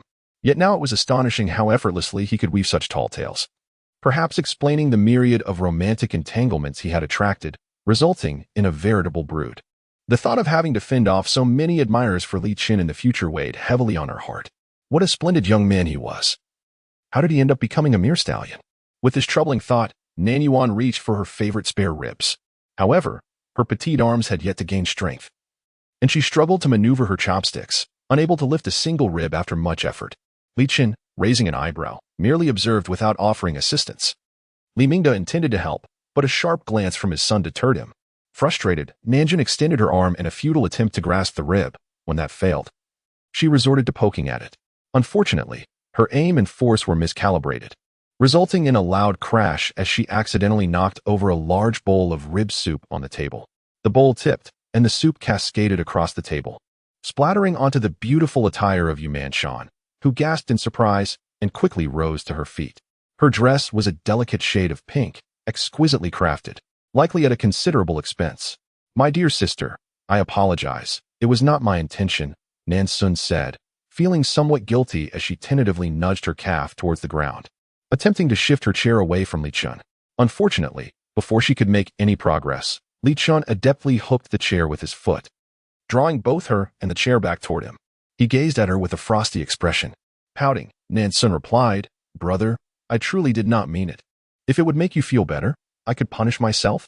With that, she playfully lifted her little bottom toward him, suggesting he could spank her. Instantly, Li Chen's irritation dissipated. He merely felt a hint of exasperation. Rubbing his forehead, he pulled the mischievous little creature into his embrace. Nan, eat properly. You barely touched your meal earlier. Nan Xun blinked her large, glistening eyes, realizing that her brother had no intention of reprimanding her. Rather, he was concerned about her not having eaten enough. Meanwhile, Nan Xun wore a rather grim expression, and the old master Yu was not much better off, while the elderly appeared thoroughly uncomfortable throughout the ordeal. Once the two had taken their leave, Nan Xun triumphantly climbed onto Li Chen's shoulders, wrapping her arms around his head with a grin. Brother, we just finished eating. Let us engage in some exercise. Giddy up. Giddy up. Let us go quickly. Despite having a little one riding on his neck, Li Chen maintained his elegance as he wiped his mouth with a wet wipe, then gently grasped her tiny feet and stood up, advising, hold on tight. Thus, the duo, one large and one small, embarked on a delightful romp through the hall, punctuated by the sound of Nan Xun's infectious laughter. Li Mingde, sat alone at the dining table, silently overwhelmed by his thoughts. Old Wang. Did I make a mistake all those years ago? Just look at this boy. Ever since Nan arrived, does he see anyone else? Li Mingde sighed. Once more. He exhaled heavily, reflecting, but consider today's events. Old Yu is a dear friend of mine, and his granddaughter seems quite admirable. Yet, Li Qin showed absolutely no regard for her. Sooner or later, he will need to settle down. As an old man, all I desire is to witness him marry and to hold a chubby grandchild in my arms. Were I younger, I would not be so insistent. Li Mingde then pointed at him, his spirits lifted, and remarked, "You old rascal, always knowing how to flatter." Chapter 74. Oh dear, my hairstyle is in disarray. Following the incident with Nan Xun, Nan Xun felt a heightened sense of responsibility. She insisted on accompanying Li Qin in all his endeavors, lest he unwittingly become entangled with another woman. Thus, it became widely known that a small shadow followed Li Qin wherever he went. In the past, Li Qin would occasionally mingle with others in his circle, but now he had ceased all such gatherings. This particular occasion marked the birthday of Li Qin's childhood friend, Zhao Mingho. Zhao had reserved a venue at a bar called Twilight, hosting a private party for friends within their circle. Considering his obligation to care for a younger sister at home, Li Qin initially declined the invitation. However, he could not withstand his friend's relentless persuasion and ultimately acquiesced. Brother, I am tired of the skirts in my wardrobe. Let us go shopping." Nan Xun climbed onto her hard-working elder brother's lap and planted 2 playful kisses on his handsome face. Li Qin set aside the acquisition proposal in his hands and gently lifted Nan Xun into his embrace, adjusting her comfortably before playfully poking her chubby cheeks. The princess dresses in the wardrobe were all custom designed by the renowned foreign designer Java, over 100 pieces, and you have yet to wear half of them, Nan Xun. With her lie uncovered, Nan Xun blinked her large eyes and pouted. "I simply wanted you to accompany me out to play. You're so busy, and I don't want you to be too tired. We have plenty of money at home. Why must you work so hard?" Her words were sweet as honey, and Nan Xun felt like she was Li Qin's little warm blanket, bringing him comfort. The softness in Li Qin's gaze deepened as he reached out to ruffle the little one's hair. "Oh, brother, please stop. You're ruining my hairstyle," she exclaimed.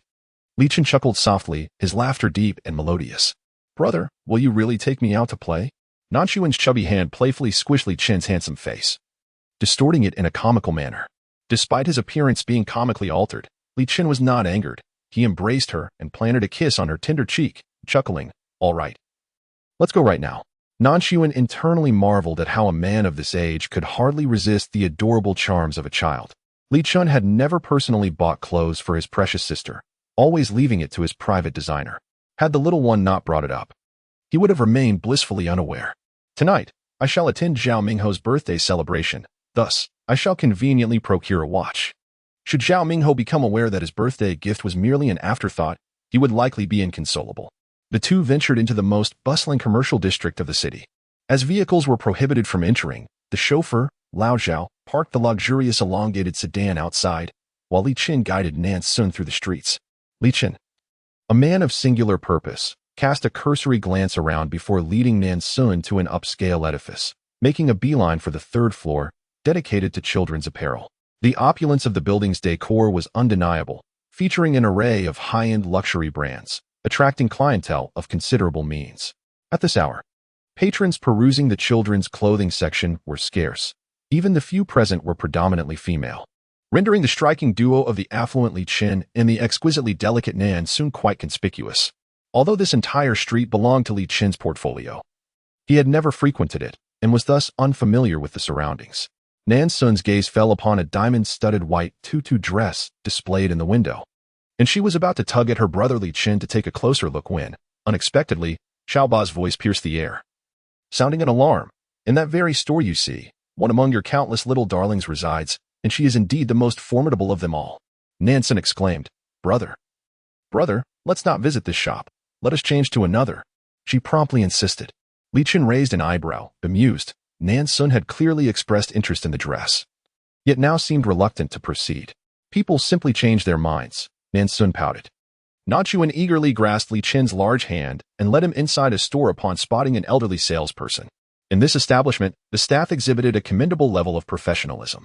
Rather than immediately inquiring about Li Qin's desires, the salesperson provided a brief explanation for each dress he selected, maintaining a demeanor that was not overly solicitous. Before long, Li Qin chose a simply tailored yet elegantly flowing little dress and asked, Nan, do you like this one?"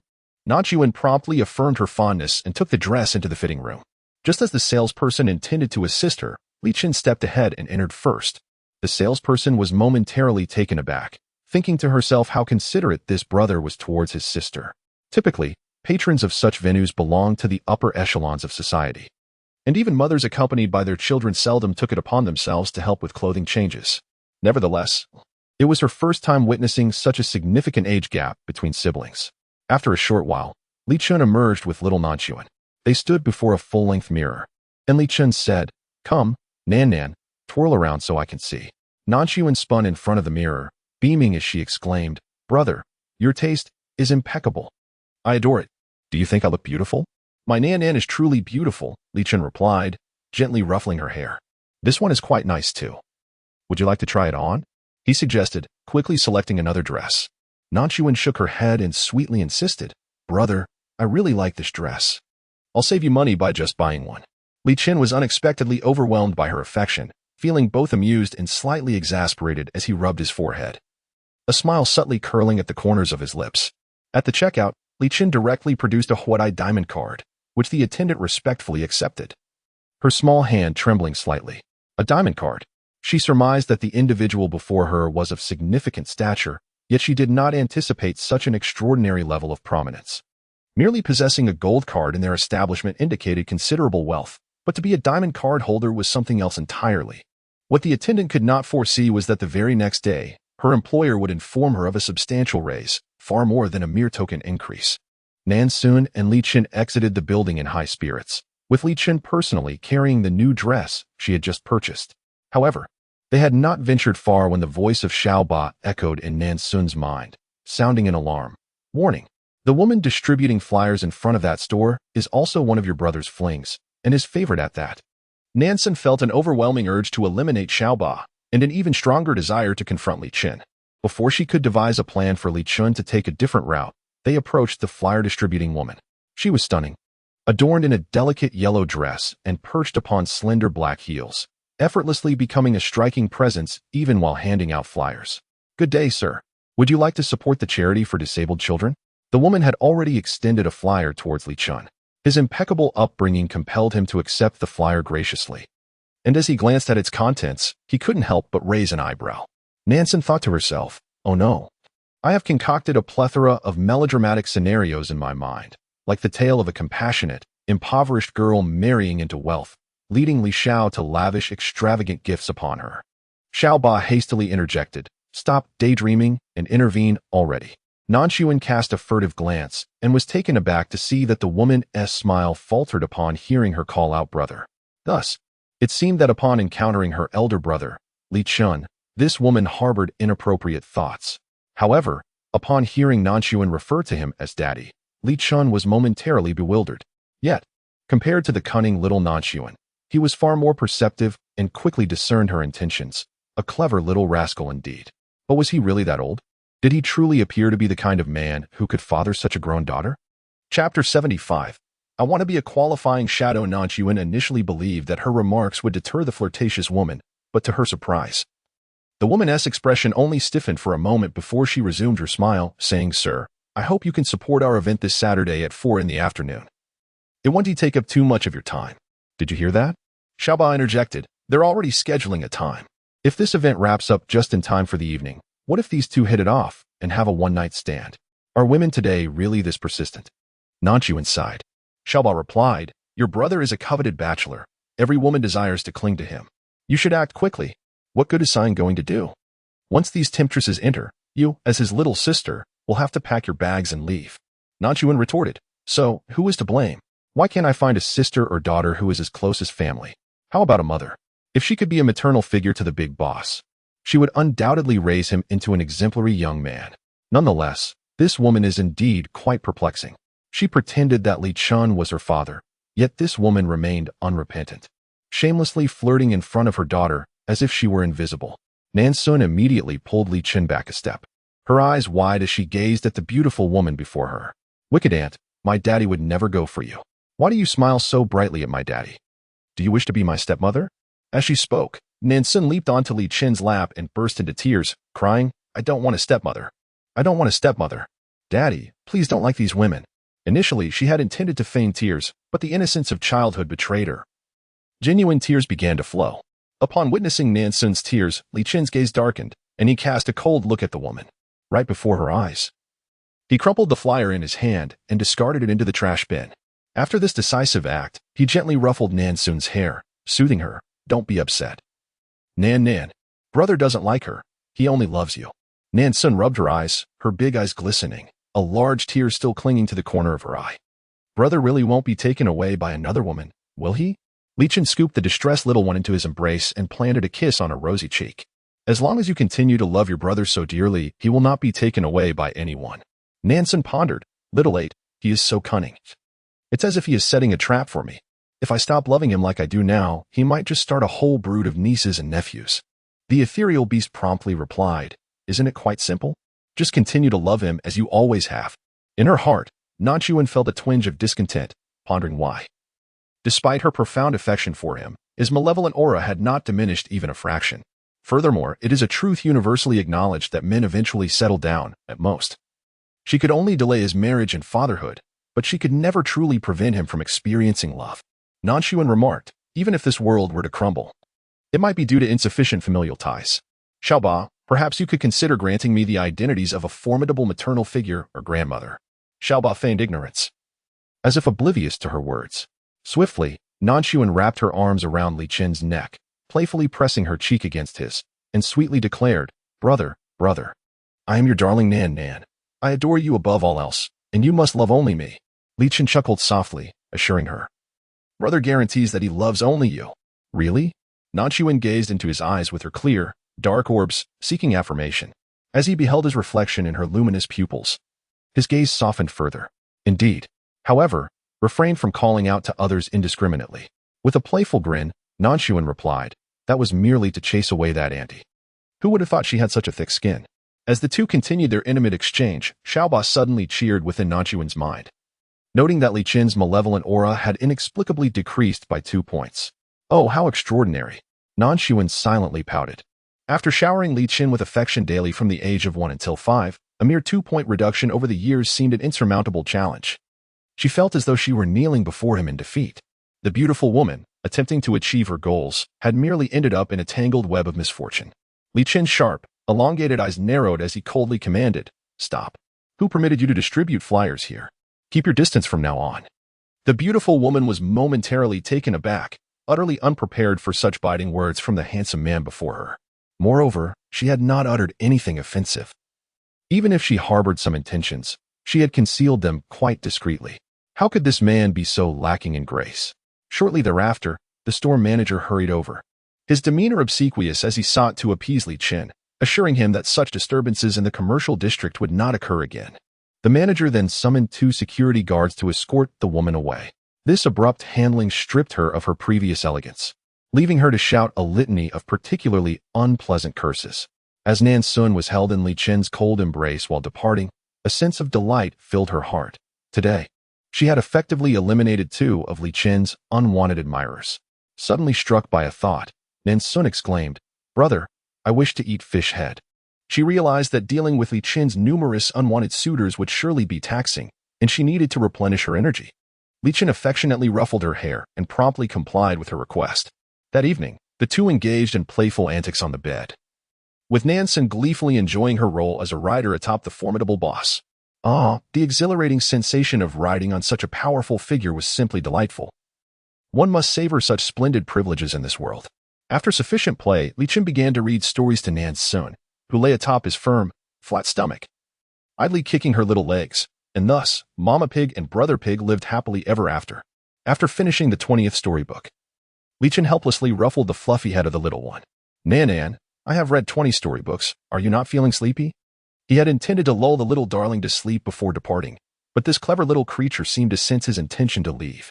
Despite the 20 stories, there was not a hint of a yawn, and her pair of sparkling, watery eyes remained fixed on him. Nan Xun pouted. When you bought me a dress today, I noticed you also purchased a watch. Are you planning to abandon me to rendezvous with a lover? Li Chen was both amused and exasperated. Nan, who taught you such things? I am not going to meet a lover, and I do not have any mistress. Nan Xun playfully slapped his face, declaring, you said you would keep your promises. Liars grow pig noses. Nan Xun was adamant. I don't care. You cannot leave me behind. Wherever you go, I will follow. She aspired to be a proper shadow. Chapter 76. Tenderness, Unlike Li Qin, the Bar Twilight was an upscale establishment located on the most bustling street, frequented by two types of patrons, prominent figures and wealthy second-generation heirs, as well as newly affluent individuals and their offspring. The renowned Twilight was owned by Zhao Mingho, a childhood friend of Li Qin. Upon entering the private room with his little sister, the previously lively atmosphere fell into an immediate silence. Everyone stared wide-eyed at the delicate, porcelain-like child in Li Qin's arms. As if crafted from water, the delicate and moist visage bore a pair of curious, sparkling eyes that gazed inquisitively at them. Her chubby little lips were slightly pursed as she leaned closer to whisper something in Li Xiao's ear. The notoriously stoic little king of hell softened, with his facial lines transforming into a gentler expression. Goodness, is this truly Li Qin? Has he not been possessed by any specter? Brother, why is that big brother putting his hand inside the beautiful lady's clothes? Nan Xun blinked her eyes, pointing to the young man in the center of the private room, who appeared to be merely 18 or 19 years old. Following her tender little finger, Li Qin's gaze fell upon Zhao Mingho, and his expression darkened immediately. With a swift motion, he covered Nan Xun's eyes with his broad palm. Although she was an entertainer, and such things occasionally happened, it was understood among adults that these matters were not to be spoken of openly. Being suddenly commented on by a little girl was utterly mortifying. Zhao Mingho, did I not mention before my arrival that no outsiders are to be present in this room? Have you taken my words lightly? Li Qin's voice was as frigid as ice. The others in the room fell into a hushed silence, refraining from uttering a single word. Despite the attendees being affluent second-generation heirs, in comparison to the Li family, they were mere trifles. Moreover, the individual before them had been involved in significant matters since the age of 12, unlike these frivolous young scions who only indulged in revelry. Although Zhao Mingho was somewhat of a rogue, his close rapport with Li Qin afforded him some leeway. He hastily dismissed the several women in the private room, forcing a smile as he said, "Chenggu, this time it was my fault. I thought since you had been in such situations before, you would be indifferent to it. I truly didn't expect that the little princess would also be here. Allow me to drink a cup in self-punishment, haha." Li Qin's expression softened slightly as he casually tossed him a box, stating coolly, "A birthday gift." Zhao Mingho tore open the wrapping and, upon seeing the exquisite diamond-studded watch inside, couldn't help but whistle appreciatively, acknowledging Li Qin's generosity. Li Qin, cradling Nan Xun, sat in a corner of the private room and surveyed the crowd, saying, "You all carry on. I will sit for a moment and then depart. Come on, Li Xiao. You haven't shown your face in so long. It's not easy for us to have you here today. You must indulge us with a few more drinks." Zhao Mingho exclaimed joyfully. With Zhao Mingho leading the charge, the atmosphere became lively, and others joined in the banter. Zhao Mingho directly winked at the little Nan Xun, saying, "My little princess, why don't you persuade your brother to drink a few more glasses with us?" Nan Xun rolled her eyes at him, replying, "Brother cannot hold his liquor. He shouldn't drink too much. If you wish to drink, do it yourself. I must say, Li Xiao, your adopted sister is simply adorable, ha ha ha. I wish I could adopt one too." Upon hearing the word adopt, Nan Xun's large, watery eyes instantly glistened with unshed tears, looking profoundly sorrowful. However, given her association with the Li surname, no one dared to underestimate this little princess, especially since she had captured Li Xiao's affection. As Zhao Mingho's words hung in the air, someone immediately cleared their throat. Zhao Mingho covered his mouth, astonished. "Is it true, Li Xiao?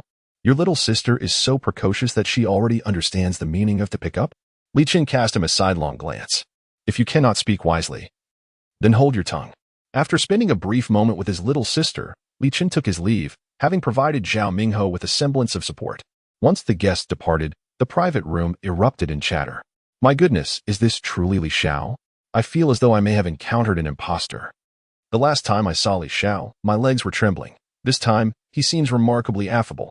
"Affable? My foot. Have you forgotten what happened last time?" Although Li Qin had only stayed for a short while, that rascal Zhao Mingho managed to pour him a glass of high-proof liquor. Nan Xun, in her true form, possessed an impressive tolerance for alcohol, yet the bodies arranged by Xiao Ba had progressively weaker capabilities. The current one, a mere child, felt intoxicated merely from the scent of liquor emanating from Li Qin's lips. Noticing the rosy hue on the little one's cheeks, Li Qin couldn't help but poke and pinch her gently. Nan, are you feeling unwell?" he remarked, slightly concerned by the warmth of her face. Nan Xun fanned herself with her small palm and pinched her nose, speaking in a muffled tone. "Brother, you've made me tipsy." "Uft. The driver, old Zhao. could not contain his laughter. Suddenly feeling a chill at the back of his head, old Zhao refrained from making any further sounds.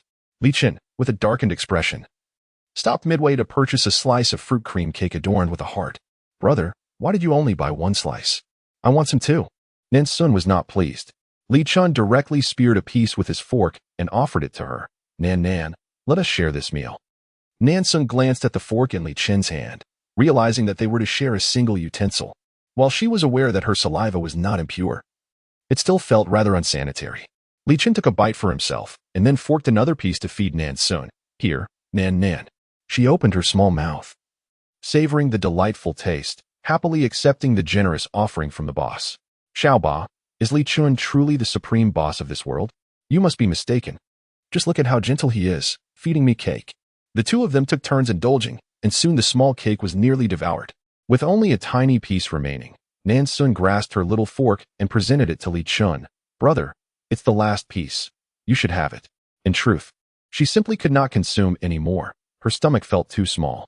Nan is so considerate. It makes brother very happy, Li Chun remarked, his gaze soft as he gently patted her little head. However, you should eat it, since it is your favorite cake. I want to insist. Nan Xun felt a surge of frustration. Brother, I truly cannot eat another bite. My stomach feels as if it might burst. Nonetheless, confronted with Li Chen's tender gaze, she still displayed immense joy and promptly devoured the final morsel of cake. Just after finishing, she let out a satisfied burp, eliciting a chuckle from Li Chun. Li Chun swiftly pulled her into his embrace, rolling over so that they became a delightful stack of small atop large. Brother, I'm so sleepy. But I haven't brushed my teeth or washed my face yet. Nan Xun nestled against his belly, propping her little arms on her head to gaze at him. Let's go. Nan, we shall wash up together. Li Chun lifted little Nan Xun into his arms. She languidly draped her arms around his neck, yawning, Brother, please don't go out at night anymore. Let us retire early. All right, I will heed Nan's wishes. Upon entering the bathroom, Nan Xun dutifully moved her little stool in front of the sink, standing on it to gaze into the large mirror ahead. Li Chun squeezed some strawberry-flavored toothpaste onto her brush, and together they brushed their teeth, mirroring each other's movements. After finishing, Nan Xun flashed a toothy grin at the mirror, exclaiming, Brother, my teeth are so white. Li Chun chuckled softly, wiping her little face with a towel and meticulously washing her tiny feet. Now, let us go to sleep. Nan. Chapter 77. Overindulgence and stomach aches in the middle of the night. Little Nan Xun whimpered softly. Li Chun was awakened by her sounds. Nan. What is it? Did you have a nightmare? Brother, my tummy hurts. Alarmed, Li Chun immediately summoned the private doctor, rousing both Master Li and Butler Wang in the process. After examining her, the doctor rolled his eyes internally but maintained a friendly demeanor, assuring them that it was not a serious matter, merely indigestion from overeating. I will prescribe some medication. She will feel better after taking it. Nan Xun, groaning in discomfort, wore a stiff expression. Surely, it cannot be merely indigestion? Why does she feel as though she is on the brink of death? Is it possible that children possess more sensitive pain receptors? Nan Xun let out a light, awkward chuckle before shyly retreating into Li Chen's embrace. Brother, I'm sorry for causing you and Uncle Guan concern. Li Chun gently patted her small head, reassuring her, You did the right thing, Nan. Always speak up when you feel unwell. You frightened me just now. Li Mingda and the old butler Wang exchanged glances, their faces brimming with incredulity. Given the commotion, he had presumed that Nan was suffering from acute appendicitis, yet it turned out to be nothing more than indigestion. As the bond between Li Xiaonan and Li Chun deepened, Li Mingda, her godfather, found himself increasingly troubled. Noticing that Li Chun intended to take Nan to the company once more, he could not help but interject, Li Chun, perhaps it would be best for Nan to remain at home. She is at that restless age, and when you become engrossed in work, you hardly have time to attend to her. It must be quite dull for her alone. Moreover, in a year or two, she will need to begin primary school. And though she hasn't attended kindergarten, she ought to learn some fundamental subjects to keep pace with her peers. Before Li Chun could respond, Nan Xun promptly declared, Uncle, I can already handle addition and subtraction for the first grade. I do not wish to study. I am the genius Li Xiaonan. Li Chun affectionately ruffled her hair and remarked to his father, Nan is clever, just like me. Having appeased his father, Li Chun took hold of Nan Xun's cartoonish little backpack with one hand while lifting her with the other, and together they joyfully departed. Li Mingda felt an overwhelming weariness in his heart. Wang Laoguan chuckled softly, remarking that the young lady was still quite small, and it was only natural for the young master to devote extra attention to her. However, once she matured, their bond would inevitably evolve, becoming less clingy. One could only hope.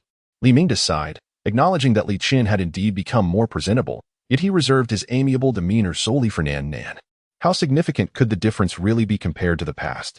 While Li Chun attended to his work in the office, Nan Xun quietly immersed herself in her storybook, appearing particularly well-behaved.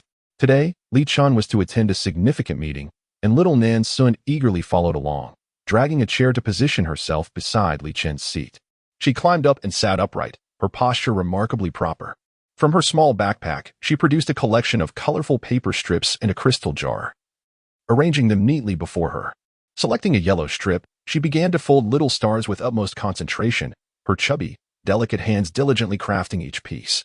2 rows of managers, clad in formal suits, occupied the office desk, their gazes fixed upon the exquisitely delicate figure of the child. It was only when Li Chun cast a sharp, icy glance over the assembly that their eyes hastily diverted. Presently, here are last month's sales figures. One of them began, and the meeting resumed in earnest. As the hours stretched on, Nan Xun found herself seated for an entire day, her little bottom growing sore from the hard chair. Alas, her brother's company had numerous departments, and he was a leader who took a hands-on approach to everything. Throughout the day, with nothing to occupy her time, Nan Xun diligently folded a whole jar full of vibrant little stars with her fragile hands. Nan Xun gazed at her creations, a satisfied smile gracing her lips. Although many of the stars she folded were misshapen, when clustered together, their imperfections were hardly discernible. Pouting her lips, she sweetly remarked, "Brother, I've been sitting all day, and my bottom is sore. I've also folded stars all day, and my arms are aching. Thank you, dear brother. You are truly wonderful." With that, Nan Xun eagerly handed her crystal bottle, filled with paper stars, to Li Chun. "Brother, this wishing bottle is for you. Each little star inside has been folded by my own hands. Every star represents a wish, and you can make countless wishes upon this wishing bottle." In that moment, Nan Xun felt like a little angel, her act of folding stars for Li Qin nothing short of miraculous. If Li Qin's malevolent thoughts did not diminish, it would indeed be an affront to justice. Li Qin accepted the wishing bottle, his expression momentarily frozen. His gaze lingered on the crooked little stars within the crystal vessel. As if lost in thought, "Do you like it, brother?" Nan Xun inquired eagerly. In silence, Li Chun gently ruffled her hair, his eyes deep and inscrutable. His voice low as he replied, "I like it." Nan Xun found herself puzzled. Shouldn't Li Qin be moved to tears? Was his reaction not somewhat too subdued? Just then, Xiao Ba suddenly spoke up, a hint of excitement in his tone. Li Qin's malevolent thoughts just decreased by 10 points in that instant. Nan Xun felt a surge of excitement. It truly was a remarkable achievement. Nan Xun believed she had discovered a pathway to eradicate her malevolent thoughts, a grand avenue leading towards redemption. Her intention was to bestow gifts upon Li Qin whenever she found herself with idle time, ensuring that each offering was crafted with her own hands, thus moving her beloved brother to tears. Time swiftly passed, and before long, Nan Xun found herself in elementary school. She lamented the torment of being surrounded by a gaggle of little ones, pleading with her brother Li Chun to spare her from this fate. Li Chun, wishing to keep the young girl close, acquiesced to her request. However, Li Mingda found this arrangement unacceptable and opposed the decision. Ultimately, after deliberation, they agreed that while elementary school could be bypassed, attendance at middle and high school was non-negotiable. By the time Li Chun reached the age of 29, the majority of the Li family's enterprises had been entrusted to him, and Li Mingda, having ascended to the status of the esteemed patriarch, found himself enjoying a more leisurely existence. That year, the young Nan Xun, now 17 and in her second year of high school, had blossomed into a charming young lady. She lay on her bed, sighing in despair. "Xiao Ba, what is the current level of malevolent thoughts?" she inquired. "The malevolent thought value stands at 50, replied the void beast. "If my memory serves me correctly, it dropped to 52 years ago, yet it has not diminished even a single point in these 3 years. I feel utterly despondent," Nan Xun lamented. After a moment of silence, Xiao Ba responded, "The malevolent thought value has only decreased by 50 points, evidently. Attempting to redeem the great boss through familial affection is proving ineffective. Very well, let us wait for another 3 years. If it remains unchanged, we shall take our leave." Nan Xun wholeheartedly concurred, recalling how Xiao Ba had initially cautioned her against losing herself. every world could ensnare one for a decade or two. In this realm where truth and illusion intertwine, one could easily find themselves ensnared in a narrative from which escape is impossible. With her objectives clearly defined and understood, she felt resolute. By the way, I nearly forgot to mention something. Xiaoba suddenly remarked. Li Qin's long-stagnant darkness value has shifted. Today it has increased by 5 points. Now standing at 45. Nan Xun responded with an "oh," pondering that it should have no relevance to her, right? Chapter 78. I have grown up. Startled by the sound of footsteps, Nan Xun swiftly burrowed into her blankets. She gazed at the man, whose upper body was still glistening with water, a towel modestly draped around his waist. Unable to resist, she stole a few more glances. His physique was remarkable. Despite having observed it for so many years, it never ceased to captivate her. And that face, having shed its youthful innocence, had matured into something profoundly alluring. This handsome brother was extraordinarily striking, with a physique that was equally impressive.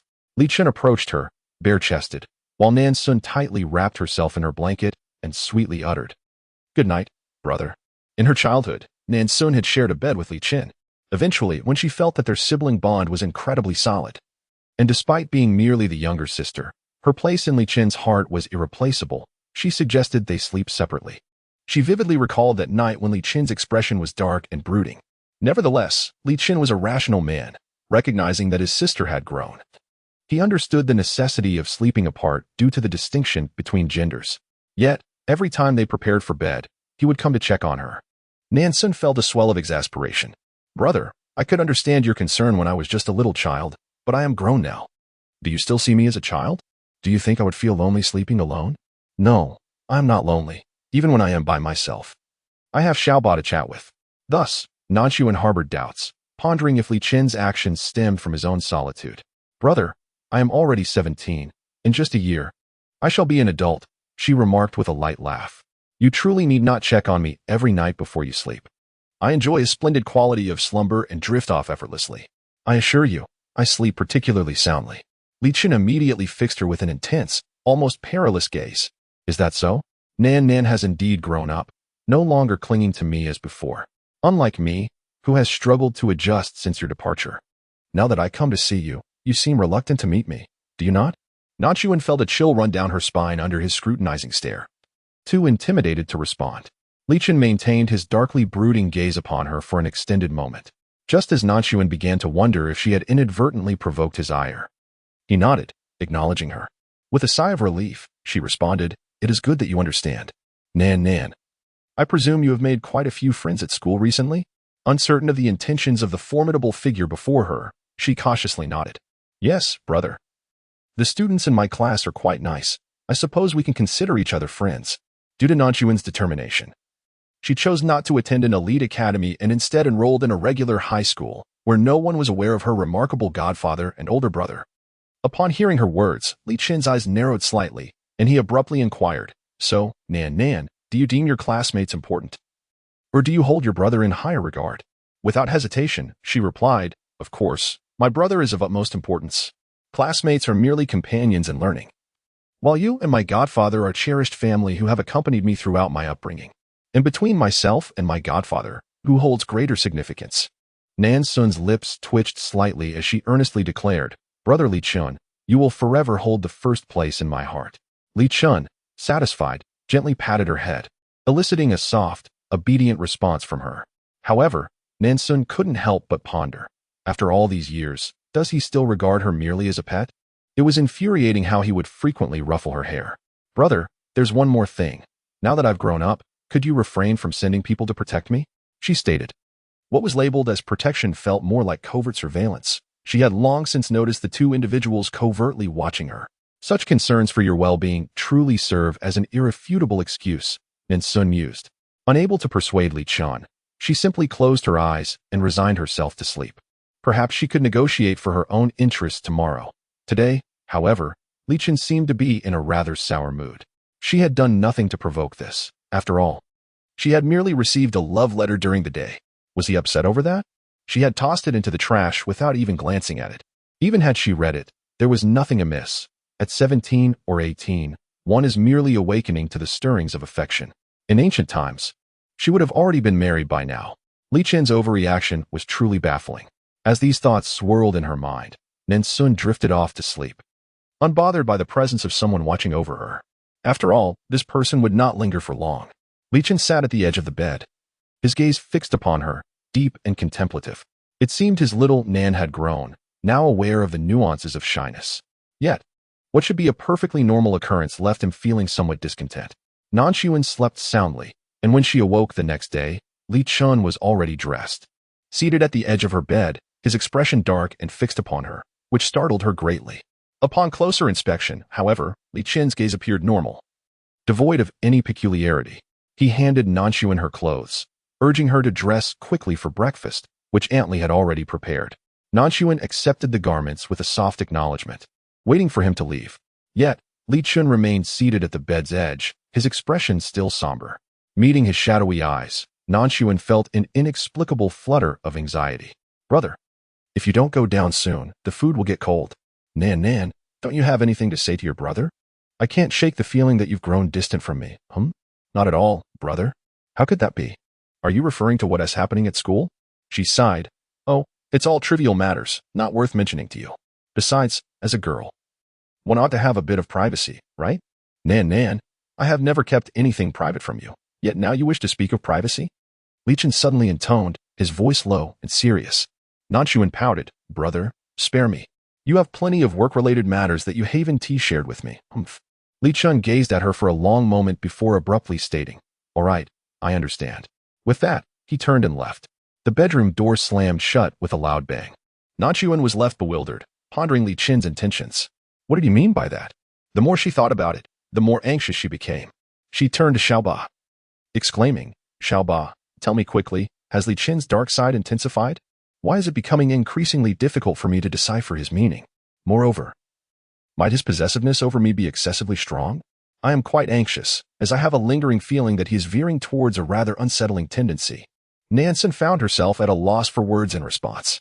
"Xiaoba, do you think that Li Chen might harbor other feelings for me, his younger sister?" Xiaoba suddenly grew animated, exclaiming, "Now that you mention it, I believe he does. Why not alter our approach? Let us abandon familial affection and pursue a direct romantic endeavor." Nan Xun firmly rejected this notion, stating, "No, I believe we are overthinking this. I still think he regards me merely as a cherished pet. Even if his possessiveness is strong, it stems from the affection one has for a beloved companion or toy. At present, I am but a withered little sprout, enamored with yarn." Xiaoba scoffed. "In that case, take your time with your familial strategy. After all, there are only a few years left." Chapter 79. What? Have you quarreled? As Nan Xun descended, fully dressed, she found Li Chen and the elder Mr. Li already partaking in breakfast. She seated herself beside Li Chen, occasionally glancing at his face. Although his expression remained impassive, she could discern that he was still simmering with anger. The elder Mr. Li found it particularly intriguing. Nan, have you quarreled with your brother? These two are inseparable day after day, and yet they have had a disagreement?" Nan Xun poked at her rice with her chopsticks and quietly said, "Godfather, please adjudicate this matter. At my age, should I not be entitled to my own privacy? I simply did not relay every trivial detail about school to my brother, and as a result, he claimed I had become distant, which incited his anger." The more she spoke, the more Nan Xun felt justified, and the more she considered Li Chen's possessiveness to be rather abnormal. Upon hearing these words, Old Master Li's smile waned somewhat. He cast a glance at Li Chen and decisively stated, "In my opinion, Nan has indeed grown up. She deserves her own privacy. Li Chen, you should not be overly concerned with her affairs." Li Chen did not respond to Old Master Li's remarks, but directly addressed Nan Xun, saying, Nan, I have a few matters to attend to shortly. Come along with me." Nan Xun acknowledged with a soft "oh" and quietly continued to eat her meal. It was the weekend, and she had no classes, so she had donned a fitted white puff dress paired with pristine custom sneakers. Her hair was styled in a bun, giving her a youthful and vibrant appearance. Coupled with the favorable genes inherited from her mother, who had left with a check in hand, she was remarkably beautiful, her features delicately sculpted, and her eyes sparkling with vitality. Li Chen, gazing at his beloved younger sister whom he had raised, instinctively took her hand. Nan Xun, accustomed to this gesture, did not think much of it. However, Old Master Li, observing their interaction from behind, widened his eyes in astonishment. Once they departed, he steadied himself with a cane and shakily rose to his feet. The elderly housekeeper, standing nearby, promptly supported him, exclaiming, "Master, what is this?" Old Master Li's lips moved several times before he managed to inquire, "Old Wang, do you think Li Chun harbors other feelings for Nan Nan?" The housekeeper, seemingly grasping the old master's concerns, appeared startled. After a brief pause, he replied, "Master, although there is no blood relation, Miss Nan Nan has indeed been raised by the young master. Anyone would perceive them as a fitting pair of siblings. It should not be the case, especially since Miss Nan Nan is still quite young." The old steward found it utterly astonishing. On one hand, the young lady was quite youthful, and on the other, the age gap between the young master and the young lady was significant. Moreover, the young master was a remarkably composed and rational individual. How could such a thing be possible? However, when the idea was proposed by the esteemed elder, and considering the daily interactions between the two siblings, the steward hesitated to declare it entirely impossible. Just because she was young, did that mean she would not grow up? Have you noticed how intense Li Chen's possessiveness over Nan Nan has become? Does he think I am unaware of his sending people to monitor her every move at school? After all, Nan Nan has called him her godfather for so many years. How could he bear to watch a pure little flower being ravaged by a starving wolf, especially at such an innocent age? How could Li Chun have the audacity? Yet, upon further reflection, the elder began to entertain other thoughts. Li Chun had not had a girlfriend in several years, completely abstaining from romantic entanglements. If he truly wished for grandchildren, he found himself with no prospect in sight. If Li Chun indeed had feelings for Nan Nan, the Li family held power and influence, thus there was no need for arranged marriages, and so the elder had few requirements concerning potential daughters-in-law. All he desired was someone who could bring him grandchildren. Nan Nan was a child without guile, understanding, and considerate. With this in mind, the elder's gaze flickered as he fell into contemplation. He resolved to find a suitable time for a candid discussion with his grandson regarding this matter. Nan Xun was unaware of where Li Chun intended to take her, as the car veered increasingly off the main road, eventually coming to a halt on a street in a certain town. Accompanying them were 4 bodyguards, large men clad in black, who bent slightly to open the car door. Li Chun grasped Nan Xun's hand, and after exiting the vehicle, silence enveloped them as they walked, accompanied by 4 bodyguards clad in black. The restaurant's Aaaah was quite grand, yet the interior was devoid of any patrons, as if it had been deliberately cleared out in advance. Nan Xun felt a twinge of confusion regarding Li Chun's choice to bring her to such a shabby establishment, given his acute aversion to uncleanliness. He rarely frequented places that exuded such a lack of hygiene. As soon as Li Chun stepped inside, a middle-aged man approached him respectfully, murmuring, "Young Masterly, we have apprehended the individual. He is below." Li Chun acknowledged him with a curt nod and motioned for him to lead the way. The man promptly complied, urging, "Please, follow me." Li Chun, with an arm around Nan Xun, quietly instructed, "Nan Nan, just stay to the side and observe." Nan Xun nodded obediently. The restaurant housed a basement, and with the man leading the way, they entered through a concealed passage. Upon witnessing the scene before her, Nan Xun's eyes widened in astonishment. It was an underground casino. Several gaming tables were scattered about, still adorned with uncollected betting chips, and the lights illuminated every corner with clarity. In a cleared area, a man in his 30s was bound tightly with ropes, kneeling on the floor, a cloth stuffed in his mouth. "MMM, MMM, MMM," he uttered, his eyes alight with recognition upon seeing young Master Li. He attempted to crawl toward them, only to be forcefully kicked back to the ground by a black-clad figure behind him. "Young Master, this way, please," the leading man gestured invitingly. Ahead, a genuine leather armchair was positioned, but instead of taking a seat, Li Chun lifted Nan Xun into it, opting to stand beside her. Nan Xun was taken aback, yet she could only sit properly, striving to diminish her presence. Li Chun slightly raised his right hand, and immediately someone beside him removed the rag that had been used to silence the man on the ground. Finally able to speak, the man immediately fell to his knees, weeping profusely in his pleas for mercy. "Young Masterly, please forgive my transgressions this once. I assure you, I shall never dare to offend again. For the sake of my father, I implore you to show me leniency. I promise I will not repeat my mistakes." Nan Xun glanced at the man in confusion, then shifted her gaze to her brother Li Chun. How could it be that her brother, descended from a notorious lineage, now found himself in a scene reminiscent of a television drama, where a crime lord prepared to exact vengeance upon a traitorous subordinate? Li Chun's expression remained impassive as he regarded the man who was begging for forgiveness. His tone steady and unhurried. "Your father indeed served the old master for quite some time. But did he not inform you that nothing irks me more than individuals who tarnish the Li family name with their sordid deeds? The Li family's enterprises have long been legitimized, and I am now at the helm. Yet here you are, making a spectacle of yourself, utterly undermining my authority. His voice, though calm and collected, exuded a chilling intensity that was far more formidable than any display of rage. Thud, thud, thud, as the man continued to plead. He repeatedly struck his forehead against the ground, soon leaving it bloodied and bruised. Li Chen leisurely approached him, towering over the disobedient figure. The middle-aged man guiding them saw him extend his hand and promptly presented a 2-inch blade. Young Master Li tested the sharpness of the weapon with his fingertip, drawing blood with the slightest touch. Indeed, it was exceedingly sharp. Those on the ground, upon beholding the blade in his hand, recoiled in trepidation, approaching with measured steps. Li Chen knelt, his bespoke leather shoes gleaming resplendently under the illumination, halting before the man. Out of deference to your father, Li Chen said softly, I shall personally attend to this, lest others, with their clumsy ministrations, inflict undue pain. He paused, his eyes narrowing imperceptibly. Rest assured, your life shall remain untouched. With a swift gesture, the man brandished a flash of silver. A piercing shriek erupted as the sound of flesh being lacerated filled the air. With a wet, tearing sound, the man withdrew the blade, splattering his face with blood.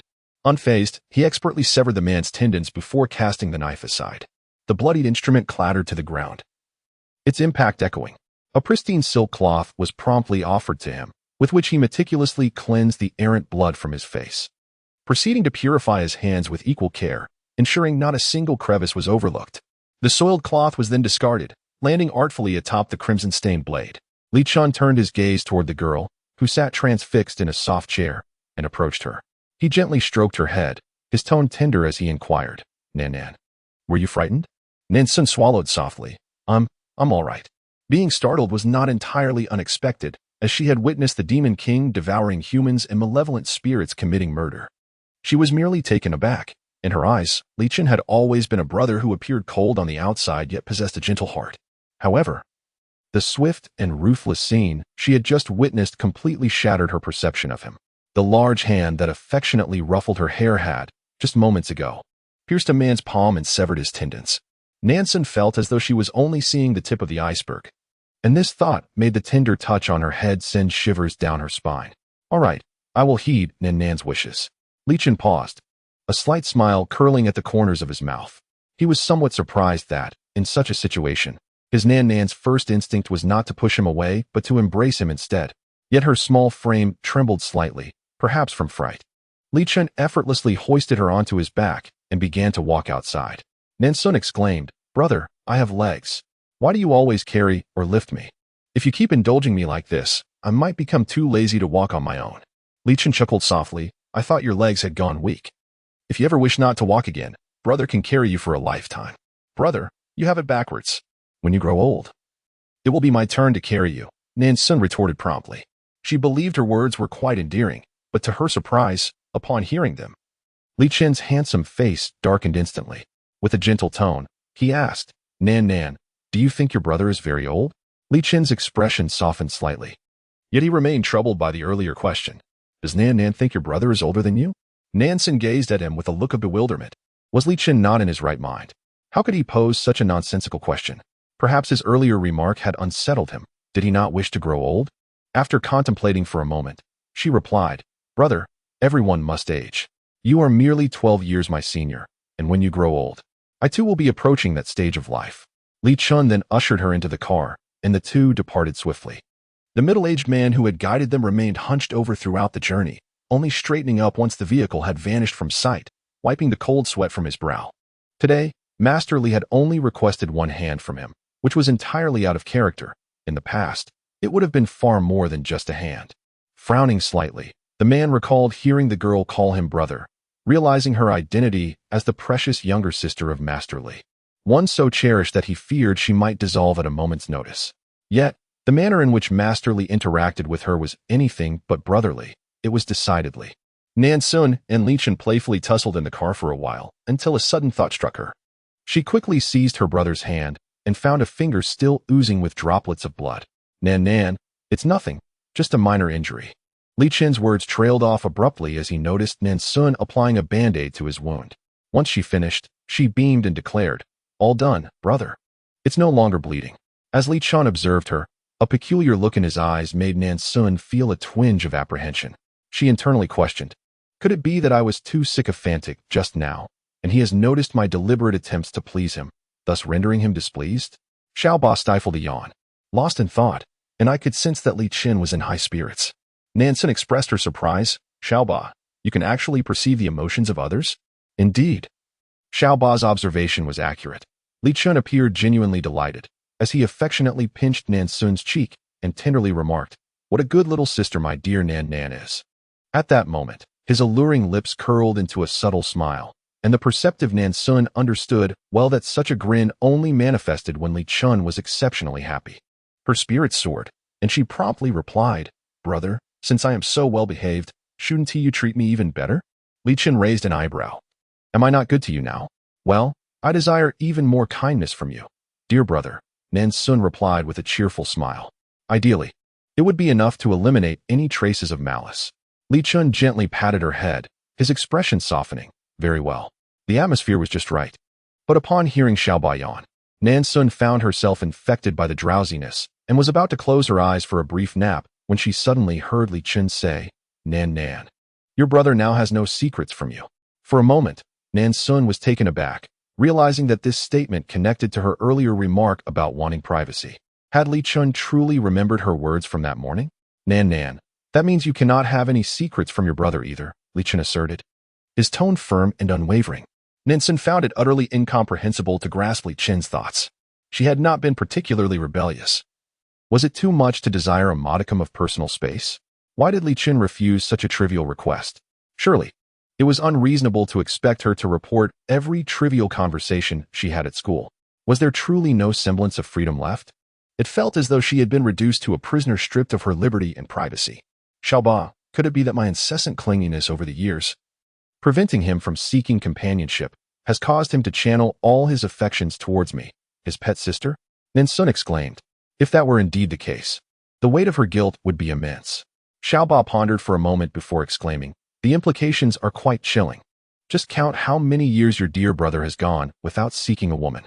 I dare say there might be some truth to this." Upon hearing this analysis, Nan Xun felt a creeping dread and hastily inquired, "What should I do then? Do you think his persistent negative thoughts are a result of his disrupted romantic life due to my interference?" The void beast nodded sagely, suggesting, "Perhaps you could attempt to find your brother Li Chun a flower that understands his heart." Chapter 81. Flattery. The celestial sound that evening, as was customary. Li Chun came to inspect Nan Xun's princess chamber. She pondered how best to broach the subject. "Brother, your timing is impeccable. I find myself unable to sleep. Would you read a passage for me?" Nan Xun smiled gently, seeking to nurture their bond. Once the moment was right, she could address the matter at hand. Li Chun glanced at her skeptically. "You believe that if I read to you, you will drift off to slumber? Indeed, your voice is more soothing than any lullaby. It is truly the sound of the celestial." With a soft click of his tongue, Xiaoba remarked on the flattery bestowed upon Li Chun, who indeed appeared quite pleased. Smiling as he reached for an English book on the table, he then began to read the English text to Nan Xun. In her childhood, it had been storybooks. Now, it was English literature, and Nan Xun felt her status elevated to a new echelon. As Li Chun recited the English words in his deep, resonant voice, Nan Xun found it immensely pleasing, far more melodious than a lullaby, and she felt herself becoming drowsy. Before succumbing to sleep, she quickly poked Li Chun's arm, signaling him to pause. He turned to her, inquiring him, "What's the matter, Nan Nan?" With a hint of conflict, Nan Xun confessed, "Brother, I feel somewhat guilty towards you." "Oh, why would you suddenly say that?" Li Chun set the book down, his expression growing serious. Nan Xun's guilt intensified as she continued. "You are in the prime of your life, yet because of me, you have never cast a glance at those women. Have these years, been stifling for you?" Li Chun's countenance darkened gradually. After she spoke, Nan Xun looked up, startled.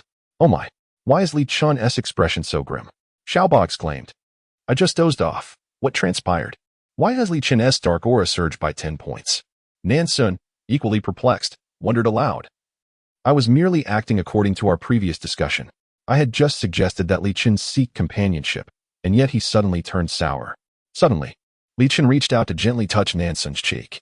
"Nan Nan, is that truly how you feel?" Nan Xun pondered. Could it be that my previous demeanor lacked sincerity? She nodded earnestly and declared, "Brother, I genuinely feel this way. I am neither speaking in anger nor jesting with you. Surely, you cannot forsake your own happiness for the sake of me. While I will certainly take care of you, it is not the same." "How is it not the same?" Li Chun inquired, pressing further. Nan Xun began to enumerate. "A wife can warm your bed, bear your children, cook your meals, and wash your clothes." Li Chun fell silent. Nan Xun swallowed hard. The weight of such silence was suffocating. Yet, Li Chun refrained from further questioning. He gently ruffled Nan Xun's hair and said with a calm demeanor, "I have heard your thoughts, Nan. It is time to rest." At that moment, Li Chun's gaze deepened profoundly as a sliver of moonlight slipped through the window, casting a soft glow upon his face, illuminating the darkness of his eyes with a fleeting silver sheen, rendering them somewhat cold. Nan Xun had intended to continue expressing her sentiments. But suddenly, Aaaah exclaimed with joy, "Darling, oh my, we have struck gold.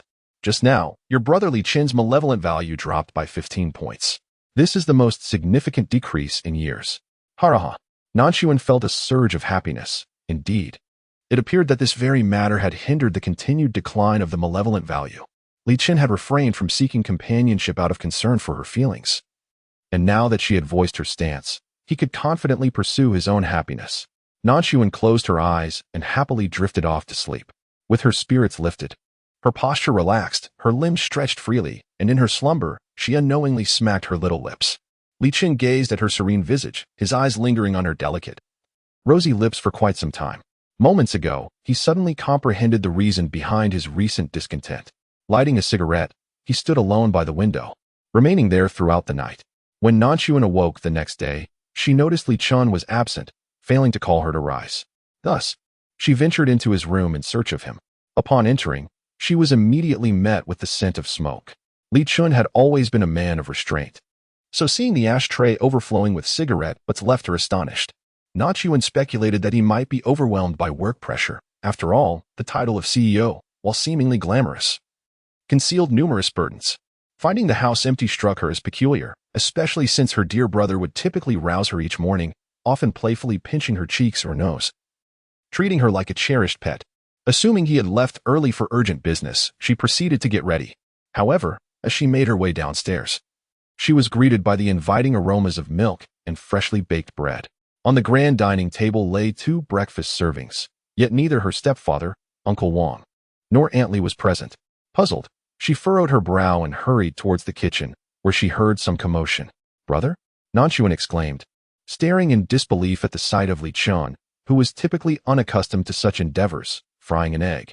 Nan Xun exclaimed in astonishment. "Brother, so you can cook? But why are you the one in the kitchen today? Where's Aunt Li?" "Aunt Li had some matters to attend to at home, so I granted her a day off." "But fret not, Nan Xun. I assure you that I will not let you go hungry," he replied. Nan Xun then inquired, "But brother, where have my godfather and Uncle Wang gone?" Li Chun continued to explain, "The old gentleman has gone fishing with an old friend, and Uncle Wang is accompanying him." "Oh," Nan Xun responded. "Are you going to the company later?" "I have homework today, so I want to be able to accompany you." Li Chun paused momentarily and stated, "It's the weekend. I want to be going to the office today. I plan to take you out for some fun." Nan Xun was somewhat taken aback. Li Chun was a workaholic, and even on weekends, he would typically go to the company. The fact that he was suggesting a day out was unexpected. Suddenly, Aaaah chimed in. "What a splendid opportunity. Going out to play is the easiest way to foster a bond." Nan Xun concurred, smiling mischievously. "Brother, it seems you finally had a change of heart. Tell me, how long has it been since you last took me out?" "The only time you brought me to the zoo was when I was little, and nothing since." Li Chun gently ruffled her hair and said, "Nan Xun, I was wrong. I promise to spend more time with you in the future." Nan Xun's heart fluttered, feeling that today Li Chun was astonishingly tender. Chapter 82. Tenderness. Unusual. Li Chun had always been gentle, but this particular warmth felt entirely different from before. She hurriedly asked Aaaah, "Why does my brother look at me in a way that seems different from how he used to? Please help me take a look. Is this not the expression of a pet? Is this head pat not a gesture towards the pet?" Aaaah remarked, "You've forgotten. Your brother Li Chun is quite peculiar. His actions are not those of an ordinary person. I am not strange. So how could I possibly discern the meaning behind his expressions and movements? Why do you care about the reasons? As long as it alleviates his negative energy, that is sufficient." Nan Xun was persuaded by Xiaoba. Her primary purpose was to diminish Li Qin's negative energy, so why bother with other matters? At the dining table, Nan Xun savored her meal, giving a thumbs up to Li Qin as she ate. Brother, the bread you baked is truly delicious, and the eggs are exceptionally tender. Li Qin's eyes twinkled with amusement. If Nan enjoys it, I shall prepare breakfast for you from now on. Nan Xun quickly shook her head, exclaiming, That one tea do. I can't bear to tire you out, brother. You work so hard every day, you should rest a little longer in the morning. Li Qin gazed at her, then suddenly reached out, brushing his thumb across her lips with a fond expression. Look at you, making a mess just drinking milk. Nan Xun gasped, quickly extending her tongue to lick her lips. Is it gone now? Li Qin's gaze lingered on her lips, and as he lowered his eyes, he abruptly averted his gaze, distractedly responding with a hum. After their meal, Li Qin inquired where Nan Xun wished to go for fun. She expressed a desire to hike, and so they changed into more casual attire. Nan Xun donned a simple white short skirt paired with sneakers, while Li Qin wore a white shirt beneath a navy blue casual jacket, complemented by hiking shoes that matched Nan Xun's attire. His usually neatly styled short hair was now tousled, cascading freely. As they caught sight of themselves in the mirror, Nan Xun was taken aback, exclaiming, Wow, brother, you look so youthful. Like a dashing young man in his early 20s. Truly handsome. Li Qin playfully pinched her nose, retorting, Brother is not old at all. Glancing at their reflection, he allowed a subtle smile to grace his lips, murmuring, Indeed, quite similar. With only a day's time at their disposal, the duo ventured to a renowned local attraction. The 10-mile mountain path was flanked by verdant hills and crystal-clear waters, adorned with wildflowers, presenting a breathtaking panorama. A camera hung around Nan Xun's neck, while Li Qin carried their provisions and water for the day. In a few swift strides, he caught up to her, lifted her effortlessly, and twirled her around before gently placing her down. Nan Xun quickly pleaded for mercy. I was wrong. I was wrong. Brother, your energy is boundless. I shouldn't have doubted you. A passing couple observed the scene, the girl stifling a laugh behind her hand, nudging her boyfriend with her elbow. Look at how wonderful he is. Carrying his girlfriend up the mountain. Wow, tall, handsome, and so considerate. Her boyfriend wore a pained expression, responding, My dear, please spare me. Can I possibly compare with such a sturdy fellow? The girlfriend shot him a disapproving glance and, upon hearing the girl call her companion brother, playfully pinched her boyfriend's arm, teasingly saying, Brother, shall we continue our ascent? With a hearty laugh, the boyfriend said, Come on, sister. Li Qin, possessing keen hearing, clearly overheard the couple's exchange. He glanced at Li Xiaonan, only to find her engrossed in adjusting her camera and framing shots, entirely oblivious to their conversation. Sighing in resignation, he rubbed his forehead. Thanks to their remarkable stamina, they completed the mountain climb in half a day instead of the full day suggested by the travel guide. Nan Xun followed closely behind Li Qin, dutifully playing the role of a little cheerleader, grinning as she asked, Brother, I'm very happy today. Are you happy too? Li Qin nodded, gently tucking a stray strand of hair that had fallen onto her lips behind her ear, and replied with a faint smile, Brother is also very happy. Well then, where does Nan want to go for fun? Li Qin inquired, playfully tapping her cheek with his finger. After a moment's thought, Nan Xun asked, Can you shoot, brother? I want to go to the shooting range to learn how to shoot. I think the posture while shooting is incredibly cool. Li Qin raised an eyebrow slightly, surprised to discover her interest in this activity. He took Nan Xun to the largest shooting range in the city, where the owner, Mr. Wu, was evidently an old acquaintance. Mr. Wu personally led them to the prime location, Range 5, and retrieved Li Qin's favored Desert Eagle. Nan Xun watched with eager eyes as her brother held the gleaming silver pistol, her hands itching to touch it. After exchanging a few casual remarks, Mr. Wu's gaze fell upon the excited Nan Xun, and he smiled knowingly, saying, Young masterly, enjoy yourselves. I have matters to attend to, so I won't disturb you further. It appears that the cold-faced little king of the underworld is also captivated by the allure of women, particularly with such a taste. Just look at that outfit. So naive and unrefined, he hardly resembles the formidable and decisive Mr. Li from the business realm. In a bid to please his young lover, he certainly demonstrates considerable effort. Boss Wu mused that perhaps he could seek out a couple more, now that he has indulged in such pleasures. After all, for someone of Li Qin's stature, what does it matter if there's one or two more? Nan, step back a bit. Allow me to demonstrate, Li Qin instructed. After uttering those words, he raised the Desert Eagle. The man's arm carved a graceful arc through the air, extending into a straight line, and without hesitation. The sound of 3 shots rang out, bang, bang, bang, each bullet striking the red target, all converging at a single point. Nan Xun was utterly awestruck by her brother Li Chen's prowess. Normally, one would aim before firing, yet he picked up the gun and shot with precision, hitting the target flawlessly. His shooting skills were simply extraordinary. "Come here, Nan," Li Chen beckoned, extending his hand. At this moment, Nan Xun was overwhelmed with admiration for her brother. Upon hearing his call, she scampered over, wrapping her arms around him. "Brother, you were so impressive just now. I have become your fan." Li Chen chuckled softly, unable to resist the urge to pinch her neck playfully. Nan Xun paused, realizing that her dear brother was becoming increasingly affectionate.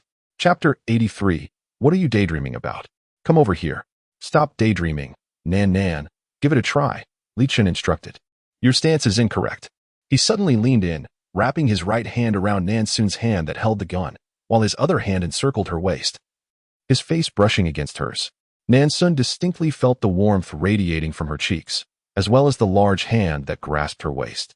Even through the fabric, she could sense the heat emanating from his palm. Suddenly, a wave of panic washed over her. No.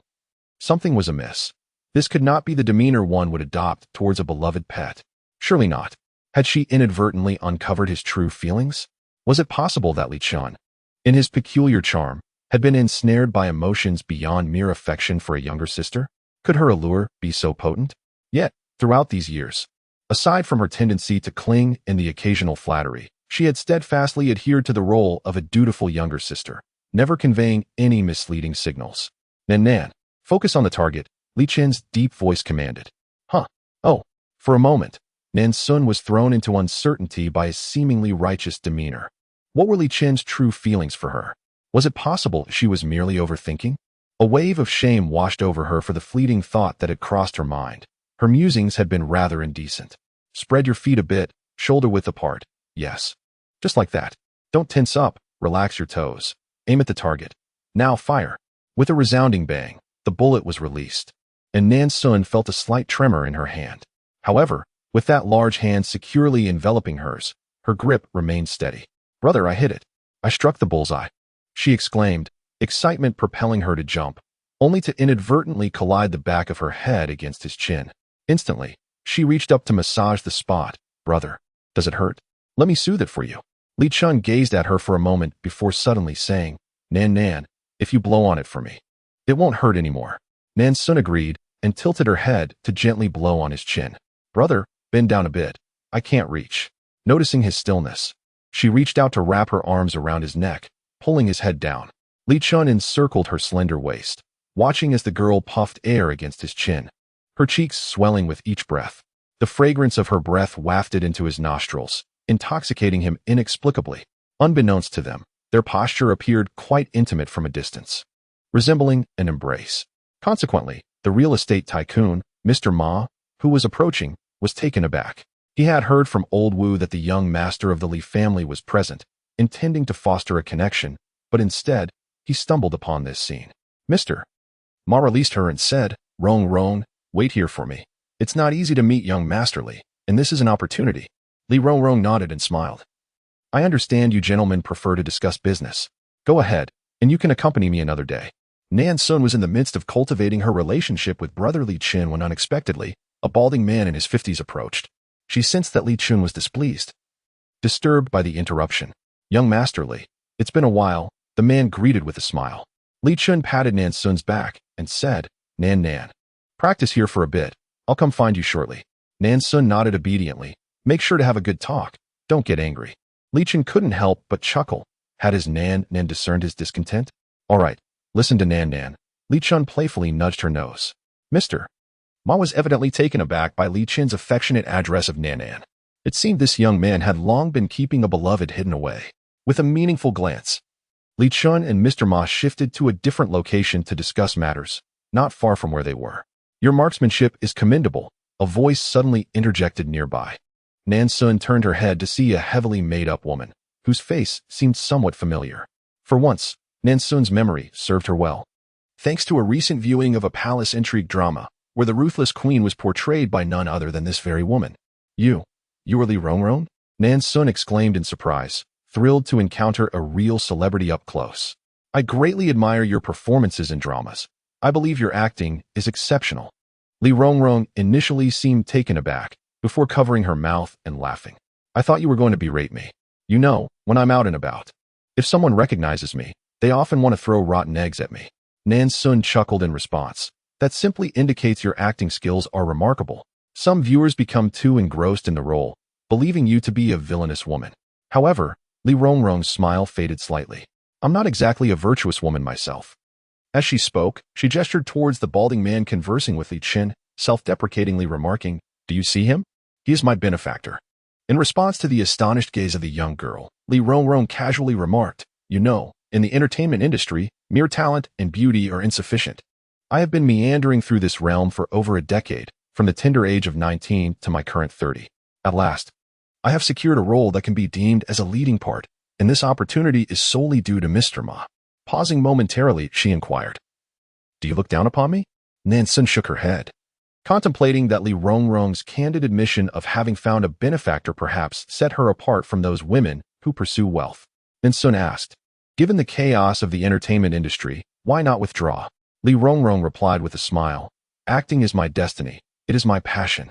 The thought of ceasing to act leaves me feeling as though a vital piece of my life is missing." After a brief hesitation, Nan Xun said, "But that Mr. Ma seems rather old."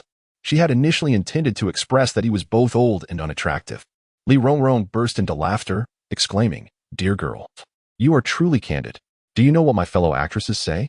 They commend my discernment for having found such a formidable benefactor in Mr. Ma." Nan Xun detected a hint of sarcasm in her words. Li Rongrong continued, "Although I am entwined with him, our relationship is simply one of mutual benefit. He seeks a docile companion, while I desire resources for acting. That is all there is to it." After speaking, she reached out and gently patted Nan Xun's shoulder. "Little sister, I can tell that you are not one to seek connections through flattery, but..." She paused, her voice dropping to a whisper. "Li Xiao is not a wise choice. You may be unaware of his character, having just entered this circle, but, in short, it would be best for you to withdraw sooner rather than later." Nan Xun opened her mouth, wondering if Li Rongrong had conjured up some unfounded notions. How could she possibly think that she was? Yet, she felt that Li Chun was quite a good person. Why did Li Rongrong imply that he was not? "Little sister, here is my phone number. If you ever find yourself without a place to go, do not hesitate to reach out to me." Li Rongrong handed her a simple business card. Just as Nan Xun was about to clarify that she was not Li Qin's mistress, the woman turned and left.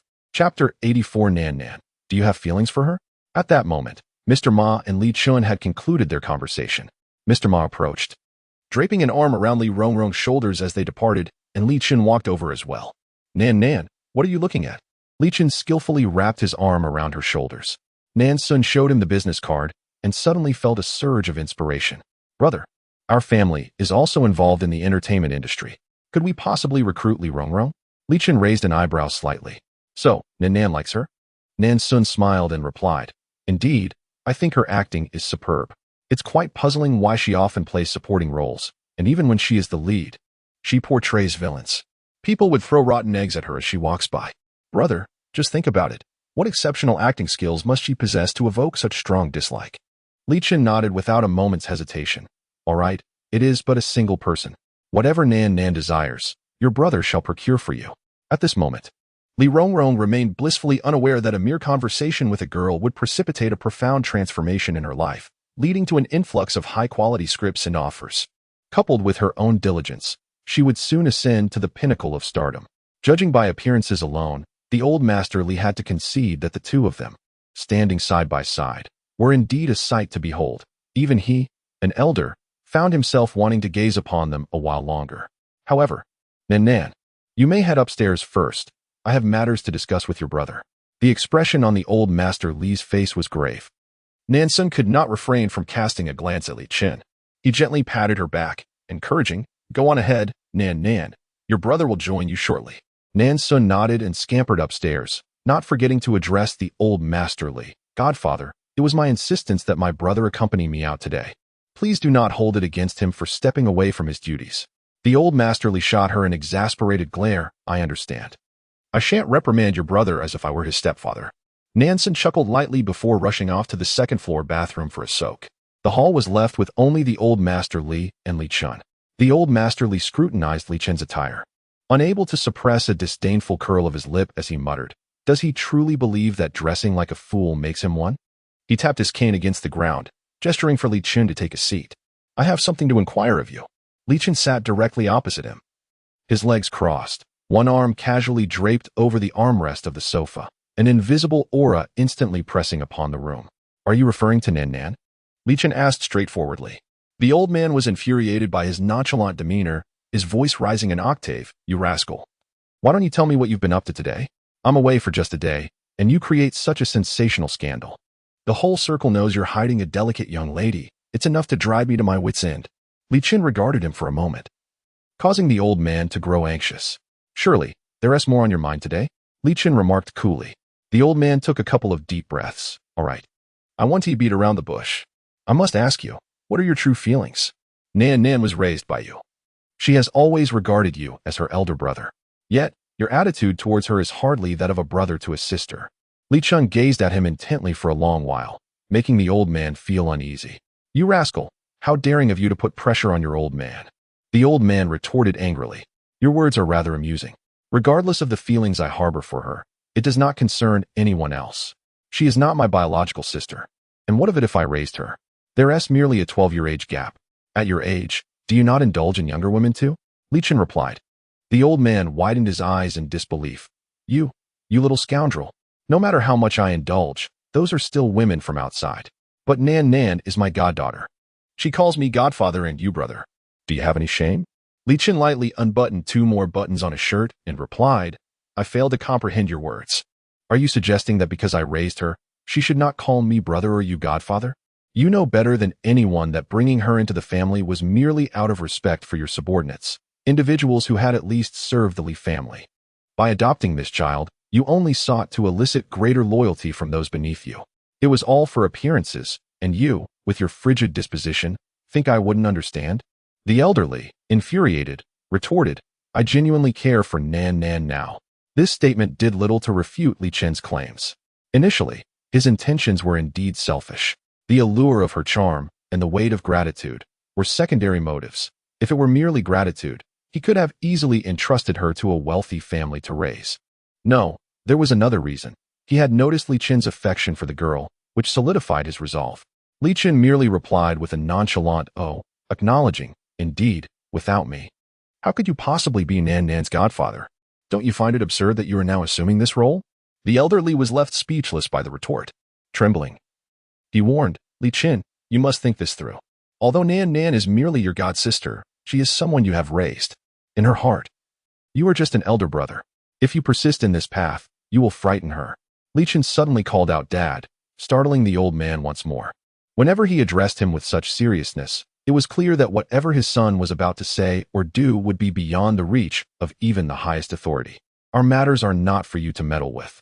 I have raised her myself, and I understand her better than you do." After uttering this, Li Chun changed his shoes and ascended the stairs.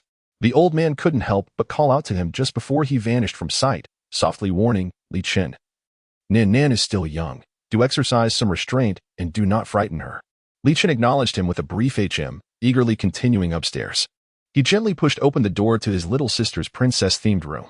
The girl was already in her pajamas, lying on the bed, her eyes wide open, unable to sleep. Upon hearing the noise, Nan Xun quickly sat up and said, "Brother, hurry and take a shower and go to bed. You've played with me all day." Li Chun approached, sitting at the edge of her bed, and playfully pinched her cheek. Nan, I thought you were asleep." Nan Xun yawned and replied with a smile, "I was worried about you, brother. I was afraid that my godfather would scold you, so I couldn't sleep." "What a good girl," Li Chun said, caressing her cheek and leaning down to place a gentle kiss on her forehead. Chapter 85. Astonishment. He kissed her forehead. Nan Xun was taken aback. Although it was merely a fleeting kiss, Li Chun had actually kissed her. "Little 8, come out for a moment. He just kissed me. Do you think he likes me? Is it possible?" After a brief moment, Xiaoba finally spoke up, first clearing his throat. He mused that a gentle kiss on the forehead is, in fact, rather commonplace among loved ones. "However, I had just overheard a remarkable conversation between old Master Li and Li Chun, uncovering an astonishing secret that I intend to share with you in detail tomorrow. But for now, I must say this. The words I share tonight may deprive you of a restful slumber. Nan Xun replied, let us discuss it tomorrow. The void beast, however, was already poised to divulge the secret. Yet, who is Nan Xun? She required no lullaby and soon succumbed to slumber. When Li Qin arrived, droplets of water still clung to him. He settled by the bedside, his gaze fixed on Nan Xun with an unprecedented intensity. After a considerable pause, he tenderly removed the book beside her and tucked her in. Nan Xun murmured softly and turned over in her sleep. Li Qin inhaled deeply and whispered, Nan Nan, please grow up quickly. The following day, after breakfast, Nan Xun prepared to head to school while Li Qin was set to go to the office. Nan Nan, do you truly not need your brother to escort you? He inquired. Nan Xun quickly shook her head. Brother, please spare me from that. Every time your luxurious extended vehicle pulls up, I become the center of attention, like a giant panda. Just let me be. With a sweet smile, she added, Brother, I'm off now. Goodbye. Li Qin grasped her arm gently, leaning in slightly, presenting his profile to her. Nan Nan, have you forgotten something? Nan Xun rolled her eyes playfully, slightly rising on her toes to plant a kiss on his cheek. Brother, how could you still need a farewell kiss at your age? Once the little girl departed, the elderly Mr. Li, observing from a distance, scoffed derisively, shameless old man, soliciting kisses. Li Qin cast him a sidelong glance, retorting, are you referring to yourself? At your advanced age, still spying on young couples bidding farewell. Enraged, the elderly gentleman shot to his feet, exclaiming, Bah, young couples indeed. Utterly shameless. Li Qin nonchalantly donned his coat, remarking, I am heading to the office. If you find yourself bored, perhaps you should seek out old friends for some fishing or flower admiring. The mere mention of this caused Mr. Li's expression to darken. I will never fall for your tricks again. It was you who diverted my attention yesterday, intending to act improperly towards Nan Nan. Henceforth, I shall remain home. Li Qin merely responded with a disinterested "oh" before stepping out. Mr. Li fumed, while the diligent butler, Wang, hurried to calm him. Is this truly necessary? You know the young master's temperament. Mr. Li huffed. I desire nothing more than for this brat to face a setback. I hope he stumbles in this matter. Inwardly, Wang sighed, pondering, is this truly the mentality of a father who wishes for their own son to falter? Yet, considering Li Qin, well, perhaps facing some adversity could be beneficial. The only unfortunate soul in this scenario is Miss Nan Nan, so innocent and pure, akin to a pristine sheet of paper or a delicate flower. Unfortunately, encountering Li Qin means that even the purest of whites is destined to be stained by his influence. In the classroom, Nan Xun's gaze was fixed upon the book on her desk, her thoughts drifting far away. Xiaoba, what did you just say? Please repeat it. The void beast cleared its throat. I mentioned that your brother Li Qin indeed harbors ulterior motives towards you. Last night, he made his intentions clear to old Mr. Li. You are now akin to a fish upon his chopping board, vulnerable to his whims, or rather, you are a little rabbit. For he has already prepared a trap for you to leap into. Furthermore, he has developed a profound obsession regarding you in that regard. Ahem, do not blame me. I truly did not know. During my last exploration of this world, Li Xianan's identity was always that of Li Qin's younger sister, and it remained so until her demise. It was only when she sought to compete with her nephews that she attracted the disdain of both Li Qin and old Mr. Li, ultimately leading to her being eliminated by one of Li Qin's cunning sons. Nan Xun, Xiaoba, I genuinely wish to strike you down. The void beast, there is no need for such brutality. After all, I am also a victim. However, I perceive this as a fortuitous development. You see, your brother Li Qin's malevolent thoughts have not diminished for quite some time. Now, you have the perfect opportunity to transform your identity and use fervent, intense love to sway him. Hee. Nan Xun proceeded to draw a round ball on the paper, jabbing at it with her pen, creating countless holes. Xiaoba's tone rose. What are you drawing? Nan Xun, can't you see? It's a ball. Xiaoba, don't think that just because your drawing is ugly, I won't recognize that it's me. How cruel of you to jab at me with your pen, sob. Nan Xun, her expression cold. I am quite vexed at the moment. So please do not provoke me. Xiaoba ceased her tears and promptly inquired, what troubles you? Without hesitation, Xiaoba retorted, why can't a foster sister harbor feelings? It is precisely because we are foster siblings that such feelings can flourish. Have you not observed how many couples have transformed from being foster siblings into lovers? Furious, Nan Xun exclaimed, you promised to use familial affection to tame the formidable boss. You deceitful scoundrel. Xiaoba stammered, her heart filled with trepidation. It was not intentional. I swear by my beastly nature that I was completely unaware of this matter. With a swift motion, Nan Xun severed the drawn ball on paper into two, tearing through the sheet. Xiaoba gasped, I am quite frightened. Nan Xun had anticipated that the young man would convey something of great significance, yet upon arrival, he unexpectedly confessed his feelings to her. Chapter 86, Eat, Sleep, and Comfort. Li Qin. From the moment Nan Xun arrived in this realm, her existence was distilled into three fundamental pursuits: eating, sleeping, and soothing Li Qin. Even in her academic endeavors, she was merely fishing for 3 days and resting for 2. Scarcely familiar with her own classmates, let alone those from the adjacent class. However, she retained a vague recollection of a certain boy named Ji Shaoqing, who was undeniably handsome. During her leisurely strolls around the basketball court, she often caught sight of him, always surrounded by a throng of infatuated girls, which compelled her to glance in his direction a few extra times. Nevertheless, with a brother more captivating than any star, this boy's charm paled in comparison to Li Qin.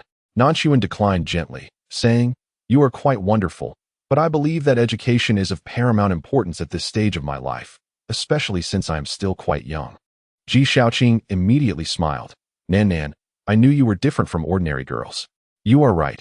Our focus should indeed be on our studies. Your academic performance has always been commendable, and I am not lacking either. How about we aim for the same university next year? Nan Xun pondered for a moment before continuing her refusal. Even when I reach university, I do not intend to engage in a romantic relationship. There is so much more to learn there, and I do not wish to squander my time. Ji Shaoqing scratched his head and said, I can wait for you. Li Xiaonan, I truly like you. Many girls have confessed their feelings to me over the years, but today marks my first confession to a girl. Without waiting for Nan Xun's response, he quickly embraced her and dashed away, waving cheerfully as he called, Li Xiaonan, be sure to remember our promise. Nan Xun's heart skipped a beat. She had long been aware that Li Qin had arranged for someone to protect her in secret, so he must have learned about the confession in the grove today. How would he react upon discovering this? Would he be angry? Standing at the entrance for a while, the large door suddenly swung open from the inside. Uncle Wang greeted her with a smile. Young miss, please come in. The young master has been waiting for you for quite some time. Pausing briefly, he added in a low voice, it seems the young master's mood is not particularly good. Do be cautious. Nan Xun's expression shifted as she hunched her shoulders and quietly entered, making her way up to the second floor with care. Nan, your brother is here. A deep, somewhat cold voice resonated from the hall. Nan Xun feigned surprise, exclaiming, Oh, brother, I thought you were upstairs. With that, she dashed towards the man on the sofa, leaping onto him and affectionately wrapping her arms around his neck. Brother, I've missed you so much today that I couldn't concentrate in class. A tremor coursed through Nan Xun's heart. Indeed, it stemmed from this very matter. After a moment's contemplation, she decided to be forthright, pouting slightly as she confessed, Brother, it's all because of a boy from the neighboring class. He insisted on speaking with me after school, and I thought it was something serious, but it turned out he was confessing his feelings. Li Qin's hand, which was resting on her waist, suddenly tightened, and he inquired nonchalantly, Is that so? What does Nan think of that boy? There's nothing wrong with young love. If you like him, I won't oppose it. Internally, Nan Xun scoffed, thinking, Keep pretending. If it weren't for Xiaoba revealing your true feelings, I would genuinely believe you were a caring brother looking out for me. She shook her head at Li Qin, playfully chiding, Brother, how can you say such things? I don't like those little boys at all. My heart belongs to you, and I want to be with you always. Li Qin's gaze darkened slightly as he fixed his eyes on her. Nan, is everything you say true? Of course it's true. You will always be number one in my heart. No one compares. Not even my godfather, Nan Xun declared, clinging to his neck with an air of utter dependence. Li Qin's large hand gently caressed her waist, his expression contemplative, lost in thought. Brother, what are you thinking about? I'm talking to you. Nan Xun waved her hand in front of him. Brother is listening, so sit still and don't fidget. Nan Xun. Oh, Xiaoba. I suspect this fellow has undergone subtle changes in a certain aspect. Xiaoba immediately exclaimed, Isn't that quite normal? Your brother Li Qin hasn't been with a woman for many years. Nan Xun replied, But I am still so young. I truly did not anticipate that he would be aroused by my rather slender figure. Xiaoba retorted, Oh, do not underestimate yourself. You have been well cared for by your brother. Despite your youth, you are already curvaceous, a tender little beauty. Nan Xun sighed, Xiaoba. I genuinely wish to turn you into a pancake. Unfazed, Xiaoba began to sing. Come on, be dramatic. Nan Xun shot back. Why don't you ascend to the heavens and stand shoulder to shoulder with the sun? Xiaoba promptly responded with a clever retort. Why don't you dive into the water and face a turtle mouth to mouth? Nan Xun nestled against Li Chun, feigning death. After a long while, she tugged at his sleeve and mumbled, Brother, my legs are numb. Carry me upstairs. Li Chun chuckled softly, his voice resonating through his chest to Nan Xun's ear pressed against him, causing her ear to tingle. Let us go, Nan. I will carry you upstairs. He effortlessly lifted the girl in his arms, his steps light and brisk. Nan Xun quickly praised, Brother, you are amazing. You carry me upstairs without even breaking a sweat. Li Chun laughed. Nan is too light. I could carry 3 of you. In her heart, Nan Xun scoffed. What a lecherous scoundrel. 1 is not enough. And he wishes to carry 3. However, the matter of being confessed to by a young boy should be considered as having been brushed aside, right? By evening, Nan Xun realized she had greatly overestimated this old rogue. Just before sleep, Li Chun kissed her forehead and then pointed to his own, saying, Nan. Your brother has given you a goodnight kiss. Shouldn't you return the favor? Upon hearing this, Nan Xun leaned in to kiss his forehead, but to her surprise, this old rogue pointed directly to his lips and said, Nan, kiss here. Today, your brother has used your strawberry toothpaste. It smells delightful. Nan Xun, clutching his neck, shivered slightly, almost choking this old rogue. Brother, this is not right. I saw on television that only lovers can kiss. She blinked her innocent large eyes, desperately wanting to tear away this old rogue's disguise. Li Chun opened his eyes and fibbed, Nan, we can too. Chapter 87, Nan. Early romance is not good, it's a lie. One can only kiss the forehead. Nan Xun leaned in and planted a loud kiss on his forehead. Li Chun's expression clearly revealed a hint of regret. Brother, I'm going to sleep now. You should also rest. Nan Xun turned over, feigning sleep. After receiving precise information from Xiaoba, she had to be wary of this old rogue. Li Chun leaned closer, his warm breath brushing against her ear, his voice low. Nan, early romance is not good, so you must listen and refrain from dating during school. Nan Xun rolled her eyes inwardly, sleepily murmuring, I want tea date. I only like my brother. Brother, have you secretly assigned bodyguards to protect me? Please, I wish for you to withdraw them. The mere thought of someone watching over me makes me uncomfortable, even though I understand it is for my safety. Li Chun gently caressed her head, contemplating her words in silence for a long while. All right, I promise, but you must be obedient. Thank you, brother. Good night. His deep, tender voice seemed to possess a hypnotic quality, and soon Nan Xun felt drowsiness wash over her. Just as she was on the brink of slumber, Xiaoba cheerfully chimed in. Your malevolent energy has just decreased by 5 points. In her dream, Nan Xun wore a blissful smile, counting that her malevolent energy had dwindled to merely 30 points. The following day, buoyed by her good mood, Nan Xun indulged in 2 additional soup dumplings and cheerfully climbed into Li Chun's car, displaying an exaggerated reluctance as they parted ways. Nan Xun, be careful on the road, Li Chun advised, rolling down the window. Don't worry, brother, I won't get lost, she replied with a wave of her hand. Speaking of which, Nan Xun felt a tinge of embarrassment recalling the time she took the bus to school and accidentally boarded the wrong one. She vowed it was merely a misreading of a number, and certainly not a sign of ignorance regarding the correct route. Nonetheless, Li Chun frequently brought up this incident, fearing she might make the same mistake again. Upon arriving at the classroom, nearly all her classmates had gathered, engrossed in reciting texts, vocabulary, and formulas. Nan Xun simply pulled out a book to shield herself from view, her gaze vacant as she began to chat with Xiaoba. The void beast exhibited a hint of apprehension. As the individual merely deemed the strategy feasible, the sooner we eliminate the malevolent intent, the sooner we can depart. Nan Xun echoed its sentiments with a huff, declaring that before reaching adulthood, any notion of her self-sacrifice was utterly unfathomable.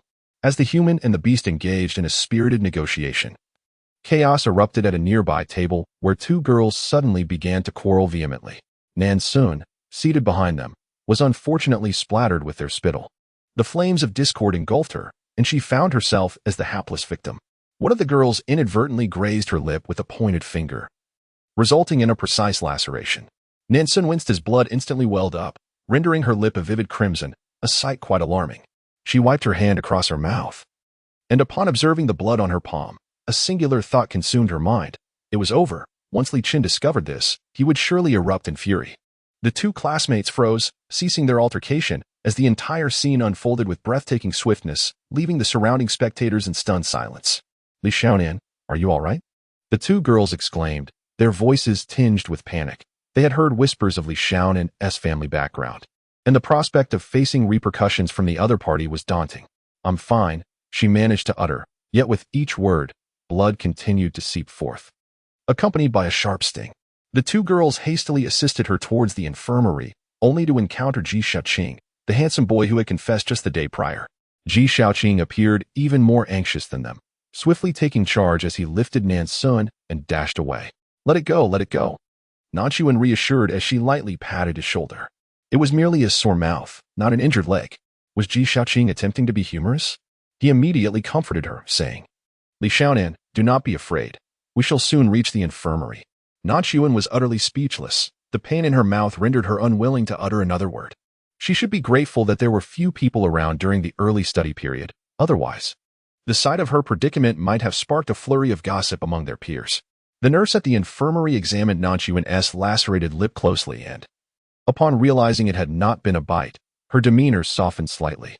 "It's nothing serious. You'll be fine in a couple of days," she remarked, applying some ointment to her mouth with a cotton swab. It was evident to her that the two were a couple, yet having witnessed many such instances, she was unperturbed. Noticing their attractive appearances, unlike those ruffians who squandered their time, she felt compelled to offer a word of caution. Ji Xiaoqing's face flushed a deep crimson as he hastily clarified, "Andy, you've misunderstood. It's not like that at all." The nurse, however, appeared disinterested in his explanation and promptly instructed them to leave.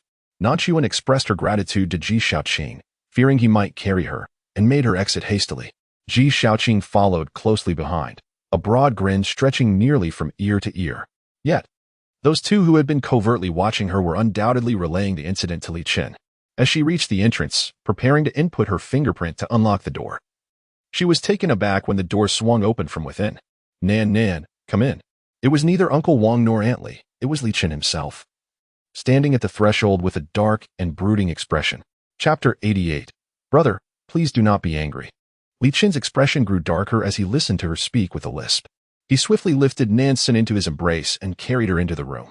Sensing the gravity of the situation, Nan Xun hurriedly began to explain, "Brother, please don't be upset.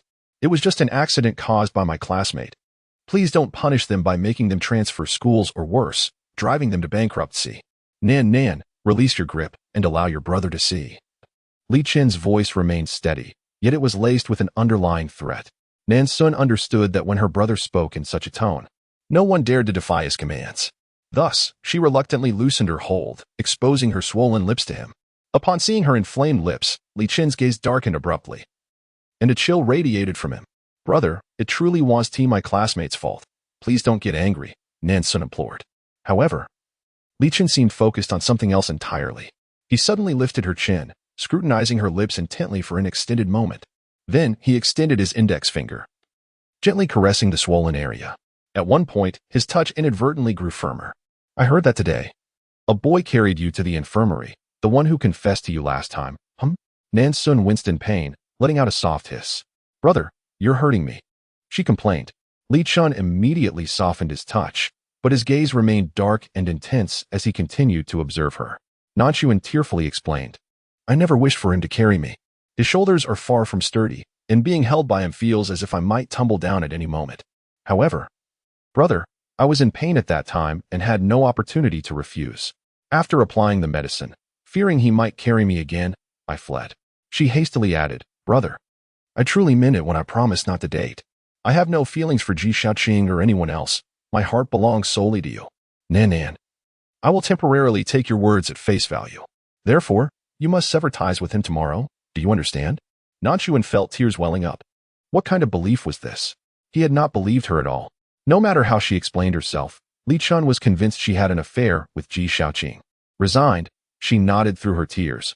"All right, I will clarify things with him tomorrow. Nan must listen to her brother. Your brother loves you dearly. How could he ever harm you?" Li Chen gently pinched her cheek, speaking earnestly. Nan Xun retorted, "You old rogue, you old pervert." During dinner, Nan Xun was sullen, her mouth still sore, making every bite painful. Eventually, she could only swallow a few spoonfuls of porridge. Li Chen assumed her displeasure stemmed from her promise to him.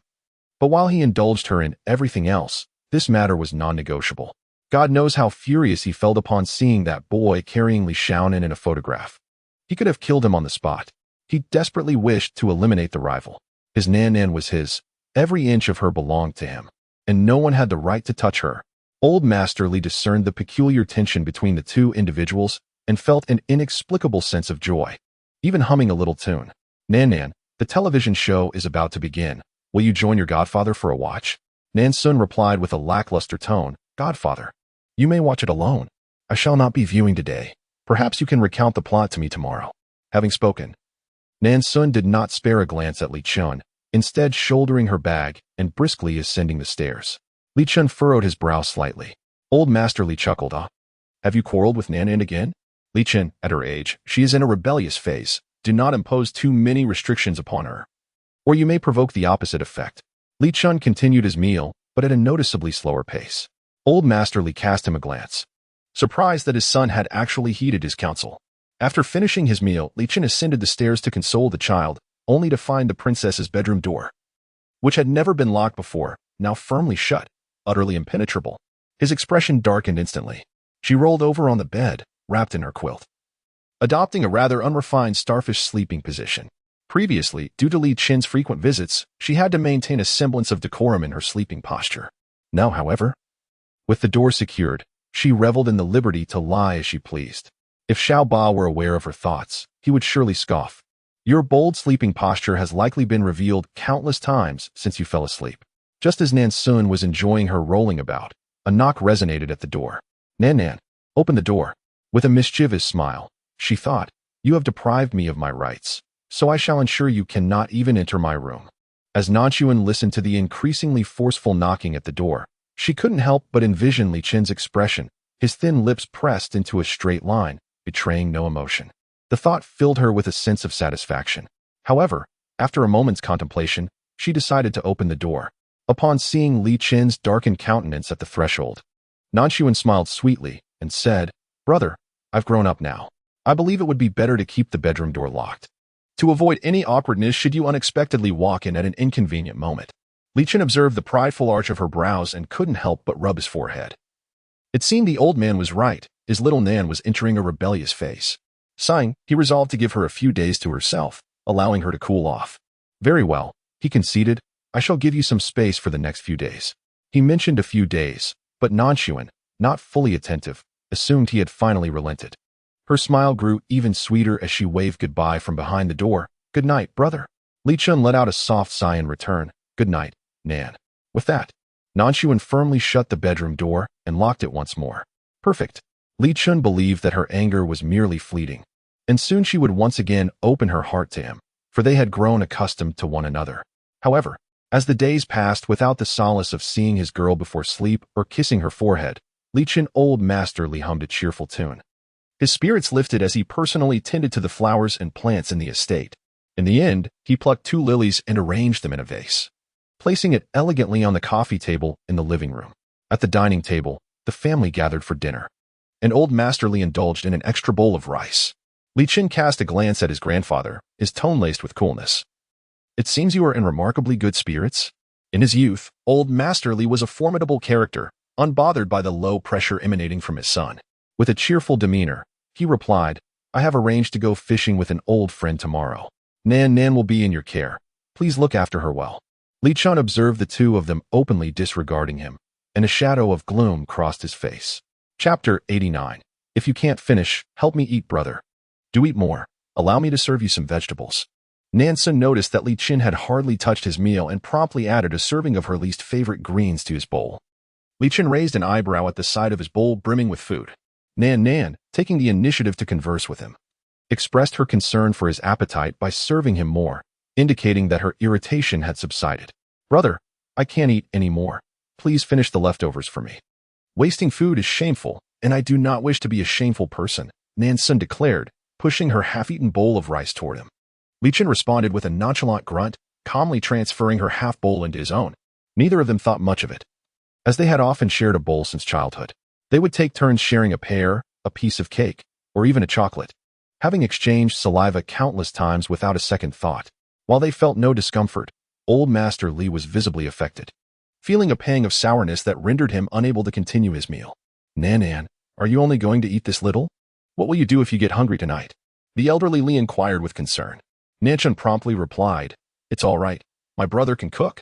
If I get hungry, I'll just ask him to prepare a late-night snack for me.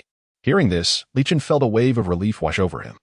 It seemed Nan was indeed no longer upset, and it appeared she would not lock her door tonight. "Brother, godfather, I'm going to cut some fruit for you," Nan Xun exclaimed joyfully as she dashed into the kitchen. Various fruits were diced into small pieces, artistically arranged on a plate to resemble a flower. And she then retrieved a box of toothpicks. "Please try the fruit I've cut," Nan Xun declared, presenting the platter to the table and handing each of them a toothpick.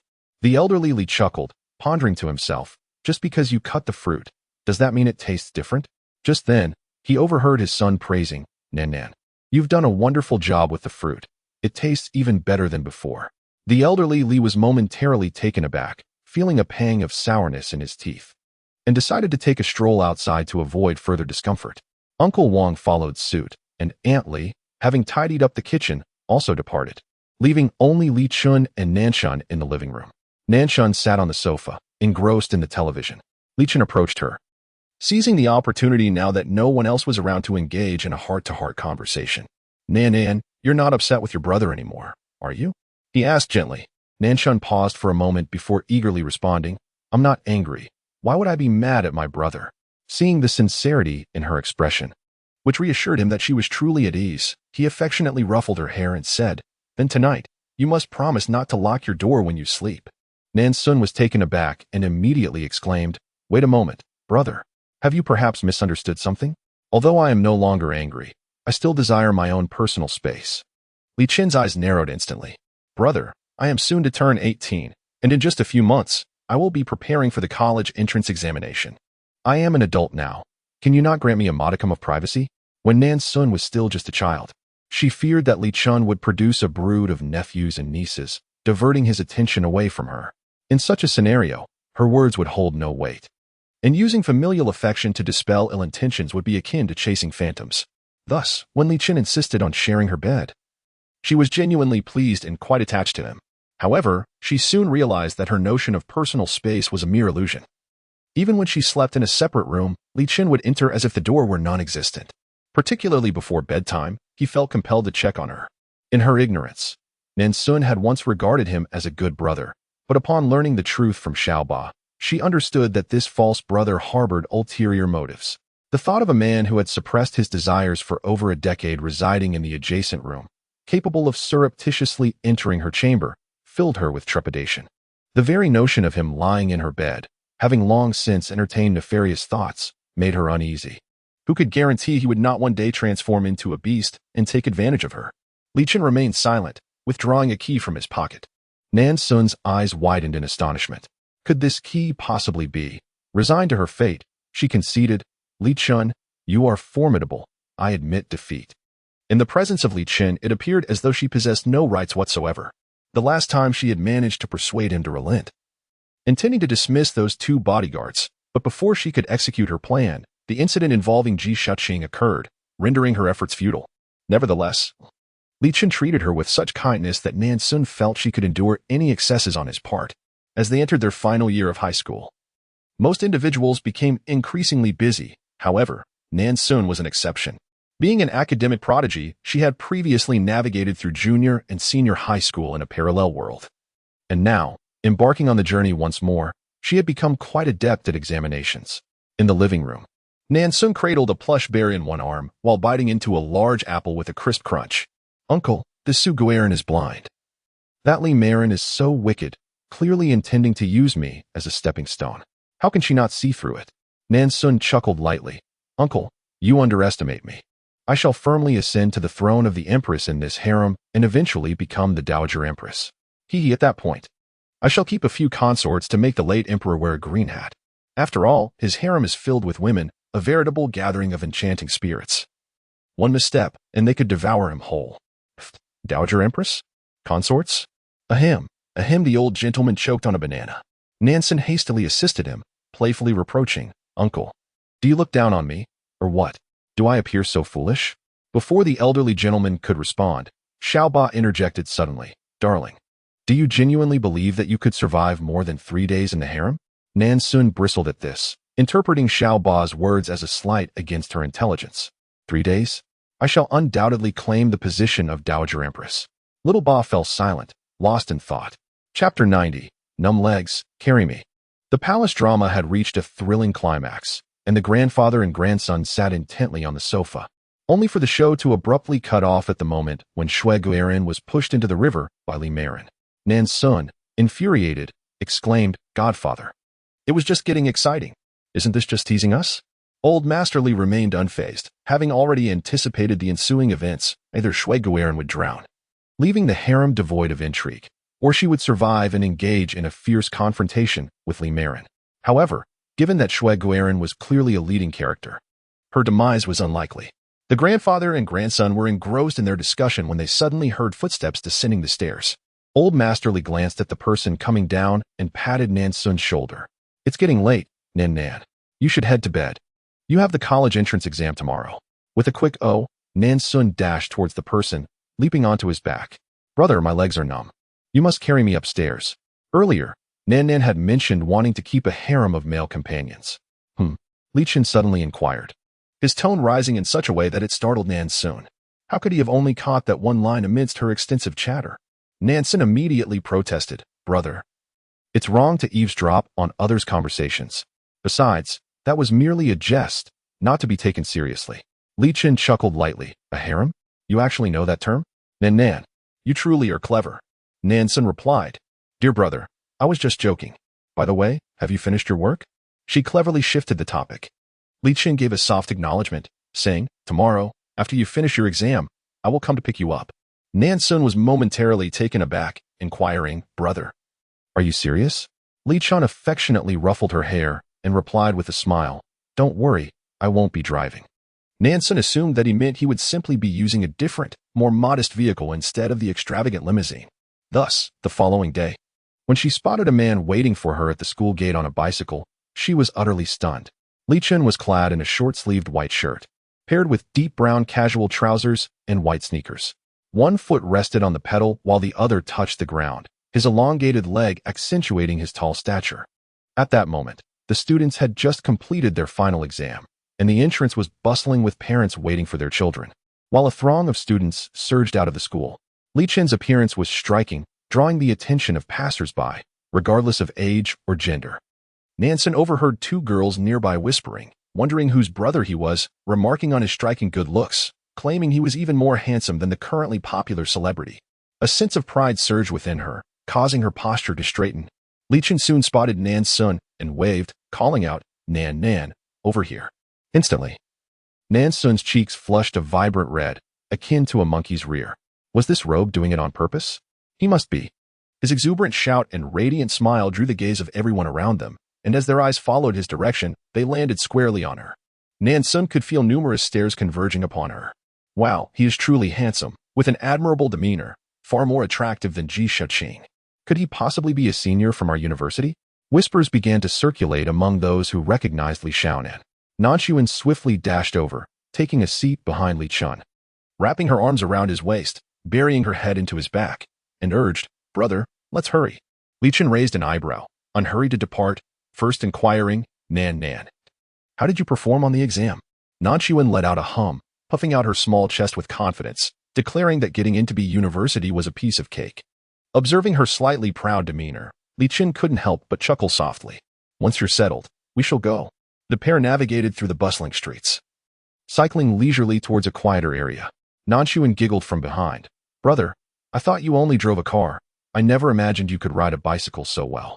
"There are many things your brother can do, far more than you realize," Li Chen replied, just as Nan Xun was about to tease him for his vanity. She noticed that he had taken a long detour, leading them to the back entrance of the school. "Brother, do you want to see your school? Don't you want to take a look?" Nan Xun, caught off guard, she realized she had ample opportunities to visit, especially now that the exams were over. With graduation parties and photos on the horizon, the school was notably quiet after the recent examinations, and as Li Chen pedaled leisurely along a small path within the campus. Tall sycamore trees lined the sides, their lush greenery shielding them from the scorching sun above, creating a refreshing respite. Nan Xun embraced Li Chen's waist, watching beams of sunlight filter through the lush foliage, casting fragmented glimmers along the path. As a bicycle rolled over, the scattered points of light danced upon Li Chen's white shirt, adorning it with a warm, radiant glow. Nan Xun leaned in closer, her nose nearly grazing the man's back.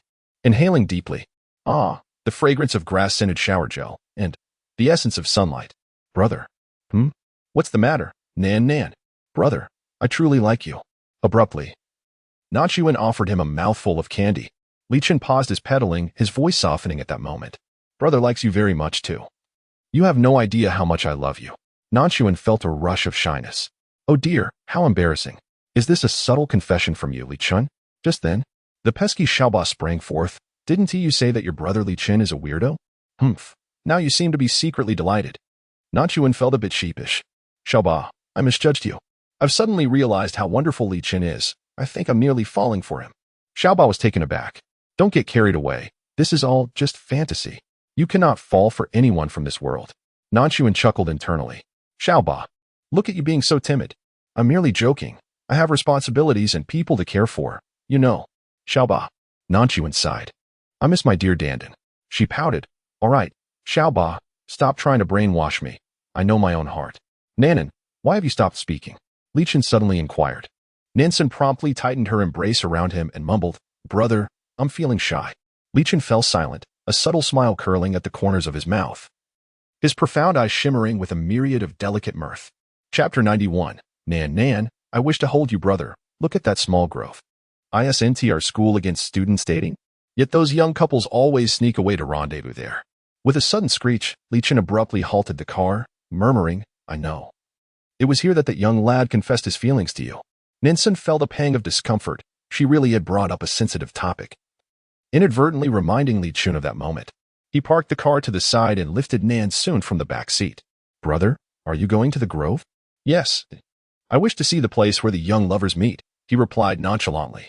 Li Chen took her hand, leading her deeper into the woods. The area was tranquil, devoid of people, with the occasional vibrant wildflower blooming amidst the lush grass, their various fragrances intertwining to create a delightful aroma. Brother, if we go further, we'll reach the end. Nan Xun gently squeezed his hand to remind him. Li Chen paused, suddenly turning to face her. Nan Xun was taken aback. The intensity of his gaze was unnerving, akin to two dark whirlpools that captivated her entire attention, drawing her in and binding her as his captive. Nan, I wish to hold you, Li Chen declared, his gaze burning with an intensity that almost ignited a fire. Nan Xun hesitated for a moment, then opened her arms to him, inviting her brother for an embrace. Li Chen reciprocated, enveloping her entirely in his embrace, holding her increasingly tighter. Though merely a hug, its essence was profoundly different this time. Seated on the grass nearby, Li Chen patted his legs and encouraged, Come, Nan, lie here and rest for a while. With her head resting on his lap, Nan Xun's eyelids grew heavy, and she soon drifted off to sleep. In her drowsy state, a gentle kiss graced her cheek, tender as though bestowing affection upon the most precious of treasures. Suddenly, an intense gaze startled Nan Xun awake.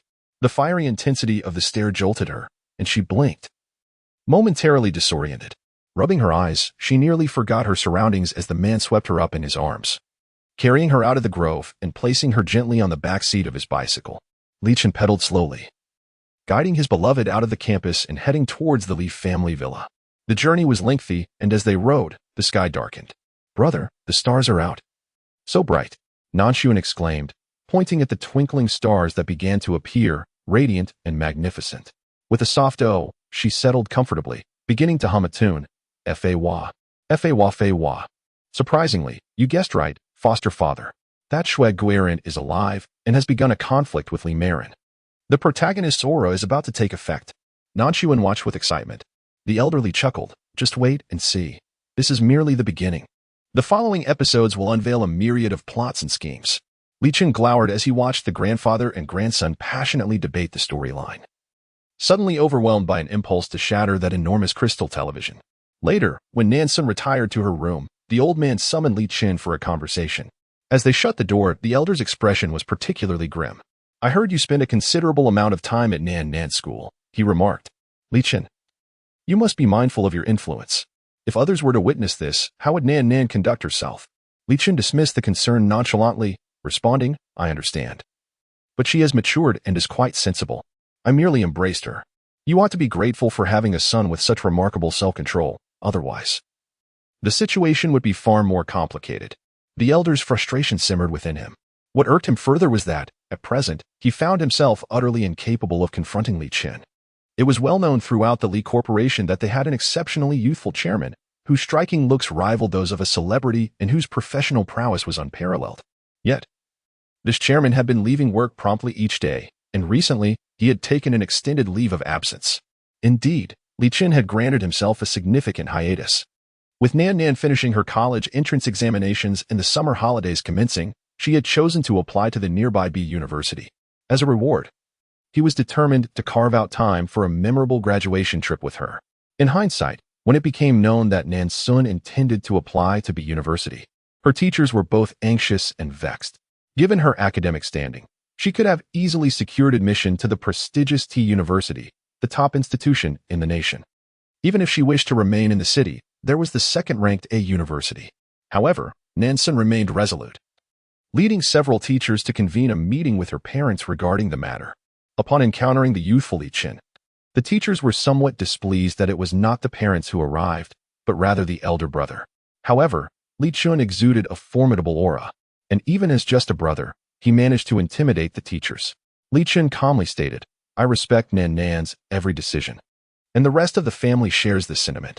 Several teachers attempted to persuade them, but to no avail, leaving them filled with regret. This summer, Nan Xun and Li Qin reveled in their time together, engaging in unrestrained merriment. Although Li Qin was usually of a reserved disposition, he devoted nearly all his tenderness to the spirited Li Xiaonan, and he too could indulge in her exuberance. After a prolonged silence, the void beast, Xiaoba, suddenly spoke up. "My dear, are you having fun?" Nan Xun promptly replied, "Yes, very much so." Xiaoba scoffed, "How quaint." Ever since the last incident where Li Qin kissed Nan Xun, their relationship seemed to have altered slightly, yet retained its essence. Upon hearing that sound, Nan Xun was too frightened to knock on the door again. Xiaoba inexplicably chuckled and said, "My dear, I suddenly find myself filled with anticipation." Confused, Nan Xun inquired, "Xiaoba, what are you anticipating?" Her desire to transform Xiaoba into a pancake grew stronger. Chapter 92. Why? This defies logic. Nan Xun's birthday fell during the summer vacation. As she had devoted most of her attention to Li Qin, she had not forged particularly close friendships, thus spending her birthdays each year with her godfather and elder brother. This year, the thought of turning 18 filled Nan Xun with trepidation for quite some time. However, when the momentous day finally arrived, nothing transpired. The day before her birthday, Li Qin had even inquired whether she wished to invite classmates over, to which Nan Xun quickly shook her head, expressing, "I only wish to celebrate with my brother and godfather." Xiaoba was taken aback and quickly inquired, "Aren't you the one who enjoys laughter and merriment?" Your outright refusal is rather uncharacteristic. Nan Xun huffed, after all this time together. You still fail to grasp Li Qin's nature? He is merely setting a trap for me. If I were to agree joyfully, he might nod in agreement outwardly, but inwardly he would undoubtedly be displeased. Can't you sense a person's joy or sorrow? Is Li Qin not secretly reveling in this moment? Xiaoba replied, "Indeed." The godfather and elder brother, as per tradition, arranged a lavish multi-tiered cake for the family's little princess, each presenting her with extravagant birthday gifts. And then, that was it. 18 years old now, surely she could indulge in some romance, yet Li Qin truly let her off so easily? Nan Xun found it hard to believe. However, aside from celebrating her birthday, Li Qin had shown no further interest. A sigh of relief escaped her, but Xiaoba appeared despondent. Why? This defied logic. No, Xiaoba was unwilling to accept it and lamented loudly. Nan Xun ignored him, feeling more relaxed as she drifted into a deeper slumber than anyone else. Annoyed, Nan Xun wondered if Li Qin truly regarded her as a fool. They had practically kissed, yet he labeled it a goodnight kiss? If you like me, then confess. Frustrated to the point of exasperation, she decided that if Li Qin enjoyed treating her like a simpleton, then she would play the part. With her naturally endearing looks and a delicate physique nurtured with care, everyone tended to look after her. During lunchtime, when everyone was awake, they began to chat away in the dormitory. In the midst of their conversation, somehow, the topic turned to Li Xiaonan. Nan, have you truly not considered the charming Ji from the neighboring department? One person suddenly inquired. Are you referring to Ji Xiaoqing? Another chimed in with a playful grin. I've heard that Ji Xiaoqing has been pursuing you since high school. Is that true? To her surprise, Nan Xun had not anticipated that Ji Xiaoqing would also apply to this university. Initially, due to Li Qin's stringent tutoring, she had sought Ji Xiaoqing out and unequivocally rejected his advances. She was certain that any self-respecting young man would not persist in his affections after her clear dismissal. Ji Xiaoqing had always assumed she would apply to University A, so he was taken aback when he encountered her at University B. At that moment, he remarked, Nan, you must have feelings for me, otherwise, why would you choose this university? Such arrogance was astonishing. Nan Xun hastily clarified. I merely thought this university was conveniently close to home. Ji Shaoqing initially found it hard to believe, as that rationale seemed rather absurd. Nan Xun truly wished to spare him from entanglement, for Li Qin's possessiveness was daunting even to her. Thus, she reiterated her stance against romantic relationships. Although Ji Shaoqing felt a pang of sadness, he gradually ceased to reach out after being repeatedly rebuffed. You all are overthinking this. We share nothing more than a platonic bond, Nan Xun clarified to her roommates.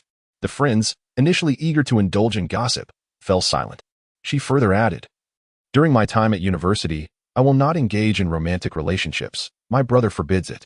At this, her friends were momentarily taken aback, before bursting into laughter.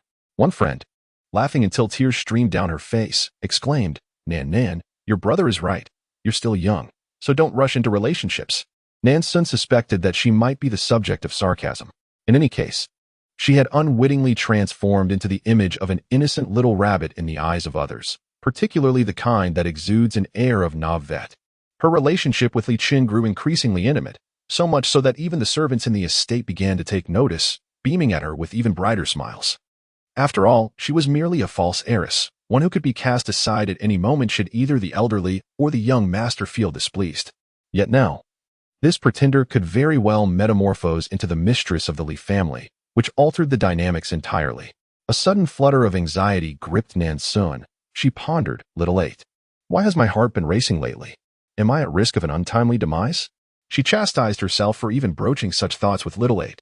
In recent days, a mere exchange of glances with Li Qin was enough to reveal the flames of passion igniting in his eyes. It was terrifying, indeed, observing her moment of vulnerability.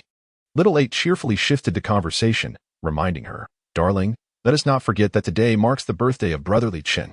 With a sigh, Nan Xun replied, I may forget my own birthday, but I dare not forget his. Have you ever known a year when I overlooked his special day? Not only did she dare not forget, but each year she also racked her brain to select a gift that would showcase her creativity. Recently, she had spent an entire afternoon at a pottery studio, crafting 2 ceramic mugs under the guidance of an instructor. She inscribed their names on the bottoms of the mugs. And once they were fired, she adorned them with delightful cartoon kittens, one on each mug, playfully kissing one another, a sight that was utterly adorable. The shopkeeper had already wrapped the cup, and Nan Xun, cradling it in her arms, sighed. I have never been so attentive to anyone before. If Li Qin's malevolent intentions do not diminish soon, I shall take on his surname. The Void Beast remarked, In this world, you are already known as Li Xiao Nan. You are, in fact, tied to him by name. No need to rush, no need to rush. I believe I possess a VIP card for that place.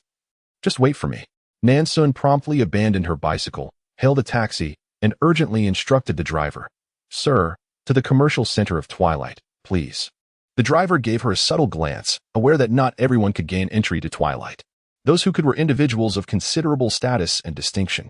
However, merely passing by does not imply ignorance. Many are familiar with Twilight, yet most can only gaze at its opulent entrance from the outside. Lacking a VIP card that grants them free access, realizing the driver had misunderstood, Nan Xun quickly clarified, Sir, one of my female classmates has been deceived and taken to Twilight. I must rush there to rescue her. Upon hearing this, the driver's expression turned serious. Young lady, going alone may be futile. This matter should be reported to the authorities. If this escalates, it won't bode well for my classmate. Do not worry. I will call my father shortly. With him involved, no one will dare to bully me. Seeing her confidence, the driver ceased to argue and promptly drove towards the commercial center. Upon her arrival, several of her roommates were anxiously waiting at the entrance, nearly in tears. Nan, do you truly possess a VIP card for this place? Without hesitation, Nan Xun retrieved her phone and dialed a number. Zhao Go, it's Nan. I wish to enter your establishment, Twilight. Please ensure those obstructing my way allow me passage. On the other end of the line, Zhao Mingho's cigarette fell from his lips with a soft thud. He glanced at Li Qin, seated across from him, then at a few of his friends, and finally cast a look at the stunning beauty, Yuman Shan, who sat beside Li Qin. Suddenly, the phone felt rather burdensome in his hand. Today marked Li Qin's birthday, and since it was well known that he never returned late, Zhao had gathered all their childhood friends for a lively afternoon celebration. The young lady of the Yu family had learned of this gathering and decided to join uninvited, bringing along several friends. Everyone was having a splendid time, with several pairs of eyes exchanging glances. Naturally, the venue chosen was his territory, Twilight, specifically the most luxurious private room available. Upon witnessing him take the call, the group exchanged curious glances, halting their game of solitaire, and one person inquired, "Zhao Gu, is that a little lover checking in on you?" This remark elicited a chorus of laughter from the others. Li Chen also raised his eyes slightly towards Zhao Mingho. Suddenly, Zhao Mingho's hand trembled, inadvertently activating the speakerphone. At this moment, his entire body quaked. He turned to see the man who had been sitting expressionless on the sofa abruptly stand, his face dark as coal. Zhao Mingho felt utterly compelled to kneel before this little sovereign. To prevent any further utterances from the child, he hastily exclaimed, Nan, please wait a moment. Brother Zhao is just in the twilight, and will soon come to fetch you." Leaving behind a throng of people, Zhao Mingho rushed outside, with Li Chen moving even more swiftly. The ominous expression on Li Chen's face filled Zhao Mingho with both fear and guilt. Together with Nan Xun, they had devised a plan against Li Chen, not only silencing his phone discreetly, but also adding a little something to his drink to lighten the mood. Li Chen must not leave this place. The consequences of his departure would be dire. Li Chen brushed her hand away, casting a cold glare at Zhao Mingho before striding out with his coat in hand. She had sacrificed far too much for Li Chen. Being merely a year younger than him, in her early 30s and still unmarried, she had waited for him all these years. Hadn't she done enough? Today, she had shamelessly resorted to such underhanded tactics. Yet in the end, she could not even retain his presence, leaving her to wonder who would ultimately benefit from his absence. Meanwhile, Nan Xun had put her call on speaker. Shaking her phone at the two tall men in black who blocked her path, she retorted, "Now do you comprehend the nature of my relationship with your young master? Even he addresses me as auntie upon seeing me, and you dare obstruct my way?" The men in black quickly stepped as Nan Xun encountered the harmonious blend of water and sky. She impulsively raised her leg and forcefully kicked the door of the private room. Upon witnessing the scene within, her rather inexperienced roommates let out piercing screams. Without a moment's hesitation, Nan Xun strode forward and delivered a swift kick to the man who was perpetrating the violence. Fortunately, they had arrived in time, and Xiaoyi had not sustained any serious injuries. However, the sight of the dazed Xiaoyi with marks resembling dog bites on her neck ignited a fierce rage within Nan Xun, prompting her to retaliate with a flurry of punches and kicks against the man. The assailant attempted to strike back, only to realize that he was no match for the fierce young girl before him, quickly ending up with a battered visage. The other roommates stood in stunned silence, taken aback by Nan Xun's fierce determination. Li Chen hastened ahead, while Zhao Mingho jogged closely behind, urgently inquiring with the manager if a striking young lady had entered any of the private rooms. Upon hearing the description, the manager pondered briefly before pointing to a specific room, confirming that a young woman clad in a white dress had indeed entered the 1,000 Miles of Beauty room. Upon hearing the mention of the white dress, Li Chen's expression darkened further, and he charged toward the 1,000 Miles of Beauty room like a tempest. To his astonishment, the door was unlocked. As he kicked it open, an unspeakable scene unfolded before him, filling him with a seething rage. Though he could not discern the features of the woman pinned beneath the man, the sight of her white dress rendered him momentarily incapacitated in judgment. A thunderous pallor descended upon Li Chen's countenance, his mind reeling into a momentary abyss of blankness. He surged towards the couple, so engrossed in their carnal pursuits that they remained oblivious to his intrusion.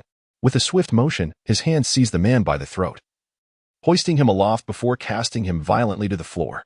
A relentless barrage of blows followed, each punch landing with brutal force. The man's face became an instant canvas of crimson, as he succumbed to unconsciousness before a cry could even escape his lips. Zhao Mingho, startled, exclaimed, "Li Chen, look closely. That woman is not Li Xiaonan." Upon hearing these words, Li Chen turned his gaze towards the woman he had been hesitant to confront. He was taken aback when he saw a strange face contorted by fear. His hand, still trembling slightly, was stained with blood. "Not Nan," he murmured, slowly rising to his feet. As the group approached the entrance of the Shui Tian Issei private room, they were met with the vibrant, spirited shouts of Li Xiaonan. Zhao Mingho, relieved, attempted to pat Li Chen on the shoulder, only to find the space empty. Li Chen had already thrust the door open and entered. Zhao Mingho followed suit, yet, like Li Chen, he halted abruptly, one foot suspended in midair. Zhao Mingho's eyes widened in disbelief. Could this fierce, untamed young girl, resembling a small leopard with her claws out, truly be the docile, well-behaved Li Xiaonan he remembered? He had always found Li Shanan's demeanor astonishing. A creature of such obedience and loveliness. How could someone like Li Chun have raised such an extraordinarily well-mannered sister?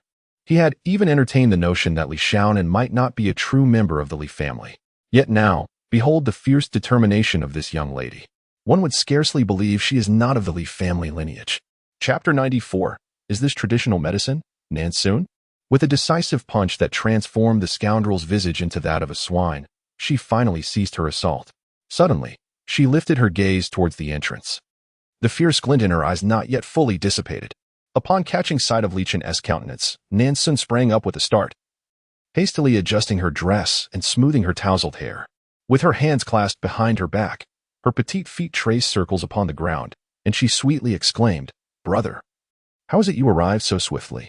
Since Li Chun had dispatched individuals to discreetly guard her, it was only natural that those surveilling her would relay the news of her arrival at dusk. However, Nan Xun had not anticipated their promptness. In truth, she had misjudged. Li Chun had indeed stationed watchers to monitor her every move. Yet, he had been ensconced in the VIP lounge on the second floor, and due to tampering, his phone was silenced, rendering him oblivious to any notifications. Li Chun regarded Nan Xun intently, an unusual expression gracing his features, as though some emotion were brewing within him. And his gaze gradually ignited with intensity. In the dim light, Nan Xun could not discern his countenance, and a flicker of anxiety surged within her. Aaaah. I suddenly harbor an ominous premonition. Do you think Li Chun will be startled by my fierce demeanor, causing his malice value to rebound to 100? The phenomenon of a resurgence in malice value was not unprecedented, prompting Aaaah to burst into tears. Boo-hoo, please don't say that. I am frightened. Nan. Come here to your brother. Suddenly, Li Chun spoke, his voice as gentle as ever. Nan Xun steeled herself and approached, unable to lift her gaze. She quickly admitted her fault. Brother, I was wrong. I should not have struck anyone so carelessly. That glance held profound meaning, causing Zhao Mingho's heart to skip a beat. Could it be that Li Chun was aware that Yuman Shan had tampered with his drink? Did he know the wine was tainted and yet chose to consume it? In a daze, Zhao Mingho arranged for personnel to ensure that several of Li Shanan's friends were safely escorted away, all the while pondering this troubling question. Nan Xun was pulled along by Li Chun as he led her outside. Brother, I truly regret my actions. Please, do not be angry, she earnestly confessed, attempting to salvage her charming and demure image. However, it seemed that Li Chun had not heard her words. As he swiftly scooped her up in his arms and hurried out, though the crowd was sparse at that moment, there remained the risk of being seen. Nan Xun struggled slightly in his embrace. Brother, please set me down. It would not be proper for others to see us like this.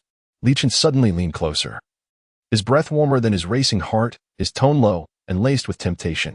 What do I care for others? The only one I cherish is you. Nan Xun let out a sigh of relief. Brother, are you no longer angry? Li Chun abruptly smiled. Why would I be angry? The way you were just now was utterly enchanting. I adore you so much. Upon hearing this, Nan Xun's entire body trembled. Little Ba, do you think Li Chun is acting normally right now? The voice of the void beast resonated with a hint of excitement as it declared, from my years of experience. It seems that your brother Li Chun has fallen victim to some sort of potion. In her moment of bewilderment, Nan Xun felt herself being swept up by Li Chun, who carried her away from the twilight. A servant courteously opened the car door for them. As the door closed with a swift motion, the car shot forward with remarkable speed. Startled, Nan Xun gripped the overhead strap tightly, her face a mask of fear. Brother, slow down. Have you been drinking? You can't drive if you've been drinking. We could have an accident. Where is driver Zhao? Why I isn't he the one driving? Li Chun remained unfazed, his foot pressing down on the accelerator. Nan Xun reassured herself that her brother had only consumed a small glass of non-alcoholic beverage. His tolerance for alcohol was exceptional. No one could ever intoxicate him, and in truth, he would never permit himself to be inebriated. No one could scheme against him under his watchful gaze. The reason Yuman Shan had succeeded was due to his indulgence. He had not originally intended this course of action, but upon discovering that Yuman Shan had drugged the drink, he decided to go along with it. He possessed sufficient self-control to remain conscious, unaffected by the substance. All he sought was an opportunity to claim Nan Xun for himself. He had waited far too long, regretting that on the night of her coming of age, he had not taken her then. However, today was not too late. It was his birthday, after all. Why should he not gift himself a grand feast? If his long-desired wish were fulfilled on this day, it would render his life utterly complete. Aaaah, I will not die without completing my mission. Instead, I shall perish in a car accident, Nan Xun thought, tears threatening to spill. Xiaoba comforted her, suggesting that she was overthinking. After all, Li Qin's driving skills were exceptional, capable of performing in international racing blockbusters without a hitch. The car swiftly arrived at the Li family villa, where Li Qin hastily opened the door and effortlessly hoisted Nan Xun onto his shoulder, carrying her inside. His demeanor instilled a sense of fear in Nan Xun. Although she had anticipated this day, Li Qin's current state seemed somewhat feral, and she worried that he might inadvertently cause her harm. His gaze resembled that of a predator, as though he could devour her at any moment, just as Nan Xun was consumed by her anxieties. She noticed that Li Qin's actions gradually shifted to a more composed pace. He ascended the staircase while carrying her, gently placing her on the bed. His eyes, tinged with a hint of redness, fixated on her as he softly inquired, Nan, have you been drinking secretly, Nan Xun quickly clarified, brother. It was Uncle Zhao who encouraged me to drink last time. I never intended to, and I only had a small sip, truly. Furthermore, I went to Muse's because a roommate was deceived by a scoundrel who had ulterior motives, so I. Li Qin raised an eyebrow slightly, seemingly indifferent to her reasons for visiting Muse's. He turned and retrieved a bottle of red wine from the glass cabinet in the hall, bringing it back along with 2 elegant wine glasses. Nan Xun's gaze was fixed on Li Qin as he uncorked the exquisite bottle and filled both glasses to the brim. Did you not wish to drink, Nan? You are now of age, and I permit you to indulge, he stated leisurely, handing her a glass. He did not rush her, merely observing her intently. Brother, are you truly allowing me to drink? Nan Xun expressed her fondness for red wine and fruit wine, though she had only ever indulged in a little with her rather unrefined uncle, Zhao Mingho, due to Li Qin's stringent oversight. Upon realizing Li Qin was not jesting, she cautiously raised her glass and took a small sip. The wine was quite potent, igniting a warmth that surged from her face. Hastily, she pushed the glass back towards Li Qin, exclaiming, Brother, this wine is too strong. I shan't drink any more. Li Qin accepted the glass and took a few sips from the rim where Nan Xun had just tasted. Watching him, she noted how his beautifully curved lips bore the trace of her earlier sip, now tinted a rosy hue by the red wine, and an even greater warmth enveloped her. Little 8, has Li Qin truly been affected by that medicine? I find it hard to believe, she inquired. The void beast chuckled softly. Does his earlier eagerness not suggest otherwise? Nan Xun replied. It did then, but it doesn't now. Could it be that the effects have already waned? The void beast chuckled again. Your brother Li Qin possesses remarkable self-control, outwardly calm, yet inwardly. Heh. But if you prefer to remain in denial, by all means, continue as you are. In chapter 95, titled Fury, little Nan has disappeared, Li Qin observed the girl before him, reflecting on how his Nan had blossomed into such a radiant young woman. In a fleeting moment, a myriad of forthcoming images flashed through his mind. And even before anything transpired, he felt a sense of breathlessness. Li Qin's gaze was unwavering as it traversed every inch of Nan Xun's delicate skin. Suddenly, he downed the wine in his cup, swiftly wrapping an arm around Nan Xun's waist and lifting her onto his lap. Wait, brother, I still have a gift for you. Nan Xun protested, struggling momentarily. Upon hearing her words, Li Qin took a deep breath and set her down. Nan Xun then unwrapped the items from the table, revealing 2 ceramic cups. With a playful smile, she clinked the cups together, showcasing the cartoon cats pouting at each other, and exclaimed, Look, I made these with my own hands. Our names are inscribed at the bottom. Do you like them? Li Qin gazed at the girl before him, her eyes crescent-shaped with delight, and glanced at the 2 animated cats kissing. Nan Xun, I truly adore this gift, but may I request another? Li Qin inquired, his voice deepening. Nan Xun replied, As long as I have it, I will fetch whatever you desire. At her words, a palpable heat radiated from Li Qin, revealing an unapologetic intensity. He suddenly grasped the back of her head, forcefully drawing her closer. In the next moment, a torrent of kisses enveloped them. Be good, Nan Xun, Li Qin murmured softly. Thereafter, Nan Xun found herself amidst a sea of stars, witnessing Chang'e and the jade rabbit soaring through the cosmos, teetering on the edge of breathlessness. Grateful for Li Qin's intermittent breaths that kept her from suffocating. Afterward, Li Qin held her in his embrace, showering kisses upon her skin, even tenderly caressing her toes. Nan Xun inwardly cursed him as a rogue, before succumbing to a deep slumber. In a state of confusion, she heard someone whispering intoxicatingly in her ear, Nan, I love you. The following morning, when Nan Xun awoke, the old rogue had vanished without a trace. She lay in bed like a lifeless fish, feeling as if her bones might crumble. Oh, Bar, let me tell you, if the malevolent thought value hasn't significantly diminished, I might as well wish for death. Nan Xun called out to it, and Xiaoba immediately sensed her, releasing its 5 senses, shyly saying, "Dearest, I am truly sorry." Nan Xun was taken aback. Had the malevolent thought value not decreased at all? Xiaoba hurriedly clarified, No, it has indeed plummeted to a mere 2 points. Nan Xun sighed in relief, terrified for a moment. Then why did you just apologize? Xiaoba replied softly, Yesterday. The malevolent thought value dropped so drastically that I was overjoyed and wanted to share this news with you, but I forgot to continue shielding my 5 senses. And as a result, I saw. Ahem, the big boss's physique is quite impressive. Nan Xun, I could just strangle you into a pulp. Xiaoba felt wronged, explaining, it wasn't intentional. After all, you were below. I didn't see anything I shouldn't have. Nan Xun felt utterly drained and buried her head under the blanket, contemplating whether to smother herself. Every time she closed her eyes, the events of the previous night replayed in her mind, and the fact that she was still lying in bed felt like a miracle.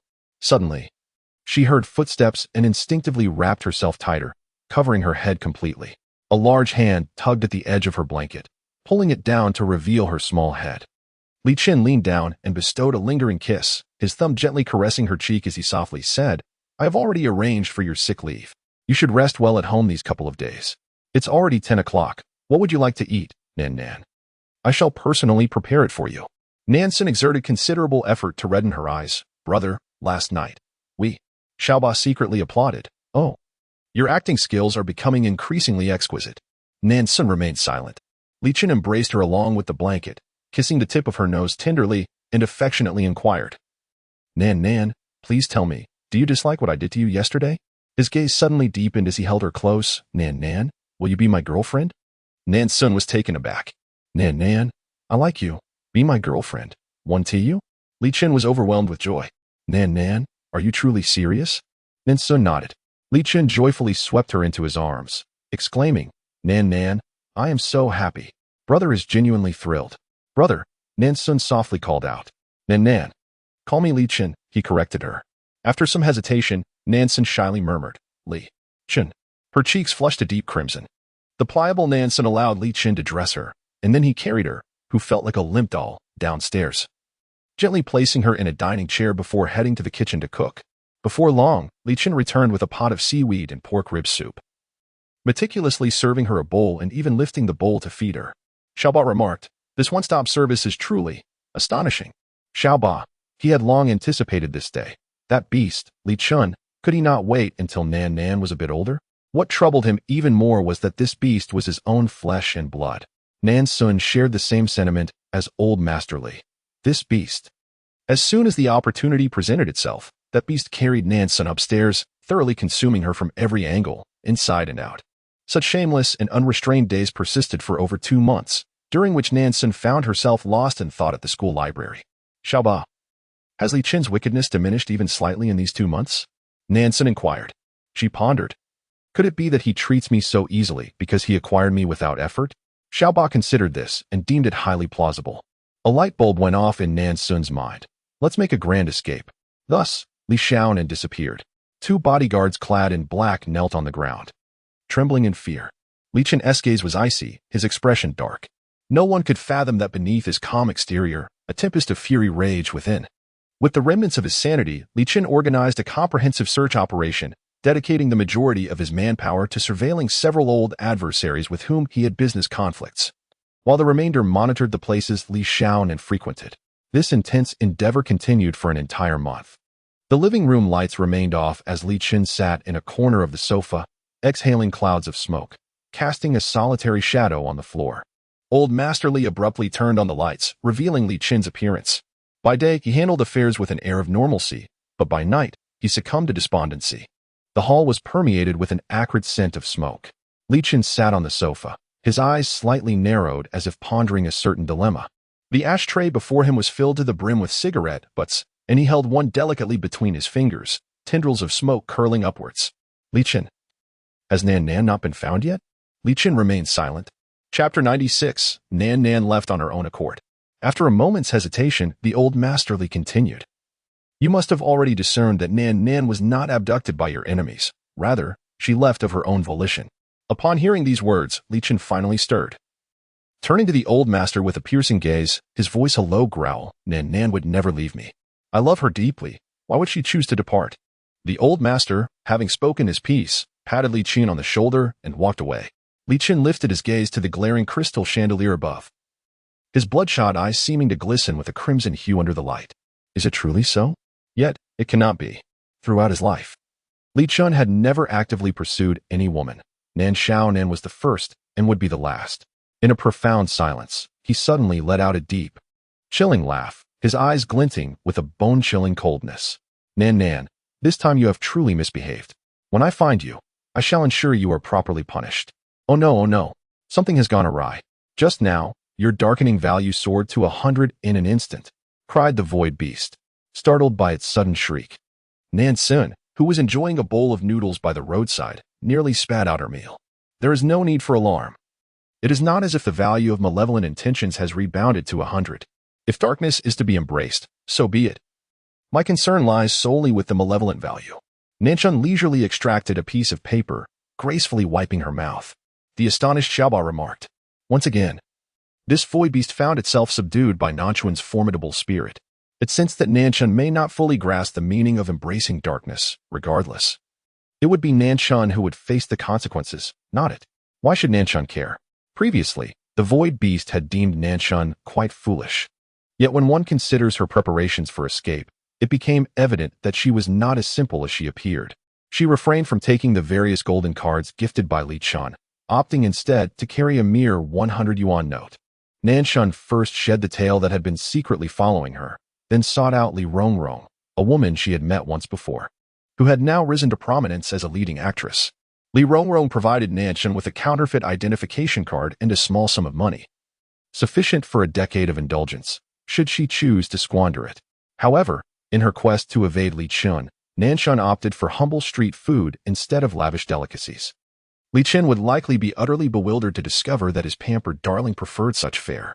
Moreover, Nan Xun altered her appearance. Her long hair cascaded down her shoulders, now transformed into a shoulder-length bob, complemented by an aged dress and a pair of black-rimmed glasses, rendering her unrecognizable. No one would suspect that this was the same Li Xun from merely a month prior. Sated and refreshed, Nan Xun carried her bag towards her destination, a renowned scenic area in Province S. Aaaah lamented. You extravagant spender, you have used all your money for travel. Nan Xun hummed softly. Do you truly believe that Li Qin is a pushover? No matter how meticulously I plan, within 3 months, he will inevitably find me. Ultimately, the outcome remains unchanged, so why should I subject myself to any distress? Moreover, think about it. Does a fugitive have the luxury to indulge in sightseeing? I am choosing the opposite path. Li Qin certainly cannot fathom that I am currently frolicking about. Aaaah was rendered speechless. Don't forget to focus on the main issue, Aaaah remarked dryly. Embracing her newfound freedom, Nan Xun continued her escapades for another month.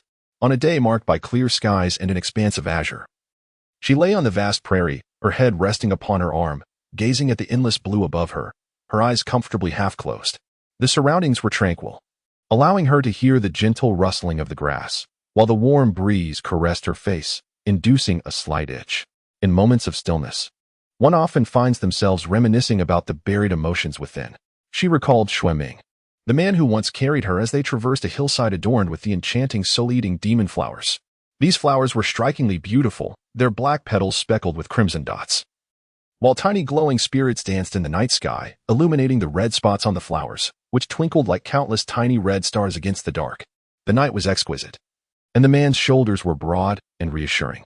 Her thoughts then drifted to the obsessive Gui Fuyu, who embraced her tightly each night, as if cradling the most precious treasure in the world. Finally, she thought of Li Qin. She pondered that her reflections on these memories could be attributed to that familiar sensation. There were certain matters she preferred not to dwell upon, for the more she thought, the more entangled she became. With a soft thud, Nan Xun seemed to hear the sound of hooves pounding against the ground.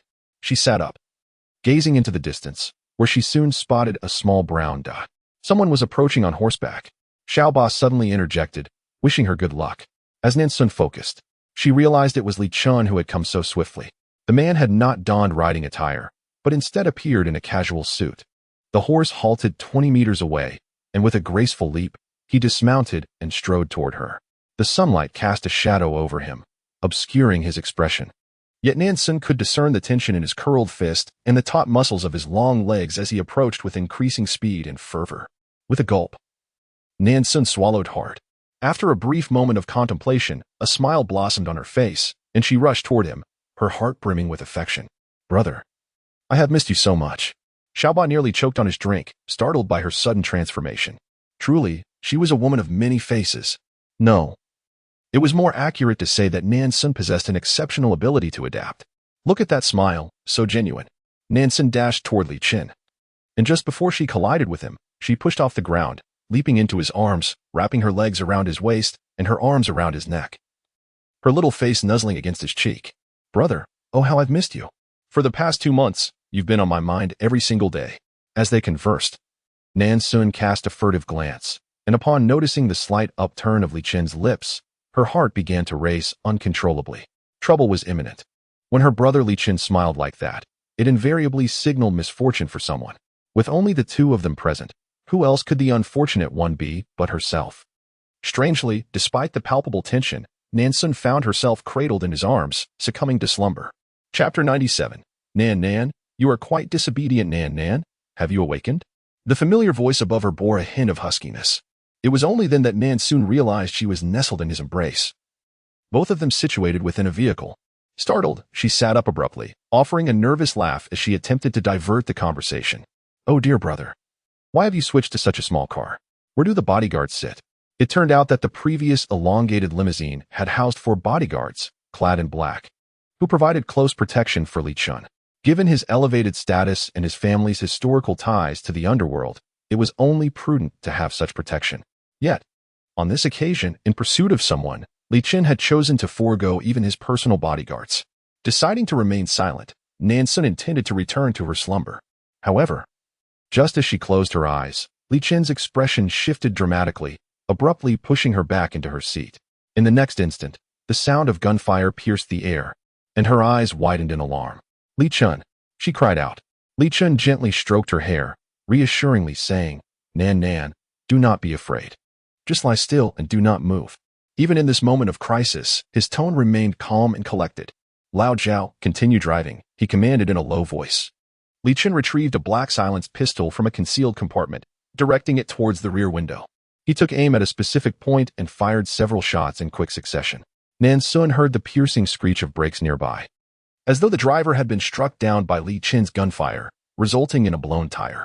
At that moment, the bodyguards covertly trailing Li Qin had engaged in a fierce gunfight with the occupants of the vehicle, the sound of gunfire echoing for an extended duration.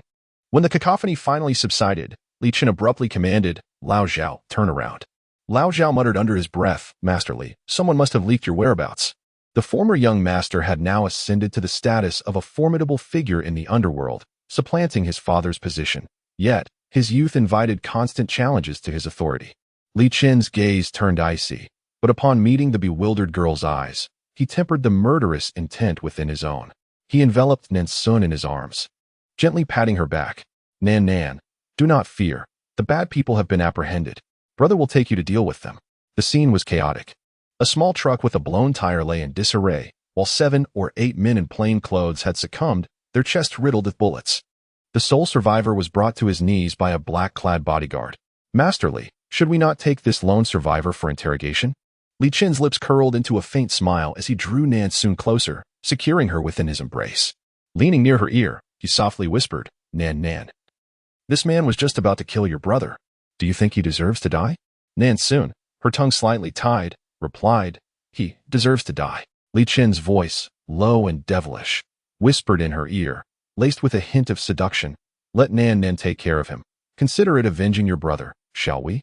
Nan Xun's expression froze, and she quickly replied, "Brother, why don't we take this villain to the police station instead?"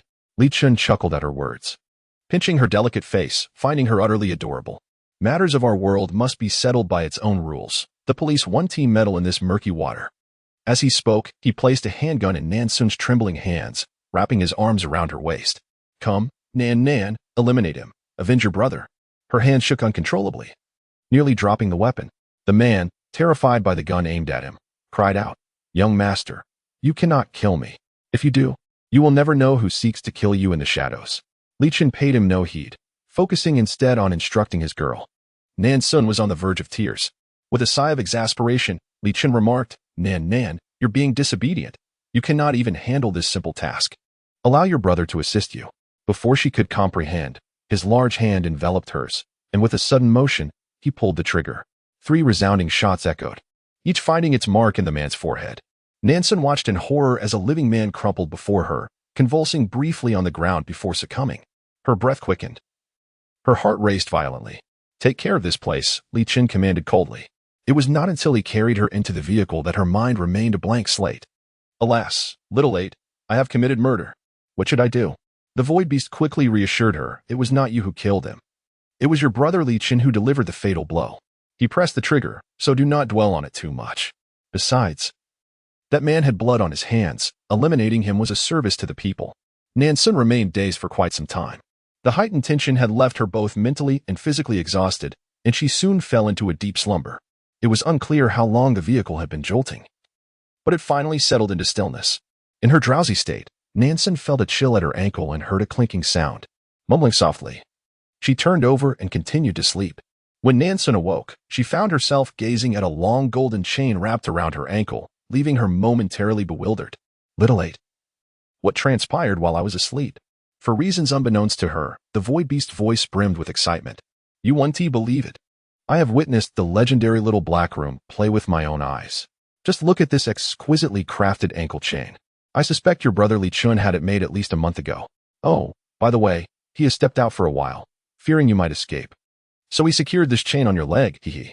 Nan Xun lifted the chain to examine it, then bit down on it, exclaiming, Wow, little 8. This appears to be pure gold. Little 8 remarked, Is there something amiss with this woman's priorities? Such a lengthy chain is entirely made of gold, worth a fortune. And look how finely polished it is. If only I could take it with me when I descend to the next world. Aaaah. The most gratifying thing in its life has been encountering someone as carefree as Nan Xun. The length of this chain is particularly suitable. It seems that she is merely 2 or 3 steps away from the bedroom door. Yet, Nan Xun cannot advance any further. She bends her body at a 90-degree angle, but still cannot reach the doorknob. Nan Xun is grateful that the chain is long enough for her to access the bathroom. In this vast villa, there is not a soul in sight. Even old Master Li is absent, as if everyone has been sent away by Li Qin. The entire villa is left with only her, and perhaps, a wild beast. Chapter 98. Li Qin, thank you, Aaaah said. I have a fasting pill here. But once you consume it, you may find it difficult to eat again. Nan Xun, then give me one. Nan Xun, absolutely not. My stomach is quite ample. I could easily manage 2 more bowls of noodles. Come on, Aaaah, just give me one. Aaaah, all right then. A woman who acts coy is truly irresistible to a beast. After consuming the fasting pill, Nan Xun rolled around on the bed out of boredom. Aaaah asked, What are you doing? Nan Xun replied, This bed is so soft and comfortable. I'm afraid I won't be able to sleep in the next world. Aaaah responded with an oh, then you should sleep more. Nan Xun was startled. Aaaah, why do I feel a bit uneasy about that? Don't worry. I have already contemplated the next world. Your birth should not be too favorable. After saying this, Aaaah began to hum a tune. Nan Xun felt an ominous premonition. But Aaaah stubbornly refused to reveal what the next world would entail. Nan Xun gazed longingly at the entrance, and as the door creaked open, she dashed towards the newcomer, eager to leap into his embrace. In her excitement, she momentarily forgot about the chain tethered to her ankle, nearly tumbling to the ground. Fortunately, Li Qin swiftly stepped forward and caught her just in time, preventing an embarrassing fall. Clinging to him, Nan Xun wore a pleading expression and lamented, Brother, where have you been? I haven't seen you all day. Without uttering a word, Li Qin lifted her effortlessly and placed her onto the bed, before fervently preparing pancakes. The pancakes sizzled perilously close to burning, and ultimately, Nan Xun found herself weeping inconsolably, nestled in his arms, exclaiming, Brother, I was wrong. I promise I won't run away again. Li Qin held her tenderly, kissing her earlobe, and gravely replied, Nan, when one errs, one must face the consequences. This punishment is far from over. Regret washed over Nan Xun, her remorse deepening to the point of despair. Yet, alas, there exists no remedy for regret in this world. Brother, could you please unlock the chain? It hurts a bit, she implored, her eyes glistening with tears as she looked at him. Li Qin examined her ankle, revealing a glaring red mark that drew a frown upon his brow. After a moment's contemplation, He retrieved a key from his pocket and, with a decisive click, unlocked the chain. In that instant, Nan Xun felt a surge of gratitude and immediately embraced Li Chun, planting a heartfelt kiss on his cheek. "Thank you, brother." Li Chun caressed her delicate face with utmost tenderness, his gaze softening as he remarked, "You may remove it while I am here, but when I am away, Nan must wear it obediently." Nan Xun was left speechless, unable to articulate a response. She leaned in and affectionately rubbed her face against Li Chun's, sweetly saying, "All right, as long as you are happy." Later, Li Chun took Nan Xun to the dining room, where he personally prepared 2 bowls of mixed noodles. The father and daughter each held a bowl and ate in silence, yet the atmosphere was imbued with warmth. However, after consuming half a bowl, Nan Xun found herself unable to eat any more. The pill she had taken indeed diminished her appetite. Li Chun gazed at her with a deep look, questioning whether the meal was unpalatable for her. Upon meeting that intense gaze, Nan Xun quickly shook her head and continued to eat heartily, tears brimming in her heart. Xiaoba softly hummed, "Serves you right." After finishing the noodles, as Li Chun was clearing the dishes, Nan Xun suddenly wrapped her arms around his waist from behind. His movements faltered for a moment. "Brother, are you still upset about my abrupt departure?" Nan Xun's nose brushed against his white shirt as she spoke in a muffled tone. "Brother, I can explain. I cherish you deeply. No, I love you. Yet, I am somewhat uncertain if my feelings are normal. I worry that you may not truly love me. If love cannot last a lifetime, I would rather be family, for that way you could never abandon me. Do you understand, brother? I am merely apprehensive because my love for you is profound. You are so wonderful, and I feel inadequate. I fear that one day you might suddenly stop loving me." By the end of her confession, Nan Xun's voice trembled softly. At a certain moment, he abruptly turned to face the sweet-tongued girl before him, and his heart thumped violently in response. Nan Xun was startled by his crimson gaze. Upon closer inspection, she realized that his eyes were not truly red. Rather, they were simply veined with bloodshot lines, giving the appearance of a fierce hue. Unaccountably, she felt a sense of relief. Li Chun extended his long arm, pulling her tightly into his embrace, the force of which, if applied any harder, might have crushed her slender waist. The malevolent energy diminished by 1 point, leaving only a solitary point remaining. At that moment, Xiaoba's voice intruded, filled with unusual excitement. "Quickly, continue. Shower her with sweet nothings. Do not cease, do not cease." Xiaoba was so animated that it seemed ready to take over Nan Xun's speech, delivering every romantic line imaginable. However, she disregarded Xiaoba's urging and instead tightened her hold on the man before her, shyly uttering, "Li Chun, I still desire you." Xiaoba. Oh my goodness. What an impressive move. Why bother with words when it's a battle of seduction? The impact of Nan Xun's statement was indeed palpable. Li Chun let out a deep breath, lifting her and heading directly to the bedroom. As their playful tussle reached its peak, Xiaoba could no longer contain itself and yelped, "Darling, the malevolent energy has reached 0. We have succeeded." After proclaiming this, Xiaoba promptly shielded its senses again, having only announced the news without actually opening its ears or eyes, thus perceiving nothing of the unfolding scene. Upon realizing that Li Chun's malevolence had dissipated, Nan Xun felt a twinge of surprise, squeezing his arm tightly for a moment. "Thank you, Li Chun." That night, Nan Xun held tightly onto the darkened Li Chun beside her. Sleeping soundly, Li Chun had not slept.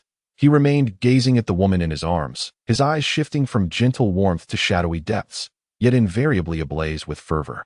When Nan Xun awoke the following day, Li Chun was once again absent. She moved her feet, the sound of jingling announcing the golden chain clasped around her ankle. Chapter 99. Does it hurt? Very much so. Nan Xun yawned and reached for the warm milk and bread on the table, consuming them while inquiring of Xiaoba what Li Chun had been occupied with lately, as his presence had become increasingly scarce. After a moment's pause, Xiaoba tentatively asked, "Shall we depart from this world now?" Nan Xun hesitated, replying softly, "Please give me 2 more days. Nan, I have resolved all matters. Starting tomorrow, I shall be by your side continuously." Li Chun enveloped Nan Xun in his embrace, whispering tender words of affection. Leaning comfortably against him, Nan Xun suddenly suggested, "Li Chun, let us go out to play tomorrow." Li Chun smiled and agreed, inquiring, "Where would you like to go, Nan?" "Anywhere is fine, as long as you are with me," she replied. Thus, on the morrow, Li Chun took her to their usual shooting range. Nan Xun skillfully loaded the gun and fired several precise shots at the target. Hitting the bullseye, Li Chun embraced her from behind, his large hand caressing her waist, his lips kissing her earlobe as he chuckled softly, as expected of my Nan. Your marksmanship is nearly on par with mine. Nan Xun harbored some doubts. Were this not an open shooting range, Li Chun might entertain less wholesome thoughts. After their enjoyment, the two wandered hand in hand. At that moment, Xiao Ba's voice suddenly echoed. Oh no, a traitor has infiltrated Li Chen's ranks. A sniper lies in ambush in the shadows. Just then, the shot rang out. Nan Xun's expression shifted dramatically. In that instant, her body reacted before her mind could catch up, and she lunged towards Li Chen, positioning herself firmly in front of him. The next second, she heard the sound of her own heart shattering. Her body fell backward, and her gaze met Li Chen's stunned expression. In a heartbeat, his pupils dilated with terror as he grasped her and pulled her into his embrace, crying out in anguish, Nan Nan, Li Xiaonan. Blood poured from her mouth as her hands clutched tightly to Li Chen's white shirt. Li Chun. She had intended to utter a heartfelt plea for him to live well, but she could only manage those two words before her breath ceased. Was the television deceiving her? Why could she not complete her sentence, while characters on screen seemed to articulate numerous farewell words before their demise? Nan Xun's spirit detached from her body, and she observed the man cradling Li Xiaonan's lifeless form, clearly witnessing the glimmer in his eyes fade into a dull void. Losing Li Xiaonan was akin to losing the entire world for Li Chen. Xiaoba wept nearby. I'm so sorry, dear. I forgot to shield you from pain just now. Must it hurt terribly? Nan Xun gazed quietly at Li Chen, affirming softly, yes, it hurts. After a brief pause, her gaze shifted away from him, and she stated calmly, therefore, in the next world, you must compensate me. Xiaoba, rest assured. You have been accustomed to a life of luxury since childhood, free from worries about food and clothing. Ahem. I understand that you no longer desire pancakes or to travel in spaceships, thus the next world aligns perfectly with your conditions. Nan Xun nodded, then let us proceed. Suddenly, darkness enveloped her, and her soul twisted as if they had lingered in the shadows for an eternity. Eventually, a moment arrived when light flooded her vision. She and Xiao Ba had entered the next world. However, she felt a sharp sting as her head was tilted to one side, her face ablaze with pain, and the metallic taste of blood filled her mouth.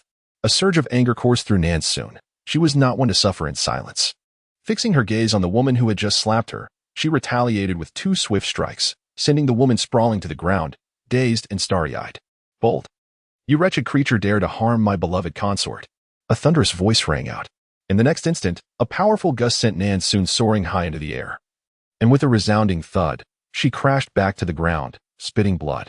Xiao Ba hurriedly shielded her from the pain. Yet despite the numbness, the injuries were undeniably real. Cautiously, Nan Xun remained still, contemplating which bones might be fractured. From her prone position, she slowly lifted her gaze to observe the man and woman before her.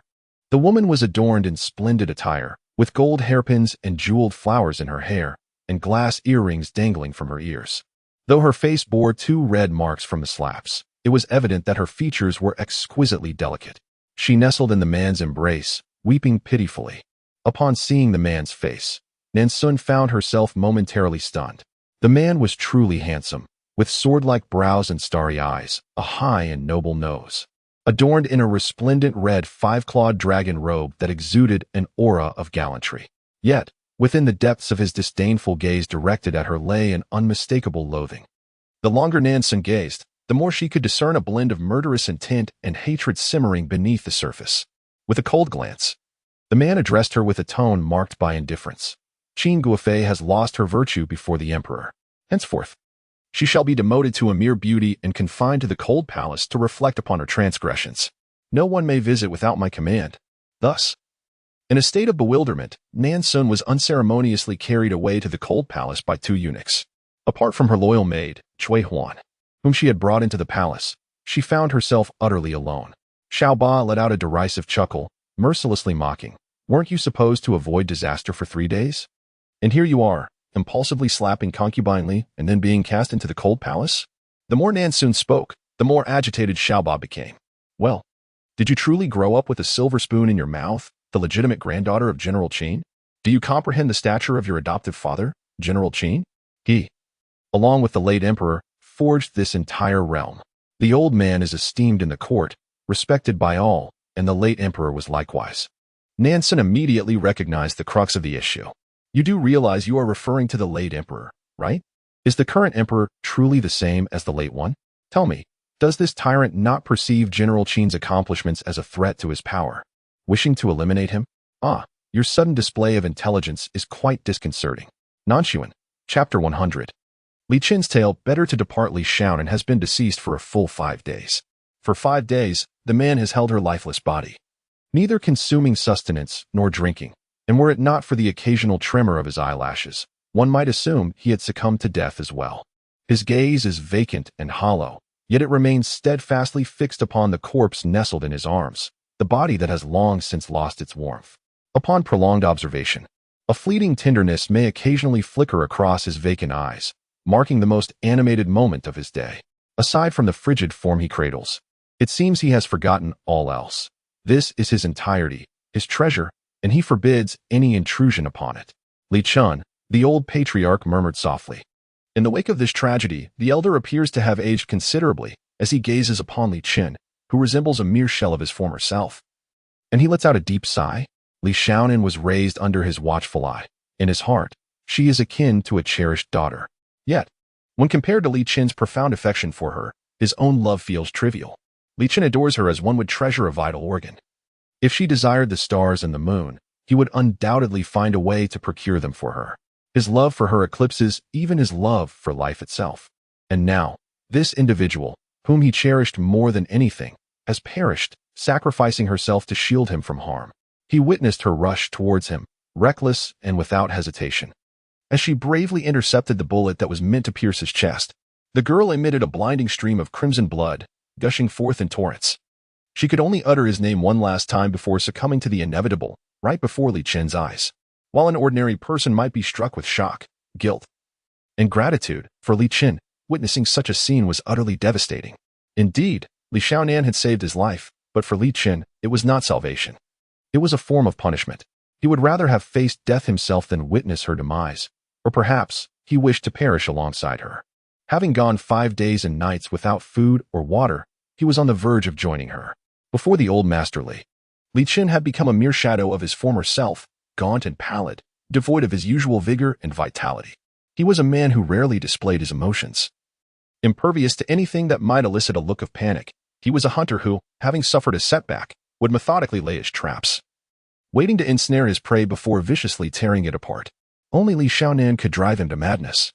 The old master gently placed a hand on his shoulder, cautious not to apply too much pressure for fear of inadvertently knocking him out. Li Qin, he said, if Nan were to see you like this, it would break her heart. Can you bear to cause her such sorrow? Yet Li Qin did not even flutter his eyelashes. The old master, exasperated, declared, do you wish for Nan to have sacrificed herself in vain? Li Qin, if you continue this path of self-neglect, you will perish, truly, you will. Look at yourself now. Nan has always said her brother is more handsome than any star and possesses more charm than any model. Yet what have you become? A mere shadow of your former self. Li Qin remained unmoved, his gaze fixated on the corpse cradled in his arms, as if he were ensconced in a world of his own, impervious to the sounds of the outside. The elderly gasped heavily. Very well. I shall utter a final word. If you wish to degrade yourself and perish alongside Nan, then I shall pretend that you were never my son. Yet, if you are to embrace death, ought you not to avenge Nan before you go? The traitor who disclosed your whereabouts has been captured. The choice of his fate rests solely in your hands. These words seemed to penetrate Li Qin's consciousness, for the lifelessness in his eyes stirred ever so slightly. Where is he? He inquired, his throat parched and raspy from days without water, rendering his voice somewhat grating. The elderly, observing this unexpectedly gentle side of Li Qin, was suddenly gripped by an unsettling sensation. It was as though he was encountering a version of Li Qin he had never known.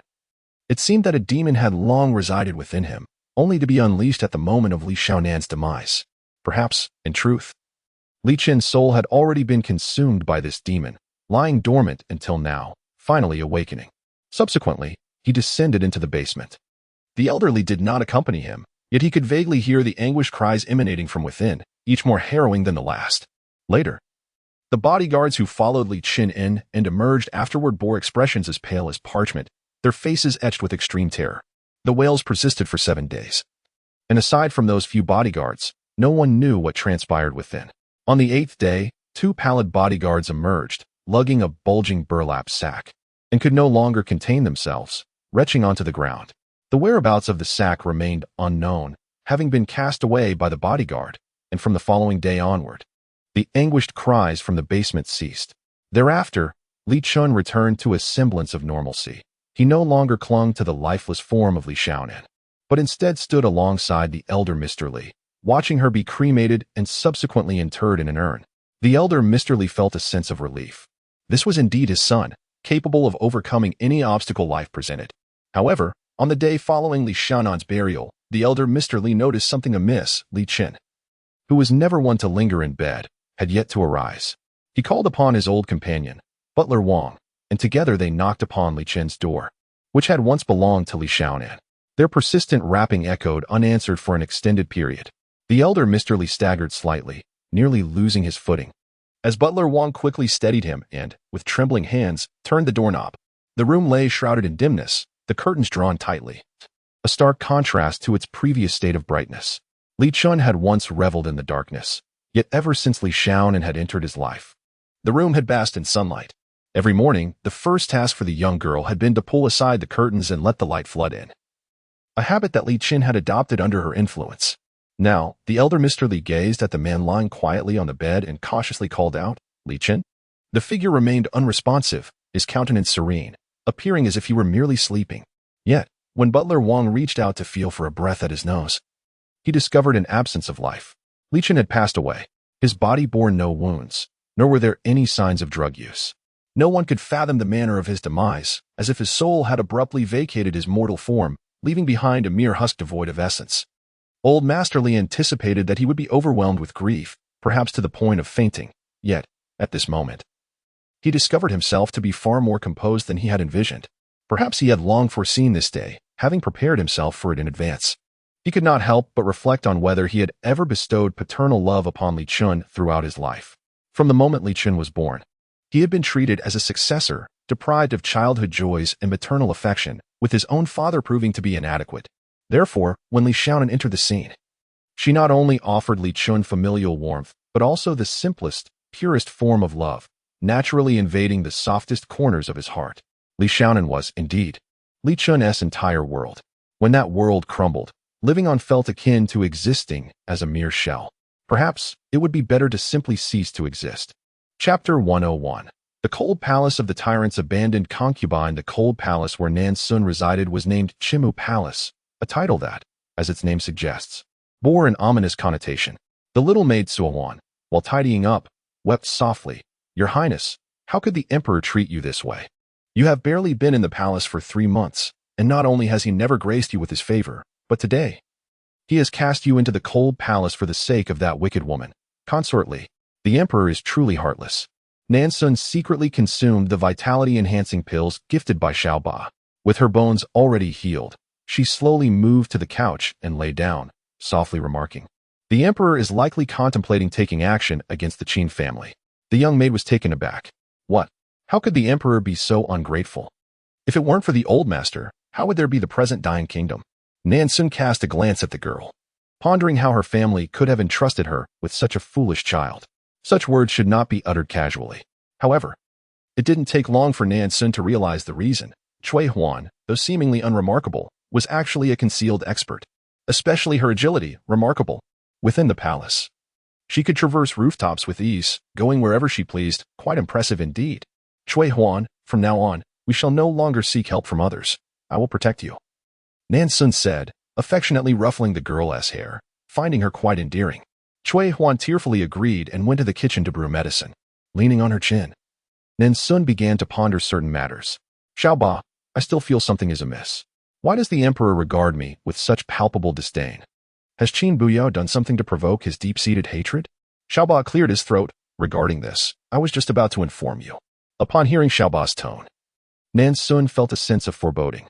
"This Emperor is your current target for redemption, a villainous boss with a malevolent value of 100, Xiaoba declared.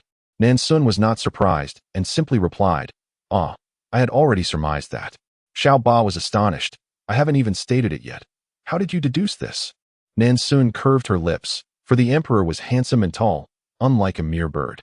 Xiaoba cleared her throat and initiated with a compliment, stating, "You are truly clever." Before she hesitantly began to elaborate, "It is like this. The current emperor is reborn. The inexpensive tea that Nan Xun had just tasted was promptly spat out. Xiaoba, what on earth did you just say? Nan Xun's eyes widened in disbelief. With a deadpan expression, Nan Xun continued, Xiaoba, there is no need for circumlocution. Just tell me directly what Qin Buyu did in her past life to incite such disdain from him. Well, it's not much, really. In her previous life, the emperor ruled with tyranny, leading to discontent among the ministers. The emperor's brother, the virtuous king, conspired with General Qin to usurp the throne.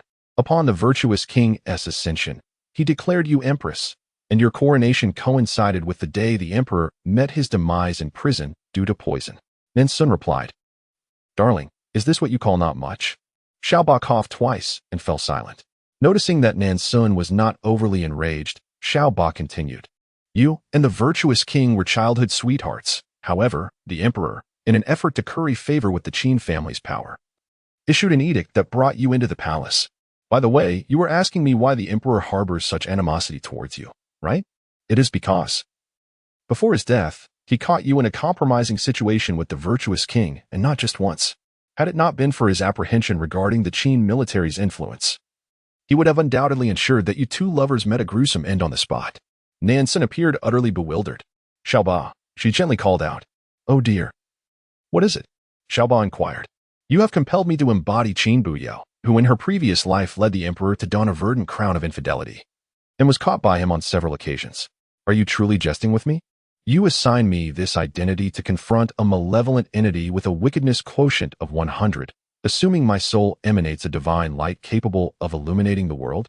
Xiaoba remarked, I find myself devoid of alternatives. In truth, that Lady Li Shufei would be the most suitable choice. But she was unfortunately dispatched by Qin Buyu in her former life.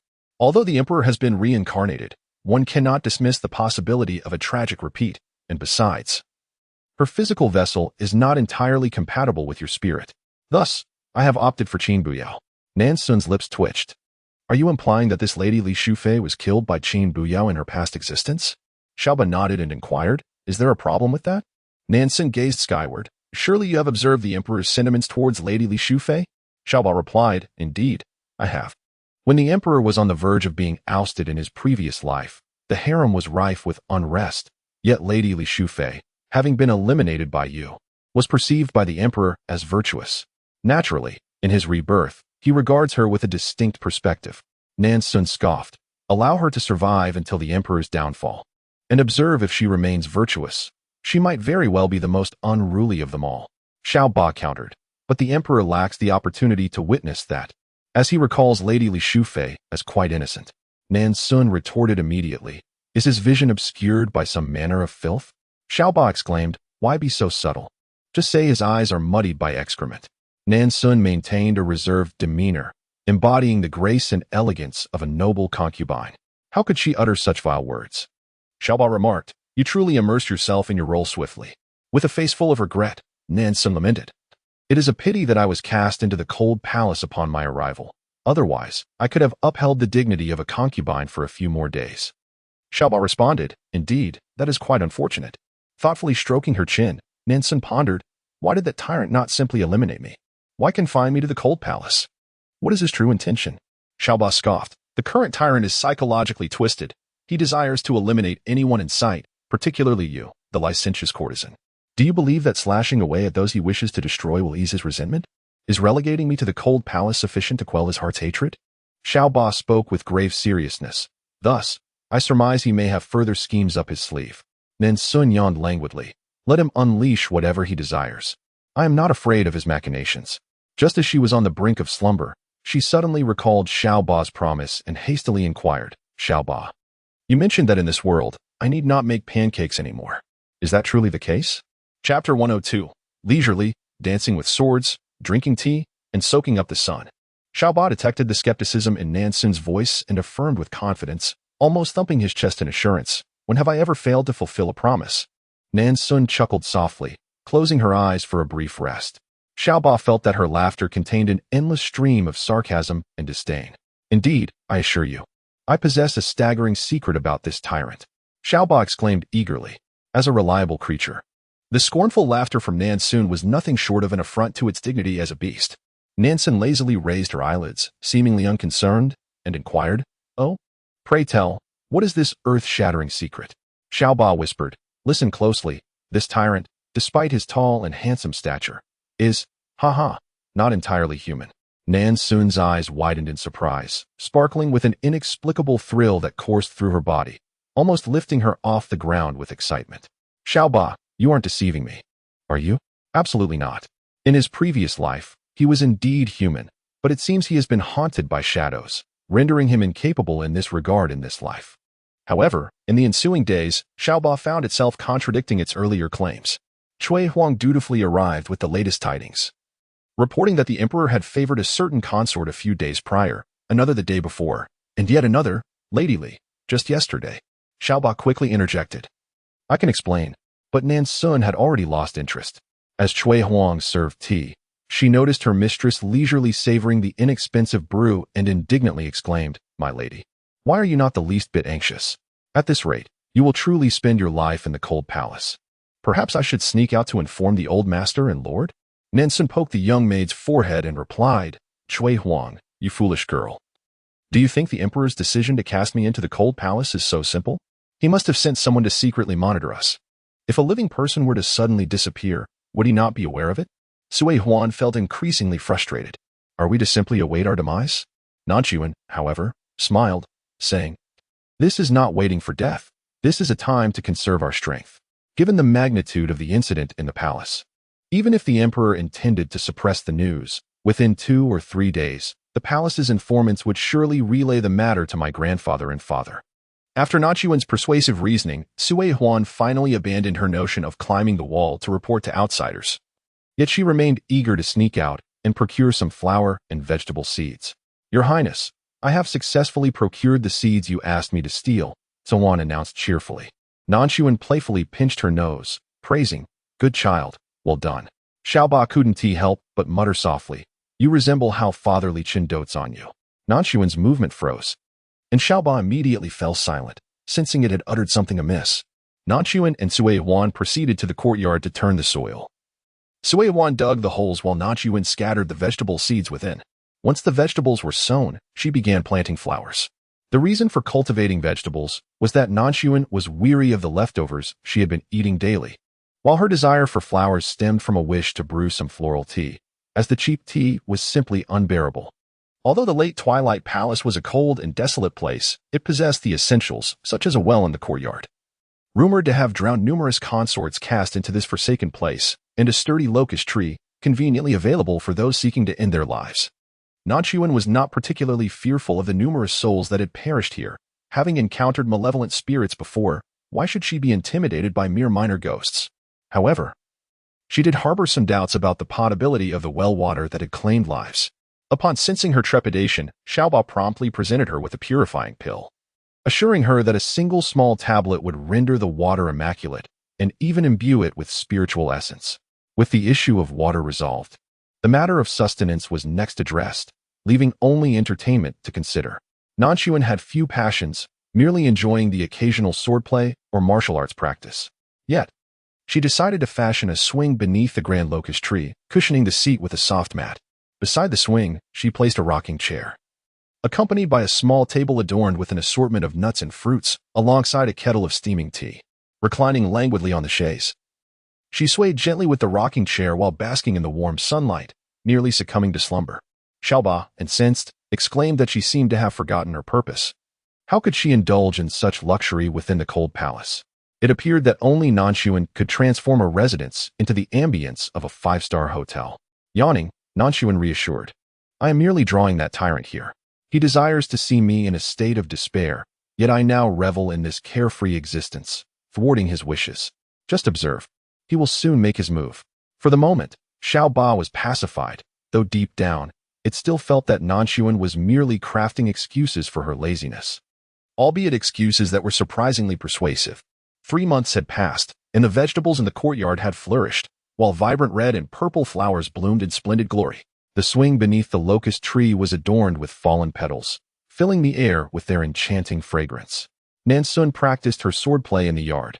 Having already mastered some simple techniques, and being the daughter of a military family, she had gained considerable authentic teachings from the esteemed Lord Qin, allowing her to wield her sword with finesse. Dressed in a simple, unadorned white palace gown, her hair was elegantly styled into a high bun, with the ends cascading down to her waist. The ethereal figure in white danced gracefully, akin to a soaring dragon or a startled swan. The beautiful sword flowers blossomed amidst the fragrant shower of falling locust blossoms, and the enchanting maiden became a canvas of petals, enveloped in their sweet aroma. Standing nearby, Cui Huan gazed at her with admiration, holding a teapot, ever ready to serve. As the beautiful girl executed a stunning sword flourish and approached him, Cui Huan hurriedly ran over, wiping his brow and pouring tea. "Your Highness, this is the locust flower tea I brewed yesterday. Do taste it," Cui Huan urged eagerly. Nan Xun smiled, ruffled his hair, and took the tea, savoring it in one gulp. "The flower tea brewed by our Cui Huan is truly exceptional. It is utterly delightful." Flushed with pride from her praise, Cui Huan replied, "Tomorrow, I shall prepare jasmine tea for you, Your Highness. I have concocted several varieties. Henceforth, I will present you with a different one each day." Nan Xun chuckled and lazily reclined in the rocking chair. Cui Huan, brimming with enthusiasm, quickly presented a book, saying, "Your Highness, I just acquired this storybook yesterday. It should entertain you for at least a week. My dear Cui Huan is indeed incredibly considerate. I am deeply grateful to her." Nan Xun smiled as she playfully lifted the little girl's chin. Xiao Ba. Goodness, what a devoted fan. Chapter 103. Oh my, so many venomous snakes. Some are feasting, some are resting, and some are sleeping, accompanied by an attentive little admirer. Xiao Ba mused that Nan Xun's life was exceedingly delightful.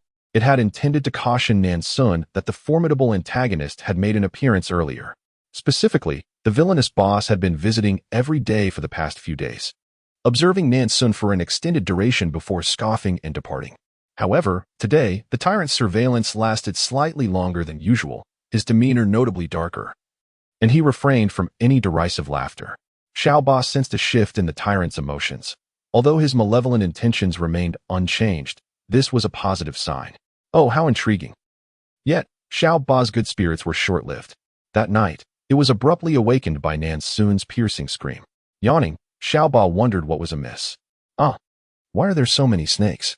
Nan Xun's room was teeming with venomous serpents, sprawled across the bed and the floor, while a green-striped snake had even slithered onto the bedpost above her, hissing and flicking its tongue at her. Nan Xun and the snake locked eyes for a prolonged moment. The green-striped snake tilted its head curiously and, instead of advancing, leapt gracefully from the post to land beside her hand, then extended its tongue to gently caress her wrist. The other snakes mirrored this behavior, swirling around her for a considerable time, seemingly developing a sense of familiarity. Nan Xun. Xiao Ba. Could it be that my past encounter with the aura of Bloodming instills fear in these serpents? Yet, that cannot be true. The essence of Bloodming should only linger within Zui Lishuan's body. Surely it couldn't have tainted my very soul? Nan Xun felt somewhat bewildered. Xiao Ba too was perplexed, pondering whether it might be due to the fact that you once laid a serpent's egg.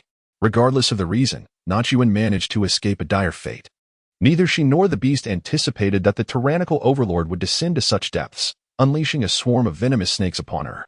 To perish within the belly of such a multitude, what a truly dreadful demise.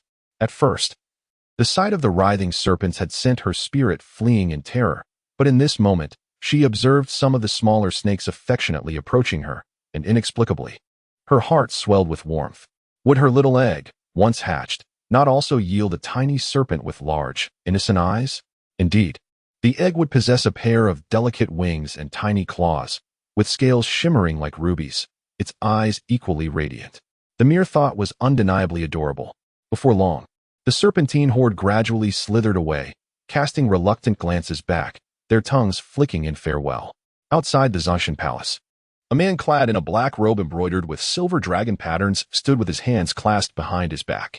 His expression was shrouded in the night, revealing only a pair of indifferent, emotionless eyes, silent and still amidst the darkness.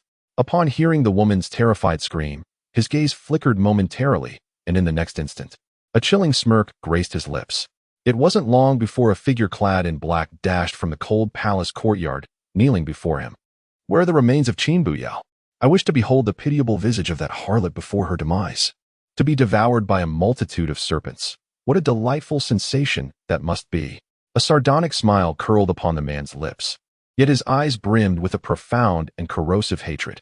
These women, when he reigned supreme, sweetly flattered him as if their lips were coated in honey. Yet, once calamity struck, they all fled to save their own skins. Such hypocritical and vile creatures. Most repugnant to him was Qin Buyao, the one who dared to seduce his beloved younger brother beneath his very nose.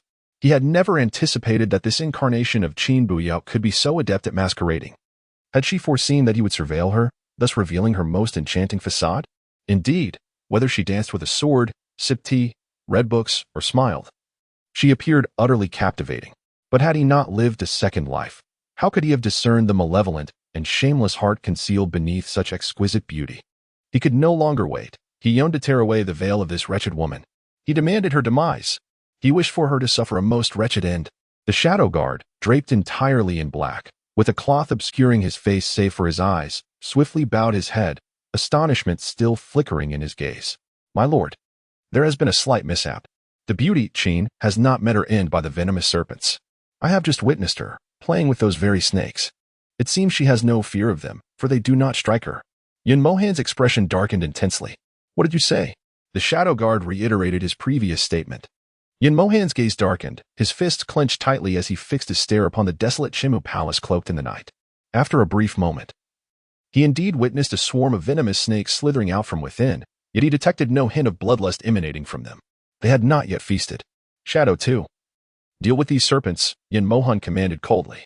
The kneeling figure clad in black acknowledged his order and vanished in the blink of an eye. Yin Mohan cast one last glance at the forlorn Chimu palace before turning away. That night, Nan Xun, having dispatched the serpents, soon fell into a deep and peaceful slumber. Meanwhile, within Longming Palace, the tyrant boss, as described by Nan Xun, tossed and turned, unable to find rest. Yin Mohan remained wide awake until dawn. The coldness and murderous intent in his eyes intensifying, a force capable of annihilation. Days passed, and Nan Xun continued to relish her carefree existence, swinging on her swing and basking in the delightful sensation of daydreaming. "Chui Huan, has the emperor made any moves regarding the Qin family lately?" she inquired while twirling on the swing. Chui Huan's proud tone elicited a twitch at the corners of Nan Xun's mouth, if such arrogance was exhibited by a mere maid. One could only wonder about the haughty demeanor of the other members of the Qin family. It was no surprise that the tyrant boss contemplated dismantling the Qin family's influence upon ascending to power. Nevertheless, Nan Xun believed that although the Qin family harbored a degree of pride, they had never sought to bully others through their status. They likely lacked the awareness of usurping authority, as it was said that her grandfather had been a mere mountain ruffian before aiding the late emperor in his quest for dominion. An unlettered warrior could hardly be expected to ponder such convoluted matters. In her previous life, the reason the old Qin patriarch aided the virtuous king in rebellion was likely due to the tyrant boss's oppressive rule, which had rendered the populace desolate. A situation of his own making.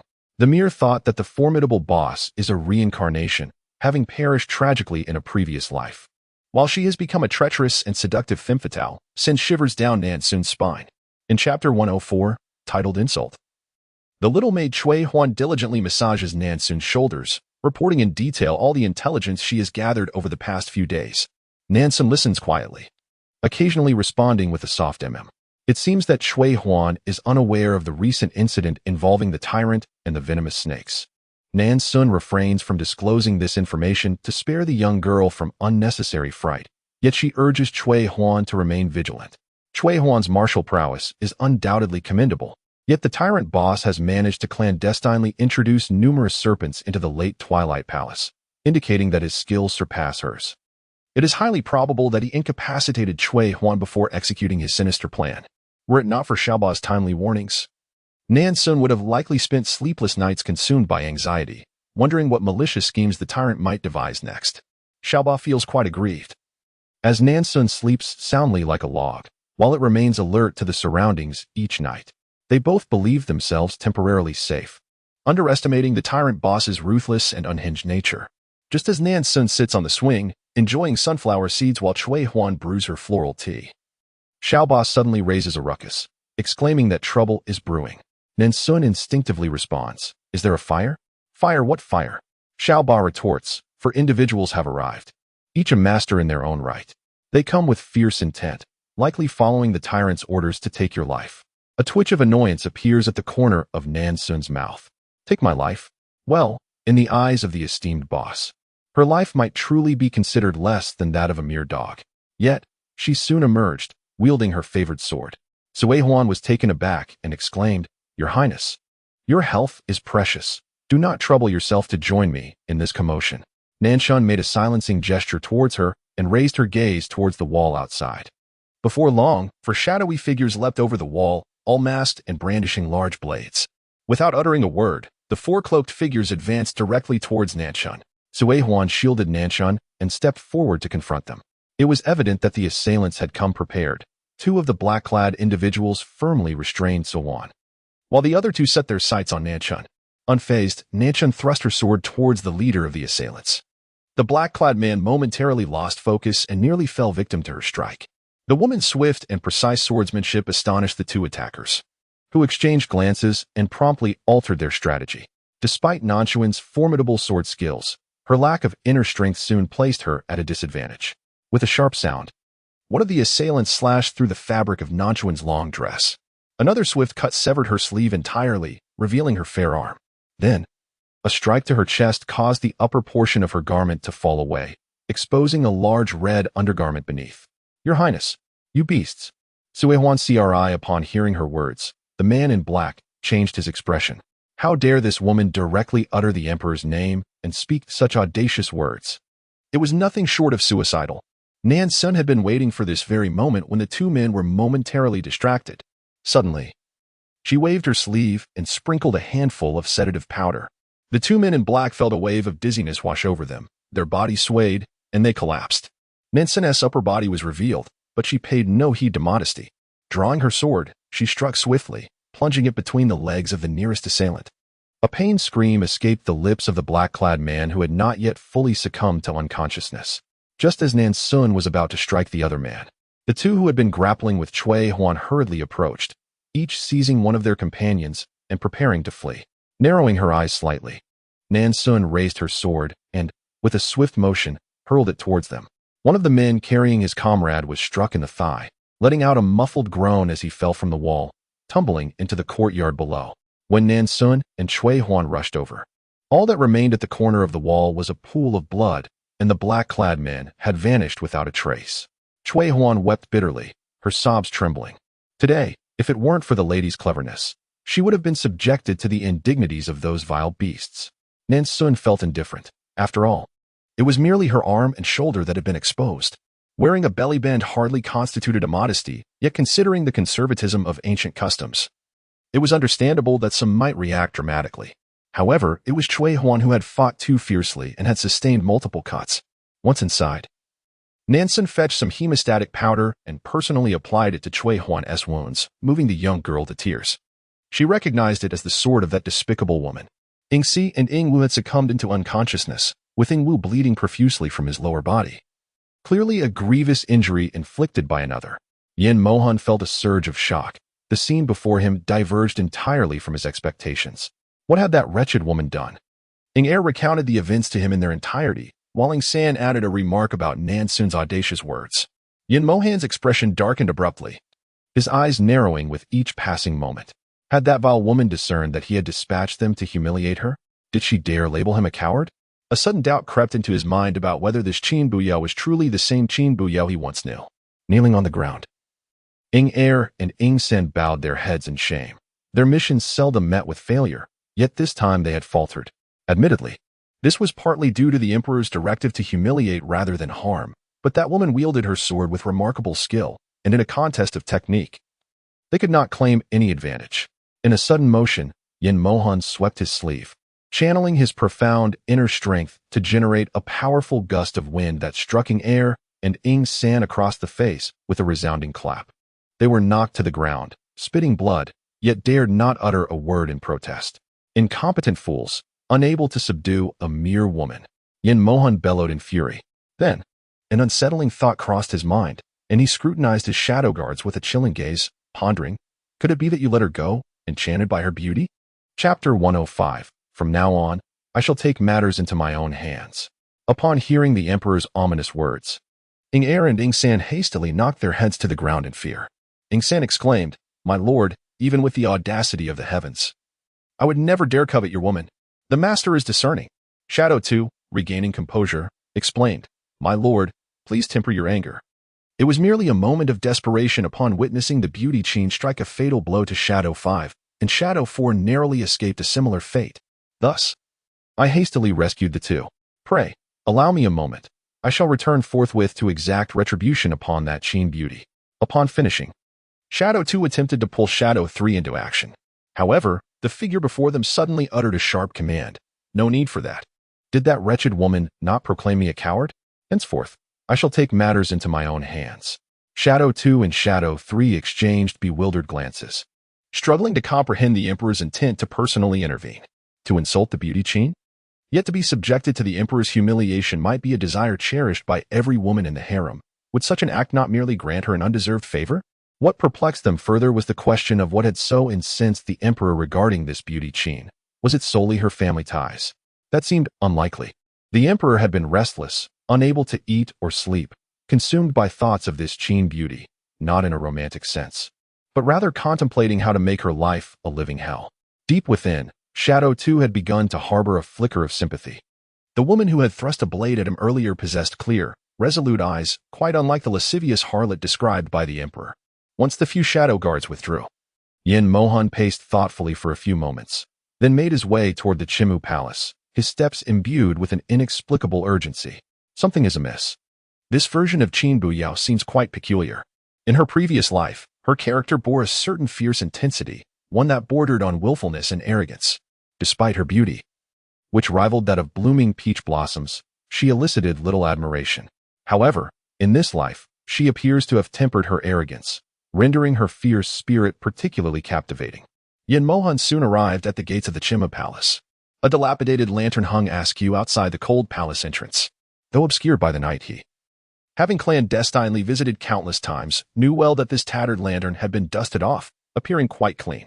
The formerly desolate courtyard had been tidied up, the weeds had vanished, replaced by vibrant green vegetables and an array of fragrant flowers, competing in beauty, creating a splendid sight. A fleeting moment of confusion crossed Yin Mohan's gaze, yet swiftly. An intense hatred surged within him. He would never forget the previous life when he was coerced to drink a lethal poison in his cell, with the sounds of firecrackers and drums ringing loudly outside. Ah, a celebration for all. Who remembers him, the one imprisoned? He loathed the virtuous King Yin Mayu even more. And his hatred for Qin Buyao ran deeper, for it was she who conspired with Yin Mayu. Had it not been for their collusion, his downfall would not have been so catastrophic. Suddenly struck by a thought, a faint smile crept upon his lips. Yin Mohan did not spare another glance at the Chimu Palace. He pivoted on his heel and made his way directly to the Morning Light Palace of Concubine Li. His unexpected arrival caught Concubine Li unawares, as she remained oblivious to the Emperor's presence in her palace. Within, a woman clad in a delicate pink gauze skirt rested in a chair, while a maid cautiously fanned her. "Your Highness, it seems the Emperor visited Wang Chongyuan yesterday," the maid informed her. Another handmaiden brought a cup of tea and indignantly remarked, "What is Wang Chongyuan, that she dares to vie for the Empress's favor?" Li Shufei's beautiful almond-shaped eyes slightly arched, and she let out a scoff. "She is merely the daughter of a minor fifth-rank official. And yet she wishes to compete with me? The Emperor is but momentarily captivated by novelty. It is said that the most beautiful in the harem is Qin Buyao, a daughter of a prominent family, yet what of it? After merely 3 months in the palace, she has already fallen out of favor with the Emperor. Ha ha ha." The handmaiden beside her also chuckled. "In this entire harem, who can compare to your Highness? Among the 4 esteemed consorts currently holding first rank, the positions of Xian Fei and Gui Fei are still vacant, while the Fei poses no threat. Your Highness, you already dominate the palace. As long as the Emperor's favor endures, you shall remain ever prosperous." Li Shufei, intrigued, picked up a pair of scissors to tend to the peonies on the table. Upon hearing the handmaiden's words, she abruptly snipped off a particularly vibrant bloom. Her expression darkened instantly. Flowers do not bloom forever, nor do people remain in perpetual favor. "Do you truly believe the Emperor can cherish me for a lifetime? While I am still youthful and beautiful, the day will inevitably come when I age and fade. What I require now is a child, a son capable of ascending to the throne." These words were rather excessive, prompting the maid to glance around nervously and whisper, "Your Highness, please be cautious with your words. Walls have ears." Li Shufei dismissed her concern. "All the handmaidens and eunuchs in Qinxi Palace are loyal to me. What is there to fear? Should anyone dare to betray me, they would meet the same fate as Mingwei, who was executed last time." The attendants and eunuchs present hastily knelt down, exclaiming their reluctance to serve. Nevertheless, the mood of Lady Li was far from pleasant. In fact, it was exceedingly dismal. While others perceived the emperor's affection towards her, only she understood that he had never genuinely favored her. If she were to disclose that during the nights when the emperor supposedly cherished her, they merely shared the bed and engaged in conversation, it is likely that no one would believe her. However, Lady Li was acutely aware that this situation could not persist. She must bear a royal air. Yuan Mohan, eavesdropping outside the hall for an extended period, felt his gaze darken with profound disdain. Although Lady Li had met her demise at the hands of Qin Buyao during his own downfall, he retained a favorable impression of her from their past. Initially, he lavished her with affection, unable to restrain himself from indulging her. Yet, as he experienced the fickleness of human nature, he became adept at reading between the lines. Over time, he discerned that Lady Li was no longer the innocent figure he once remembered. The reason he had perceived her as simple-minded was that he had been too naive to see through the mask these women wore. He had thought her merely clever, unaware of the depths of her ambition. Why could she not maintain her faade a little longer? Why could she not emulate Qin Buyao, who, even after months of his covert observation, revealed not the slightest hint of her true self? That wretched woman had acted so convincingly that he nearly believed the events of his previous life were merely a haunting nightmare of his own making. Chapter 106, A Shocking Secret. Beyond humanity, Yin Mohan suppressed the disdain in his eyes and quickened his pace towards the Morning Light Palace. Upon seeing the emperor's arrival, the eunuch on night watch immediately knelt and bellowed, "The emperor has arrived." As Yin Mohan entered the Morning Light Palace, Consort Li had already assumed what she believed to be her most enchanting pose to greet him. "I pay my respects to your majesty," she said, slightly bowing, allowing a glimpse of her fair neck as the sheer fabric of her attire accentuated her alluring figure. Yin Mohan waved his hand and seated himself on one side. "Rise, my beloved." Consort Li was momentarily taken aback. Typically, at such a moment, the emperor would personally assist her to her feet. Was his majesty in a particularly foul mood today? "Your majesty, why did you not send word to me? I could have been better prepared. What if I had committed a faux pas in your presence?" She reproached him, her gaze filled with playful admonishment. Had he not heard her previous remarks, Yin Mohan might have been inclined to indulge her in a little charade, but now he found himself disinclined to engage. "What, my beloved, do you not welcome me?" he queried coolly, his eyes narrowing slightly. "How could that be? The emperor graces my Morning Light Palace. I could not be more delighted," Consort Li exclaimed, and immediately began to serve him tea and knead his shoulders. Yet, her hands gradually ventured into the folds of his attire. Yin Mohan's eyes narrowed further, a glint of coldness flashing within. He seized her wrist, causing her to frown in discomfort. "Your Majesty, you are hurting me," she chided, a hint of reproach in her voice. Upon hearing these words, Yin Mohan did not lessen his grip. A faint smirk graced his slender lips. "My beloved consort, are you wishing for me to cause you pain?" Li Shufei's cheeks flushed a delicate hue as she shyly called out, "Your Majesty." Previously, he had been concerned about hurting his beloved consort, but now that she expressed her desire, he resolved to indulge her this night. With a swift motion of his sleeve, the lights in the inner chamber extinguished in an instant. In the next moment, Li Shufei found herself embraced by a robust man. Without uttering a word, he began to remove her garments and then pressed her onto the bed, taking his pleasure. A cry of pain escaped Li Shufei's lips, and after a considerable time, that anguished cry transformed in tone. After a brief interlude, Li Shufei succumbed to slumber, while the shadow that had pinned her down swiftly rose and vanished through the window. The shadow knelt before a figure, awaiting orders. The person standing before him was none other than Yin Mohan, who was supposed to be reveling with Li Shufei in the chamber. The cloaked figure hastily bowed, proclaiming, "I dare not." Yin Mohan let out a cold laugh, knowing full well that the man lacked the audacity. "If you obediently heed my arrangements, you shall continue this delightful task." However, in truth, he would rather engage in perilous endeavors with the likes of Ing Er and Ing San than persist in this so-called delightful task.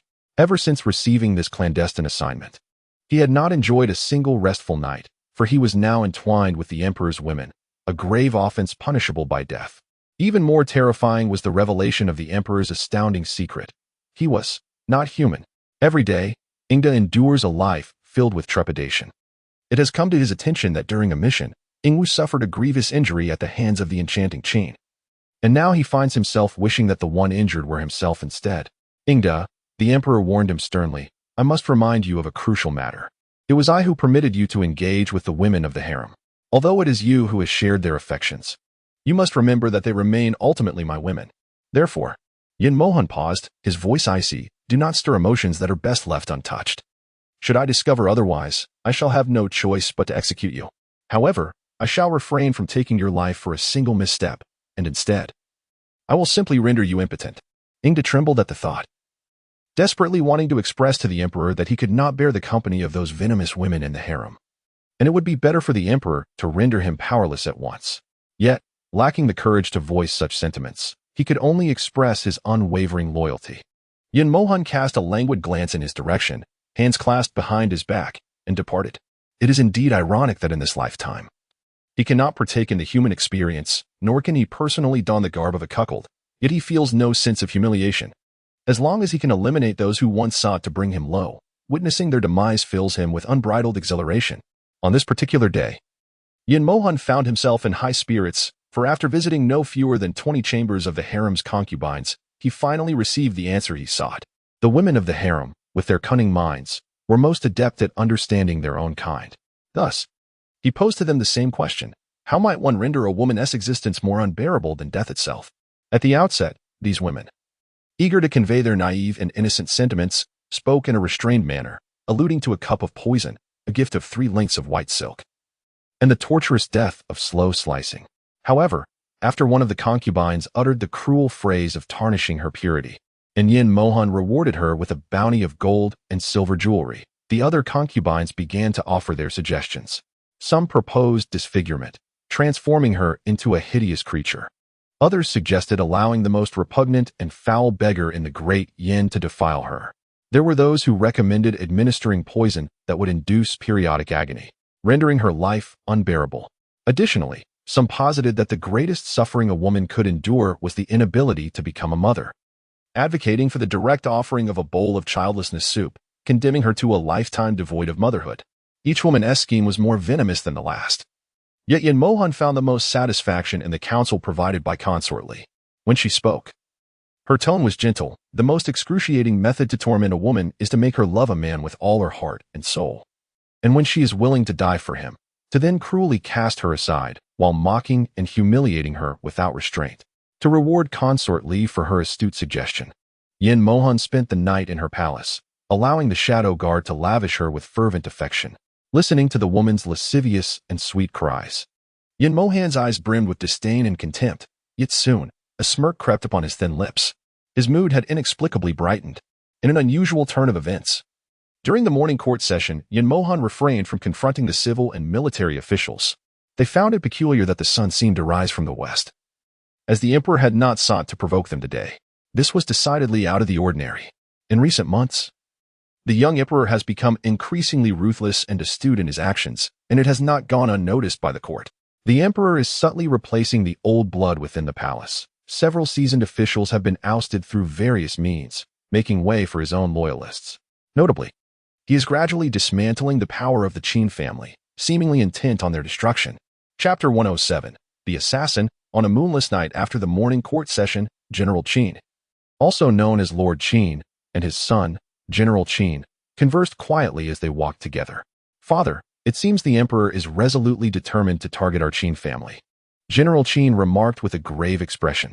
General Qin stroked his bushy beard and replied gruffly, "It infuriates me. Has this young emperor forgotten that this realm was forged by my efforts alongside the late emperor? He has only just ascended the throne and already seeks to burn the bridges behind him." General Qin gestured for silence, expressing a hint of exasperation. "Father, please lower your voice. If the emperor hears you, it could easily lead to accusations of treason." With a hint of irritation, General Qin retorted, "I am merely a man of a loud voice. In my day, a single roar from me would send the enemy fleeing in terror." General Qin sighed. "You do realize that was many years ago. Now, the realm enjoys peace, and there are no enemies to scare off with your shouts." Lowering his voice further, General Qin continued, "This cannot continue.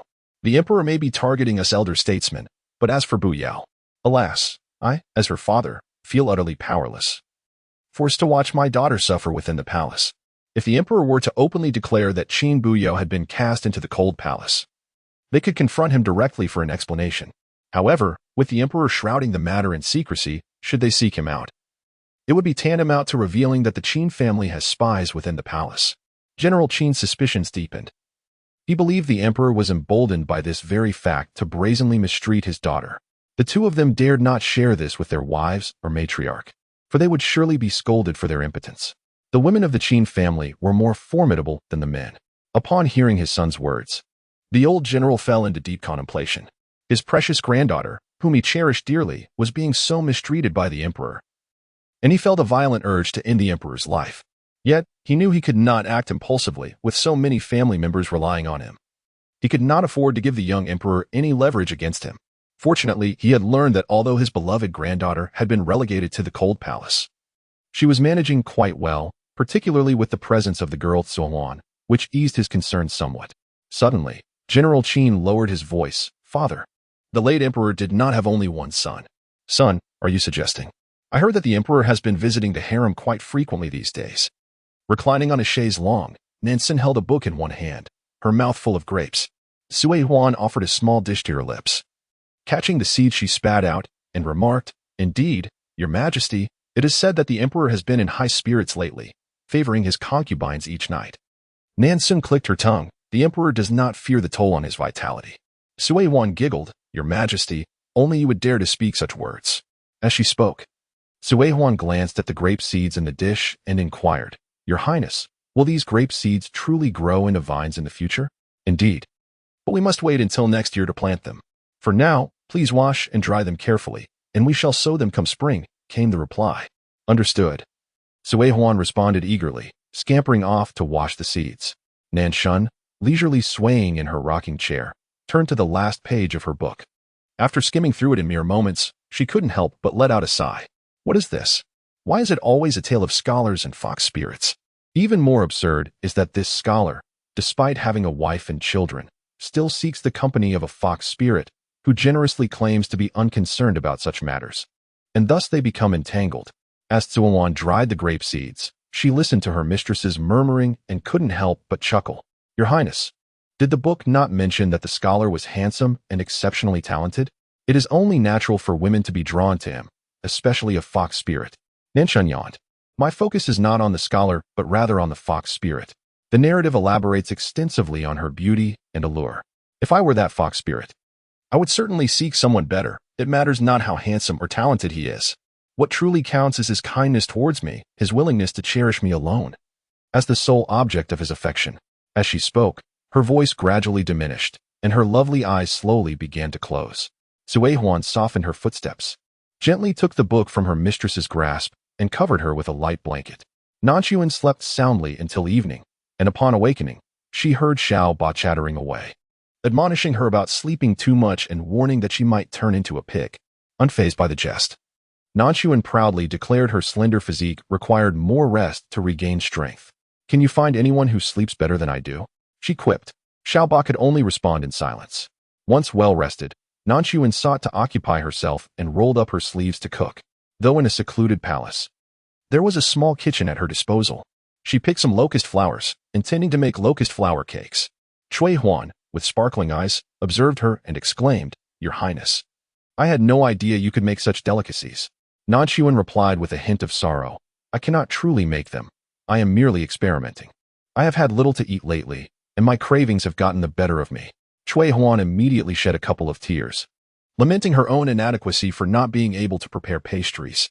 "Perhaps I could sneak a couple of cakes from the imperial kitchen tomorrow," Nan Xun gently suggested.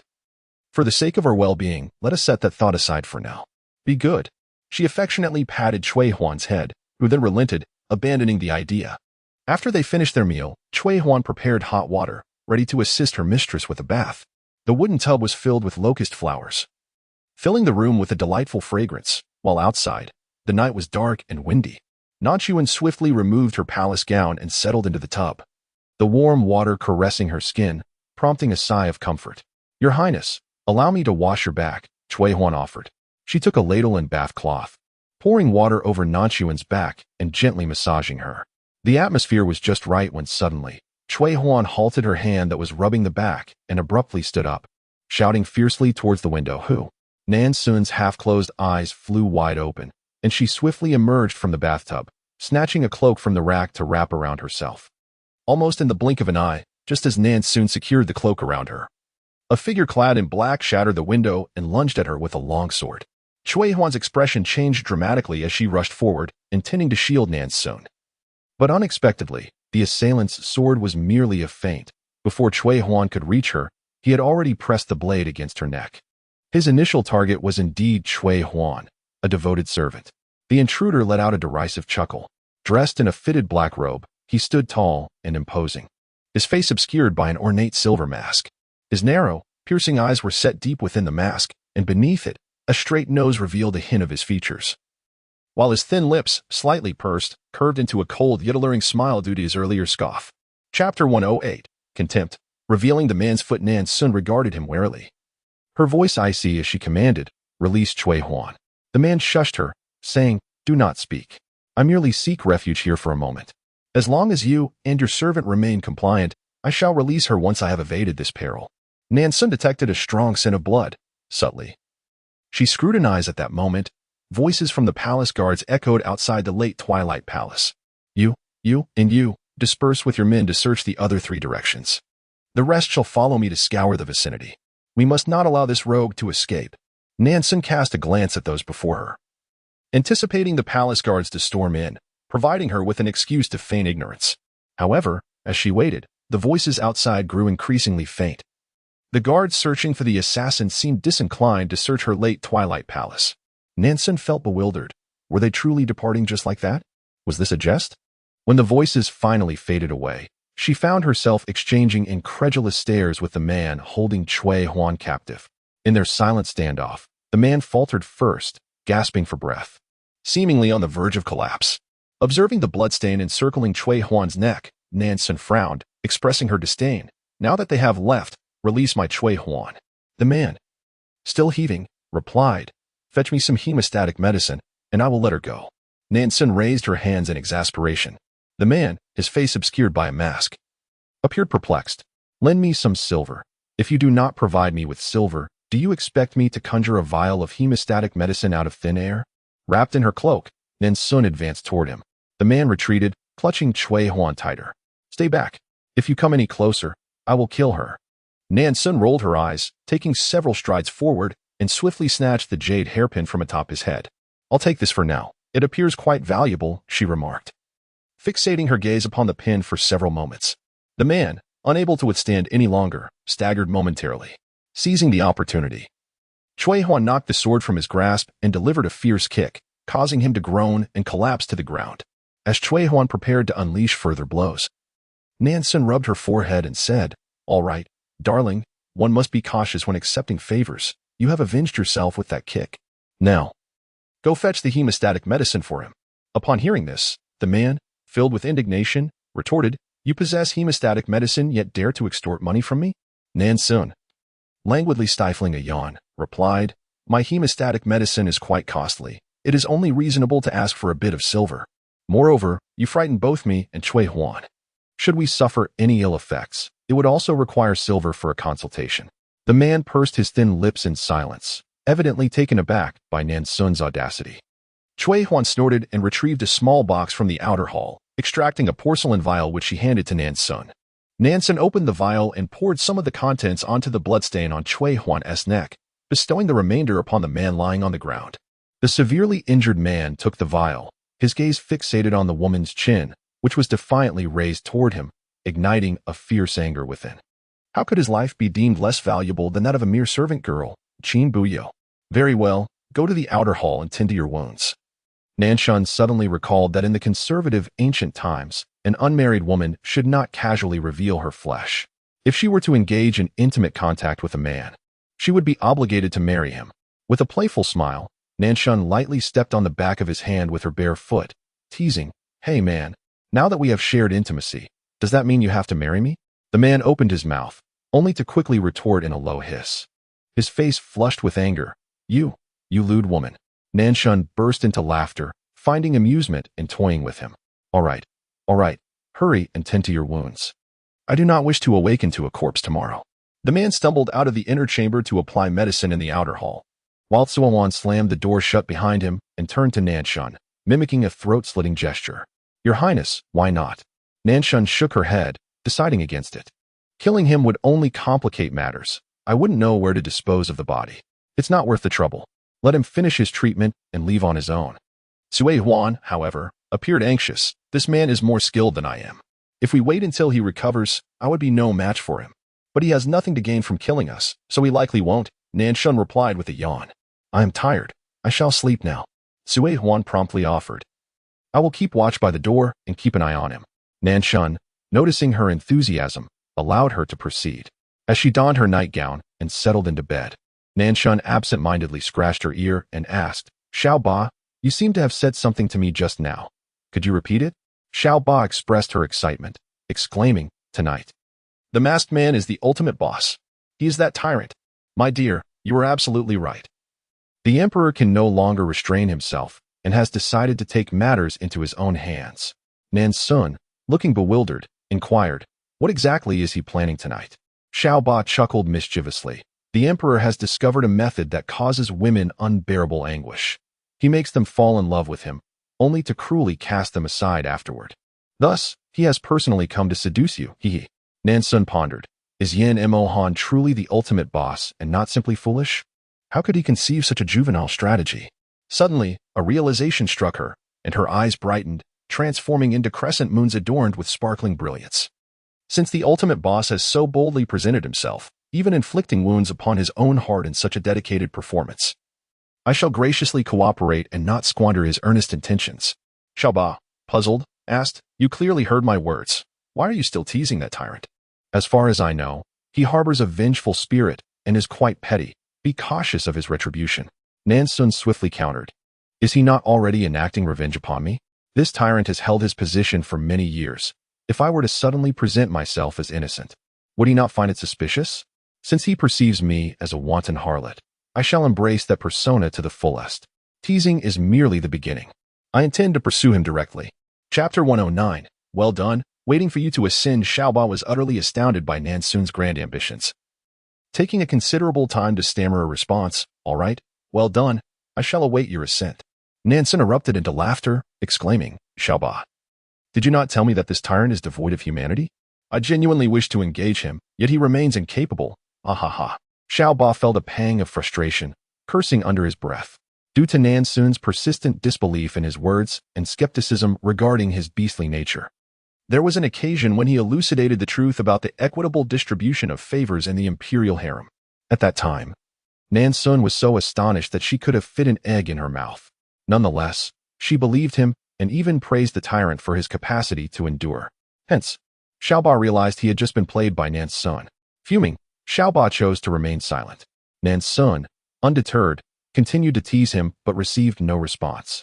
Consequently, she wrapped herself in a blanket and fell into a deep slumber, sleeping rather soundly.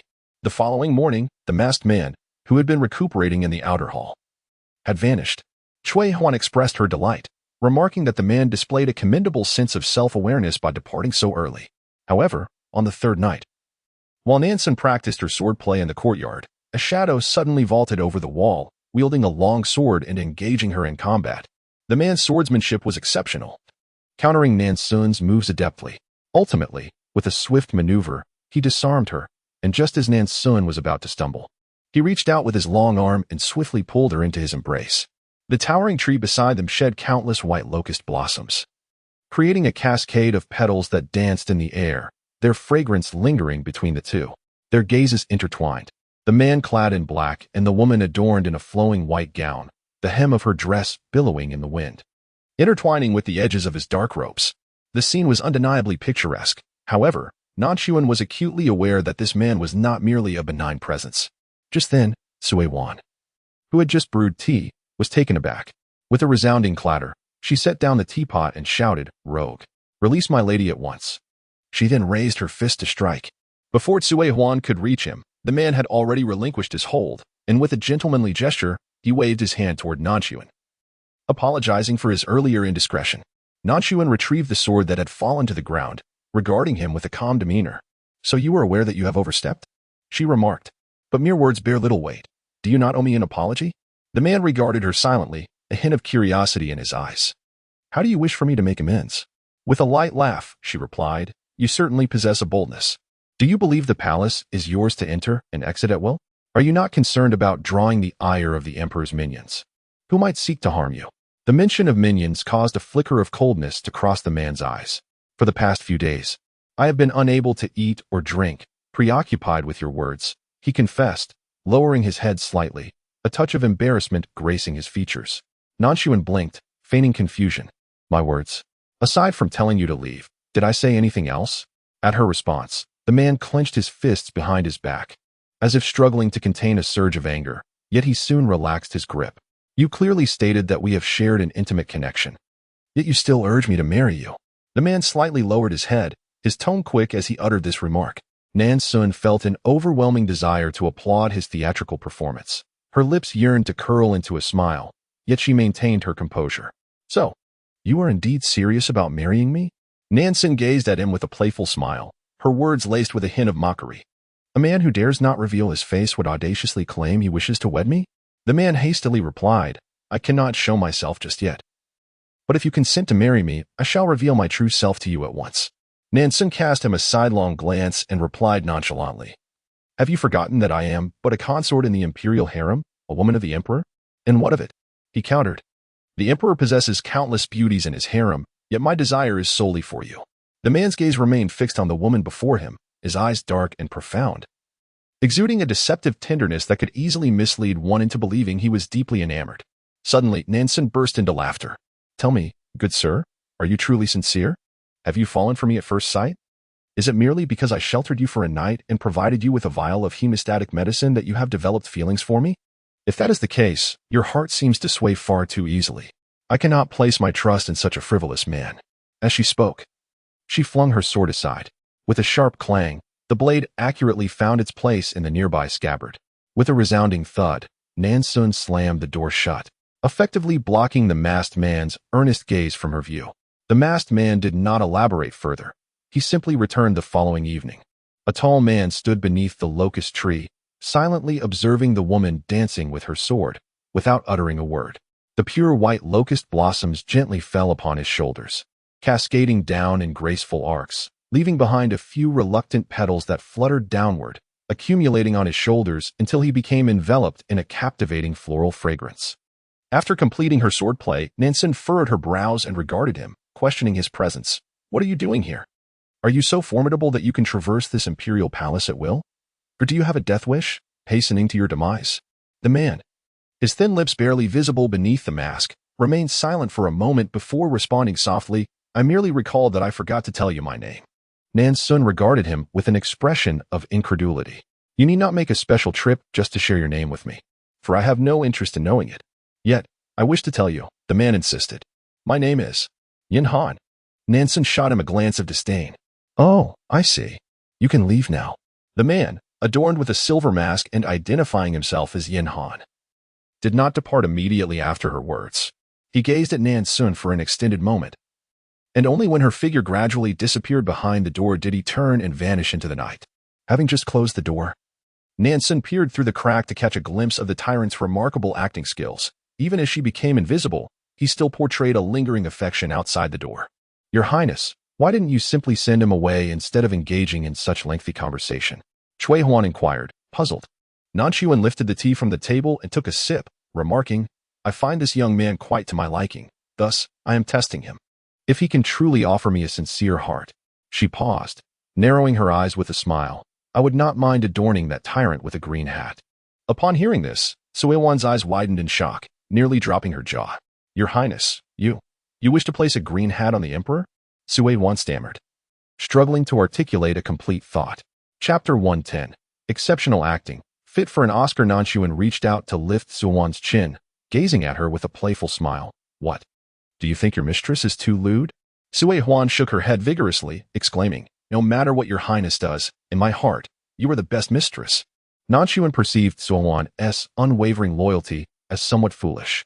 Were she a treacherous concubine, Sui Wan would undoubtedly be the sort to assist in nefarious deeds, the kind to be pelted with rotten eggs. Nevertheless, Nan Xun found herself in need of such a devoted maid. Otherwise, her tasks would be exceedingly difficult. When Yin Han visited for the third time, Sui Wan's gaze toward him became subtly altered, and she discreetly withdrew, leaving the small courtyard for the two of them. Nan Xun paid him no mind, nor did Yin Han intrude. After several days of this arrangement, Nan Xun could no longer contain herself. This time, after completing a set of sword techniques, she approached the masked man directly. Upon seeing her approach, the masked man's eyes brightened slightly, fixated intently upon her. Nan Xun furrowed her brows, her tone tinged with impatience. What exactly do you wish to achieve? Time and again, you intrude upon my secluded palace. Are you not afraid of inviting calamity upon yourself? Yin Han hastily replied, Do not fret. I have already discerned the patrol schedules and timings of the guards here. I have evaded them, and besides, your secluded palace is situated in a remote area, seldom visited by anyone. Upon hearing this, Nan Xun could not help but let out a cold laugh. So, you are mocking my current desolate state, where I am overlooked and abandoned. You know that is not my intention. Yin Han retorted, a hint of irritation evident in his voice. Then what do you mean? Nan Xun inquired, her expression devoid of emotion. If this is about repaying the life debt from last time, there is no need. Had you not threatened me with Zui Huan's life, I would not have saved you. Even after I did, I accepted compensation. Our accounts are settled. If this is regarding my comment about you taking responsibility, that is even more unnecessary. For it was merely a jest on my part. That is merely your one-sided perspective. You believe the matter is resolved, yet I do not, the man responded. Yin Han. Nan Xun, incensed, pressed her sword against his neck. Do you truly think I would hesitate to kill you? Yin Han, undeterred by the sword poised at his throat, tightened his fists and replied softly, That jade hairpin is a treasured heirloom of the Yin family. Since you have accepted it, you have tacitly agreed to be a bride of the Yin family. Infuriated, Nan Xun immediately retrieved the jade hairpin from her bosom and flung it back at him. However, Yin Han did not reach out to catch it. The exquisite hairpin fell to the ground with a sharp sound, shattering into two pieces. It lay broken. Yin Han, do you know the value of this jade hairpin? Nan Xun, filled with ire, retorted, It is not my fault you failed to catch it. Yin Han gazed at her intently, pausing for a considerable time before stating, I do not seek compensation. I merely wish for you not to cast me away. As you wish. Nan Xun snapped before turning to leave. Once she had distanced herself, a faint, cold smile curved the corners of the man's lips. A blend of chill and mockery, devoid of the deep affection he had previously displayed. A glimmer passed through his narrow, obsidian eyes, accentuated by the exquisite silver mask he wore, rendering his countenance particularly frigid. The man pivoted and leapt away, his tall and slender figure swiftly vanishing from the Twilight Palace. From that day forth, every evening, this man, who introduced himself as Yin Han, would visit Nan Xun's Twilight Palace. As she practiced her sword dance, he stood silently by, observing her without uttering a word. When she swung on a swing, he would position himself behind her, occasionally giving her a gentle push, allowing her to soar effortlessly high. This routine continued for an entire month, during which the intensity of the man's gaze upon the woman intensified, revealing a tumultuous tide of emotions hidden deep within. Nan Xun practiced the Qin family sword techniques as usual. However, this time, she inadvertently executed the wrong moves. One mistake led to another, and in her flustered state, she cast her sword to the ground with a clang. Yin Han looked at her with concern, yearning to approach. Do not come near, Nan Xun shouted at him, her eyes swirling with confusion and complexity. Yin Han observed her evident disarray, a flicker of sharp light passing through his eyes. With a sigh of resignation, he shook his head and said, If you truly do not wish to see me, then I shall refrain from disturbing you henceforth. After uttering these words, he departed in a daze, his silhouette appearing somewhat forlorn and desolate. Zui Huan, who had long witnessed the emotional entanglement between the two, felt a pang of sympathy and leaned closer to Nan Xun, whispering, Your Majesty, young Master Yin is so pitiable. Are you truly going to cast him away? A twitch crept across Nan Xun's lips. Her little maid, whom she had nurtured for so long, was unexpectedly turning against her. The void beast whimpered, its cries echoing with sorrow. He gazes at you with such deep affection, his eyes burning like fierce flames, longing to consume you whole. Yet why has not a single point of malevolent intent diminished? Nan Xun replied nonchalantly, It was to be expected, for all he does now is merely an act. The void beast continued to sob, lamenting, His performance is so exceptional that he could easily claim the title of Best Actor. Yet, it was perplexed, for it distinctly felt the fluctuations of the other's emotions, intensifying in a tumult of joy and anger, leaving no reason for the malevolent intent to remain unchanged. Nan Xun tenderly patted Zui Huan's head and, summoning her own skills as an award-winning actress, spoke with a complex gaze. Cui Huan, you do not understand. It is impossible for us. Cui Huan, frustrated, stamped her foot. Why is it impossible? Your Majesty, you once told me that should you encounter a man who truly cherishes you, you would not fear bringing dishonor to the emperor. Now, a remarkable man stands before you, and you intend to forsake him. Nan Xun. Indeed, I have uttered such words. However, Xuan, have you considered that if the emperor discovers my association with him, it would provide that tyrant with a perfect pretext to deal with the Qin family? Furthermore, given the vengeful nature of that despot, he would not spare us. Yin Han is simply no match for him, Nan Xun remarked. Upon hearing this, Cui Huan could not help but burst into tears, realizing the weight of burdens her mistress bore. My lady, I was utterly unaware of this, she sobbed. For several consecutive days, Yin Han did not make an appearance, and Cui Huan sensed her mistress's profound sorrow. It was evident that her lady had indeed developed feelings, yet for the sake of the Qin family and Lord Yin, she bore these emotions in silence. My lady, I noticed the white lotuses in the pond outside Chima Palace are flourishing. May I gather some to place upon your windowsill? Nan Xun, resting her chin on her hand, responded with a lackluster murmur. However, before long, Cui Huan rushed in, panic-stricken. My lady, something terrible has occurred. I have heard that the patrolling guards captured a dark-clad assassin last night. Chapter 111. Teasing. We are scoundrels what? Nan Xun sprang to her feet, her voice laced with urgency. Have they discovered the name of that assassin? Is it Yin Han? Cui Huan shook her head in despair, tears streaming down her face. I am powerless. I could not find out. All I know is that the assassin has been transferred to the Ministry of Punishment. Upon hearing the term Ministry of Punishment, Nan Xun's body trembled abruptly. The Ministry of Punishment? In a place where one might be devoured without a trace, if one were to enter. Could they ever hope to emerge alive? Cui Huan, dear Cui Huan, do investigate further. It is imperative that you uncover the name of that assassin. Nan Xun endeavored to maintain a facade of composure, yet her shifting gaze betrayed her anxious and tense state. Cui Huan nodded vigorously, departing in haste. The ethereal beast clapped its hands in delight, exclaiming, My dear, your performance is truly remarkable. Were I not aware of your true nature, I might have been deceived. Xiaoba, visibly perplexed, inquired, What kind of web have you spun? When did you cast it? Nan Xun replied with a playful smile. Were it not for the subtle hint I gave Yin Mo Han, suggesting that my heart might have been swayed, how could he have orchestrated such a scene today? Oh dear, it is time to indulge a little. I have been pretending for far too long. Xiaoba responded with silence. As she gazed out the window, lost in thought, a shadow suddenly darted past her line of sight. Nan Xun's expression shifted dramatically as she flung the door open and rushed outside. However, the courtyard was empty, leading her to question whether the fleeting shadow had merely been a figment of her imagination. He was clad in a form-fitting black robe, his stature striking, with a silver mask gleaming coldly in the night. His thin lips were pressed together in a delicate manner. Sway, the man murmured, the two syllables imbued with an unexpected tenderness. Nan Xun, struggling to contain her emotions, finally succumbed, bursting into tears as she dashed towards him, collapsing into his embrace. Yin Han quickly wrapped his arms around her, holding her tighter with each passing moment. His voice resonated in the night, increasingly deep and husky. Unsteadily. I initially intended not to disturb you again, yet I could not resist the urge to come and see you. Nan Xun shook her head in tears, pleading, Stop talking. Please don't say anything more, Yin Han. I like you. I may truly have fallen for you. Yin Han's figure quivered suddenly, and he lifted her chin abruptly. What did you just say? Did I hear you correctly? Did you just confess your feelings for me? However, upon meeting Nan Xun's tear-streaked face, the overwhelming joy on Yin Han's visage was swiftly overtaken by concern.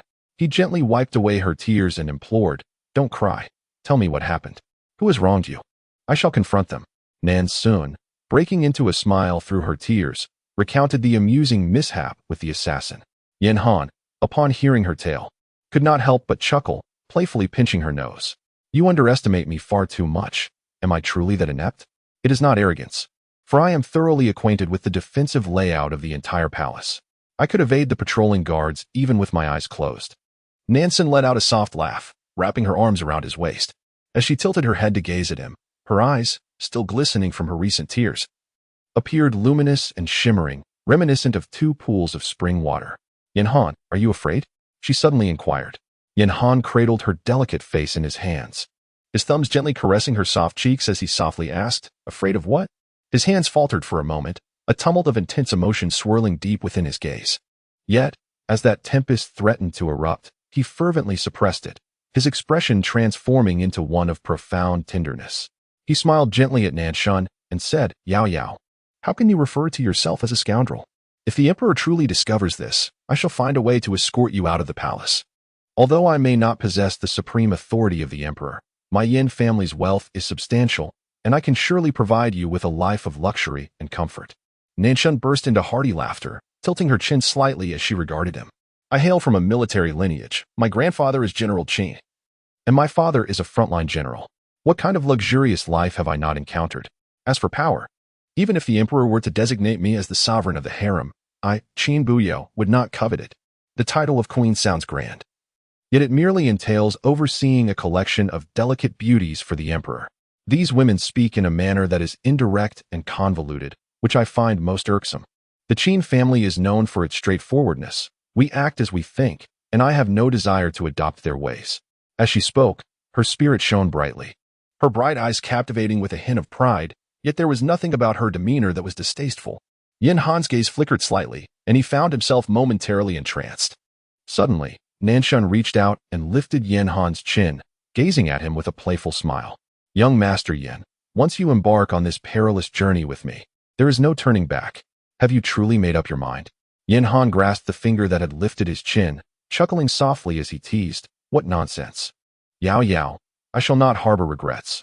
I only hope that you will not regret this choice in the future." Yin Han's gaze was intense as he looked at her, the corners of his mouth curling up slightly, revealing a hint of mischief. When Cui Huan entered, she was greeted by the sight of her mistress gazing tenderly at the young Master Yin, whom she had presumed was enduring severe torture at the hands of the Ministry of Justice.